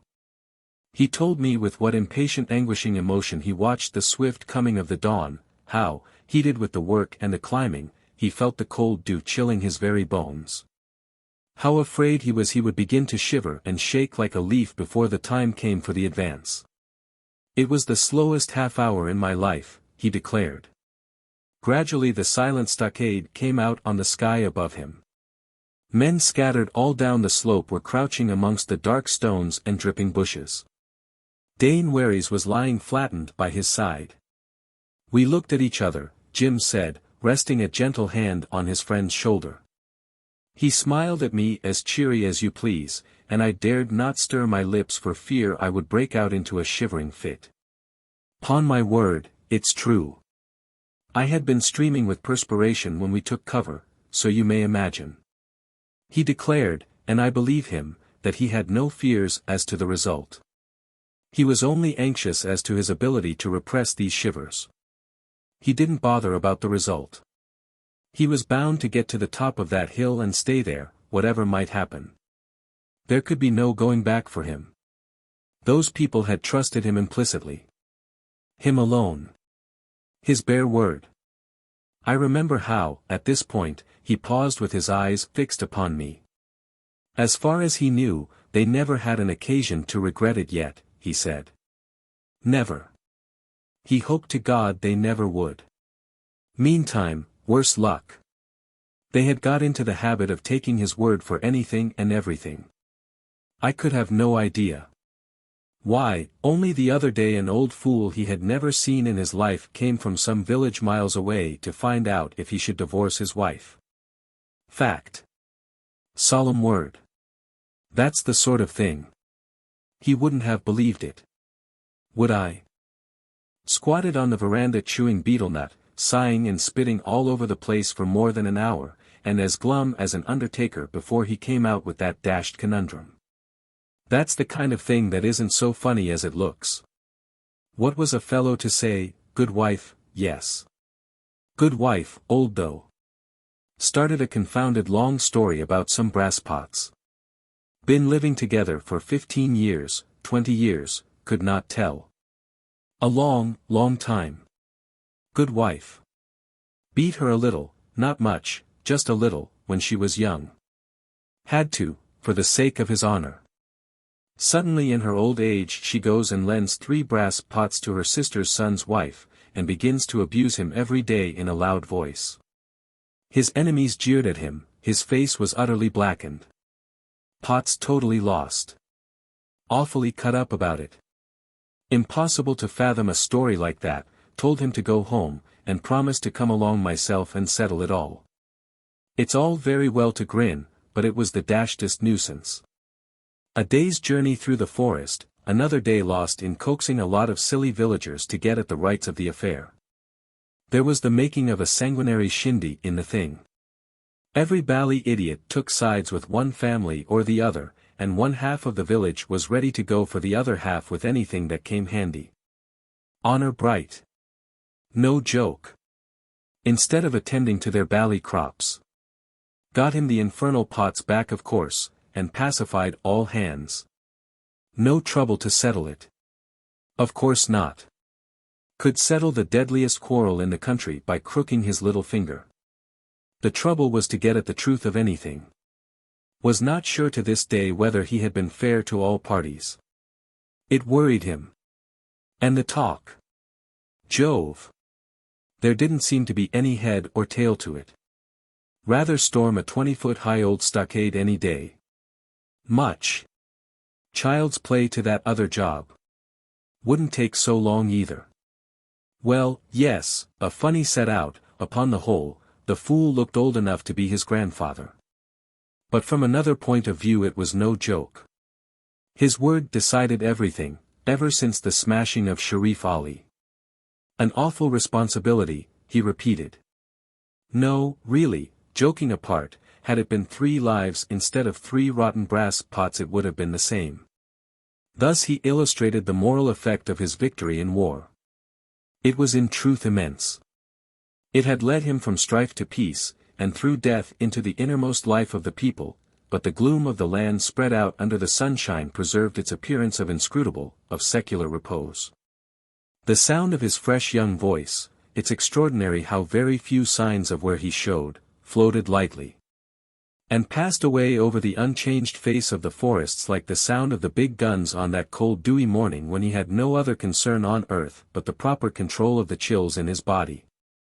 With the first slant of sun rays along these immovable tree-tops the summit of one hill wreathed itself, with heavy reports, in white clouds of smoke, and the other burst into an amazing noise of yells, war cries, shouts of anger, of surprise, of dismay. Jim and Dane Waries were the first to lay their hands on the stakes. The popular story has it that Jim with a touch of one finger had thrown down the gate. He was, of course, anxious to disclaim this achievement. The whole stockade, he would insist on explaining to you, was a poor affair. Sharif Ali trusted mainly to the inaccessible position, and, anyway, the thing had been already knocked to pieces and only hung together by a miracle. He put his shoulder to it like a little fool and went in head over heels. Jove! If it hadn't been for Dane Waries, a pockmarked tattooed vagabond would have pinned him with his spear to a balk of timber like one of Stein's beetles. The third man in, it seems, had been Tam Item, Jim's own servant. This was a Malay from the north, a stranger who had wandered into Patna, and had been forcibly detained by Raja Olang as paddler of one of the state boats. He had made a bolt of it at the first opportunity, and finding a precarious refuge, but very little to eat, amongst the Bugis settlers, had attached himself to Jim's person. His complexion was very dark, his face flat, his eyes prominent and injected with bile. There was something excessive, almost fanatical, in his devotion to his white lord. He was inseparable from Jim like a morose shadow. On state occasions he would tread on his master's heels, one hand on the haft of his kriss, keeping the common people at a distance by his truculent brooding glances. Jim had made him the headman of his establishment, and all Patna respected and courted him as a person of much influence. At the taking of the stockade he had distinguished himself greatly by the methodical ferocity of his fighting. The storming party had come on so quick, Jim said, that notwithstanding the panic of the garrison, there was a hot 5 minutes hand-to-hand inside that stockade, till some bally ass set fire to the shelters of boughs and dry grass. And we all had to clear out for dear life. The rout, it seems, had been complete. Doramin, waiting immovably in his chair on the hillside, with the smoke of the gun spreading slowly above his big head, received the news with a deep grunt. When informed that his son was safe and leading the pursuit, he, without another sound, made a mighty effort to rise. His attendants hurried to his help, and, held up reverently, he shuffled with great dignity into a bit of shade, where he laid himself down to sleep, covered entirely with a piece of white sheeting. In Patna the excitement was intense. Jim told me that from the hill, turning his back on the stockade with its embers, black ashes, and half-consumed corpses, he could see time after time the open spaces between the houses on both sides of the stream fill suddenly with a seething rush of people and get empty in a moment. His ears caught feebly from below the tremendous din of gongs and drums, the wild shouts of the crowd reached him in bursts of faint roaring. A lot of streamers made a flutter as of little white, red, yellow birds amongst the brown ridges of roofs. "You must have enjoyed it," I murmured, feeling the stir of sympathetic emotion. It was immense. "Immense," he cried aloud, flinging his arms open. The sudden movement startled me as though I had seen him bare the secrets of his breast to the sunshine, to the brooding forests, to the steely sea. Below us the town reposed in easy curves upon the banks of a stream whose current seemed to sleep. "Immense," he repeated for a third time, speaking in a whisper, for himself alone. "Immense." No doubt it was immense. The seal of success upon his words, the conquered ground for the soles of his feet, the blind trust of men, the belief in himself snatched from the fire, the solitude of his achievement. All this, as I've warned you, gets dwarfed in the telling. I can't with mere words convey to you the impression of his total and utter isolation. I know, of course, he was in every sense alone of his kind there, but the unsuspected qualities of his nature had brought him in such close touch with his surroundings that this isolation seemed only the effect of his power. His loneliness added to his stature. There was nothing within sight to compare him with, as though he had been one of those exceptional men who can be only measured by the greatness of their fame. And his fame, remember, was the greatest thing around for many a day's journey. You would have to paddle, pole, or track a long weary way through the jungle before you passed beyond the reach of its voice. Its voice was not the trumpeting of the disreputable goddess we all know, not blatant, not brazen. It took its tone from the stillness and gloom of the land without a past, where his word was the one truth of every passing day. It shared something of the nature of that silence through which it accompanied you into unexplored depths, heard continuously by your side, penetrating, far-reaching, tinged with wonder and mystery on the lips of whispering men. Chapter 28. The defeated Sharif Ali fled the country without making another stand, and when the miserable hunted villagers began to crawl out of the jungle back to their rotting houses, it was Jim who, in consultation with Dane Waries, appointed the headman. Thus he became the virtual ruler of the land. As to old Tunku Olam, his fears at first had known no bounds. It is said that at the intelligence of the successful storming of the hill he flung himself, face down, on the bamboo floor of his audience hall, and lay motionless for a whole night and a whole day, uttering stifled sounds of such an appalling nature that no man dared approach his prostrate form nearer than a spear's length. Already he could see himself driven ignominiously out of Patusan, wandering abandoned, stripped, without opium, without his women, without followers, a fair game for the first comber to kill. After Sharif Ali his turn would come, and who could resist an attack led by such a devil? And indeed he owed his life and such authority as he still possessed at the time of my visit to Jim's idea of what was fair alone. The Bugis had been extremely anxious to pay off old scores, and the impassive old Doramin cherished the hope of yet seeing his son ruler of Patusan. During one of our interviews he deliberately allowed me to get a glimpse of this secret ambition. Nothing could be finer in its way than the dignified wariness of his approaches. He himself, he began by declaring, had used his strength in his young days, but now he had grown old and tired. With his imposing bulk and haughty little eyes darting sagacious, inquisitive glances, he reminded one irresistibly of a cunning old elephant. The slow rise and fall of his vast breast went on powerful and regular, like the heave of a calm sea. He too, as he protested, had an unbounded confidence in Tuan Jim's wisdom. If he could only obtain a promise. One word would be enough. His breathing silences, the low rumblings of his voice, recalled the last efforts of a spent thunderstorm. I tried to put the subject aside. It was difficult, for there could be no question that Jim had the power. In his new sphere there did not seem to be anything that was not his to hold or to give. But that, I repeat, was nothing in comparison with the notion, which occurred to me, while I listened with a show of attention, that he seemed to have come very near at last to mastering his fate. Doramin was anxious about the future of the country, and I was struck by the turn he gave to the argument. The land remains where God had put it, but white men, he said, they come to us and in a little while they go. They go away. Those they leave behind do not know when to look for their return. They go to their own land, to their people, and so this white man too would. I don't know what induced me to commit myself at this point by a vigorous, no, no.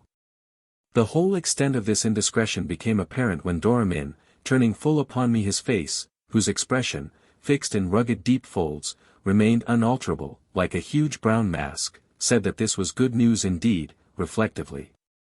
And then wanted to know why. His little, motherly witch of a wife sat on my other hand, with her head covered and her feet tucked up, gazing through the great shutter-hole.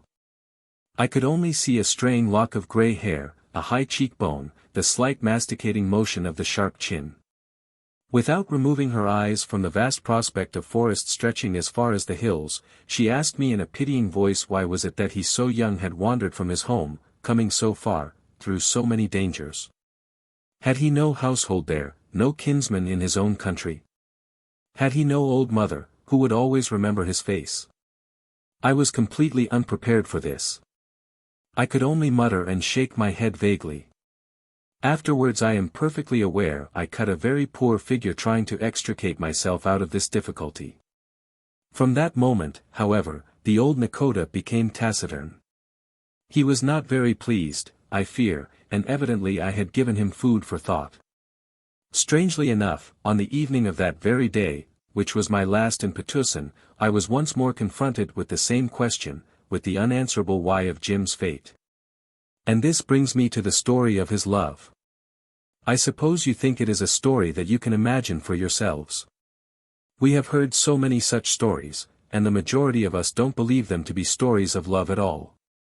For the most part we look upon them as stories of opportunities, episodes of passion at best, or perhaps only of youth and temptation, doomed to forgetfulness in the end, even if they pass through the reality of tenderness and regret. This view mostly is right, and perhaps in this case too. Yet I don't know. To tell this story is by no means so easy as it should be, were the ordinary standpoint adequate.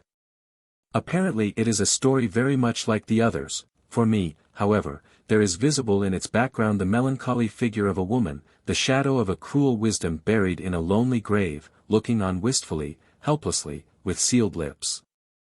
The grave itself, as I came upon it during an early morning stroll, was a rather shapeless brown mound, with an inlaid neat border of white lumps of coral at the base, and enclosed within a circular fence made of split saplings, with the bark left on. A garland of leaves and flowers was woven about the heads of the slender posts, and the flowers were fresh. Thus, whether the shadow is of my imagination or not, I can at all events point out the significant fact of an unforgotten grave.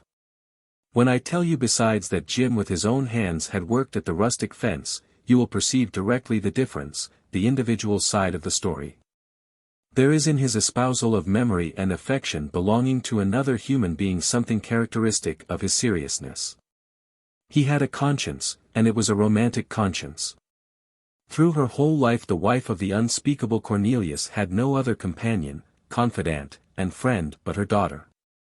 How the poor woman had come to marry the awful little Malacca Portuguese, after the separation from the father of her girl, and how that separation had been brought about, whether by death, which can be sometimes merciful, or by the merciless pressure of conventions, is a mystery to me. From the little witch Stein, who knew so many stories, had let drop in my hearing, I am convinced that she was no ordinary woman. Her own father had been a high official. One of the brilliantly endowed men who are not dull enough to nurse a success, and whose careers so often end under a cloud. I suppose she too must have lacked the saving dullness, and her career ended in Patusan. Our common fate. For where is the man, I mean a real sentient man, who does not remember vaguely having been deserted in the fullness of possession by someone or something more precious than life? Our common fate fastens upon the women with a peculiar cruelty. It does not punish like a master, but inflicts lingering torment, as if to gratify a secret, unappeasable spite. One would think that, appointed to rule on earth, it seeks to revenge itself upon the beings that come nearest to rising above the trammels of earthly caution. For it is only women who manage to put at times into their love an element just palpable enough to give one a fright, an extraterrestrial touch. I ask myself with wonder, how the world can look to them, whether it has the shape and substance we know, the air we breathe. Sometimes I fancy it must be a region of unreasonable sublimities seething with the excitement of their adventurous souls, lighted by the glory of all possible risks and renunciations. However, I suspect there are very few women in the world, though of course I am aware of the multitudes of mankind and of the equality of sexes, in point of numbers, that is. But I am sure that the mother was as much of a woman as the daughter seemed to be.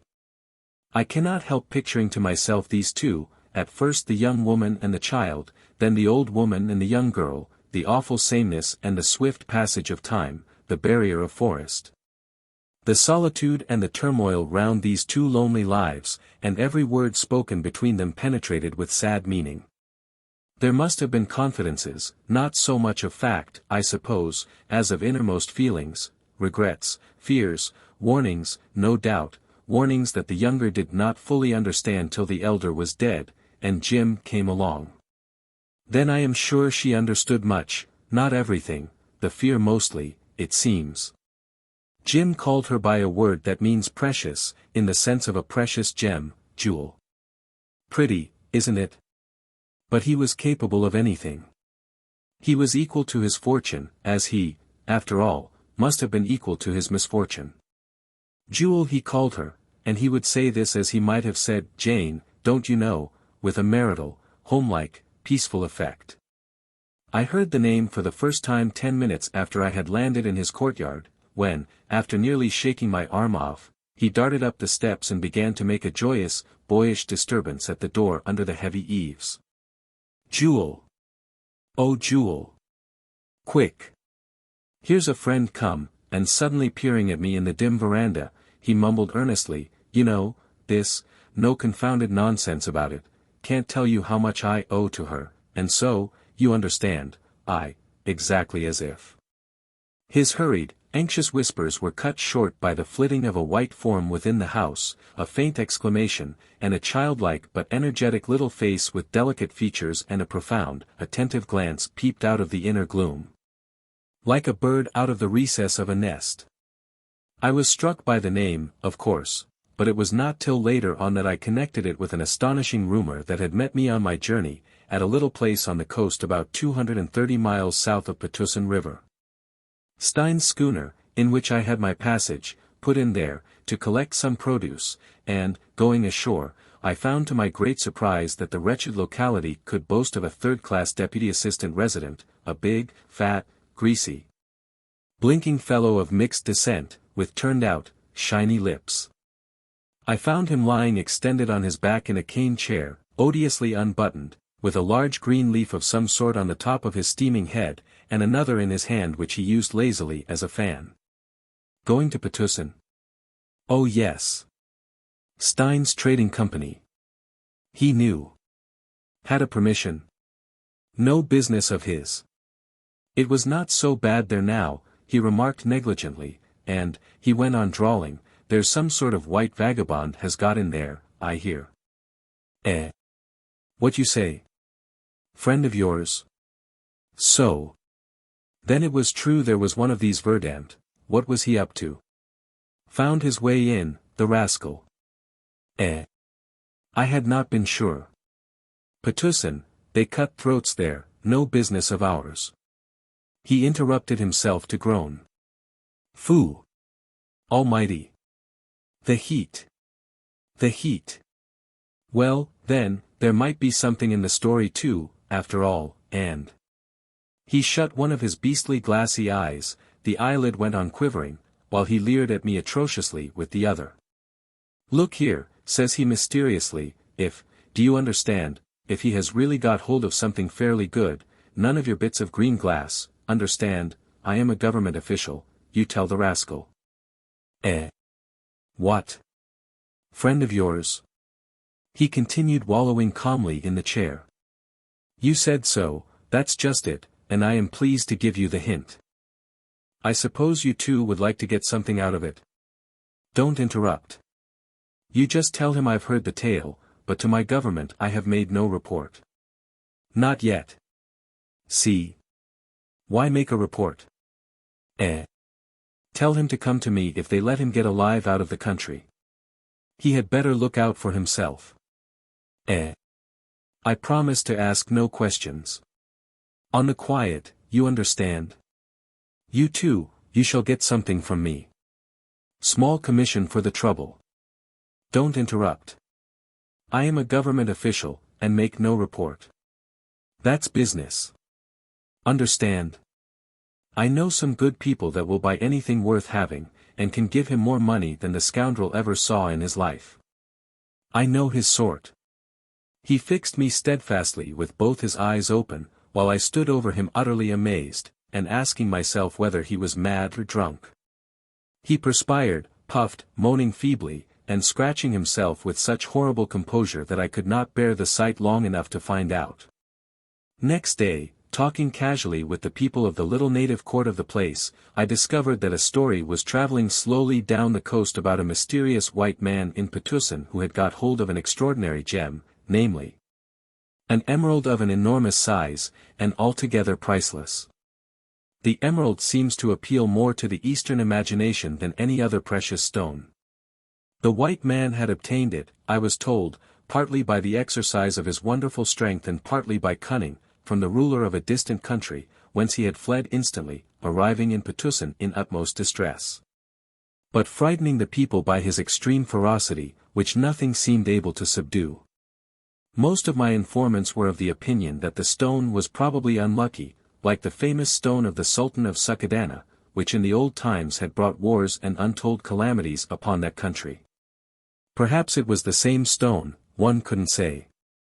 Indeed, the story of a fabulously large emerald is as old as the arrival of the first white men in the archipelago. And the belief in it is so persistent that less than 40 years ago there had been an official Dutch inquiry into the truth of it. Such a jewel, it was explained to me by the old fellow from whom I heard most of this amazing Jim myth, a sort of scribe to the wretched little Raja of the place. Such a jewel, he said, cocking his poor purblind eyes up at me, he was sitting on the cabin floor out of respect, is best preserved by being concealed about the person of a woman. Yet it is not every woman that would do. She must be young, he sighed deeply, and insensible to the seductions of love. He shook his head skeptically. But such a woman seemed to be actually in existence. He had been told of a tall girl, whom the white man treated with great respect and care, and who never went forth from the house unattended. People said the white man could be seen with her almost any day. They walked side by side, openly, he holding her arm under his, pressed to his side, thus, in a most extraordinary way. This might be a lie, he conceded, for it was indeed a strange thing for anyone to do. On the other hand, there could be no doubt she wore the white man's jewel concealed upon her bosom. Chapter 29. This was the theory of Jim's marital evening walks. I made a third on more than one occasion, unpleasantly aware every time of Cornelius, who nursed the aggrieved sense of his legal paternity. Slinking in the neighborhood with that peculiar twist of his mouth as if he were perpetually on the point of gnashing his teeth. But do you notice how, 300 miles beyond the end of telegraph cables and mailboat lines, the haggard utilitarian lies of our civilization wither and die, to be replaced by pure exercises of imagination, that have the futility, often the charm, and sometimes the deep-hidden truthfulness, of works of art. Romance had singled Jim for its own, and that was the true part of the story, which otherwise was all wrong. He did not hide his jewel. In fact, he was extremely proud of it. It comes to me now that I had, on the whole, seen very little of her. What I remember best is the even, olive pallor of her complexion, and the intense blue-black gleams of her hair, flowing abundantly from under a small crimson cap she wore far back on her shapely head. Her movements were free, assured, and she blushed a dusky red. While Jim and I were talking, she would come and go with rapid glances at us, leaving on her passage an impression of grace and charm and a distinct suggestion of watchfulness. Her manner presented a curious combination of shyness and audacity. Every pretty smile was succeeded swiftly by a look of silent, repressed anxiety, as if put to flight by the recollection of some abiding danger. At times she would sit down with us and, with her soft cheek dimpled by the knuckles of her little hand, she would listen to our talk. Her big clear eyes would remain fastened on our lips, as though each pronounced word had a visible shape. Her mother had taught her to read and write, she had learned a good bit of English from Jim, and she spoke it most amusingly, with his own clipping, boyish intonation. Her tenderness hovered over him like a flutter of wings. She lived so completely in his contemplation that she had acquired something of his outward aspect, something that recalled him in her movements, in the way she stretched her arm, turned her head, directed her glances. Her vigilant affection had an intensity that made it almost perceptible to the senses. It seemed actually to exist in the ambient matter of space, to envelop him like a peculiar fragrance, to dwell in the sunshine like a tremulous, subdued, and impassioned note. I suppose you think that I too am romantic, but it is a mistake. I am relating to you the sober impressions of a bit of youth, of a strange uneasy romance that had come in my way. I observed with interest the work of his, well, good fortune. He was jealously loved, but why she should be jealous, and of what, I could not tell. The land, the people, the forests were her accomplices, guarding him with vigilant accord, with an air of seclusion, of mystery, of invincible possession. There was no appeal, as it were, he was imprisoned within the very freedom of his power, and she, though ready to make a footstool of her head for his feet, guarded her conquest inflexibly, as though he were hard to keep.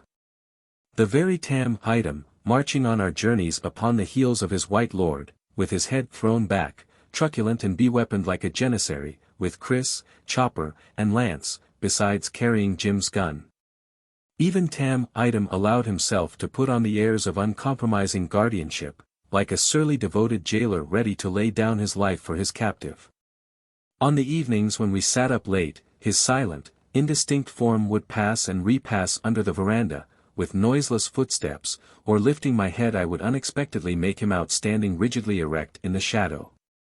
As a general rule he would vanish after a time, without a sound, but when we rose he would spring up close to us as if from the ground, ready for any orders Jim might wish to give.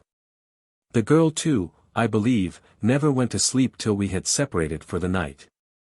More than once I saw her and Jim through the window of my room come out together quietly and lean on the rough balustrade, two white forms very close, his arm about her waist, her head on his shoulder.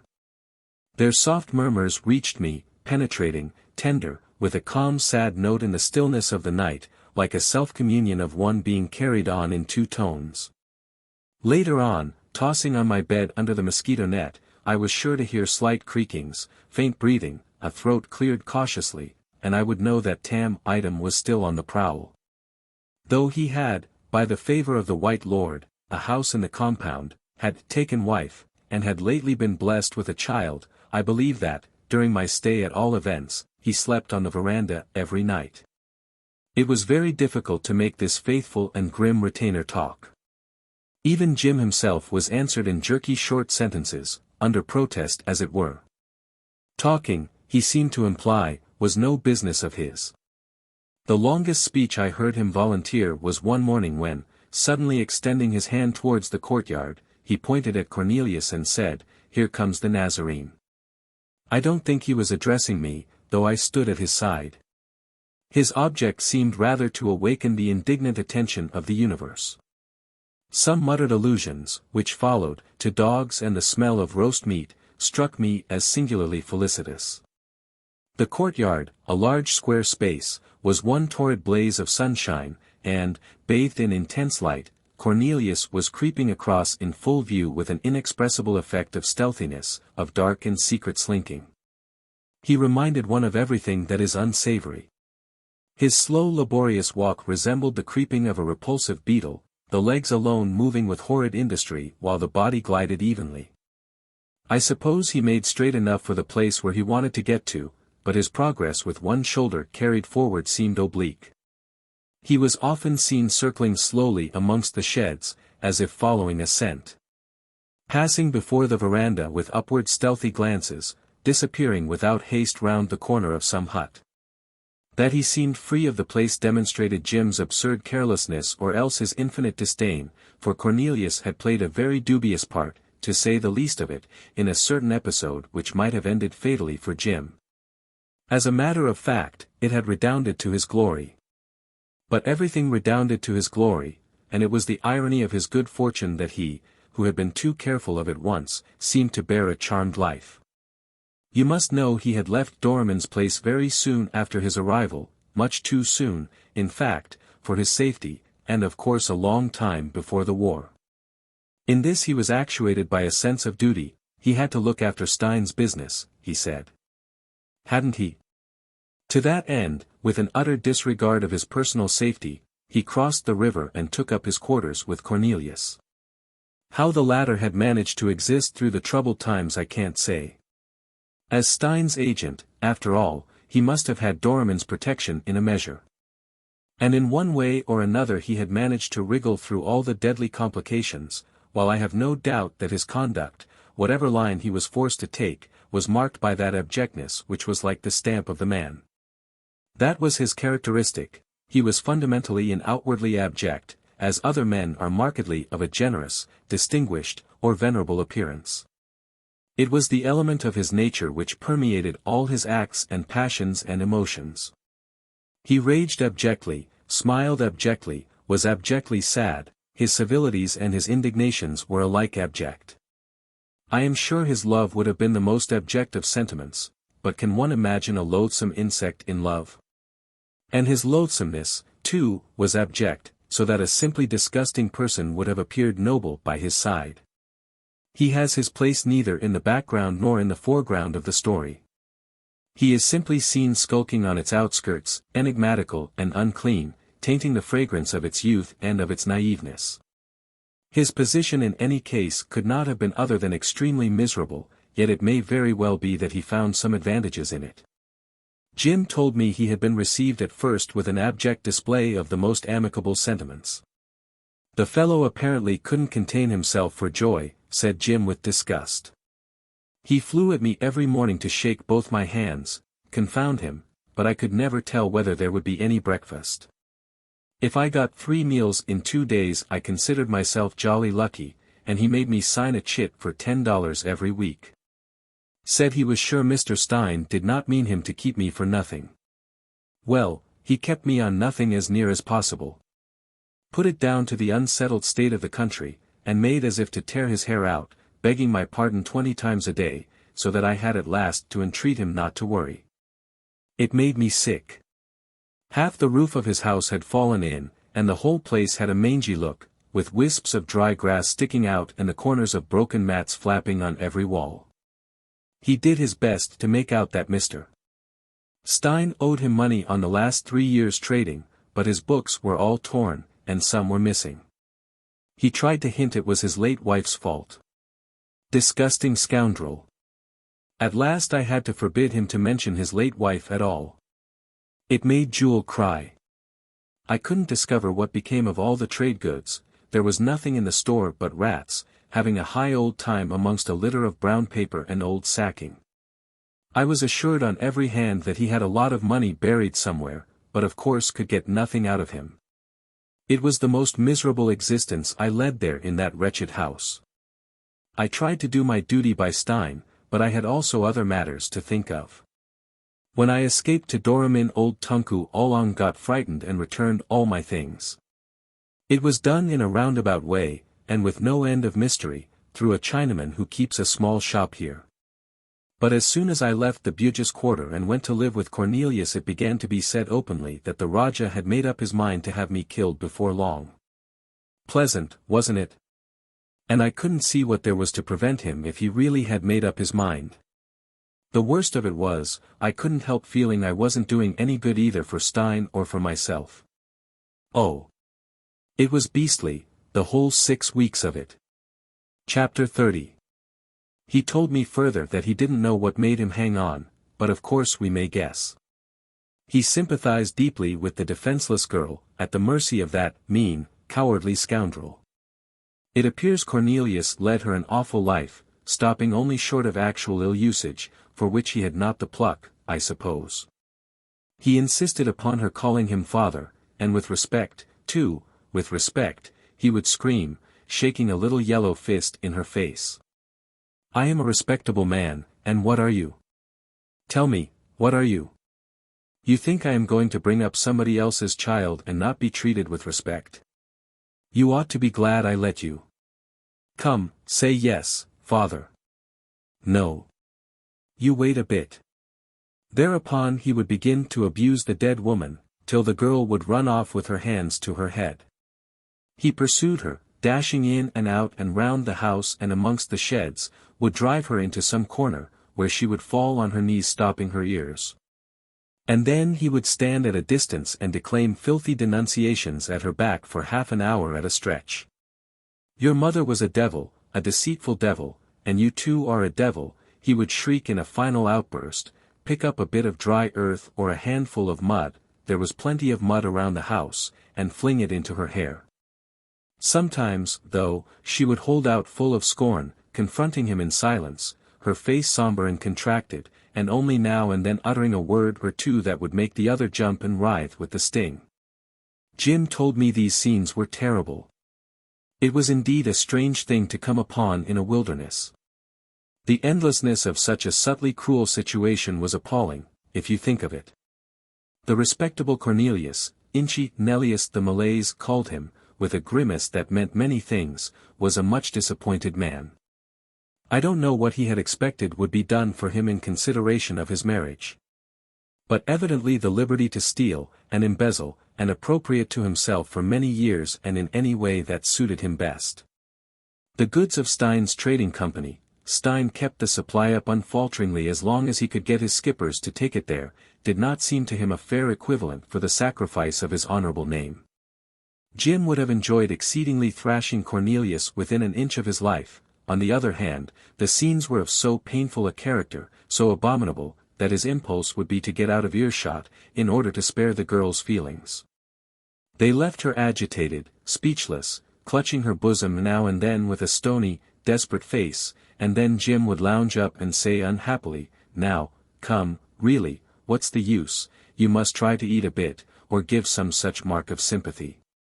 Cornelius would keep on slinking through the doorways, across the veranda and back again, as mute as a fish, and with malevolent, mistrustful, underhand glances. I can stop his game, Jim said to her once. Just say the word. And do you know what she answered? She said, Jim told me impressively, that if she had not been sure he was intensely wretched himself, she would have found the courage to kill him with her own hands. Just fancy that. The poor devil of a girl, almost a child, being driven to talk like that, he exclaimed in horror. It seemed impossible to save her not only from that mean rascal but even from herself. It wasn't that he pitied her so much, he affirmed. It was more than pity, it was as if he had something on his conscience, while that life went on. To leave the house would have appeared a base desertion. He had understood at last that there was nothing to expect from a longer stay, neither accounts nor money, nor truth of any sort, but he stayed on, exasperating Cornelius to the verge, I won't say of insanity, but almost of courage. Meantime he felt all sorts of dangers gathering obscurely about him. Doramin had sent over twice a trusty servant to tell him seriously that he could do nothing for his safety unless he would recross the river again and live amongst the Bugis as at first. People of every condition used to call, often in the dead of night, in order to disclose to him plots for his assassination. He was to be poisoned. He was to be stabbed in the bathhouse. Arrangements were being made to have him shot from a boat on the river. Each of these informants professed himself to be his very good friend. It was enough, he told me, to spoil a fellow's rest forever. Something of the kind was extremely possible, nay, probable, but the lying warnings gave him only the sense of deadly scheming going on all around him, on all sides, in the dark. Nothing more calculated to shake the best of nerve. Finally, one night, Cornelius himself, with a great apparatus of alarm and secrecy, unfolded in solemn wheedling tones a little plan wherein for $100, or even for 80. Let's say 80, he, Cornelius, would procure a trustworthy man to smuggle Jim out of the river, all safe. There was nothing else for it now, if Jim cared a pin for his life. What's $80? A trifle. An insignificant sum. While he, Cornelius, who had to remain behind, was absolutely courting death by this proof of devotion to Mr. Stein's young friend. The sight of his abject grimacing was, Jim told me, very hard to bear. He clutched at his hair, beat his breast, rocked himself to and fro with his hands pressed to his stomach, and actually pretended to shed tears. "Your blood be on your own head," he squeaked at last, and rushed out. It is a curious question how far Cornelius was sincere in that performance. Jim confessed to me that he did not sleep a wink after the fellow had gone. He lay on his back on a thin mat spread over the bamboo flooring, trying idly to make out the bare rafters, and listening to the rustlings in the torn thatch. A star suddenly twinkled through a hole in the roof. His brain was in a whirl. But, nevertheless, it was on that very night that he matured his plan for overcoming Sharif Ali.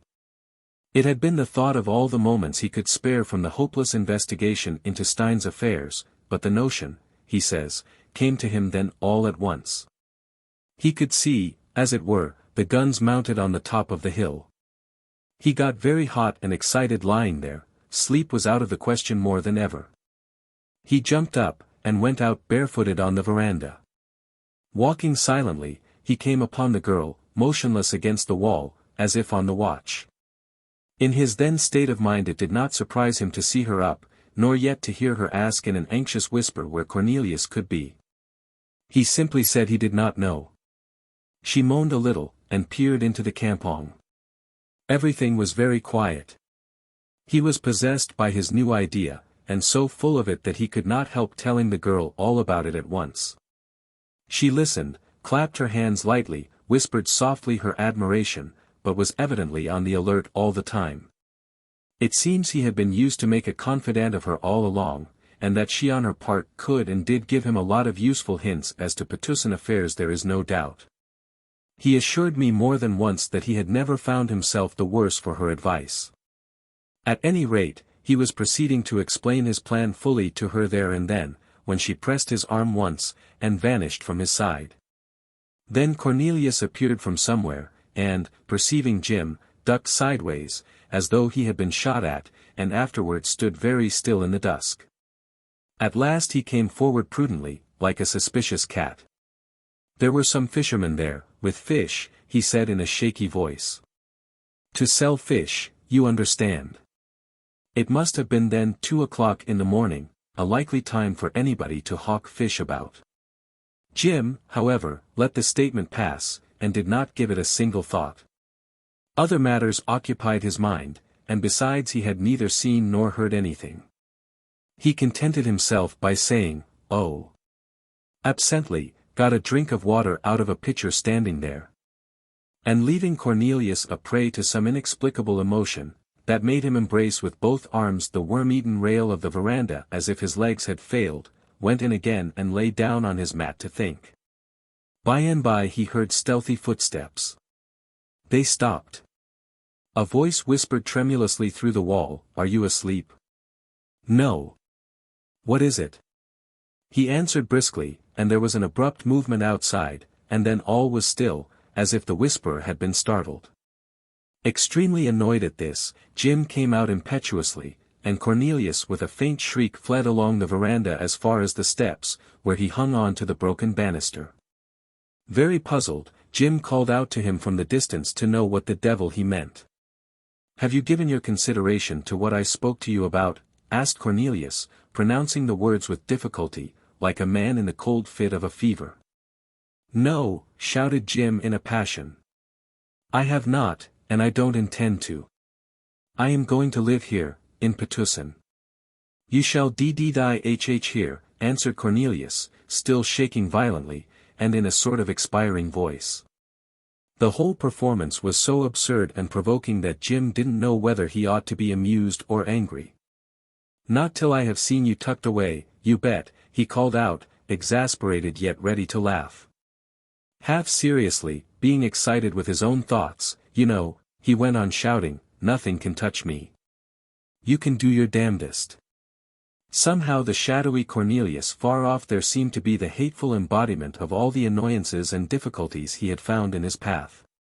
He let himself go, his nerves had been overwrought for days, and called him many pretty names, swindler, liar, sorry rascal, in fact, carried on in an extraordinary way. He admits he passed all bounds, that he was quite beside himself, defied all Petusan to scare him away, declared he would make them all dance to his own tune yet, and so on, in a menacing, boasting strain. Perfectly bombastic and ridiculous, he said. His ears burned at the bare recollection. Must have been off his chump in some way. The girl, who was sitting with us, nodded her little head at me quickly, frowned faintly, and said, "I heard him," with childlike solemnity. He laughed and blushed. What stopped him at last, he said, was the silence, the complete death-like silence, of the indistinct figure far over there, that seemed to hang collapsed, doubled over the rail in a weird immobility. He came to his senses, and ceasing suddenly, wondered greatly at himself. He watched for a while. Not a stir, not a sound. Exactly as if the chap had died while I had been making all that noise, he said. He was so ashamed of himself that he went indoors in a hurry without another word, and flung himself down again. The row seemed to have done him good though, because he went to sleep for the rest of the night like a baby. Hadn't slept like that for weeks. But I didn't sleep, struck in the girl, one elbow on the table and nursing her cheek. I watched. Her big eyes flashed, rolling a little, and then she fixed them on my face intently. Chapter 31. You may imagine with what interest I listened. All these details were perceived to have some significance 24 hours later. In the morning Cornelius made no allusion to the events of the night. "I suppose you will come back to my poor house," he muttered, surlily, slinking up just as Jim was entering the canoe to go over to Doramin's campong. Jim only nodded, without looking at him. "You find it good fun, no doubt," muttered the other in a sour tone. Jim spent the day with the old Nakota, preaching the necessity of vigorous action to the principal men of the Bugis community, who had been summoned for a big talk. He remembered with pleasure how very eloquent and persuasive he had been. "I managed to put some backbone into them that time, and no mistake," he said. Sharif Ali's last raid had swept the outskirts of the settlement, and some women belonging to the town had been carried off to the stockade. Sharif Ali's emissaries had been seen in the marketplace the day before, strutting about haughtily in white cloaks, and boasting of the Rajah's friendship for their master. One of them stood forward in the shade of a tree, and, leaning on the long barrel of a rifle, exhorted the people to prayer and repentance, advising them to kill all the strangers in their midst, some of whom, he said, were infidels and others even worse, children of Satan in the guise of Moslems. It was reported that several of the Rajah's people amongst the listeners had loudly expressed their approbation. The terror amongst the common people was intense. Jim, immensely pleased with his day's work, crossed the river again before sunset. As he had got the Bugis irretrievably committed to action and had made himself responsible for success on his own head, he was so elated that in the lightness of his heart he absolutely tried to be civil with Cornelius. But Cornelius became wildly jovial in response, and it was almost more than he could stand, he says, to hear his little squeaks of false laughter, to see him wriggle and blink, and suddenly catch hold of his chin and crouch low over the table with a distracted stare. The girl did not show herself, and Jim retired early. When he rose to say good night, Cornelius jumped up, knocking his chair over, and ducked out of sight as if to pick up something he had dropped. His good night came huskily from under the table. Jim was amazed to see him emerge with a dropping jaw, and staring, stupidly frightened eyes. He clutched the edge of the table. "What's the matter? Are you unwell?" asked Jim. "Yes, yes, yes. A great colic in my stomach," says the other. And it is Jim's opinion that it was perfectly true. If so, it was, in view of his contemplated action, an abject sign of a still imperfect callousness for which he must be given all due credit. Be it as it may, Jim's slumbers were disturbed by a dream of heavens like brass resounding with a great voice, which called upon him to awake. Awake! So loud that, notwithstanding his desperate determination to sleep on, he did wake up in reality. The glare of a red spluttering conflagration going on in mid-air fell on his eyes. Coils of black thick smoke curved round the head of some apparition, some unearthly being, all in white, with a severe, drawn, anxious face. After a second or so he recognized the girl. She was holding a dammer torch at arm's length aloft, and in a persistent, urgent monotone she was repeating, "Get up! Get up! Get up!" Suddenly he leaped to his feet. At once she put into his hand a revolver, his own revolver, which had been hanging on a nail, but loaded this time. He gripped it in silence, bewildered, blinking in the light. He wondered what he could do for her.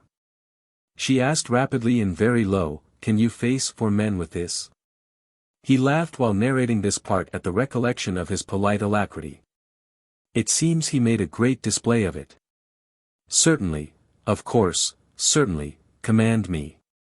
He was not properly awake, and had a notion of being very civil in these extraordinary circumstances, of showing his unquestioning, devoted readiness. She left the room, and he followed her. In the passage they disturbed an old hag who did the casual cooking of the household, though she was so decrepit as to be hardly able to understand human speech. She got up and hobbled behind them, mumbling toothlessly. On the veranda a hammock of sailcloth, belonging to Cornelius, swayed lightly to the touch of Jim's elbow. It was empty. The Patna establishment, like all the posts of Stein's trading company, had originally consisted of 4 buildings. 2 of them were represented by 2 heaps of sticks, broken bamboos, rotten thatch, over which the 4 corner posts of hardwood leaned sadly at different angles. The principal storeroom, however, stood yet, facing the agent's house. It was an oblong hut, built of mud and clay. It had at one end a wide door of stout planking, which so far had not come off the hinges, and in one of the side walls there was a square aperture, a sort of window, with 3 wooden bars. Before descending the few steps the girl turned her face over her shoulder and said quickly, "You were to be set upon while you slept." Jim tells me he experienced a sense of deception. It was the old story. He was weary of these attempts upon his life. He had had his fill of these alarms. He was sick of them. He assured me he was angry with the girl for deceiving him. He had followed her under the impression that it was she who wanted his help, and now he had half a mind to turn on his heel and go back in disgust. "Do you know," he commented profoundly, "I rather think I was not quite myself for whole weeks on end about that time." "Oh yes. You were though," I couldn't help contradicting. But she moved on swiftly, and he followed her into the courtyard. All its fences had fallen in a long time ago. The neighbors' buffaloes would pace in the morning across the open space, snorting profoundly, without haste. The very jungle was invading it already. Jim and the girl stopped in the rank grass. The light in which they stood made a dense blackness all round, and only above their heads there was an opulent glitter of stars. He told me it was a beautiful night, quite cool, with a little stir of breeze from the river. It seems he noticed its friendly beauty. Remember, this is a love story I am telling you now. A lovely night seemed to breathe on them a soft caress. The flame of the torch streamed now and then with a fluttering noise like a flag, and for a time this was the only sound. "They are in the storeroom waiting," whispered the girl, "they are waiting for the signal." "Who's to give it?" he asked. She shook the torch, which blazed up after a shower of sparks. "Only you have been sleeping so restlessly," she continued in a murmur. "I watched your sleep, too." "You," he exclaimed, craning his neck to look about him. "You think I watched on this night only," she said, with a sort of despairing indignation. He says it was as if he had received a blow on the chest. He gasped. He thought he had been an awful brute somehow, and he felt remorseful, touched, happy, elated. This, let me remind you again, is a love story. You can see it by the imbecility, not a repulsive imbecility, the exalted imbecility of these proceedings, this station in torchlight, as if they had come there on purpose to have it out for the edification of concealed murderers. If Sharif Ali's emissaries had been possessed, as Jim remarked, of a pennyworth of spunk, this was the time to make a rush. His heart was thumping, not with fear, but he seemed to hear the grass rustle, and he stepped smartly out of the light. Something dark, imperfectly seen, flitted rapidly out of sight. He called out in a strong voice, "Cornelius! Oh, Cornelius!" A profound silence succeeded. His voice did not seem to have carried 20 feet. Again the girl was by his side. "Fly!" she said. The old woman was coming up, her broken figure hovered in crippled little jumps on the edge of the light. They heard her mumbling, and a light, moaning sigh. "Fly!" repeated the girl excitedly. "They are frightened now, this light, the voices. They know you are awake now, they know you are big, strong, fearless." "If I am all that," he began, but she interrupted him, "Yes, tonight. But what of tomorrow night? Of the next night? Of the night after, of all the many, many nights? Can I be always watching?" A sobbing catch of her breath affected him beyond the power of words. He told me that he had never felt so small, so powerless, and as to courage, what was the good of it? He thought. He was so helpless that even flight seemed of no use. And though she kept on whispering, "Go to Doramin, go to Doramin," with feverish insistence, he realized that for him there was no refuge from that loneliness which centupled all his dangers except, in her. "I thought," he said to me, "that if I went away from her it would be the end of everything somehow." Only as they couldn't stop there for ever in the middle of that courtyard, he made up his mind to go and look into the storehouse. He let her follow him without thinking of any protest, as if they had been indissolubly united. "I am fearless, am I?" he muttered through his teeth. She restrained his arm. "Wait till you hear my voice," she said, and, torch in hand, ran lightly round the corner. He remained alone in the darkness, his face to the door. Not a sound, not a breath came from the other side. The old hag let out a dreary groan somewhere behind his back. He heard a high-pitched, almost screaming call from the girl. "Now! Push!" He pushed violently. The door swung with a creak and a clatter, disclosing to his intense astonishment the low dungeon-like interior illuminated by a lurid, wavering glare.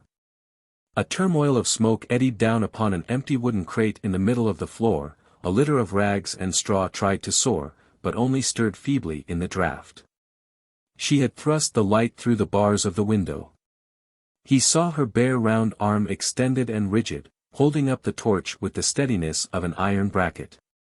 A conical ragged heap of old mats cumbered a distant corner almost to the ceiling, and that was all. He explained to me that he was bitterly disappointed at this. His fortitude had been tried by so many warnings, he had been for weeks surrounded by so many hints of danger, that he wanted the relief of some reality, of something tangible that he could meet. "It would have cleared the air for a couple of hours at least, if you know what I mean," he said to me. Jove! I had been living for days with a stone on my chest. Now at last he had thought he would get hold of something, and nothing. Not a trace, not a sign of anybody. He had raised his weapon as the door flew open, but now his arm fell. "Fire! Defend yourself," the girl outside cried in an agonizing voice. She, being in the dark and with her arm thrust into the shoulder through the small hole, couldn't see what was going on, and she dared not withdraw the torch now to run round. "There's nobody here," yelled Jim contemptuously, but his impulse to burst into a resentful exasperated laugh died without a sound. He had perceived in the very act of turning away that he was exchanging glances with a pair of eyes in the heap of mats. He saw a shifting gleam of whites. "Come out," he cried in a fury, a little doubtful, and a dark-faced head, a head without a body, shaped itself in the rubbish, a strangely detached head, that looked at him with a steady scowl. Next moment the whole mound stirred, and with a low grunt a man emerged swiftly, and bounded towards Jim. Behind him the mats as it were jumped and flew, his right arm was raised with a crooked elbow, and the dull blade of a kris protruded from his fist held off, a little above his head. A cloth wound tight round his loins seemed dazzlingly white on his bronze skin, his naked body glistened as if wet. Jim noted all this. He told me he was experiencing a feeling of unutterable relief, of vengeful elation. He held his shot, he says, deliberately. He held it for the 10th part of a second, for 3 strides of the man, an unconscionable time. He held it for the pleasure of saying to himself, "That's a dead man." He was absolutely positive and certain. He let him come on because it did not matter. A dead man, anyhow. He noticed the dilated nostrils, the wide eyes, the intent, eager stillness of the face, and then he fired. The explosion in that confined space was stunning. He stepped back a pace. He saw the man jerk his head up, fling his arms forward, and drop the kris. He ascertained afterwards that he had shot him through the mouth, a little upwards, the bullet coming out high at the back of the skull. With the impetus of his rush the man drove straight on, his face suddenly gaping disfigured, with his hands open before him gropingly, as though blinded, and landed with terrific violence on his forehead, just short of Jim's bare toes. Jim says he didn't lose the smallest detail of all this. He found himself calm, appeased, without rancor, without uneasiness, as if the death of that man had atoned for everything. The place was getting very full of sooty smoke from the torch, in which the unswaying flame burned blood-red without a flicker. He walked in resolutely, striding over the dead body, and covered with his revolver another naked figure outlined vaguely at the other end. As he was about to pull the trigger, the man threw away with force a short heavy spear, and squatted submissively on his hams, his back to the wall and his clasped hands between his legs. "You want your life?" Jim said. The other made no sound. "How many more of you?" asked Jim again. "2 more, Tuan," said the man very softly, looking with big fascinated eyes into the muzzle of the revolver. Accordingly 2 more crawled from under the mats, holding out ostentatiously their empty hands. Chapter 32. Jim took up an advantageous position and shepherded them out in a bunch through the doorway. All that time the torch had remained vertical in the grip of a little hand, without so much as a tremble. The 3 men obeyed him, perfectly mute, moving automatically. He ranged them in a row. "Link arms," he ordered. They did so. "The first who withdraws his arm or turns his head is a dead man," he said. "March." They stepped out together, rigidly. He followed, and at the side the girl, in a trailing white gown, her black hair falling as low as her waist, bore the light. Erect and swaying, she seemed to glide without touching the earth. The only sound was the silky swish and rustle of the long grass. "Stop," cried Jim. The riverbank was steep, a great freshness ascended, the light fell on the edge of smooth dark water frothing without a ripple. Right and left the shapes of the houses ran together below the sharp outlines of the roofs. "Take my greetings to Sharif Ali, till I come myself," said Jim. Not one head of the 3 budged. "Jump," he thundered. The 3 splashes made one splash, a shower flew up, black heads bobbed convulsively, and disappeared, but a great blowing and spluttering went on, growing faint, for they were diving industriously in great fear of a parting shot. Jim turned to the girl, who had been a silent and attentive observer. His heart seemed suddenly to grow too big for his breast and choke him in the hollow of his throat. This probably made him speechless for so long, and after returning his gaze she flung the burning torch with a wide sweep of the arm into the river. The ruddy fiery glare, taking a long flight through the night, sank with a vicious hiss, and the calm soft starlight descended upon them, unchecked. He did not tell me what it was he said when at last he recovered his voice. I don't suppose he could be very eloquent. The world was still, the night breathed on them, one of those nights that seem created for the sheltering of tenderness, and there are moments when our souls, as if freed from their dark envelope, glow with an exquisite sensibility that makes certain silences more lucid than speeches. As to the girl, he told me, she broke down a bit. Excitement, don't you know? Reaction. Deucedly tired she must have been, and all that kind of thing. Anne, hang it all, she was fond of me, don't you see? I too, didn't know, of course. Never entered my head. Then he got up and began to walk about in some agitation. I love her dearly. More than I can tell. Of course one cannot tell. You take a different view of your actions when you come to understand, when you are made to understand every day that your existence is necessary, you see, absolutely necessary, to another person. I am made to feel that. Wonderful. But only try to think what her life has been. It is too extravagantly awful. Isn't it?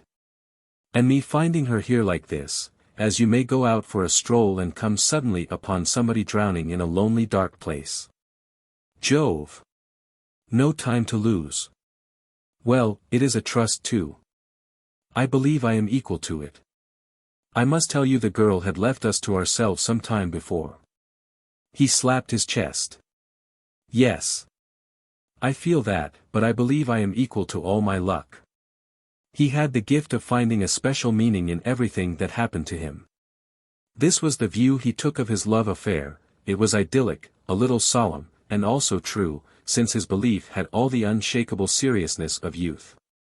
Some time after, on another occasion, he said to me, I've been only 2 years here, and now, upon my word, I can't conceive being able to live anywhere else. The very thought of the world outside is enough to give me a fright. Because, don't you see, he continued, with downcast eyes watching the action of his boot busied in squashing thoroughly a tiny bit of dried mud, we were strolling on the river bank, because I have not forgotten why I came here. Not yet. I refrained from looking at him, but I think I heard a short sigh. We took a turn or two in silence. Upon my soul and conscience, he began again, if such a thing can be forgotten, then I think I have a right to dismiss it from my mind. Ask any man here, his voice changed. Is it not strange, he went on in a gentle, almost yearning tone, that all these people who would do anything for me, can never be made to understand? Never. If you disbelieve me I could not call them up. It seems hard, somehow. I am stupid, am I not? What more can I want?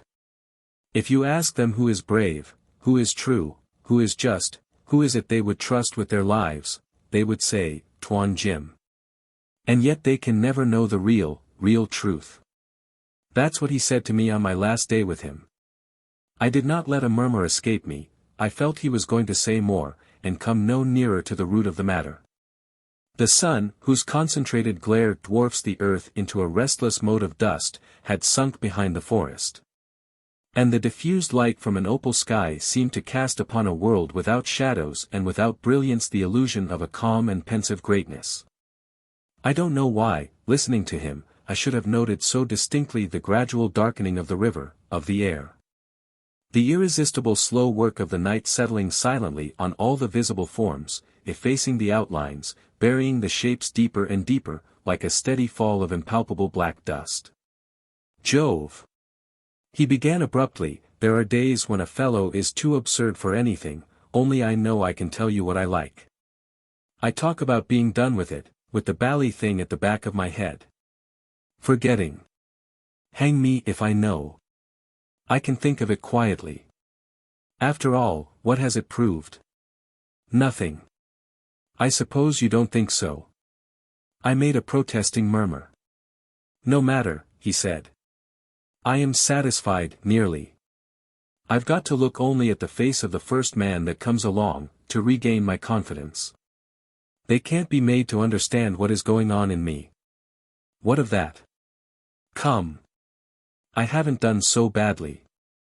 Not so badly, I said. But all the same, you wouldn't like to have me aboard your own ship, hey? Confound you. I cried. Stop this. Aha. You see, he said, crowing, as it were, over me placidly. Only, he went on, you just try to tell this to any of them here. They would think you a fool, a liar, or worse. And so I can stand it. I've done a thing or two for them, but this is what they have done for me. My dear chap, I cried, you shall always remain for them an insoluble mystery. Thereupon we were silent. Mystery, he repeated, before looking up. Well, then let me always remain here. After the sun had set, the darkness seemed to drive upon us, borne in every faint puff of the breeze. In the middle of a hedged path I saw the arrested, gaunt, watchful, and apparently one-legged silhouette of Tam Item, and across the dusky space my eye detected something white moving to and fro behind the supports of the roof. As soon as Jim, with Tam Item at his heels, had started upon his evening rounds, I went up to the house alone, and, unexpectedly, found myself waylaid by the girl, who had been clearly waiting for this opportunity. It is hard to tell you what it was precisely she wanted to wrest from me. Obviously it would be something very simple, the simplest impossibility in the world, as, for instance, the exact description of the form of a cloud. She wanted an assurance, a statement, a promise, an explanation, I don't know how to call it, the thing has no name. It was dark under the projecting roof, and all I could see were the flowing lines of her gown, the pale small oval of her face, with the white flash of her teeth, and, turned towards me, the big somber orbits of her eyes. Where there seemed to be a faint stir, such as you may fancy you can detect when you plunge your gaze to the bottom of an immensely deep well. What is it that moves there? You ask yourself. Is it a blind monster or only a lost gleam from the universe? It occurred to me, don't laugh, that all things being dissimilar, she was more inscrutable in her childish ignorance than the Sphinx propounding childish riddles to wayfarers. She had been carried off to Patusan before her eyes were open. She had grown up there, she had seen nothing, she had known nothing, she had no conception of anything. I ask myself whether she were sure that anything else existed. What notions she may have formed of the outside world is to me inconceivable, all that she knew of its inhabitants were a betrayed woman and a sinister pantaloon. Her lover also came to her from there, gifted with irresistible seductions. But what would become of her if he should return to these inconceivable regions that seemed always to claim back their own? Her mother had warned her of this with tears, before she died. She had caught hold of my arm firmly, and as soon as I had stopped she had withdrawn her hand in haste. She was audacious and shrinking. She feared nothing, but she was checked by the profound incertitude and the extreme strangeness, a brave person groping in the dark. I belonged to this unknown that might claim Jim for its own at any moment. I was, as it were, in the secret of its nature and of its intentions, the confidant of a threatening mystery, armed with its power perhaps. I believe she supposed I could with a word whisk Jim away out of her very arms. It is my sober conviction she went through agonies of apprehension during my long talks with Jim. Through a real and intolerable anguish that might have conceivably driven her into plotting my murder, had the fierceness of her soul been equal to the tremendous situation it had created. This is my impression, and it is all I can give you. The whole thing dawned gradually upon me, and as it got clearer and clearer I was overwhelmed by a slow incredulous amazement. She made me believe her, but there is no word that on my lips could render the effect of the headlong and vehement whisper, of the soft, passionate tones, of the sudden breathless pause and the appealing movement of the white arms extended swiftly. They fell, the ghostly figure swayed like a slender tree in the wind, the pale oval of the face drooped, it was impossible to distinguish her features, the darkness of the eyes was unfathomable. Two wide sleeves uprose in the dark like unfolding wings, and she stood silent, holding her head in her hands. Chapter 33. I was immensely touched, her youth, her ignorance, her pretty beauty, which had the simple charm and the delicate vigor of a wild flower, her pathetic pleading, her helplessness, appealed to me with almost the strength of her own unreasonable and natural fear. She feared the unknown as we all do, and her ignorance made the unknown infinitely vast. I stood for it, for myself, for you fellows, for all the world that neither cared for Jim nor needed him in the least. I would have been ready enough to answer for the indifference of the teeming earth but for the reflection that he too belonged to this mysterious unknown of her fears, and that, however much I stood for, I did not stand for him. This made me hesitate. A murmur of hopeless pain unsealed my lips. I began by protesting that I at least had come with no intention to take Jim away. Why did I come, then? After a slight movement she was as still as a marble statue in the night. I tried to explain briefly, friendship, business, if I had any wish in the matter it was rather to see him stay. They always leave us, she murmured. The breath of sad wisdom from the grave which her piety wreathed with flowers seemed to pass in a faint sigh. Nothing, I said, could separate Jim from her. It is my firm conviction now, it was my conviction at the time. It was the only possible conclusion from the facts of the case. It was not made more certain by her whispering in a tone in which one speaks to oneself, he swore this to me. Did you ask him? I said. She made a step nearer. No. Never. She had asked him only to go away. It was that night on the river bank, after he had killed the man, after she had flung the torch in the water because he was looking at her so. There was too much light, and the danger was over then, for a little time, for a little time. He said then he would not abandon her to Cornelius. She had insisted. She wanted him to leave her. He said that he could not, that it was impossible. He trembled while he said this. She had felt him tremble. One does not require much imagination to see the scene, almost to hear their whispers. She was afraid for him too. I believe that then she saw in him only a predestined victim of dangers which she understood better than himself. Though by nothing but his mere presence he had mastered her heart, had filled all her thoughts, and had possessed himself of all her affections, she underestimated his chances of success. It is obvious that at about that time everybody was inclined to underestimate his chances. Strictly speaking he didn't seem to have any. I know this was Cornelius's view. He confessed that much to me in extenuation of the shady part he had played in Sharif Ali's plot to do away with the infidel. Even Sharif Ali himself, as it seems certain now, had nothing but contempt for the white man. Jim was to be murdered mainly on religious grounds, I believe. A simple act of piety, and so far infinitely meritorious, but otherwise without much importance. In the last part of this opinion Cornelius concurred. Honorable sir, he argued abjectly on the only occasion he managed to have me to himself, honorable sir, how was I to know? Who was he? What could he do to make people believe him? What did Mr.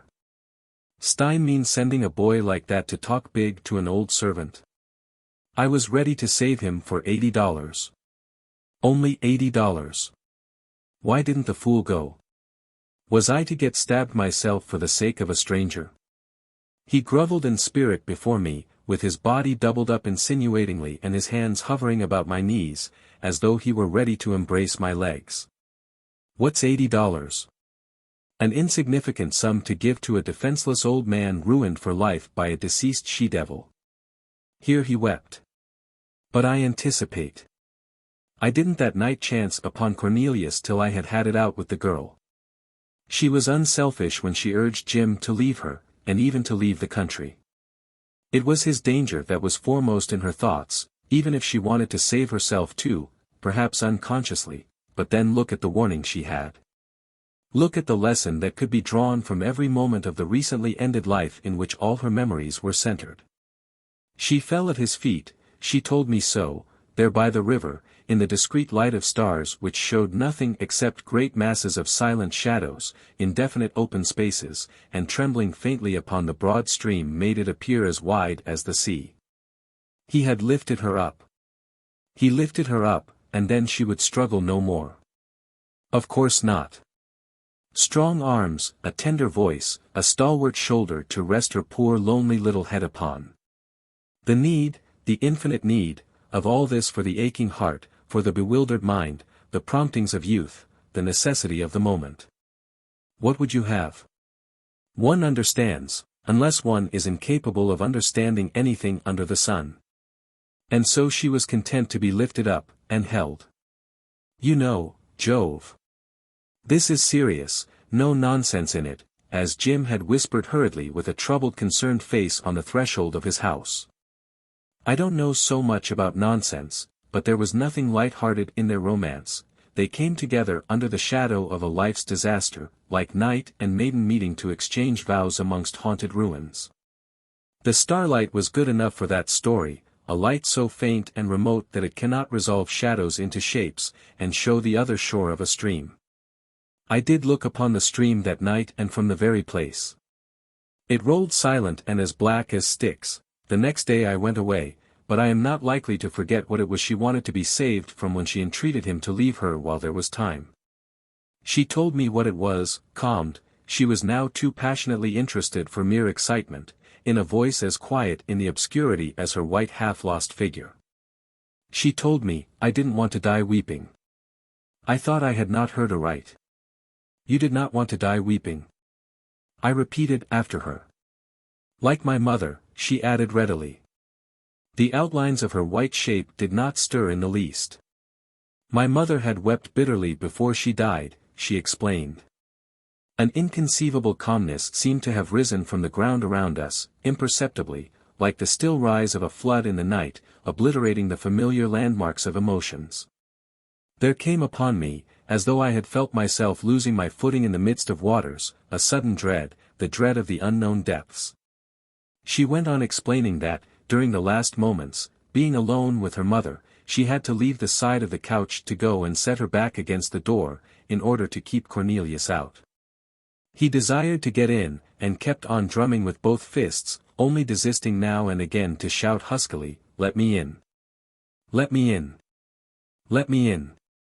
In a far corner upon a few mats the moribund woman, already speechless and unable to lift her arm, rolled her head over, and with a feeble movement of her hand seemed to command, "No! No!" And the obedient daughter, setting her shoulders with all her strength against the door, was looking on. The tears fell from her eyes, and then she died, concluded the girl in an imperturbable monotone, which more than anything else, more than the white statuesque immobility of her person, more than mere words could do, troubled my mind profoundly with the passive, irremediable horror of the scene. It had the power to drive me out of my conception of existence, out of that shelter each of us makes for himself to creep under in moments of danger, as a tortoise withdraws within its shell. For a moment I had a view of a world that seemed to wear a vast and dismal aspect of disorder, while, in truth, thanks to our unwearied efforts, it is as sunny an arrangement of small conveniences as the mind of man can conceive. But still, it was only a moment, I went back into my shell directly. One must, don't you know, though I seem to have lost all my words in the chaos of dark thoughts I had contemplated for a second or two beyond the pale. These came back, too, very soon, for words also belong to the sheltering conception of light and order which is our refuge. I had them ready at my disposal before she whispered softly, "He swore he would never leave me," when we stood there alone. He swore to me. And it is possible that you do not believe him? I asked, sincerely reproachful, genuinely shocked. Why couldn't she believe? Wherefore this craving for incertitude, this clinging to fear, as if incertitude and fear had been the safeguards of her love? It was monstrous. She should have made for herself a shelter of inexpugnable peace out of that honest affection. She had not the knowledge, not the skill perhaps. The night had come on apace, it had grown pitch dark where we were, so that without stirring she had faded like the intangible form of a wistful and perverse spirit. And suddenly I heard her quiet whisper again, other men had sworn the same thing. It was like a meditative comment on some thoughts full of sadness, of awe. And she added, still lower if possible, my father did. She paused the time to draw an inaudible breath. Her father too. These were the things she knew. At once I said, "Ah. But he is not like that." This, it seemed, she did not intend to dispute. But after a time the strange still whisper wandering dreamily in the air stole into my ears.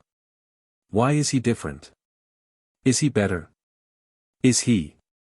Upon my word of honor, I broke in, I believe he is. We subdued our tones to a mysterious pitch. Amongst the huts of Jim's workmen, they were mostly liberated slaves from the Sharif stockade. Somebody started a shrill, drawling song. Across the river a big fire, at Doraman's, I think, made a glowing ball, completely isolated in the night. Is he more true? She murmured. Yes, I said. More true than any other man, she repeated in lingering accents.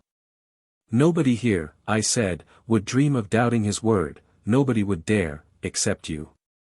I think she made a movement at this. More brave, she went on in a changed tone.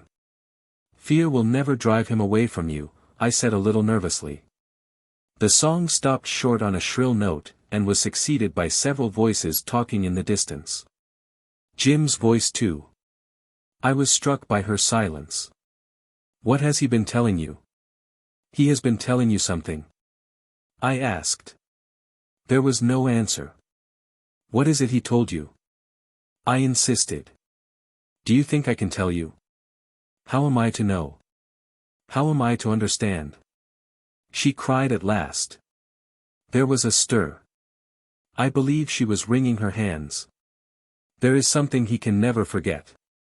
So much the better for you, I said gloomily. What is it?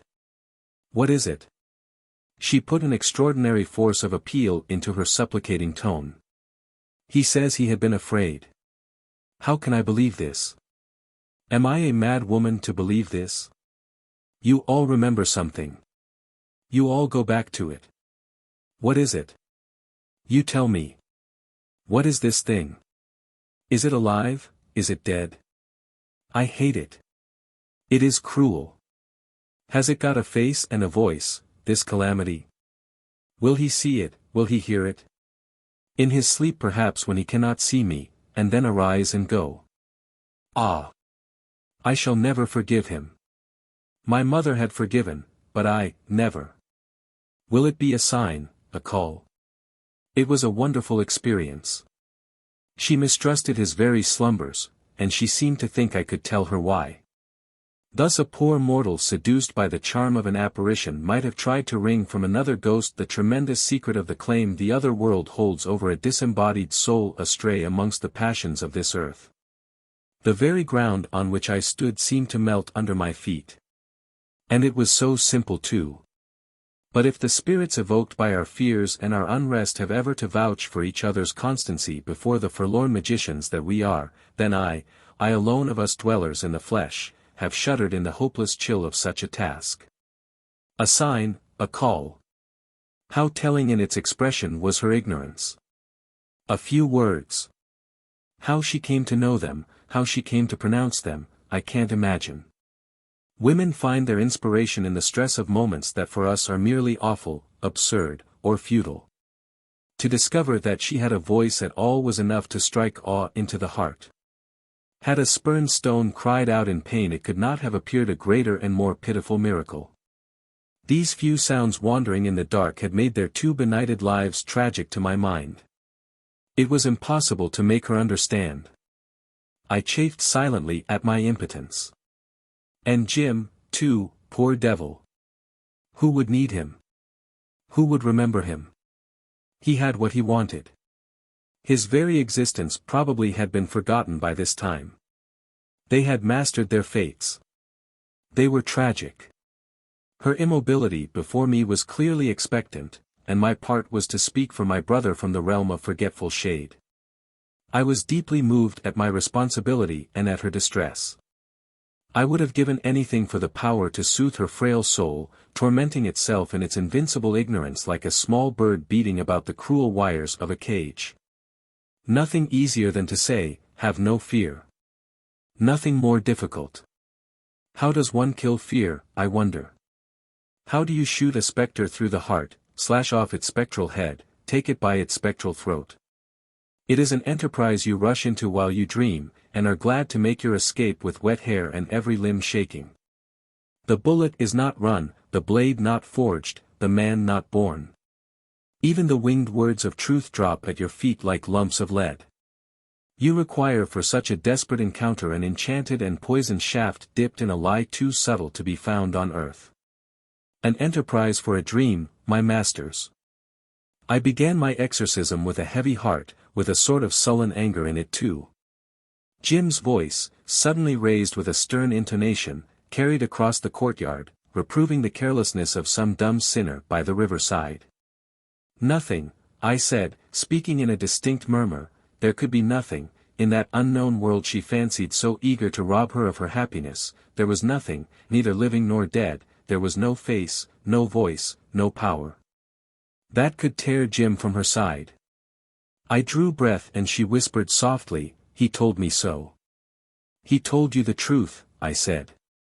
"Nothing," she sighed out, and abruptly turned upon me with a barely audible intensity of tone. "Why did you come to us from out there?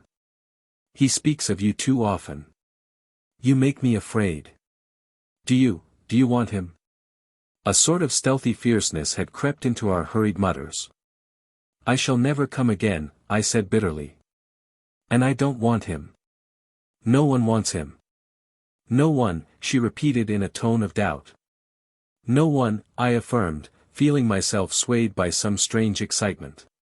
"You think him strong, wise, courageous, great, why not believe him to be true too? I shall go tomorrow, and that is the end. You shall never be troubled by a voice from there again. This world you don't know is too big to miss him. You understand? Too big. You've got his heart in your hand. You must feel that. You must know that." "Yes, I know that," she breathed out, hard and still, as a statue might whisper. I felt I had done nothing. And what is it that I had wished to do? I am not sure now. At the time I was animated by an inexplicable ardor, as if before some great and necessary task, the influence of the moment upon my mental and emotional state. There are in all our lives such moments, such influences, coming from the outside, as it were, irresistible, incomprehensible, as if brought about by the mysterious conjunctions of the planets. She owned, as I had put it to her, his heart. She had that and everything else, if she could only believe it. What I had to tell her was that in the whole world there was no one who ever would need his heart, his mind, his hand. It was a common fate, and yet it seemed an awful thing to say of any man. She listened without a word, and her stillness now was like the protest of an invincible unbelief. What need she care for the world beyond the forests? I asked. From all the multitudes that peopled the vastness of that unknown there would come, I assured her, as long as he lived, neither a call nor a sign for him. Never. I was carried away. Never. Never. I remember with wonder the sort of dogged fierceness I displayed. I had the illusion of having got the spectre by the throat at last. Indeed, the whole real thing has left behind the detailed and amazing impression of a dream. Why should she fear? She knew him to be strong, true, wise, brave.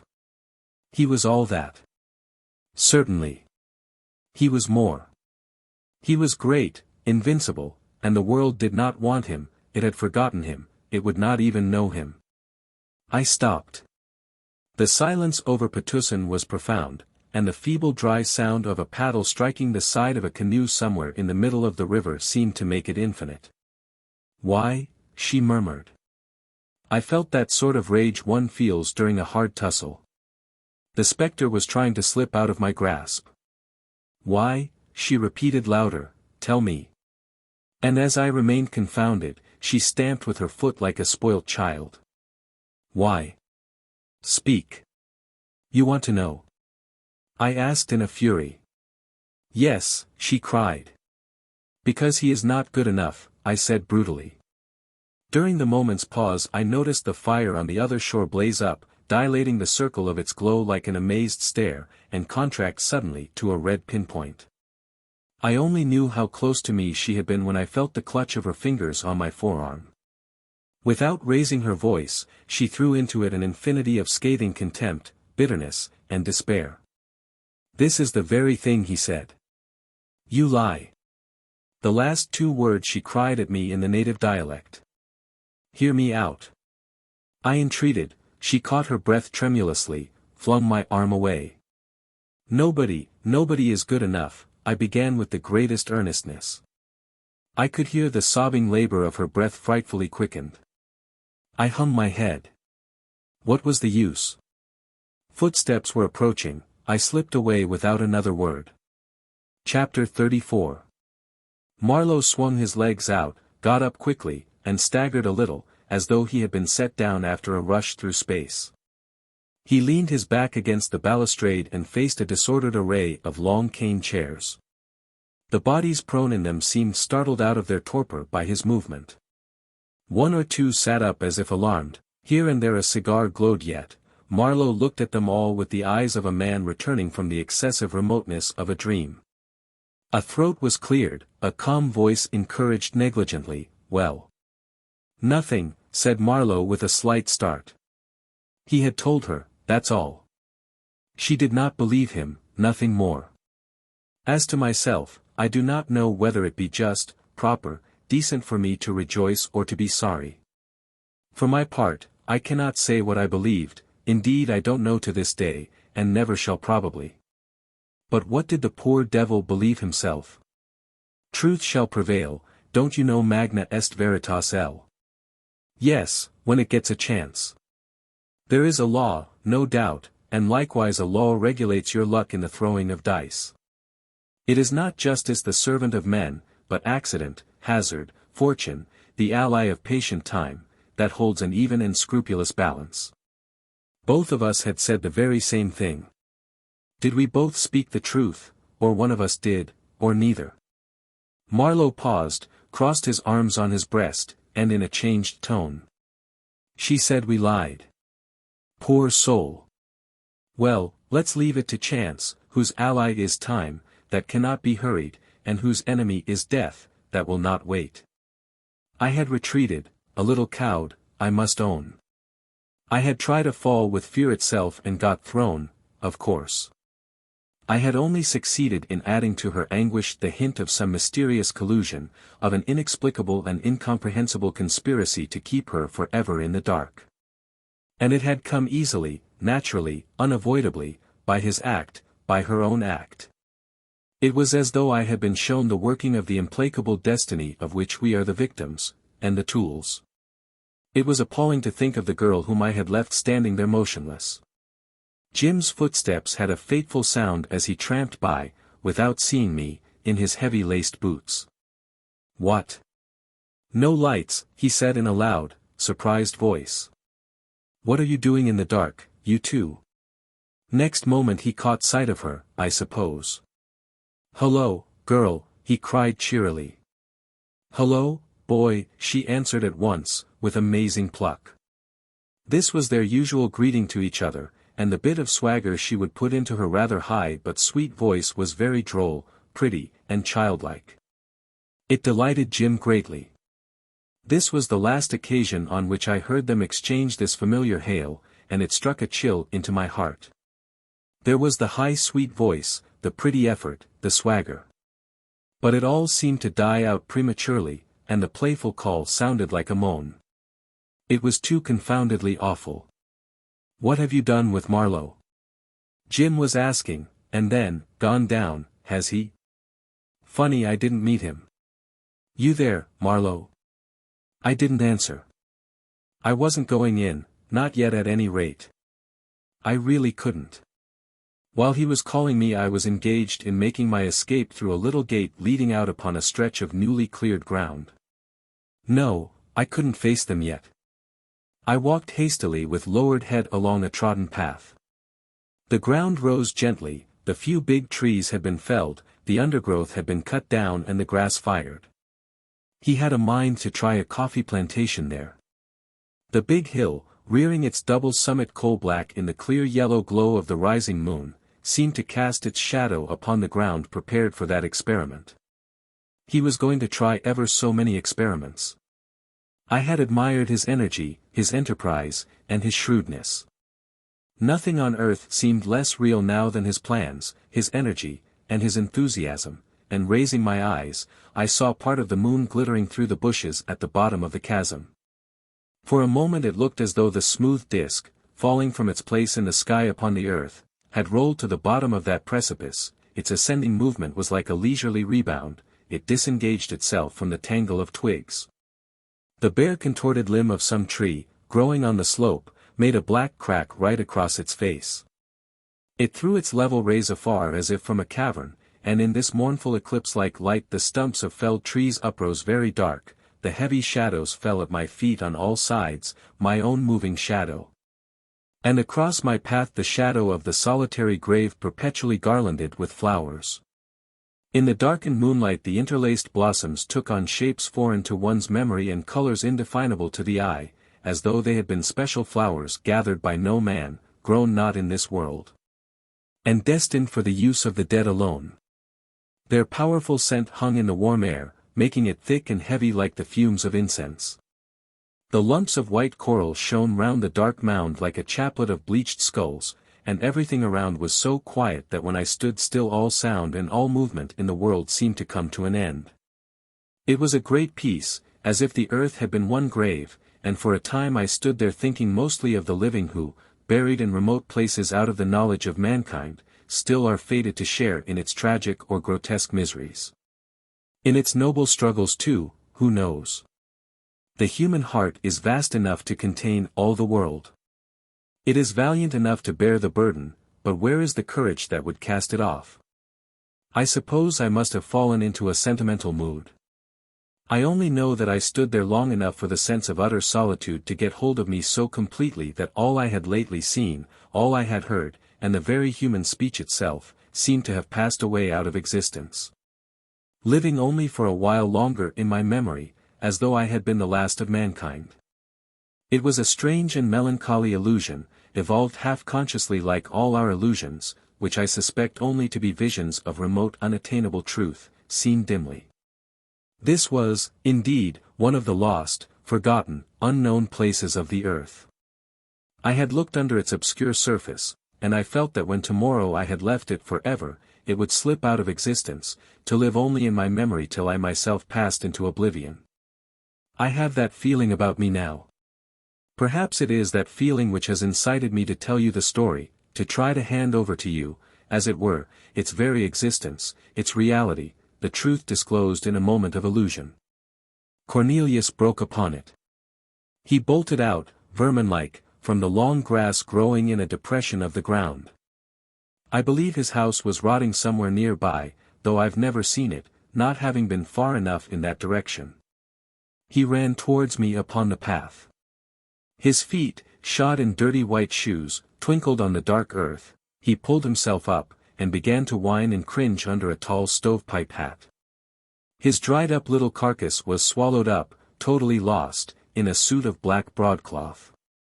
That was his costume for holidays and ceremonies, and it reminded me that this was the 4th Sunday I had spent in Patna. All the time of my stay I had been vaguely aware of his desire to confide in me, if he only could get me all to himself. He hung about with an eager craving look on his sour yellow little face, but his timidity had kept him back as much as my natural reluctance to have anything to do with such an unsavory creature. He would have succeeded, nevertheless, had he not been so ready to slink off as soon as you looked at him. He would slink off before Jim's severe gaze, before my own, which I tried to make indifferent, even before Tam Item's surly, superior glance. He was perpetually slinking away. Whenever seen he was seen moving off deviously, his face over his shoulder, with either a mistrustful snarl or a woebegone, piteous, mute aspect. But no assumed expression could conceal this innate irremediable abjectness of his nature, any more than an arrangement of clothing can conceal some monstrous deformity of the body. I don't know whether it was the demoralization of my utter defeat in my encounter with a spectre of fear less than an hour ago, but I let him capture me without even a show of resistance. I was doomed to be the recipient of confidences, and to be confronted with unanswerable questions. It was trying, but the contempt, the unreasoned contempt, the man's appearance provoked, made it easier to bear. He couldn't possibly matter. Nothing mattered, since I had made up my mind that Jim, for whom alone I cared, had at last mastered his fate. He had told me he was satisfied, nearly. This is going further than most of us dare. I, who have the right to think myself good enough, dare not. Neither does any of you here, I suppose. Marlowe paused, as if expecting an answer. Nobody spoke. Quite right, he began again. Let no soul know, since the truth can be wrung out of us only by some cruel, little, awful catastrophe. But he is one of us, and he could say he was satisfied, nearly. Just fancy this. Nearly satisfied. One could almost envy him his catastrophe. Nearly satisfied. After this nothing could matter. It did not matter who suspected him, who trusted him, who loved him, who hated him, especially as it was Cornelius who hated him. Yet after all this was a kind of recognition. You shall judge of a man by his foes as well as by his friends, and this enemy of Jim was such as no decent man would be ashamed to own, without, however, making too much of him. This was the view Jim took, and in which I shared, but Jim disregarded him on general grounds. My dear Marlowe, he said, I feel that if I go straight nothing can touch me. Indeed I do. Now you have been long enough here to have a good look round, and, frankly, don't you think I am pretty safe? It all depends upon me, and, by Jove, I have lots of confidence in myself. The worst thing he could do would be to kill me, I suppose. I don't think for a moment he would. He couldn't, you know, not if I were myself to hand him a loaded rifle for the purpose, and then turn my back on him. That's the sort of thing he is. And suppose he would, suppose he could? Well, what of that? I didn't come here flying for my life, did I? I came here to set my back against the wall, and I am going to stay here. Till you are quite satisfied, I struck in. We were sitting at the time under the roof in the stern of his boat. 20 paddles flashed like 1, 10 on a side, striking the water with a single splash, while behind our backs Tam dipped silently right and left, and stared right down the river, attentive to keep the long canoe in the greatest strength of the current. Jim bowed his head, and our last talk seemed to flicker out for good. He was seeing me off as far as the mouth of the river. The schooner had left the day before, working down and drifting on the ebb, while I had prolonged my stay overnight. And now he was seeing me off. Jim had been a little angry with me for mentioning Cornelius at all. I had not, in truth, said much. The man was too insignificant to be dangerous, though he was as full of hate as he could hold. He had called me, "Honorable Sir," at every second sentence, and had whined at my elbow as he followed me from the grave of his late wife to the gate of Jim's compound. He declared himself the most unhappy of men, a victim, crushed like a worm. He entreated me to look at him. I wouldn't turn my head to do so, but I could see out of the corner of my eye his obsequious shadow gliding after mine, while the moon, suspended on our right hand, seemed to gloat serenely upon the spectacle. He tried to explain, as I've told you, his share in the events of the memorable night. It was a matter of expediency. How could he know who was going to get the upper hand? I would have saved him, Honorable Sir. I would have saved him for $80, he protested in dulcet tones, keeping a pace behind me. He has saved himself, I said, and he has forgiven you. I heard a sort of tittering, and turned upon him. At once he appeared ready to take to his heels. What are you laughing at? I asked, standing still. Don't be deceived, Honorable Sir, he shrieked, seemingly losing all control over his feelings. He saved himself. He knows nothing, Honorable Sir, nothing whatever. Who is he? What does he want here, the big thief? What does he want here? He throws dust into everybody's eyes, he throws dust into your eyes, Honorable Sir, but he can't throw dust into my eyes. He is a big fool, Honorable Sir. I laughed contemptuously, and, turning on my heel, began to walk on again. He ran up to my elbow and whispered forcibly, "He's no more than a little child here, like a little child, a little child." Of course I didn't take the slightest notice, and seeing the time pressed, because we were approaching the bamboo fence that glittered over the blackened ground of the clearing, he came to the point. He commenced by being abjectly lachrymose. His great misfortunes had affected his head. He hoped I would kindly forget what nothing but his troubles made him say. He didn't mean anything by it, only the Honorable Sir did not know what it was to be ruined, broken down, trampled upon. After this introduction he approached the matter near his heart, but in such a rambling, ejaculatory, craven fashion, that for a long time I couldn't make out what he was driving at. He wanted me to intercede with Jim in his favor. It seemed, too, to be some sort of money affair. I heard time and again the words, moderate provision, suitable present. He seemed to be claiming value for something, and he even went the length of saying with some warmth that life was not worth having if a man were to be robbed of everything. I did not breathe a word, of course, but neither did I stop my ears. The gist of the affair, which became clear to me gradually, was in this, that he regarded himself as entitled to some money in exchange for the girl. He had brought her up. Somebody else's child.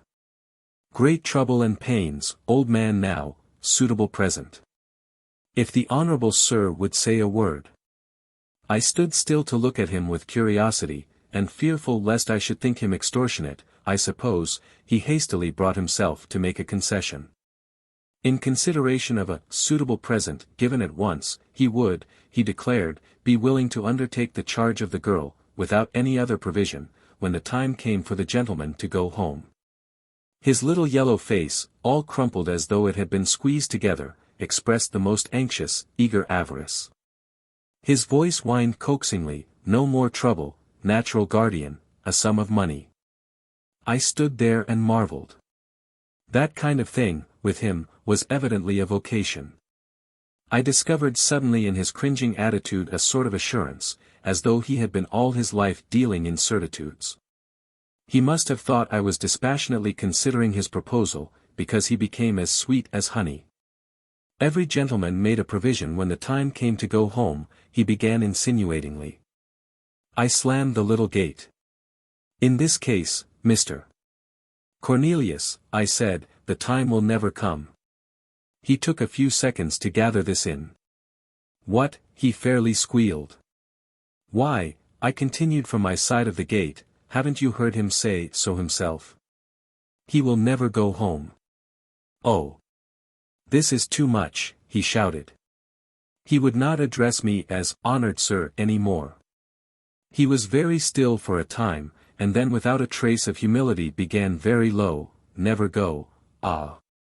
He comes here devil knows from where, comes here, devil knows why, to trample on me till I die, trample, he stamped softly with both feet, trample like this, nobody knows why, till I die. His voice became quite extinct. He was bothered by a little cough. He came up close to the fence and told me, dropping into a confidential and piteous tone, that he would not be trampled upon. Patience, patience, he muttered, striking his breast. I had done laughing at him, but unexpectedly he treated me to a wild cracked burst of it. Ha! Ha! Ha! We shall see. We shall see. What? Steal from me. Steal from me everything. Everything. Everything. His head drooped on one shoulder, his hands were hanging before him lightly clasped. One would have thought he had cherished the girl with surpassing love, that his spirit had been crushed and his heart broken by the most cruel of spoliations. Suddenly he lifted his head and shot out an infamous word. Like her mother, she is like her deceitful mother. Exactly. In her face, too. In her face. The devil. He leaned his forehead against the fence, and in that position uttered threats and horrible blasphemies in Portuguese in very weak ejaculations, mingled with miserable plaints and groans. Coming out with a heave of the shoulders as though he had been overtaken by a deadly fit of sickness. It was an inexpressibly grotesque and vile performance, and I hastened away. He tried to shout something after me. Some disparagement of Jim, I believe, not too loud though, we were too near the house. All I heard distinctly was, no more than a little child, a little child. Chapter 35. But next morning, at the first bend of the river shutting off the houses of Patna, all this dropped out of my sight bodily, with its color, its design, and its meaning, like a picture created by fancy on a canvas, upon which, after long contemplation, you turn your back for the last time. It remains in the memory motionless, unfaded, with its life arrested, in an unchanging light. There are the ambitions, the fears, the hate, the hopes, and they remain in my mind just as I had seen them, intense and as if forever suspended in their expression. I had turned away from the picture and was going back to the world where events move, men change, light flickers, life flows in a clear stream, no matter whether over mud or over stones. I wasn't going to dive into it. I would have enough to do to keep my head above the surface. But as to what I was leaving behind, I cannot imagine any alteration. The immense and magnanimous Doramin and his little motherly witch of a wife, gazing together upon the land and nursing secretly their dreams of parental ambition, Tunku Olang, wizened and greatly perplexed. Dane Waries, intelligent and brave, with his faith in Jim, with his firm glance and his ironic friendliness, the girl, absorbed in her frightened, suspicious adoration, Tam Item, surly and faithful. Cornelius, leaning his forehead against the fence under the moonlight, I am certain of them. They exist as if under an enchanter's wand. But the figure round which all these are grouped, that one lives, and I am not certain of him. No magician's wand can immobilize him under my eyes. He is one of us. Jim, as I've told you, accompanied me on the first stage of my journey back to the world he had renounced, and the way at times seemed to lead through the very heart of untouched wilderness. The empty reaches sparkled under the high sun. Between the high walls of vegetation the heat drowsed upon the water, and the boat, impelled vigorously, cut her way through the air that seemed to have settled dense and warm under the shelter of lofty trees. The shadow of the impending separation had already put an immense space between us, and when we spoke it was with an effort, as if to force our low voices across a vast and increasing distance. The boat fairly flew. We sweltered side by side in the stagnant superheated air, the smell of mud, of mush, the primeval smell of fecund earth, seemed to sting our faces. Till suddenly at a bend it was as if a great hand far away had lifted a heavy curtain, had flung open an immense portal. The light itself seemed to stir, the sky above our heads widened, a far-off murmur reached our ears, a freshness enveloped us, filled our lungs, quickened our thoughts, our blood, our regrets, and, straight ahead, the forest sank down against the dark blue ridge of the sea. I breathed deeply, I reveled in the vastness of the opened horizon, in the different atmosphere that seemed to vibrate with the toil of life, with the energy of an impeccable world. This sky and this sea were open to me. The girl was right, there was a sign, a call in them, something to which I responded with every fiber of my being. I let my eyes roam through space, like a man released from bonds who stretches his cramped limbs, runs, leaps, responds to the inspiring elation of freedom. This is glorious! I cried, and then I looked at the sinner by my side. He sat with his head sunk on his breast and said, yes, without raising his eyes, as if afraid to see writ large on the clear sky of the offing the reproach of his romantic conscience. I remember the smallest details of that afternoon. We landed on a bit of white beach. It was backed by a low cliff wooded on the brow, draped in creepers to the very foot. Below us the plain of the sea, of a serene and intense blue, stretched with a slight upward tilt to the thread-like horizon drawn at the height of our eyes. Great waves of glitter blew lightly along the pitted dark surface, as swift as feathers chased by the breeze. A chain of islands sat broken and massive facing the wide estuary, displayed in a sheet of pale glassy water reflecting faithfully the contour of the shore. High in the colorless sunshine a solitary bird, all black, hovered, dropping and soaring above the same spot with a slight rocking motion of the wings. A ragged, sooty bunch of flimsy mat hovels was perched over its own inverted image upon a crooked multitude of high piles the color of ebony.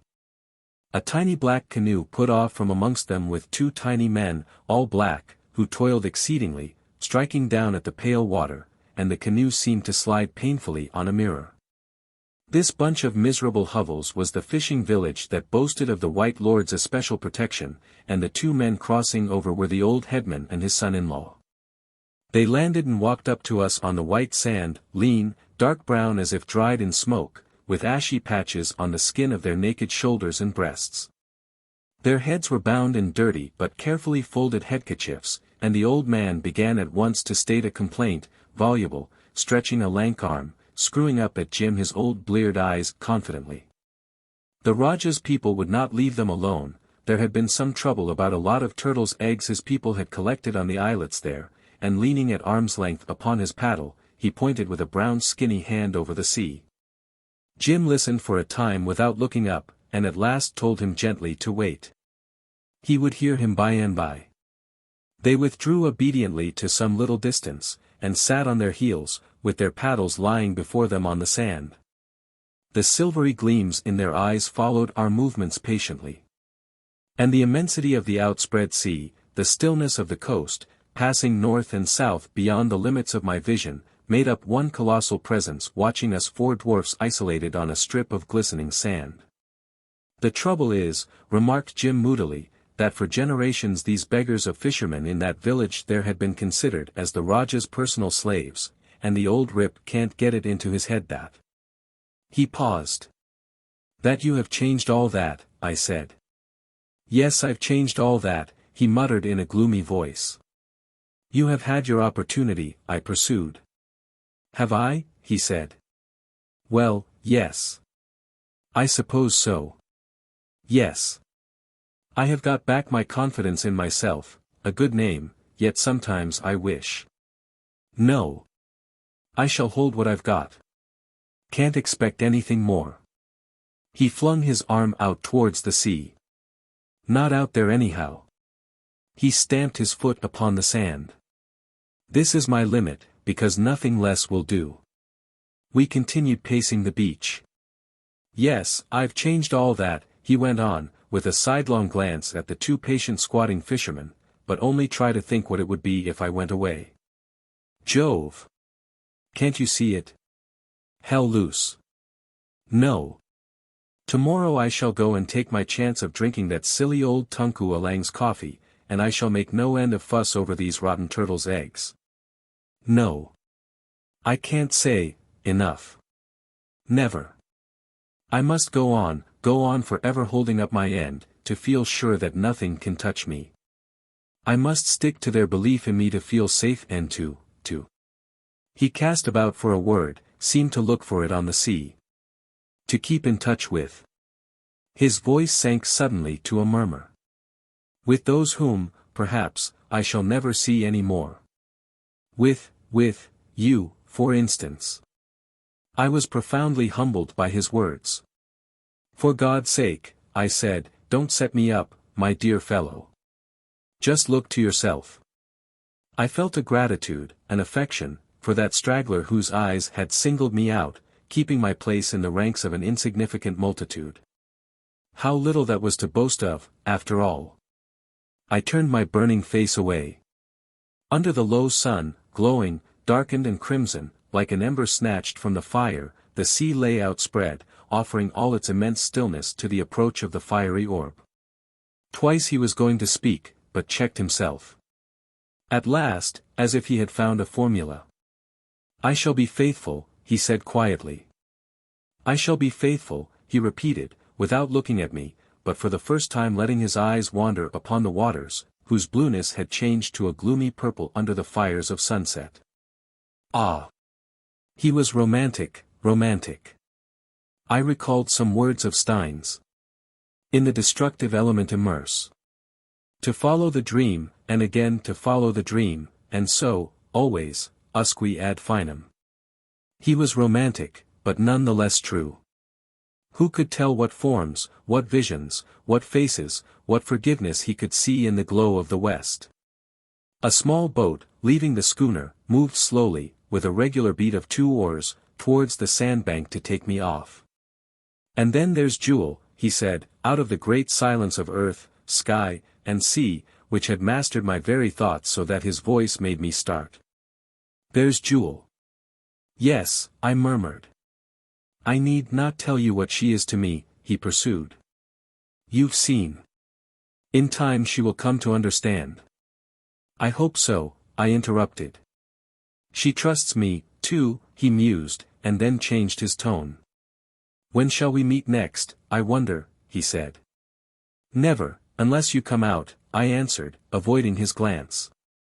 He didn't seem to be surprised, he kept very quiet for a while. "Goodbye, then," he said, after a pause. "Perhaps it's just as well." We shook hands, and I walked to the boat, which waited with her nose on the beach. The schooner, her mainsail set in jib sheet to windward, curved head on the purple sea, there was a rosy tinge on her sails. "Will you be going home again soon?" asked Jim, just as I swung my leg over the gunwale. "In a year or so if I live," I said. The forefoot grated on the sand, the boat floated, the wet oars flashed and dipped once, twice.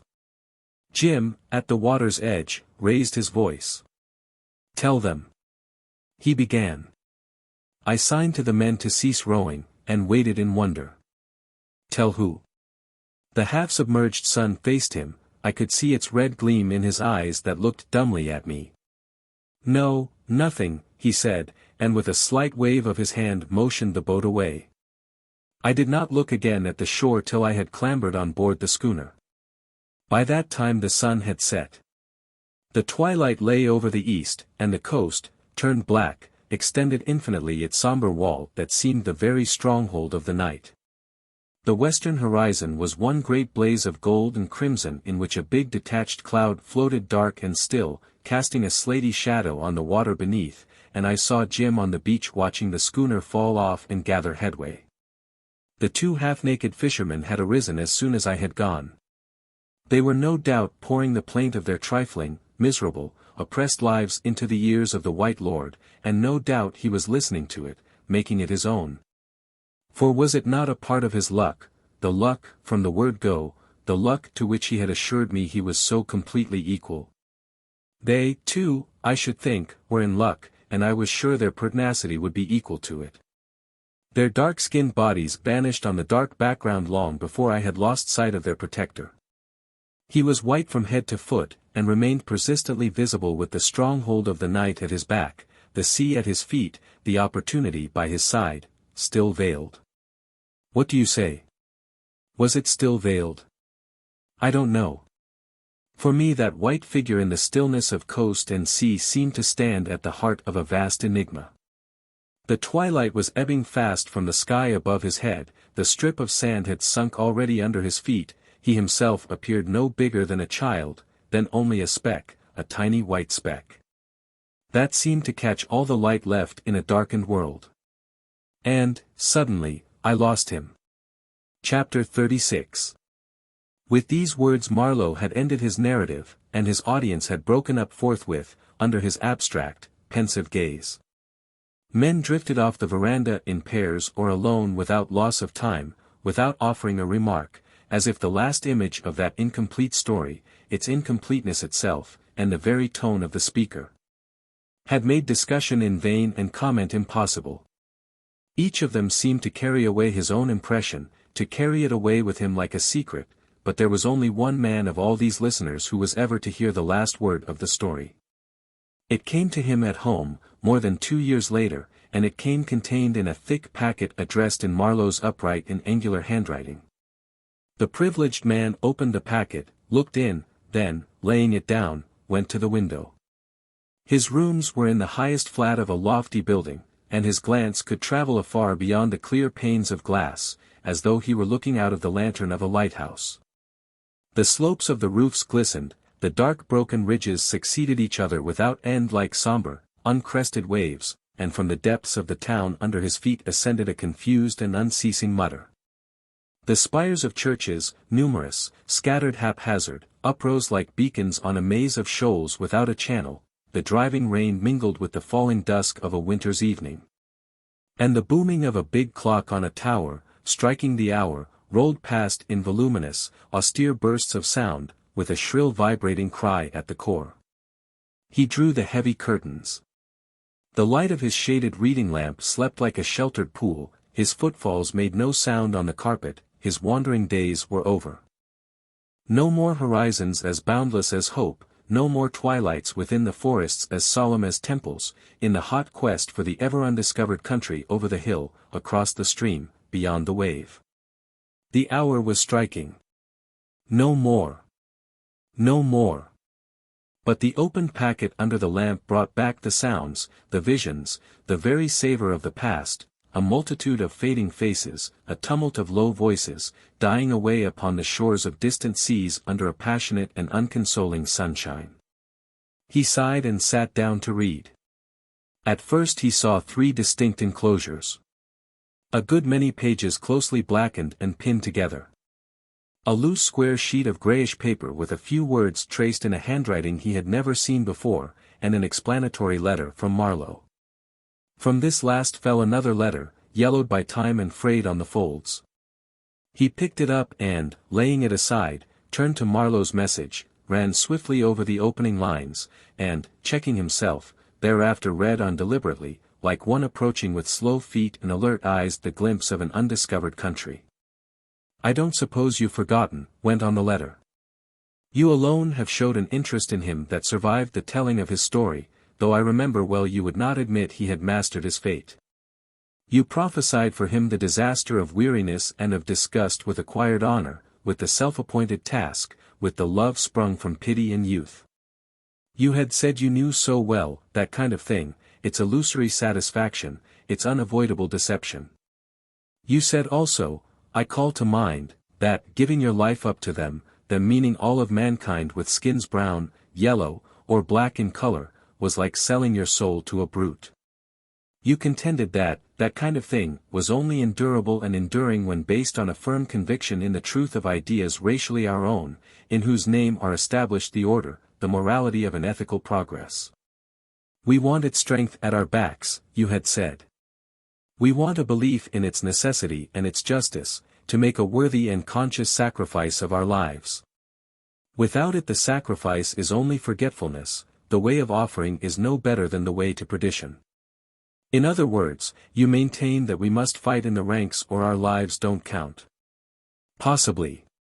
You ought to know, be it said without malice, you who have rushed into 1 or 2 places single-handed and came out cleverly, without singeing your wings. The point, however, is that of all mankind Jim had no dealings but with himself, and the question is whether at the last he had not confessed to a faith mightier than the laws of order and progress. I affirm nothing. Perhaps you may pronounce, after you've read. There is much truth, after all, in the common expression under a cloud. It is impossible to see him clearly, especially as it is through the eyes of others that we take our last look at him. I have no hesitation in imparting to you all I know of the last episode that, as he used to say, had come to him. One wonders whether this was perhaps that supreme opportunity, that last and satisfying test for which I had always suspected him to be waiting, before he could frame a message to the impeccable world. You remember that when I was leaving him for the last time he had asked whether I would be going home soon, and suddenly cried after me, "Tell them." I had waited, curious I'll own, and hopeful too, only to hear him shout, "No, nothing." That was all then, and there will be nothing more, there will be no message, unless such as each of us can interpret for himself from the language of facts, that are so often more enigmatic than the craftiest arrangement of words. He made, it is true, one more attempt to deliver himself, but that too failed, as you may perceive if you look at the sheet of greyish foolscap enclosed here. He had tried to write, do you notice the commonplace hand? It is headed, The Fort, Patna. I suppose he had carried out his intention of making out of his house a place of defense. It was an excellent plan, a deep ditch, an earth wall topped by a palisade, and at the angles guns mounted on platforms to sweep each side of the square. Doramin had agreed to furnish him the guns. And so each man of his party would know there was a place of safety, upon which every faithful partisan could rally in case of some sudden danger. All this showed his judicious foresight, his faith in the future. What he called, my own people, the liberated captives of the Sharif, were to make a distinct quarter of Patna, with their huts and little plots of ground under the walls of the stronghold. Within he would be an invincible host in himself, the fort, Patna. No date, as you observe. What is a number and a name to a day of days? It is also impossible to say whom he had in his mind when he seized the pen, Stein, myself, the world at large, or was this only the aimless startled cry of a solitary man confronted by his fate? "An awful thing has happened," he wrote before he flung the pen down for the first time. Look at the ink blot resembling the head of an arrow under these words. After a while he had tried again, scrawling heavily, as if with a hand of lead, another line. "I must now at once." The pen had spluttered, and that time he gave it up. "There's nothing more." He had seen a broad gulf that neither eye nor voice could span. "I can understand this." He was overwhelmed by the inexplicable, he was overwhelmed by his own personality, the gift of that destiny which he had done his best to master. "I send you also an old letter, a very old letter. It was found carefully preserved in his writing case. It is from his father, and by the date you can see he must have received it a few days before he joined the Patna. Thus it must be the last letter he ever had from home. He had treasured it all these years. The good old parson fancied his sailor son. I've looked in at a sentence here and there. There is nothing in it except just affection. He tells his dear James that the last long letter from him was very honest and entertaining. He would not have him judge men harshly or hastily.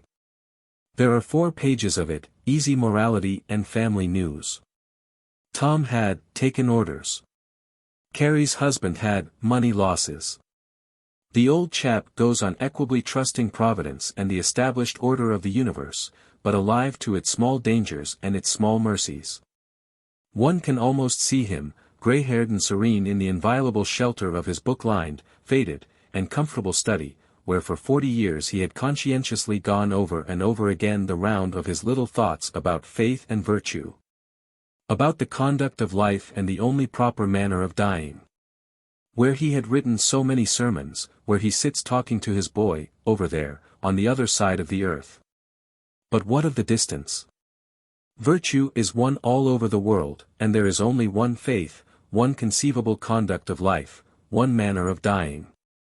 He hopes his dear James will never forget that, who once gives way to temptation, in the very instant hazards his total depravity and everlasting ruin. Therefore resolve fixedly never, through any possible motives, to do anything which you believe to be wrong. There is also some news of a favorite dog, and a pony, which all you boys used to ride, had gone blind from old age and had to be shot. The old chap invokes heaven's blessing, the mother and all the girls then at home send their love. No, there is nothing much in that yellow frayed letter fluttering out of his cherishing grasp after so many years.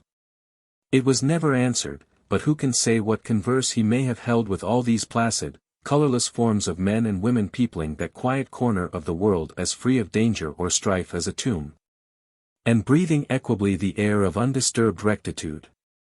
It seems amazing that he should belong to it, he to whom so many things had come. Nothing ever came to them, they would never be taken unawares, and never be called upon to grapple with fate. Here they all are, evoked by the mild gossip of the father, all these brothers and sisters, bone of his bone and flesh of his flesh, gazing with clear unconscious eyes, while I seem to see him, returned at last. No longer a mere white speck at the heart of an immense mystery, but of full stature, standing disregarded amongst their untroubled shapes, with a stern and romantic aspect, but always mute, dark, under a cloud. The story of the last events you will find in the few pages enclosed here. You must admit that it is romantic beyond the wildest dreams of his boyhood, and yet there is to my mind a sort of profound and terrifying logic in it. As if it were our imagination alone that could set loose upon us the might of an overwhelming destiny. The imprudence of our thoughts recoils upon our heads, who toys with the sword shall perish by the sword. This astounding adventure, of which the most astounding part is that it is true, comes on as an unavoidable consequence. Something of the sort had to happen. You repeat this to yourself while you marvel that such a thing could happen in the year of grace before last. But it has happened, and there is no disputing its logic. I put it down here for you as though I had been an eyewitness. My information was fragmentary, but I fitted the pieces together, and there is enough of them to make an intelligible picture. I wonder how he would have related it himself.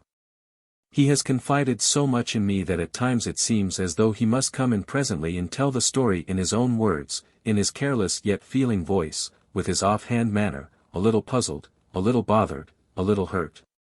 But now and then by a word or a phrase giving one of these glimpses of his very own self that were never any good for purposes of orientation. It's difficult to believe he will never come.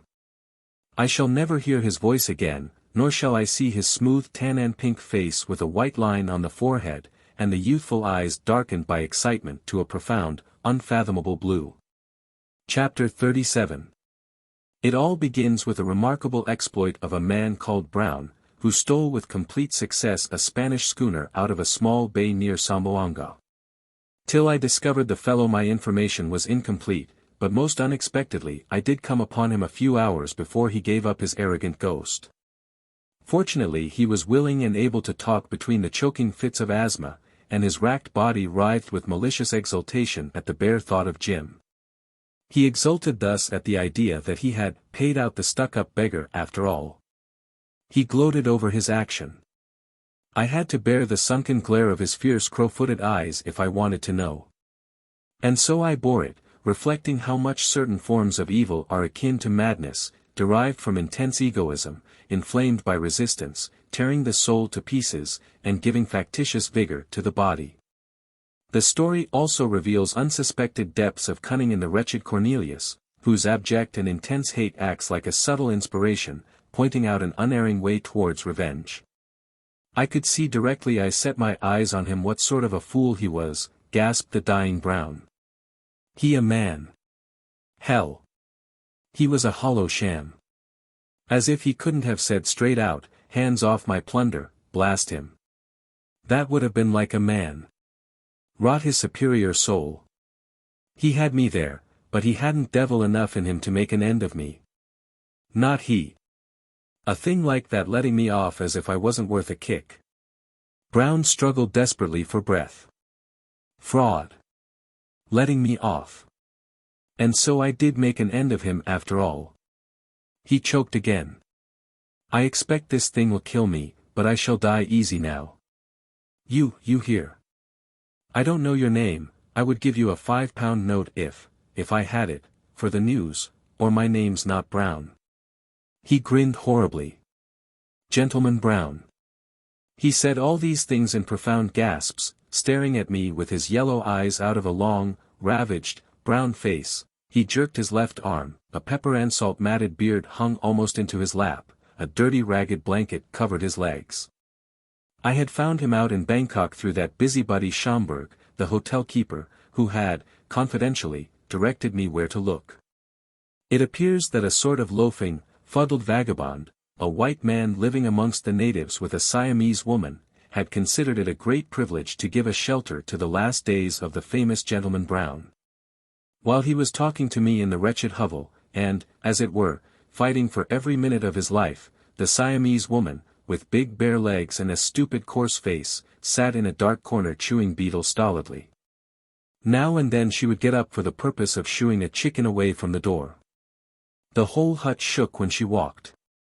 An ugly yellow child, naked and pot-bellied like a little heathen god, stood at the foot of the couch, finger in mouth, lost in a profound and calm contemplation of the dying man. He talked feverishly. But in the middle of a word, perhaps, an invisible hand would take him by the throat, and he would look at me dumbly with an expression of doubt and anguish. He seemed to fear that I would get tired of waiting and go away, leaving him with his tale untold, with his exultation unexpressed. He died during the night, I believe, but by that time I had nothing more to learn. So much as to Brown, for the present. 8 months before this, coming into Samarang, I went as usual to see Stein. On the garden side of the house a Malay on the veranda greeted me shyly, and I remembered that I had seen him in Patusan, in Jim's house.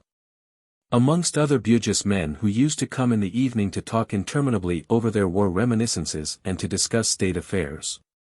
Jim had pointed him out to me once as a respectable petty trader owning a small seagoing native craft, who had showed himself one of the best at the taking of the stockade. I was not very surprised to see him, since any Patusan trader venturing as far as Samarang would naturally find his way to Stein's house. I returned his greeting and passed on. At the door of Stein's room I came upon another Malay in whom I recognized Tam Item. I asked him at once what he was doing there. It occurred to me that Jim might have come on a visit. I own I was pleased and excited at the thought. Tam Item looked as if he did not know what to say. "Is Tuan Jim inside?" I asked impatiently. "No," he mumbled, hanging his head for a moment, and then with sudden earnestness, "he would not fight." "He would not fight," he repeated twice.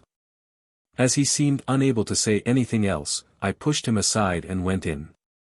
Stein, tall and stooping, stood alone in the middle of the room between the rows of butterfly cases. "ACH.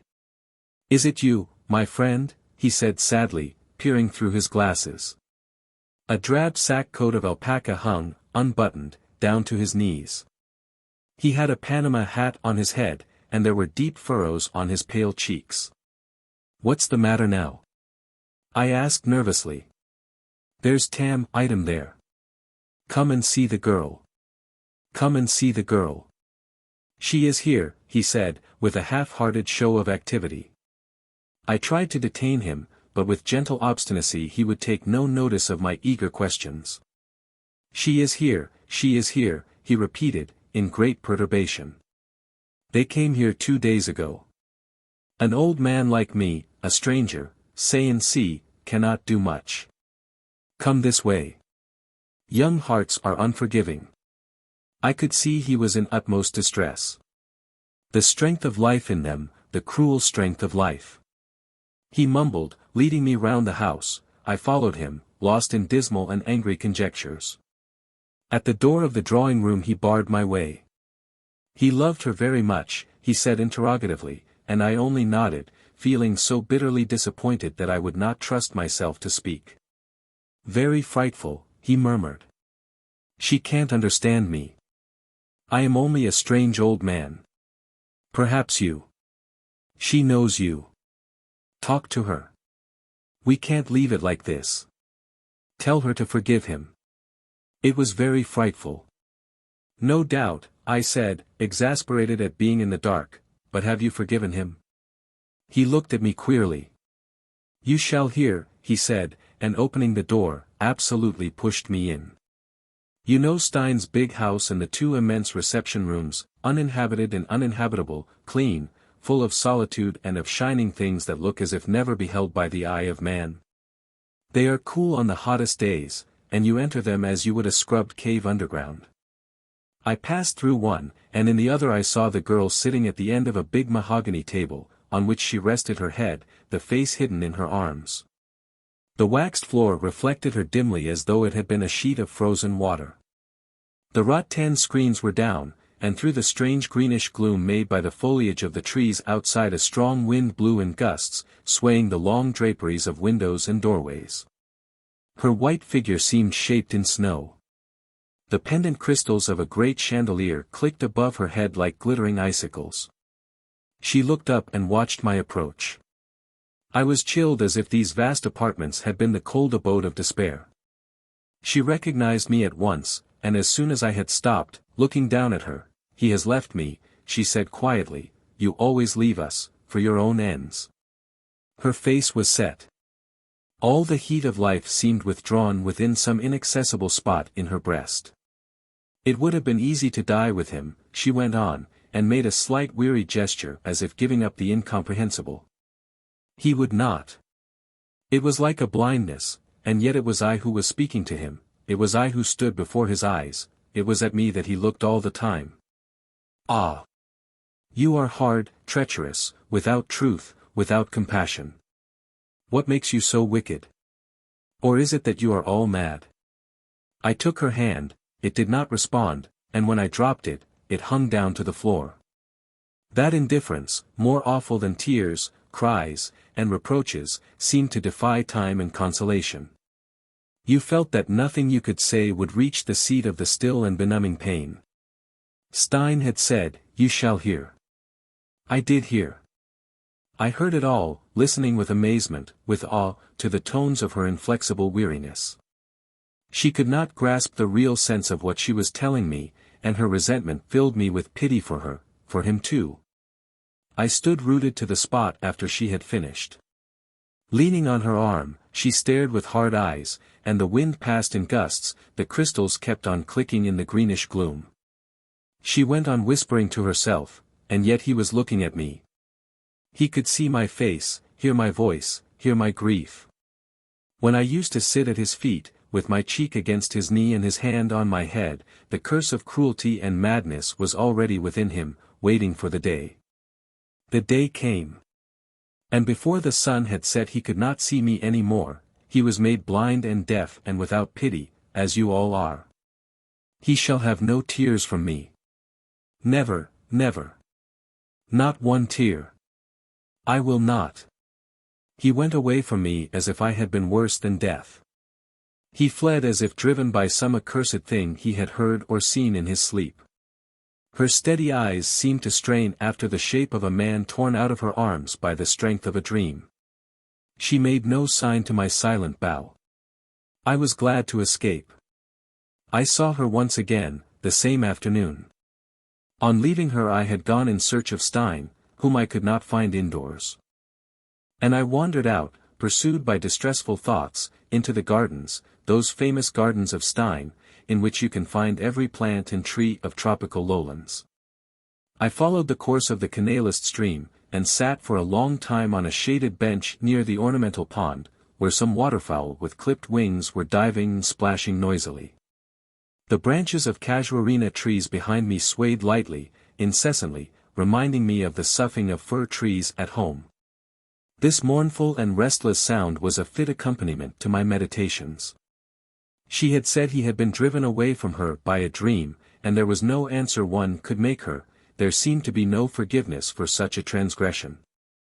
And yet is not mankind itself, pushing on its blind way, driven by a dream of its greatness and its power upon the dark paths of excessive cruelty and of excessive devotion?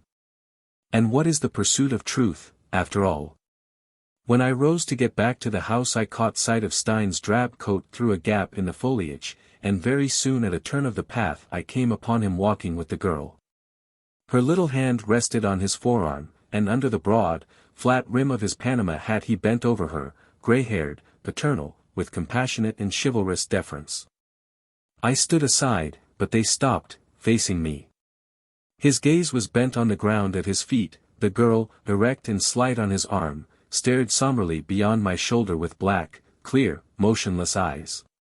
"Schrecklich," he murmured. "Terrible. Terrible. What can one do?" He seemed to be appealing to me, but her youth, the length of the days suspended over her head, appealed to me more, and suddenly, even as I realized that nothing could be said, I found myself pleading his cause for her sake. "You must forgive him," I concluded, and my own voice seemed to me muffled, lost in an irresponsive deaf immensity. "We all want to be forgiven," I added after a while. "What have I done?" she asked with her lips only. "You always mistrusted him," I said. "He was like the others," she pronounced slowly. "Not like the others," I protested, but she continued evenly, without any feeling. "He was false." And suddenly Stein broke in. "No. No. No. My poor child." He patted her hand lying passively on his sleeve. "No. No. Not false. True. True. True." He tried to look into her stony face. "You don't understand. ACH. Why you do not understand?" "Terrible," he said to me. "Some day she shall understand." "Will you explain?" I asked, looking hard at him. They moved on. I watched them. Her gown trailed on the path, her black hair fell loose. She walked upright and light by the side of the tall man, whose long shapeless coat hung in perpendicular folds from the stooping shoulders, whose feet moved slowly. They disappeared beyond that spinney, you may remember, where 16 different kinds of bamboo grow together, all distinguishable to the learned eye. For my part, I was fascinated by the exquisite grace and beauty of that fluted grove, crowned with pointed leaves and feathery heads, the lightness, the vigor, the charm as distinct as a voice of that unperplexed luxuriating life. I remember staying to look at it for a long time, as one would linger within reach of a consoling whisper. The sky was pearly gray. It was one of those overcast days so rare in the tropics, in which memories crowd upon one, memories of other shores, of other faces. I drove back to town the same afternoon, taking with me Tam Item and the other Malay, in whose seagoing craft they had escaped in the bewilderment, fear, and gloom of the disaster. The shock of it seemed to have changed their natures. It had turned her passion into stone, and it made the surly taciturn Tam Item almost loquacious. His surliness, too, was subdued into puzzled humility, as though he had seen the failure of a potent charm in a supreme moment. The Bugis trader, a shy hesitating man, was very clear in the little he had to say. Both were evidently overawed by a sense of deep inexpressible wonder, by the touch of an inscrutable mystery. There with Marlowe's signature the letter proper ended.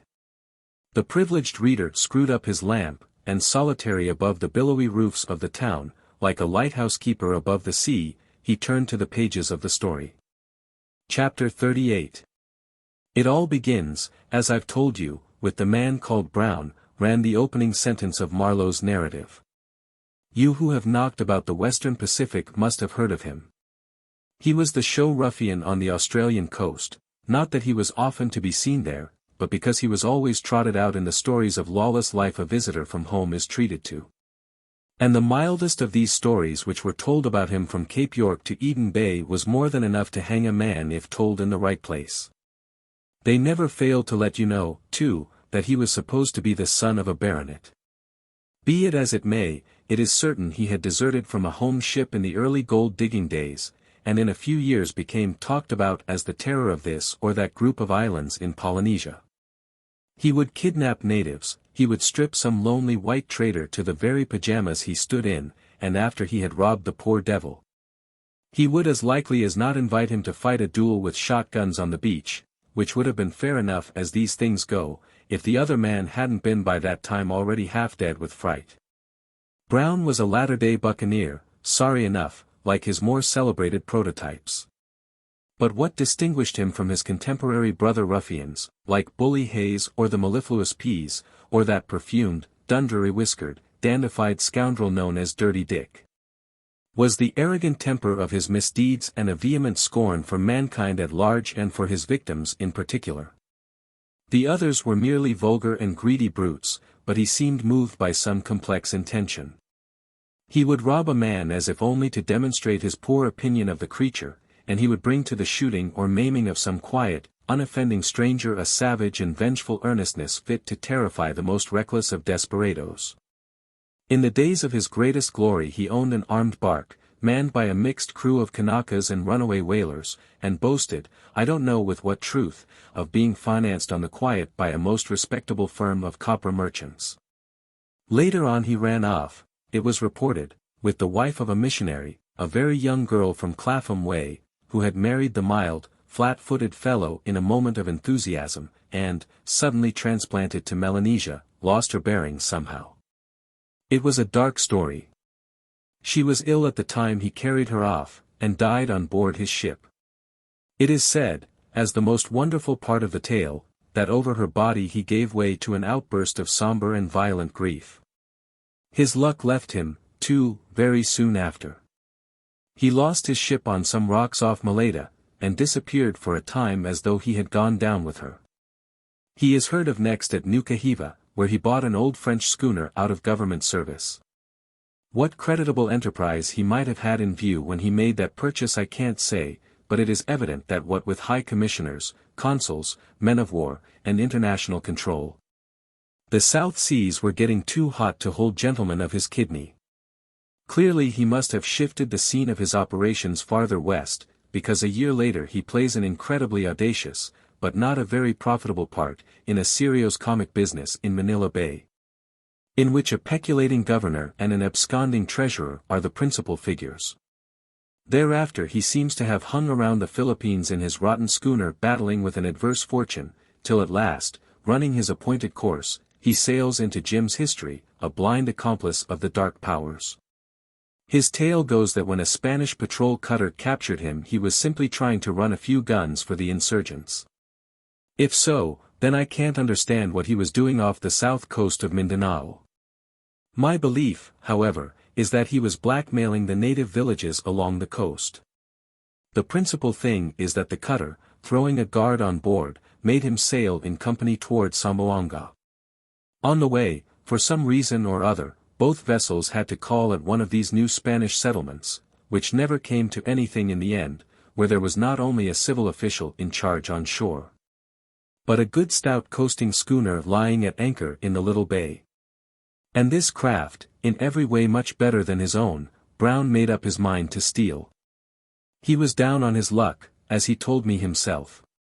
The world he had bullied for 20 years with fierce, aggressive disdain, had yielded him nothing in the way of material advantage except a small bag of silver dollars, which was concealed in his cabin so that the devil himself couldn't smell it out. And that was all, absolutely all. He was tired of his life, and not afraid of death. But this man, who would stake his existence on a whim with a bitter and jeering recklessness, stood in mortal fear of imprisonment. He had an unreasoning cold sweat, nerve-shaking, blood-to-water-turning sort of horror at the bare possibility of being locked up, the sort of terror a superstitious man would feel at the thought of being embraced by a spectre. Therefore the civil official who came on board to make a preliminary investigation into the capture, investigated arduously all day long, and only went ashore after dark, muffled up in a cloak, and taking great care not to let Brown's little awl clink in its bag. Afterwards, being a man of his word, he contrived, the very next evening, I believe, to send off the government cutter on some urgent bit of special service. As her commander could not spare a prize crew, he contented himself by taking away before he left all the sails of Brown's schooner to the very last rag, and took good care to tow his 2 boats onto the beach a couple of miles off. But in Brown's crew there was a Solomon Islander, kidnapped in his youth and devoted to Brown, who was the best man of the whole gang. That fellow swam off to the coaster, 500 yards or so, with the end of a warp made up of all the running gear unrove for the purpose. The water was smooth, and the bay dark, like the inside of a cow, as Brown described it. The Solomon Islander clambered over the bulwarks with the end of the rope in his teeth.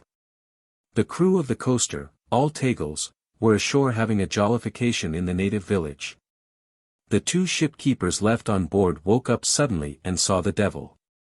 It had glittering eyes and leaped quick as lightning about the deck. They fell on their knees, paralyzed with fear, crossing themselves and mumbling prayers. With a long knife he found in the caboose the Solomon Islander, without interrupting their orisons, stabbed first one, then the other. With the same knife he set to sawing patiently at the coir cable till suddenly it parted under the blade with a splash.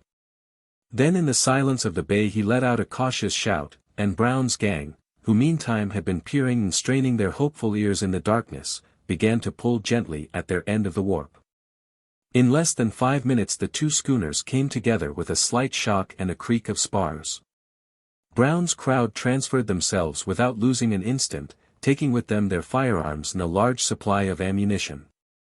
They were 16 in all, 2 runaway bluejackets, a lanky deserter from a Yankee man-of-war, a couple of simple, blonde Scandinavians, a mulatto of sorts, 1 bland Chinaman who cooked, and the rest of the nondescript spawn of the South Seas. None of them cared, Brown bent them to his will, and Brown, indifferent to gallows, was running away from the spectre of a Spanish prison.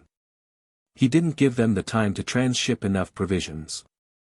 The weather was calm, the air was charged with dew, and when they cast off the ropes and set sail to a faint offshore draft there was no flutter in the damp canvas.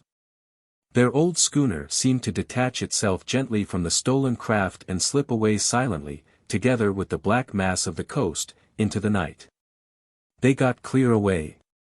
Brown related to me in detail their passage down the Straits of Macassar. It is a harrowing and desperate story. They were short of food and water, they boarded several native craft and got a little from each. With a stolen ship Brown did not dare to put into any port, of course. He had no money to buy anything, no papers to show, and no lie plausible enough to get him out again. An Arab bark, under the Dutch flag, surprised one night at anchor off Pulo Lot, yielded a little dirty rice, a bunch of bananas, and a cask of water. 3 days of squally, misty weather from the northeast shot the schooner across the Java Sea. The yellow muddy waves drenched that collection of hungry ruffians. They sighted mailboats moving on their appointed routes. Past well-found home ships with rusty iron sides anchored in the shallow sea waiting for a change of weather or the turn of the tide. An English gunboat, white and trim, with 2 slim masts, crossed their bows one day in the distance. And on another occasion a Dutch corvette, black and heavily sparred, loomed up on their quarter, steaming dead slow in the mist. They slipped through unseen or disregarded, a wan, sallow-faced band of utter outcasts, enraged with hunger and hunted by fear. Brown's idea was to make for Madagascar, where he expected, on grounds not altogether illusory, to sell the schooner in Tamatave, and no questions asked, or perhaps obtain some more or less forged papers for her. Yet before he could face the long passage across the Indian Ocean food was wanted, water too. Perhaps he had heard of Patusan, or perhaps he just only happened to see the name written in small letters on the chart, probably that of a largish village up a river in a native state, perfectly defenseless. Far from the beaten tracks of the sea and from the ends of submarine cables. He had done that kind of thing before, in the way of business, and this now was an absolute necessity, a question of life and death, or rather of liberty. Of liberty. He was sure to get provisions, bullocks, rice, sweet potatoes. The sorry gang licked their chops. A cargo of produce for the schooner perhaps could be extorted, and, who knows, some real ringing coined money. Some of these chiefs and village headmen can be made to part freely. He told me he would have roasted their toes rather than be balked. I believe him. His men believed him too. They didn't cheer aloud, being a dumb pack, but made ready wolfishly. Luck served him as to weather. A few days of calm would have brought unmentionable horrors on board that schooner, but with the help of land and sea breezes, in less than a week after clearing the Sunda Straits. He anchored off the Bada Kring mouth within a pistol shot of the fishing village. 14 of them packed into the schooner's longboat, which was big, having been used for cargo work, and started up the river, while 2 remained in charge of the schooner with food enough to keep starvation off for 10 days. The tide and wind helped, and early one afternoon the big white boat under a ragged sail shouldered its way before the sea breeze into Patusan Reach, manned by 14 assorted scarecrows glaring hungrily ahead. And fingering the breech blocks of cheap rifles. Brown calculated upon the terrifying surprise of his appearance. They sailed in with the last of the flood, the Rajah's stockade gave no sign, the first houses on both sides of the stream seemed deserted. A few canoes were seen up the reach in full flight. Brown was astonished at the size of the place. A profound silence reigned. The wind dropped between the houses. 2 oars were got out and the boat held on upstream, the idea being to effect a lodgment in the center of the town before the inhabitants could think of resistance. It seems, however, that the headman of the fishing village at Bada Kring had managed to send off a timely warning. When the longboat came abreast of the mosque, which Doramin had built, a structure with gables and roof finials of carved coral, the open space before it was full of people. A shout went up, and was followed by a clash of gongs all up the river.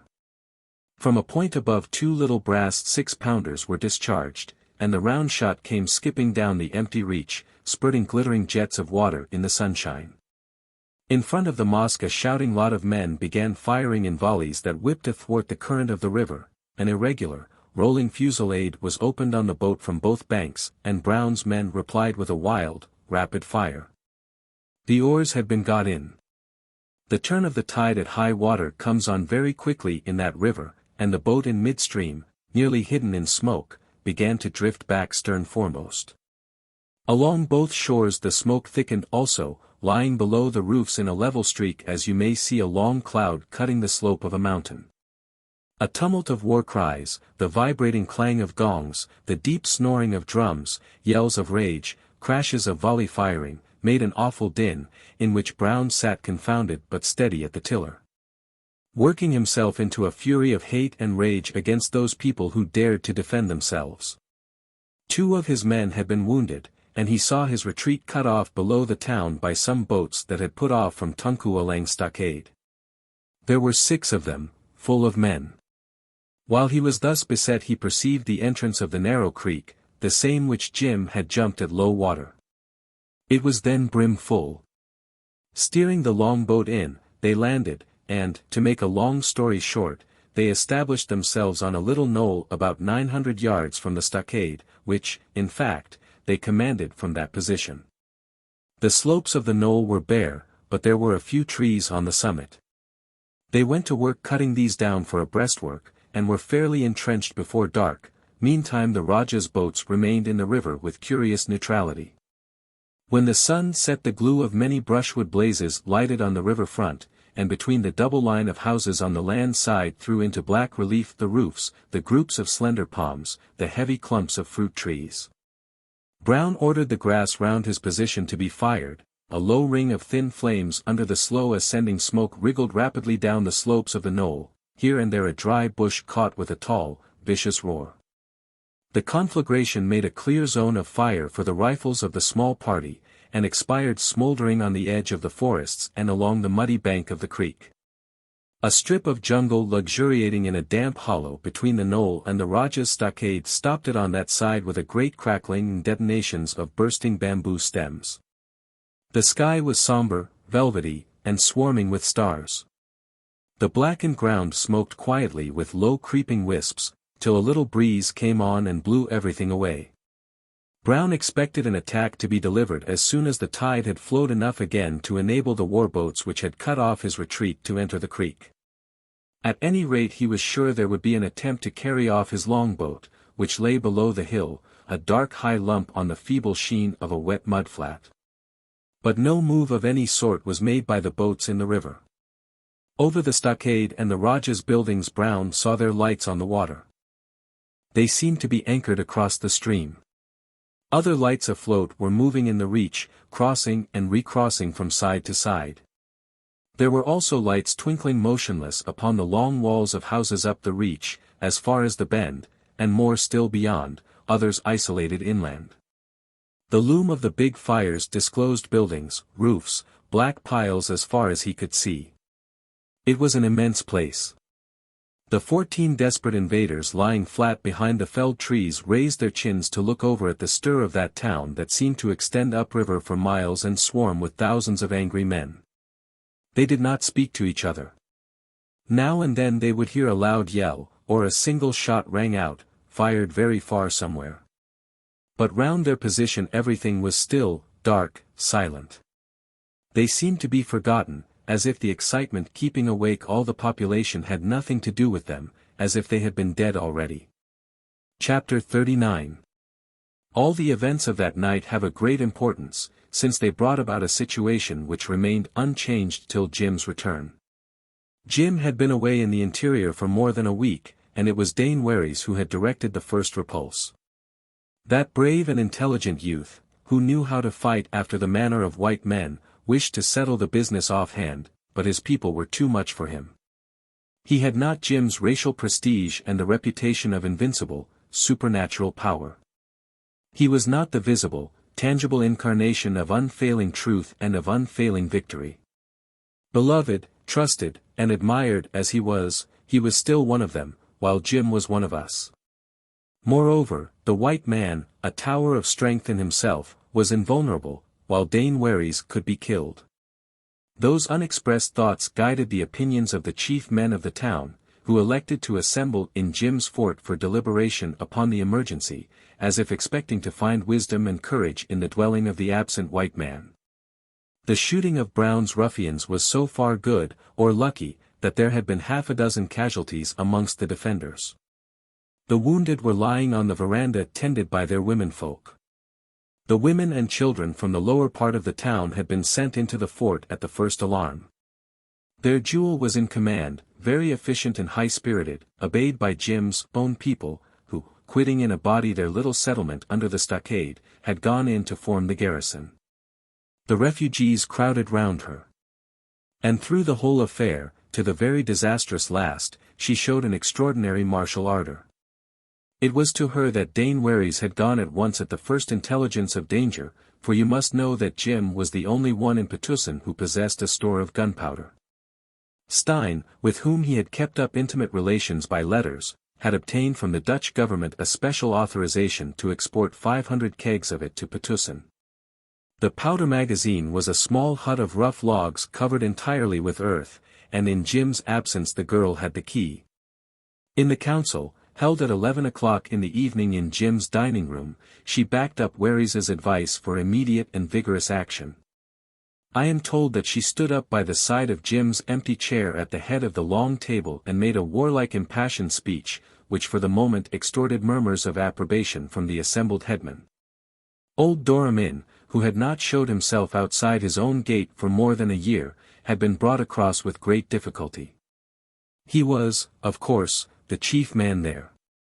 The temper of the council was very unforgiving, and the old man's word would have been decisive, but it is my opinion that, well aware of his son's fiery courage, he dared not pronounce the word. More dilatory counsels prevailed. A certain Haji Saman pointed out at great length that these tyrannical and ferocious men had delivered themselves to a certain death in any case. They would stand fast on their hill and starve, or they would try to regain their boat and be shot from ambushes across the creek, or they would break and fly into the forest and perish singly there. He argued that by the use of proper stratagems these evil-minded strangers could be destroyed without the risk of a battle, and his words had a great weight, especially with the Patusan men proper. What unsettled the minds of the townsfolk was the failure of the Rajah's boats to act at the decisive moment. It was the diplomatic Qasim who represented the Rajah at the council. He spoke very little, listened smilingly, very friendly and impenetrable.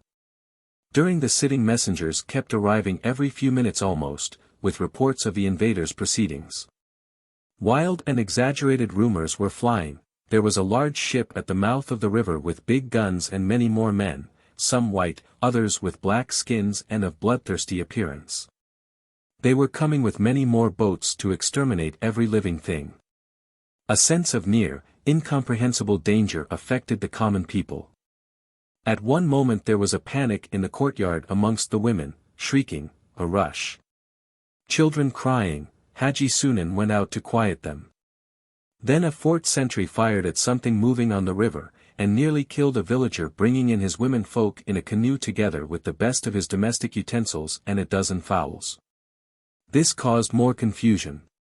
Meantime the palaver inside Jim's house went on in the presence of the girl. Doramin sat fierce-faced, heavy, looking at the speakers in turn, and breathing slow like a bull.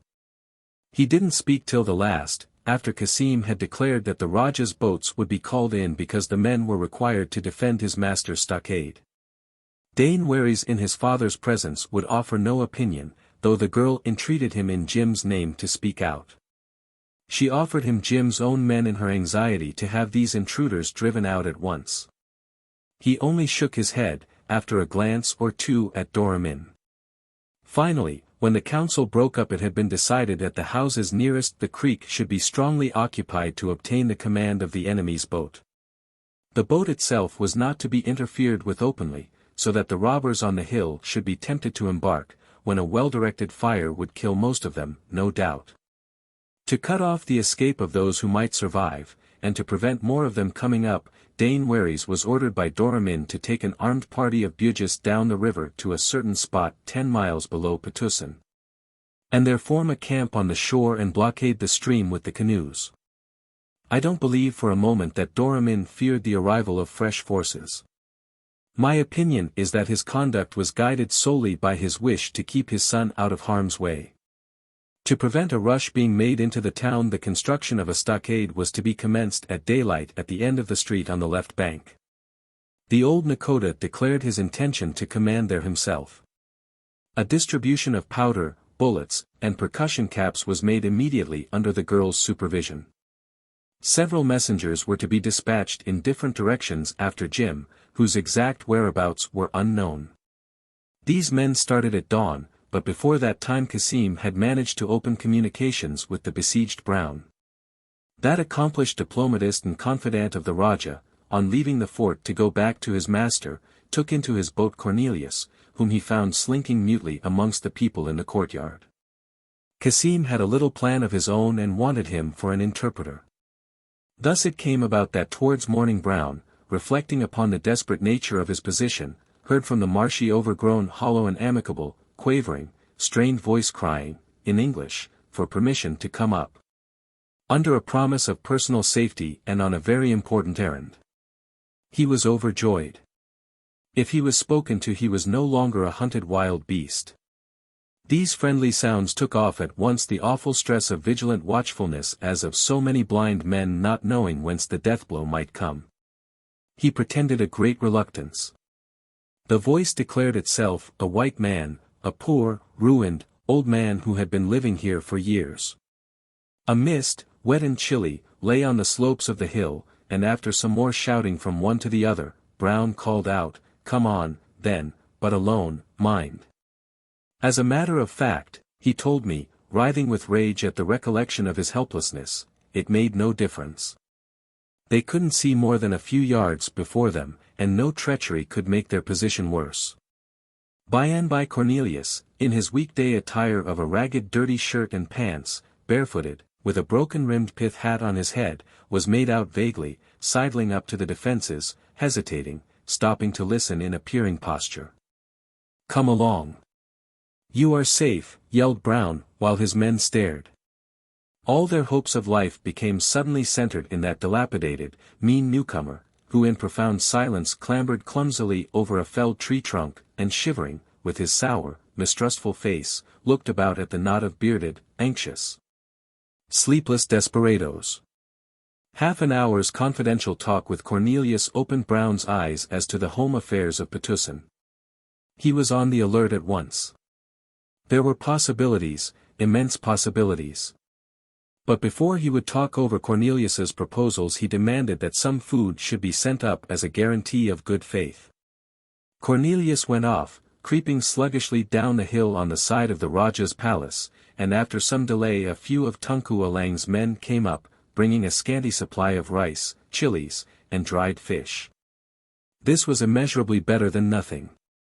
Later on Cornelius returned accompanying Kasim, who stepped out with an air of perfect good-humored trustfulness, in sandals, and muffled up from neck to ankles in dark blue sheeting.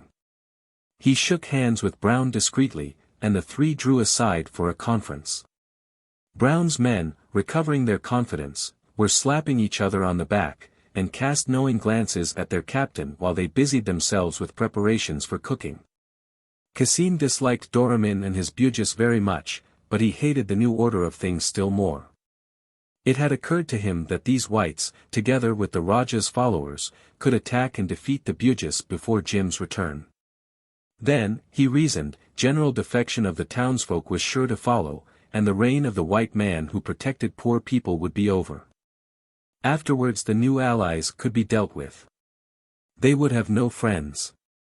The fellow was perfectly able to perceive the difference of character, and had seen enough of white men to know that these newcomers were outcasts, men without country. Brown preserved a stern and inscrutable demeanor. When he first heard Cornelius's voice demanding admittance, it brought merely the hope of a loophole for escape. In less than an hour other thoughts were seething in his head. Urged by an extreme necessity, he had come there to steal food, a few tons of rubber or gum maybe, perhaps a handful of dollars, and had found himself enmeshed by deadly dangers. Now in consequence of these overtures from Kasim he began to think of stealing the whole country. Some confounded fellow had apparently accomplished something of the kind, single-handed at that. Couldn't have done it very well though. Perhaps they could work together, squeeze everything dry and then go out quietly. In the course of his negotiations with Kasim he became aware that he was supposed to have a big ship with plenty of men outside. Kasim begged him earnestly to have this big ship with his many guns and men brought up the river without delay for the Raja's service. Brown professed himself willing, and on this basis the negotiation was carried on with mutual distrust. 3 times in the course of the morning the courteous and active Cassim went down to consult the Raja and came up busily with his long stride. Brown, while bargaining, had a sort of grim enjoyment in thinking of his wretched schooner, with nothing but a heap of dirt in her hold, that stood for an armed ship, and a Chinaman and a lame ex-beachcomber of Lavuka on board, who represented all his many men. In the afternoon he obtained further doles of food, a promise of some money, and a supply of mats for his men to make shelters for themselves. They lay down and snored, protected from the burning sunshine. But Brown, sitting fully exposed on one of the felled trees, feasted his eyes upon the view of the town and the river. There was much loot there. Cornelius, who had made himself at home in the camp, talked at his elbow, pointing out the localities, imparting advice, giving his own version of Jim's character, and commenting in his own fashion upon the events of the last 3 years. Brown, who, apparently indifferent and gazing away, listened with attention to every word, could not make out clearly what sort of man this Jim could be. "What's his name?" "Jim." "Jim. That's not enough for a man's name." "They call him," said Cornelius scornfully, "Tuan Jim here." "As you may say, Lord Jim." "What is he?" "Where does he come from?" inquired Brown. "What sort of man is he?"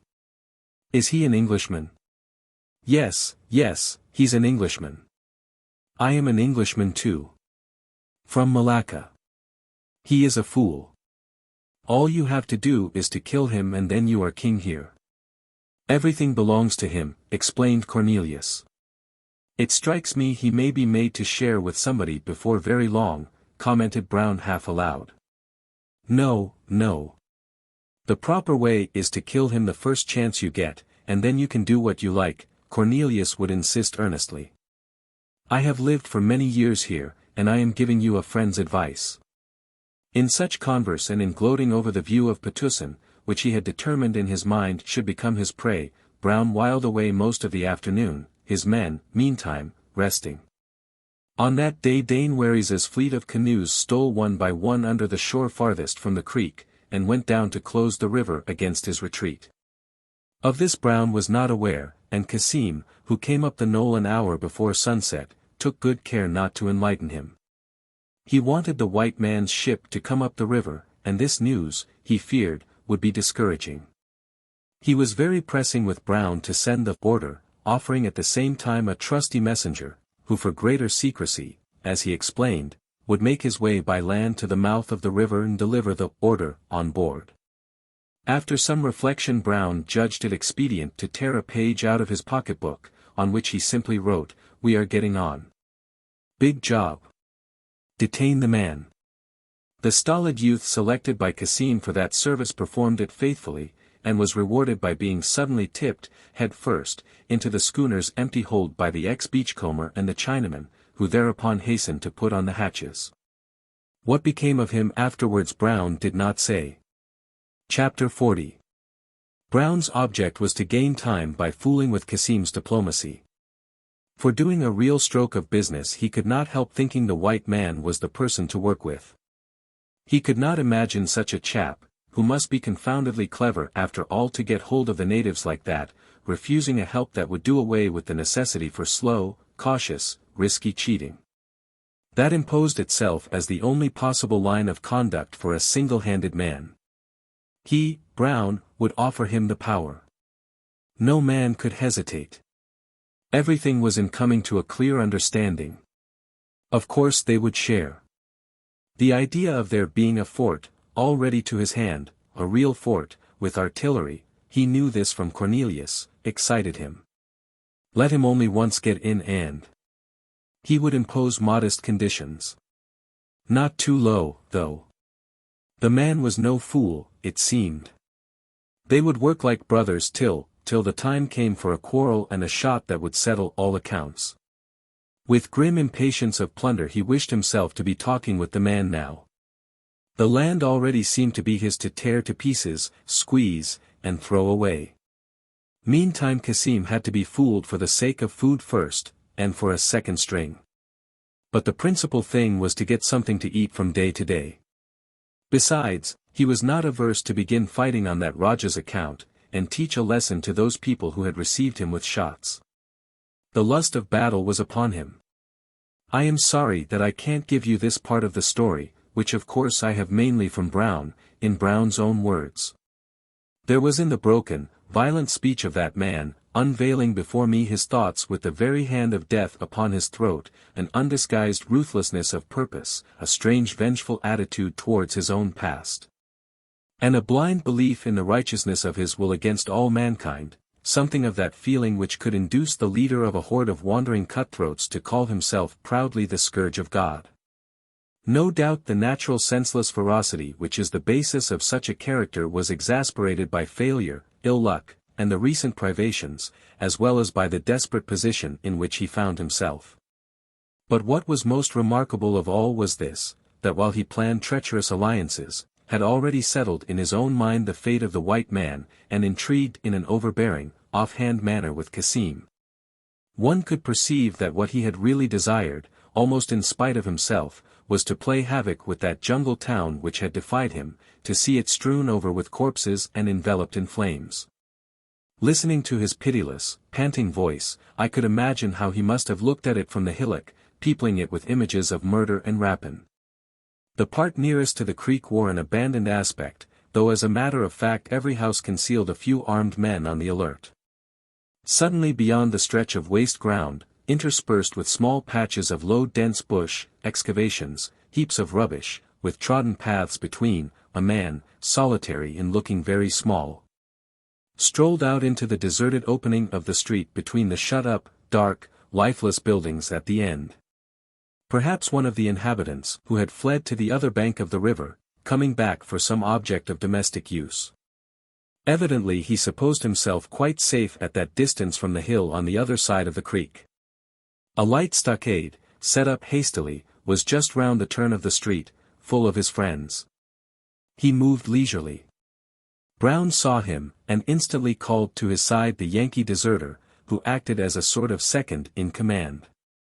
This lanky, loose-jointed fellow came forward, wooden-faced, trailing his rifle lazily.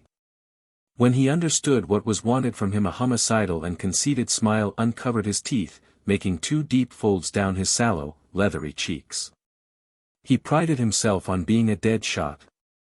He dropped on one knee, and taking aim from a steady rest through the unlopped branches of a felled tree, fired, and at once stood up to look. The man, far away, turned his head to the report, made another step forward, seemed to hesitate, and abruptly got down on his hands and knees. In the silence that fell upon the sharp crack of the rifle, the dead shot, keeping his eyes fixed upon the quarry, guessed that this their coon's health would never be a source of anxiety to his friends any more. The man's limbs were seen to move rapidly under his body in an endeavor to run on all fours. In that empty space arose a multitudinous shout of dismay and surprise. The man sank flat, face down, and moved no more. "That showed them what we could do," said Brown to me. "Struck the fear of sudden death into them. That was what we wanted. They were 200 to 1, and this gave them something to think over for the night. Not one of them had an idea of such a long shot before. That beggar belonging to the Rajah scooted downhill with his eyes hanging out of his head. As he was telling me this he tried with a shaking hand to wipe the thin foam on his blue lips. 200 to 1. 200 to 1 strike terror, terror, terror, I tell you." His own eyes were starting out of their sockets. He fell back, clawing the air with skinny fingers, sat up again, bowed and hairy, glared at me sideways like some man-beast of folklore, with open mouth in his miserable and awful agony before he got his speech back after that fit. There are sights one never forgets.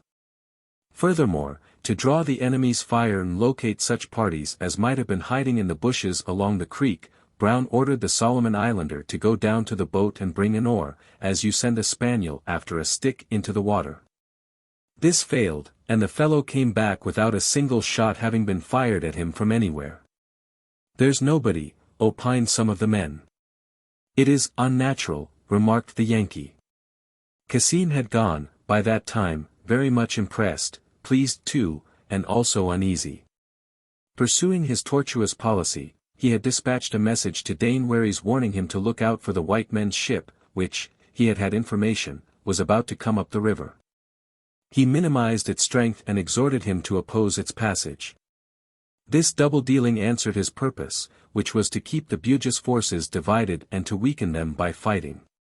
On the other hand, he had in the course of that day sent word to the assembled Bugis chiefs in town, assuring them that he was trying to induce the invaders to retire. His messages to the fort asked earnestly for powder for the Raja's men. It was a long time since Tunku Oolong had had ammunition for the score or so of old muskets rusting in their arm racks in the audience hall. The open intercourse between the hill and the palace unsettled all the minds. It was already time for men to take sides, it began to be said. There would soon be much bloodshed, and thereafter great trouble for many people. The social fabric of orderly, peaceful life, when every man was sure of tomorrow, the edifice raised by Jim's hands, seemed on that evening ready to collapse into a ruin reeking with blood. The poorer folk were already taking to the bush or flying up the river. A good many of the upper class judged it necessary to go and pay their court to the Raja. The Raja's youths jostled them rudely. Old Tunku Oolong, almost out of his mind with fear and indecision, either kept a sullen silence or abused them violently for daring to come with empty hands. They departed very much frightened. Only old Doramin kept his countrymen together and pursued his tactics inflexibly. Enthroned in a big chair behind the improvised stockade, he issued his orders in a deep-veiled rumble, unmoved, like a deaf man, in the flying rumors. Dusk fell, hiding first the body of the dead man, which had been left lying with arms outstretched as if nailed to the ground, and then the revolving sphere of the night rolled smoothly over Patusan and came to a rest, showering the glitter of countless worlds upon the earth. Again, in the exposed part of the town big fires blazed along the only street, revealing from distance to distance upon their glares the falling straight lines of roofs, the fragments of wattled walls jumbled in confusion. Here and there a whole hut elevated in the glow upon the vertical black stripes of a group of high piles, and all this line of dwellings, revealed in patches by the swaying flames, seemed to flicker tortuously away upriver into the gloom at the heart of the land. A great silence, in which the looms of successive fires played without noise, extended into the darkness at the foot of the hill. But the other bank of the river, all dark save for a solitary bonfire at the river front before the fort, sent out into the air an increasing tremor that might have been the stamping of a multitude of feet, the hum of many voices, or the fall of an immensely distant waterfall. It was then, Brown confessed to me, while, turning his back on his men, he sat looking at it all, that notwithstanding his disdain, his ruthless faith in himself, a feeling came over him that at last he had run his head against a stone wall. Had his boat been afloat at the time, he believed he would have tried to steal away, taking his chances of a long chase down the river and of starvation at sea. It is very doubtful whether he would have succeeded in getting away. However, he didn't try this. For another moment he had a passing thought of trying to rush the town, but he perceived very well that in the end he would find himself in the lighted street, where they would be shot down like dogs from the houses. They were 200 to 1, he thought, while his men, huddling round 2 heaps of smouldering embers, munched the last of the bananas and roasted the few yams they owed to Kasim's diplomacy. Cornelius sat amongst them dozing sulkily. Then one of the whites remembered that some tobacco had been left in the boat, and, encouraged by the impunity of the Solomon Islander, said he would go to fetch it. At this all the others shook off their despondency. Brown applied to, said, "Go, and be d to you," scornfully. He didn't think there was any danger in going to the creek in the dark. The man threw a leg over the tree trunk and disappeared. A moment later he was heard clambering into the boat and then clambering out. "I've got it," he cried. A flash and a report at the very foot of the hill followed. "I am hit," yelled the man. Look out, I am hit," and instantly all the rifles went off. The hill squirted fire and noise into the night like a little volcano, and when Brown and the Yankee with curses and cuffs stopped the panic-stricken firing, a profound, weary groan floated up from the creek. succeeded by a plaint whose heartrending sadness was like some poison turning the blood cold in the veins. Then a strong voice pronounced several distinct incomprehensible words somewhere beyond the creek. "Let no one fire," shouted Brown. "What does it mean? Do you hear on the hill? Do you hear? Do you hear?" repeated the voice 3 times. Cornelius translated, and then prompted the answer. "Speak," cried Brown, "we hear." Then the voice, declaiming in the sonorous inflated tone of a herald, and shifting continually on the edge of the vague wasteland, proclaimed that between the men of the Bugis nation living in Patusan and the white men on the hill and those with them, there would be no faith, no compassion, no speech, no peace. A bush rustled, a haphazard volley rang out. "Damn foolishness," muttered the Yankee, vexedly grounding the butt. Cornelius translated. The wounded man below the hill, after crying out twice, "Take me up! Take me up," went on complaining in moans. While he had kept on the blackened earth of the slope, and afterwards crouching in the boat, he had been safe enough. It seems that in his joy at finding the tobacco he forgot himself and jumped out on her offside, as it were. The white boat, lying high and dry, showed him up. The creek was no more than 7 yards wide in that place, and there happened to be a man crouching in the bush on the other bank. He was a Bugis of Tondano only lately come to Patusan, and a relation of the man shot in the afternoon. That famous long shot had indeed appalled the beholders. The man in utter security had been struck down, in full view of his friends, dropping with a joke on his lips, and they seemed to see in the act an atrocity which had stirred a bitter rage. That relation of his, Silapa by name, was then with Doramin in the stockade only a few feet away. You who know these chaps must admit that the fellow showed an unusual pluck by volunteering to carry the message, alone, in the dark. Creeping across the open ground, he had deviated to the left and found himself opposite the boat. He was startled when Brown's man shouted. He came to a sitting position with his gun to his shoulder, and when the other jumped out, exposing himself, he pulled the trigger and lodged 3 jagged slugs point-blank into the poor wretch's stomach. Then, lying flat on his face, he gave himself up for dead, while a thin hail of lead chopped and swished the bushes close on his right hand. Afterwards he delivered his speech shouting, bent double, dodging all the time in cover. With the last word he leaped sideways, lay close for a while, and afterwards got back to the houses unharmed, having achieved on that night such a renown as his children will not willingly allow to die. And on the hill the forlorn band let the 2 little heaps of embers go out under their bowed heads. They sat dejected on the ground with compressed lips and downcast eyes, listening to their comrade below. He was a strong man and died hard, with moans now loud, now sinking to a strange confidential note of pain. Sometimes he shrieked, and again, after a period of silence, he could be heard muttering deliriously a long and unintelligible complaint. Never for a moment did he cease. "What's the good?" Brown had said unmoved once, seeing the Yankee, who had been swearing under his breath, prepare to go down. "That's so," assented the deserter, reluctantly desisting. "There's no encouragement for wounded men here. Only his noise is calculated to make all the others think too much of the hereafter, Captain." "Water," cried the wounded man in an extraordinarily clear vigorous voice, and then went off moaning feebly. "Aye, water.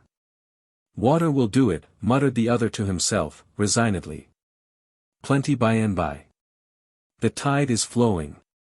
At last the tide flowed, silencing the plaint and the cries of pain, and the dawn was near when Brown, sitting with his chin in the palm of his hand before Patusan, as one might stare at the unscalable side of a mountain, heard the brief ringing bark of a brass 6-pounder far away in town somewhere. "What's this?" he asked of Cornelius, who hung about him. Cornelius listened. A muffled roaring shout rolled downriver over the town, a big drum began to throb, and others responded, pulsating and droning. Tiny scattered lights began to twinkle in the dark half of the town, while the part lighted by the loom of fires hummed with a deep and prolonged murmur. "He has come," said Cornelius. "What? Already? Are you sure?" Brown asked. Yes. Yes. Sure. Listen to the noise.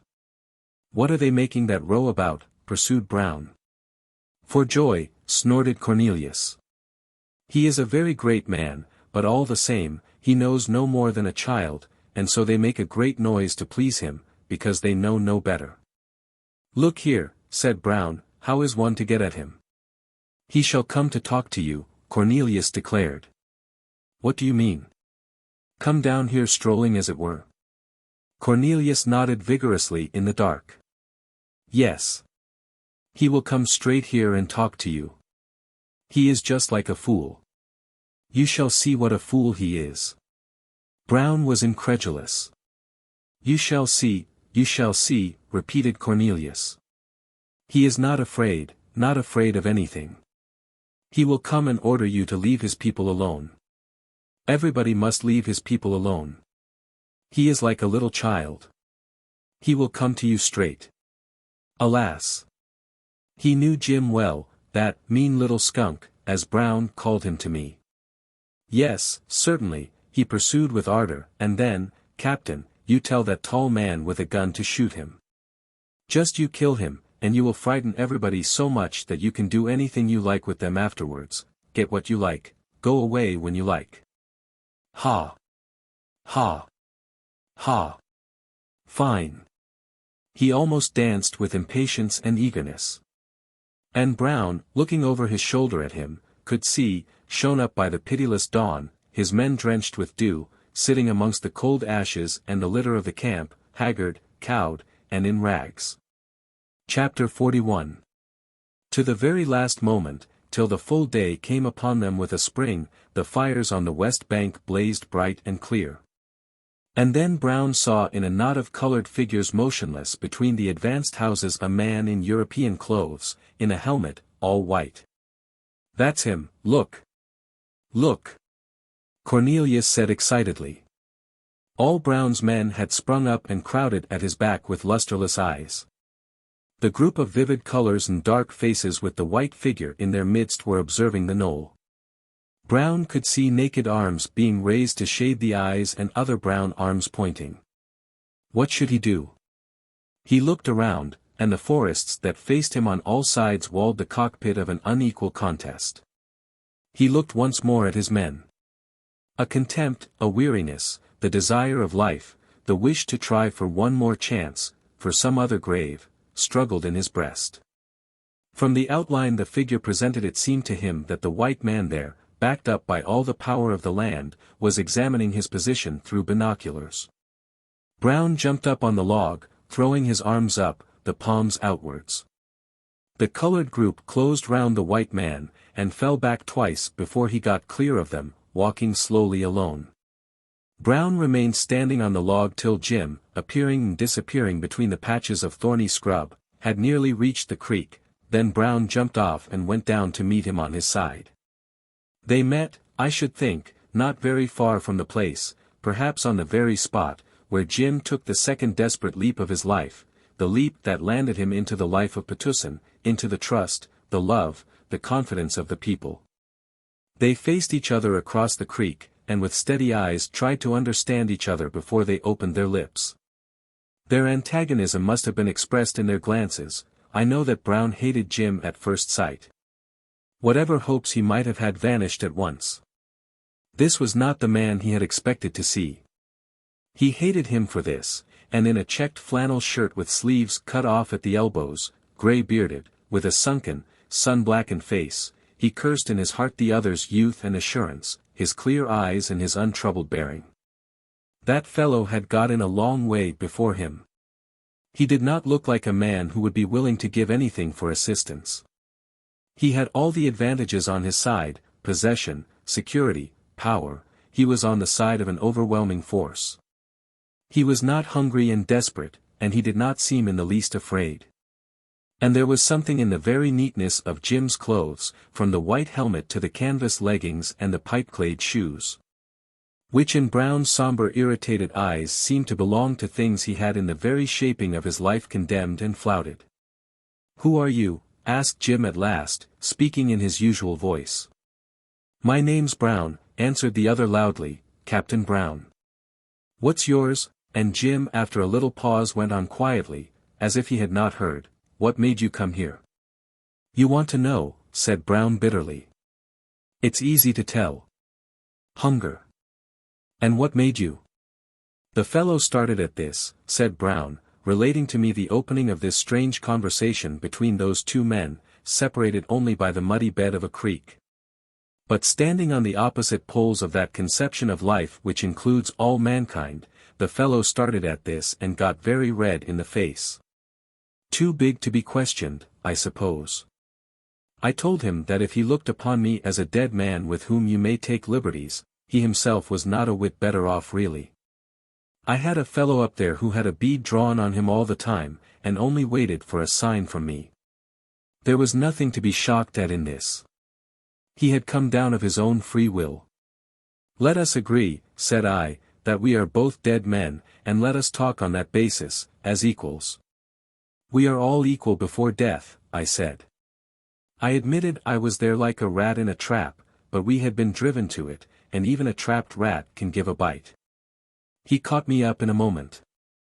Not if you don't go near the trap till the rat is dead. I told him that sort of game was good enough for these native friends of his, but I would have thought him too white to serve even a rat so. Yes, I had wanted to talk with him. Not to beg for my life, though. My fellows were, well, what they were, men like himself, anyhow. All we wanted from him was to come on in the devil's name and have it out. God d—n it, said I, while he stood there as still as a wooden post, you don't want to come out here every day with your glasses to count how many of us are left on our feet. Come. Either bring your infernal crowd along or let us go out and starve in the open sea, by God. You have been white once, for all your tall talk of this being your own people and you being one with them. Are you? And what the devil do you get for it? What is it you found here that is so precious? Hey. You don't want us to come down here perhaps, do you? You are 200 to 1. You don't want us to come down into the open. Ah. I promise you we shall give you some sport before you've done. You talk about me making a cowardly set upon unoffending people. What's that to me that they are unoffending, when I am starving for next to no offense? But I am not a coward. Don't you be one. Bring them along or, by all the fiends, we shall yet manage to send half your unoffending town to heaven with us in smoke. He was terrible, relating this to me, this tortured skeleton of a man drawn up together with his face over his knees, upon a miserable bed in that wretched hovel, and lifting his head to look at me with malignant triumph. That's what I told him. I knew what to say. He began again, feebly at first, but working himself up with incredible speed into a fiery utterance of his scorn. We aren't going into the forest to wander like a string of living skeletons dropping one after another for ants to go to work upon us before we are fairly dead. Oh no. You don't deserve a better fate, he said. And what do you deserve? I shouted at him, you that I find skulking here with your mouth full of your responsibility, of innocent lives, of your infernal duty. What do you know more of me than I know of you? I came here for food. Gee here. Food to fill our bellies. And what did you come for? What did you ask for when you came here? We don't ask you for anything but to give us a fight or a clear road to go back whence we came. I would fight with you now, says he, pulling at his little mustache. And I would let you shoot me, and welcome, I said. This is as good a jumping-off place for me as another. I am sick of my infernal luck. But it would be too easy. There are my men in the same boat, and, by God, I am not the sort to jump out of trouble and leave them in a lurch, I said. He stood thinking for a while and then wanted to know what I had done, out there, he says, tossing his head downstream, to be hazed about so. Have we met to tell each other the story of our lives? I asked him. Suppose you begin. No. Well, I am sure I don't want to hear.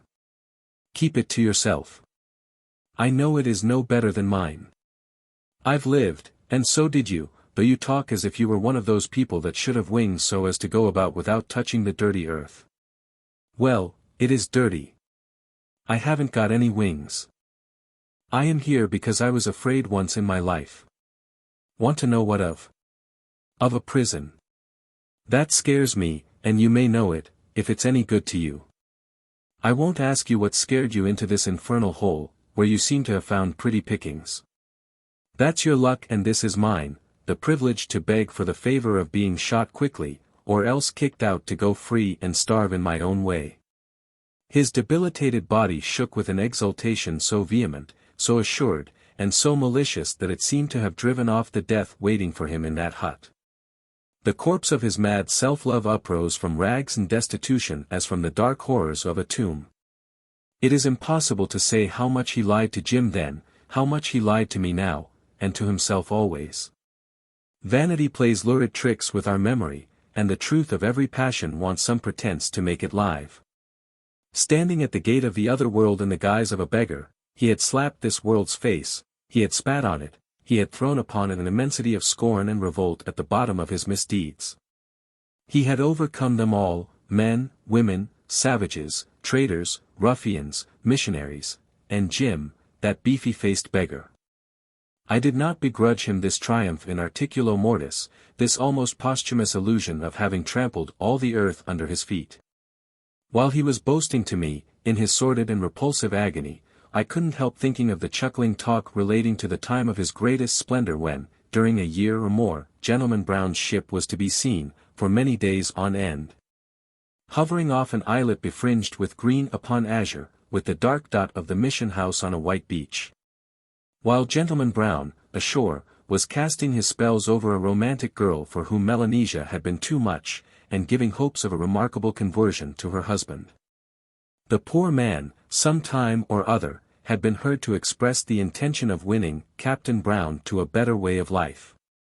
Bag Gentleman Brown for glory, as a leery-eyed loafer expressed it once, just to let them see up above what a Western Pacific trading skipper looks like. And this was the man, too, who had run off with a dying woman, and had shed tears over her body. Carried on like a big baby, his then mate was never tired of telling, and where the fun came in may I be kicked to death by diseased Kanakas if I know. Why, gents. She was too far gone when he brought her aboard to know him. She just lay there on her back in his bunk staring at the beam with awful shining eyes, and then she died.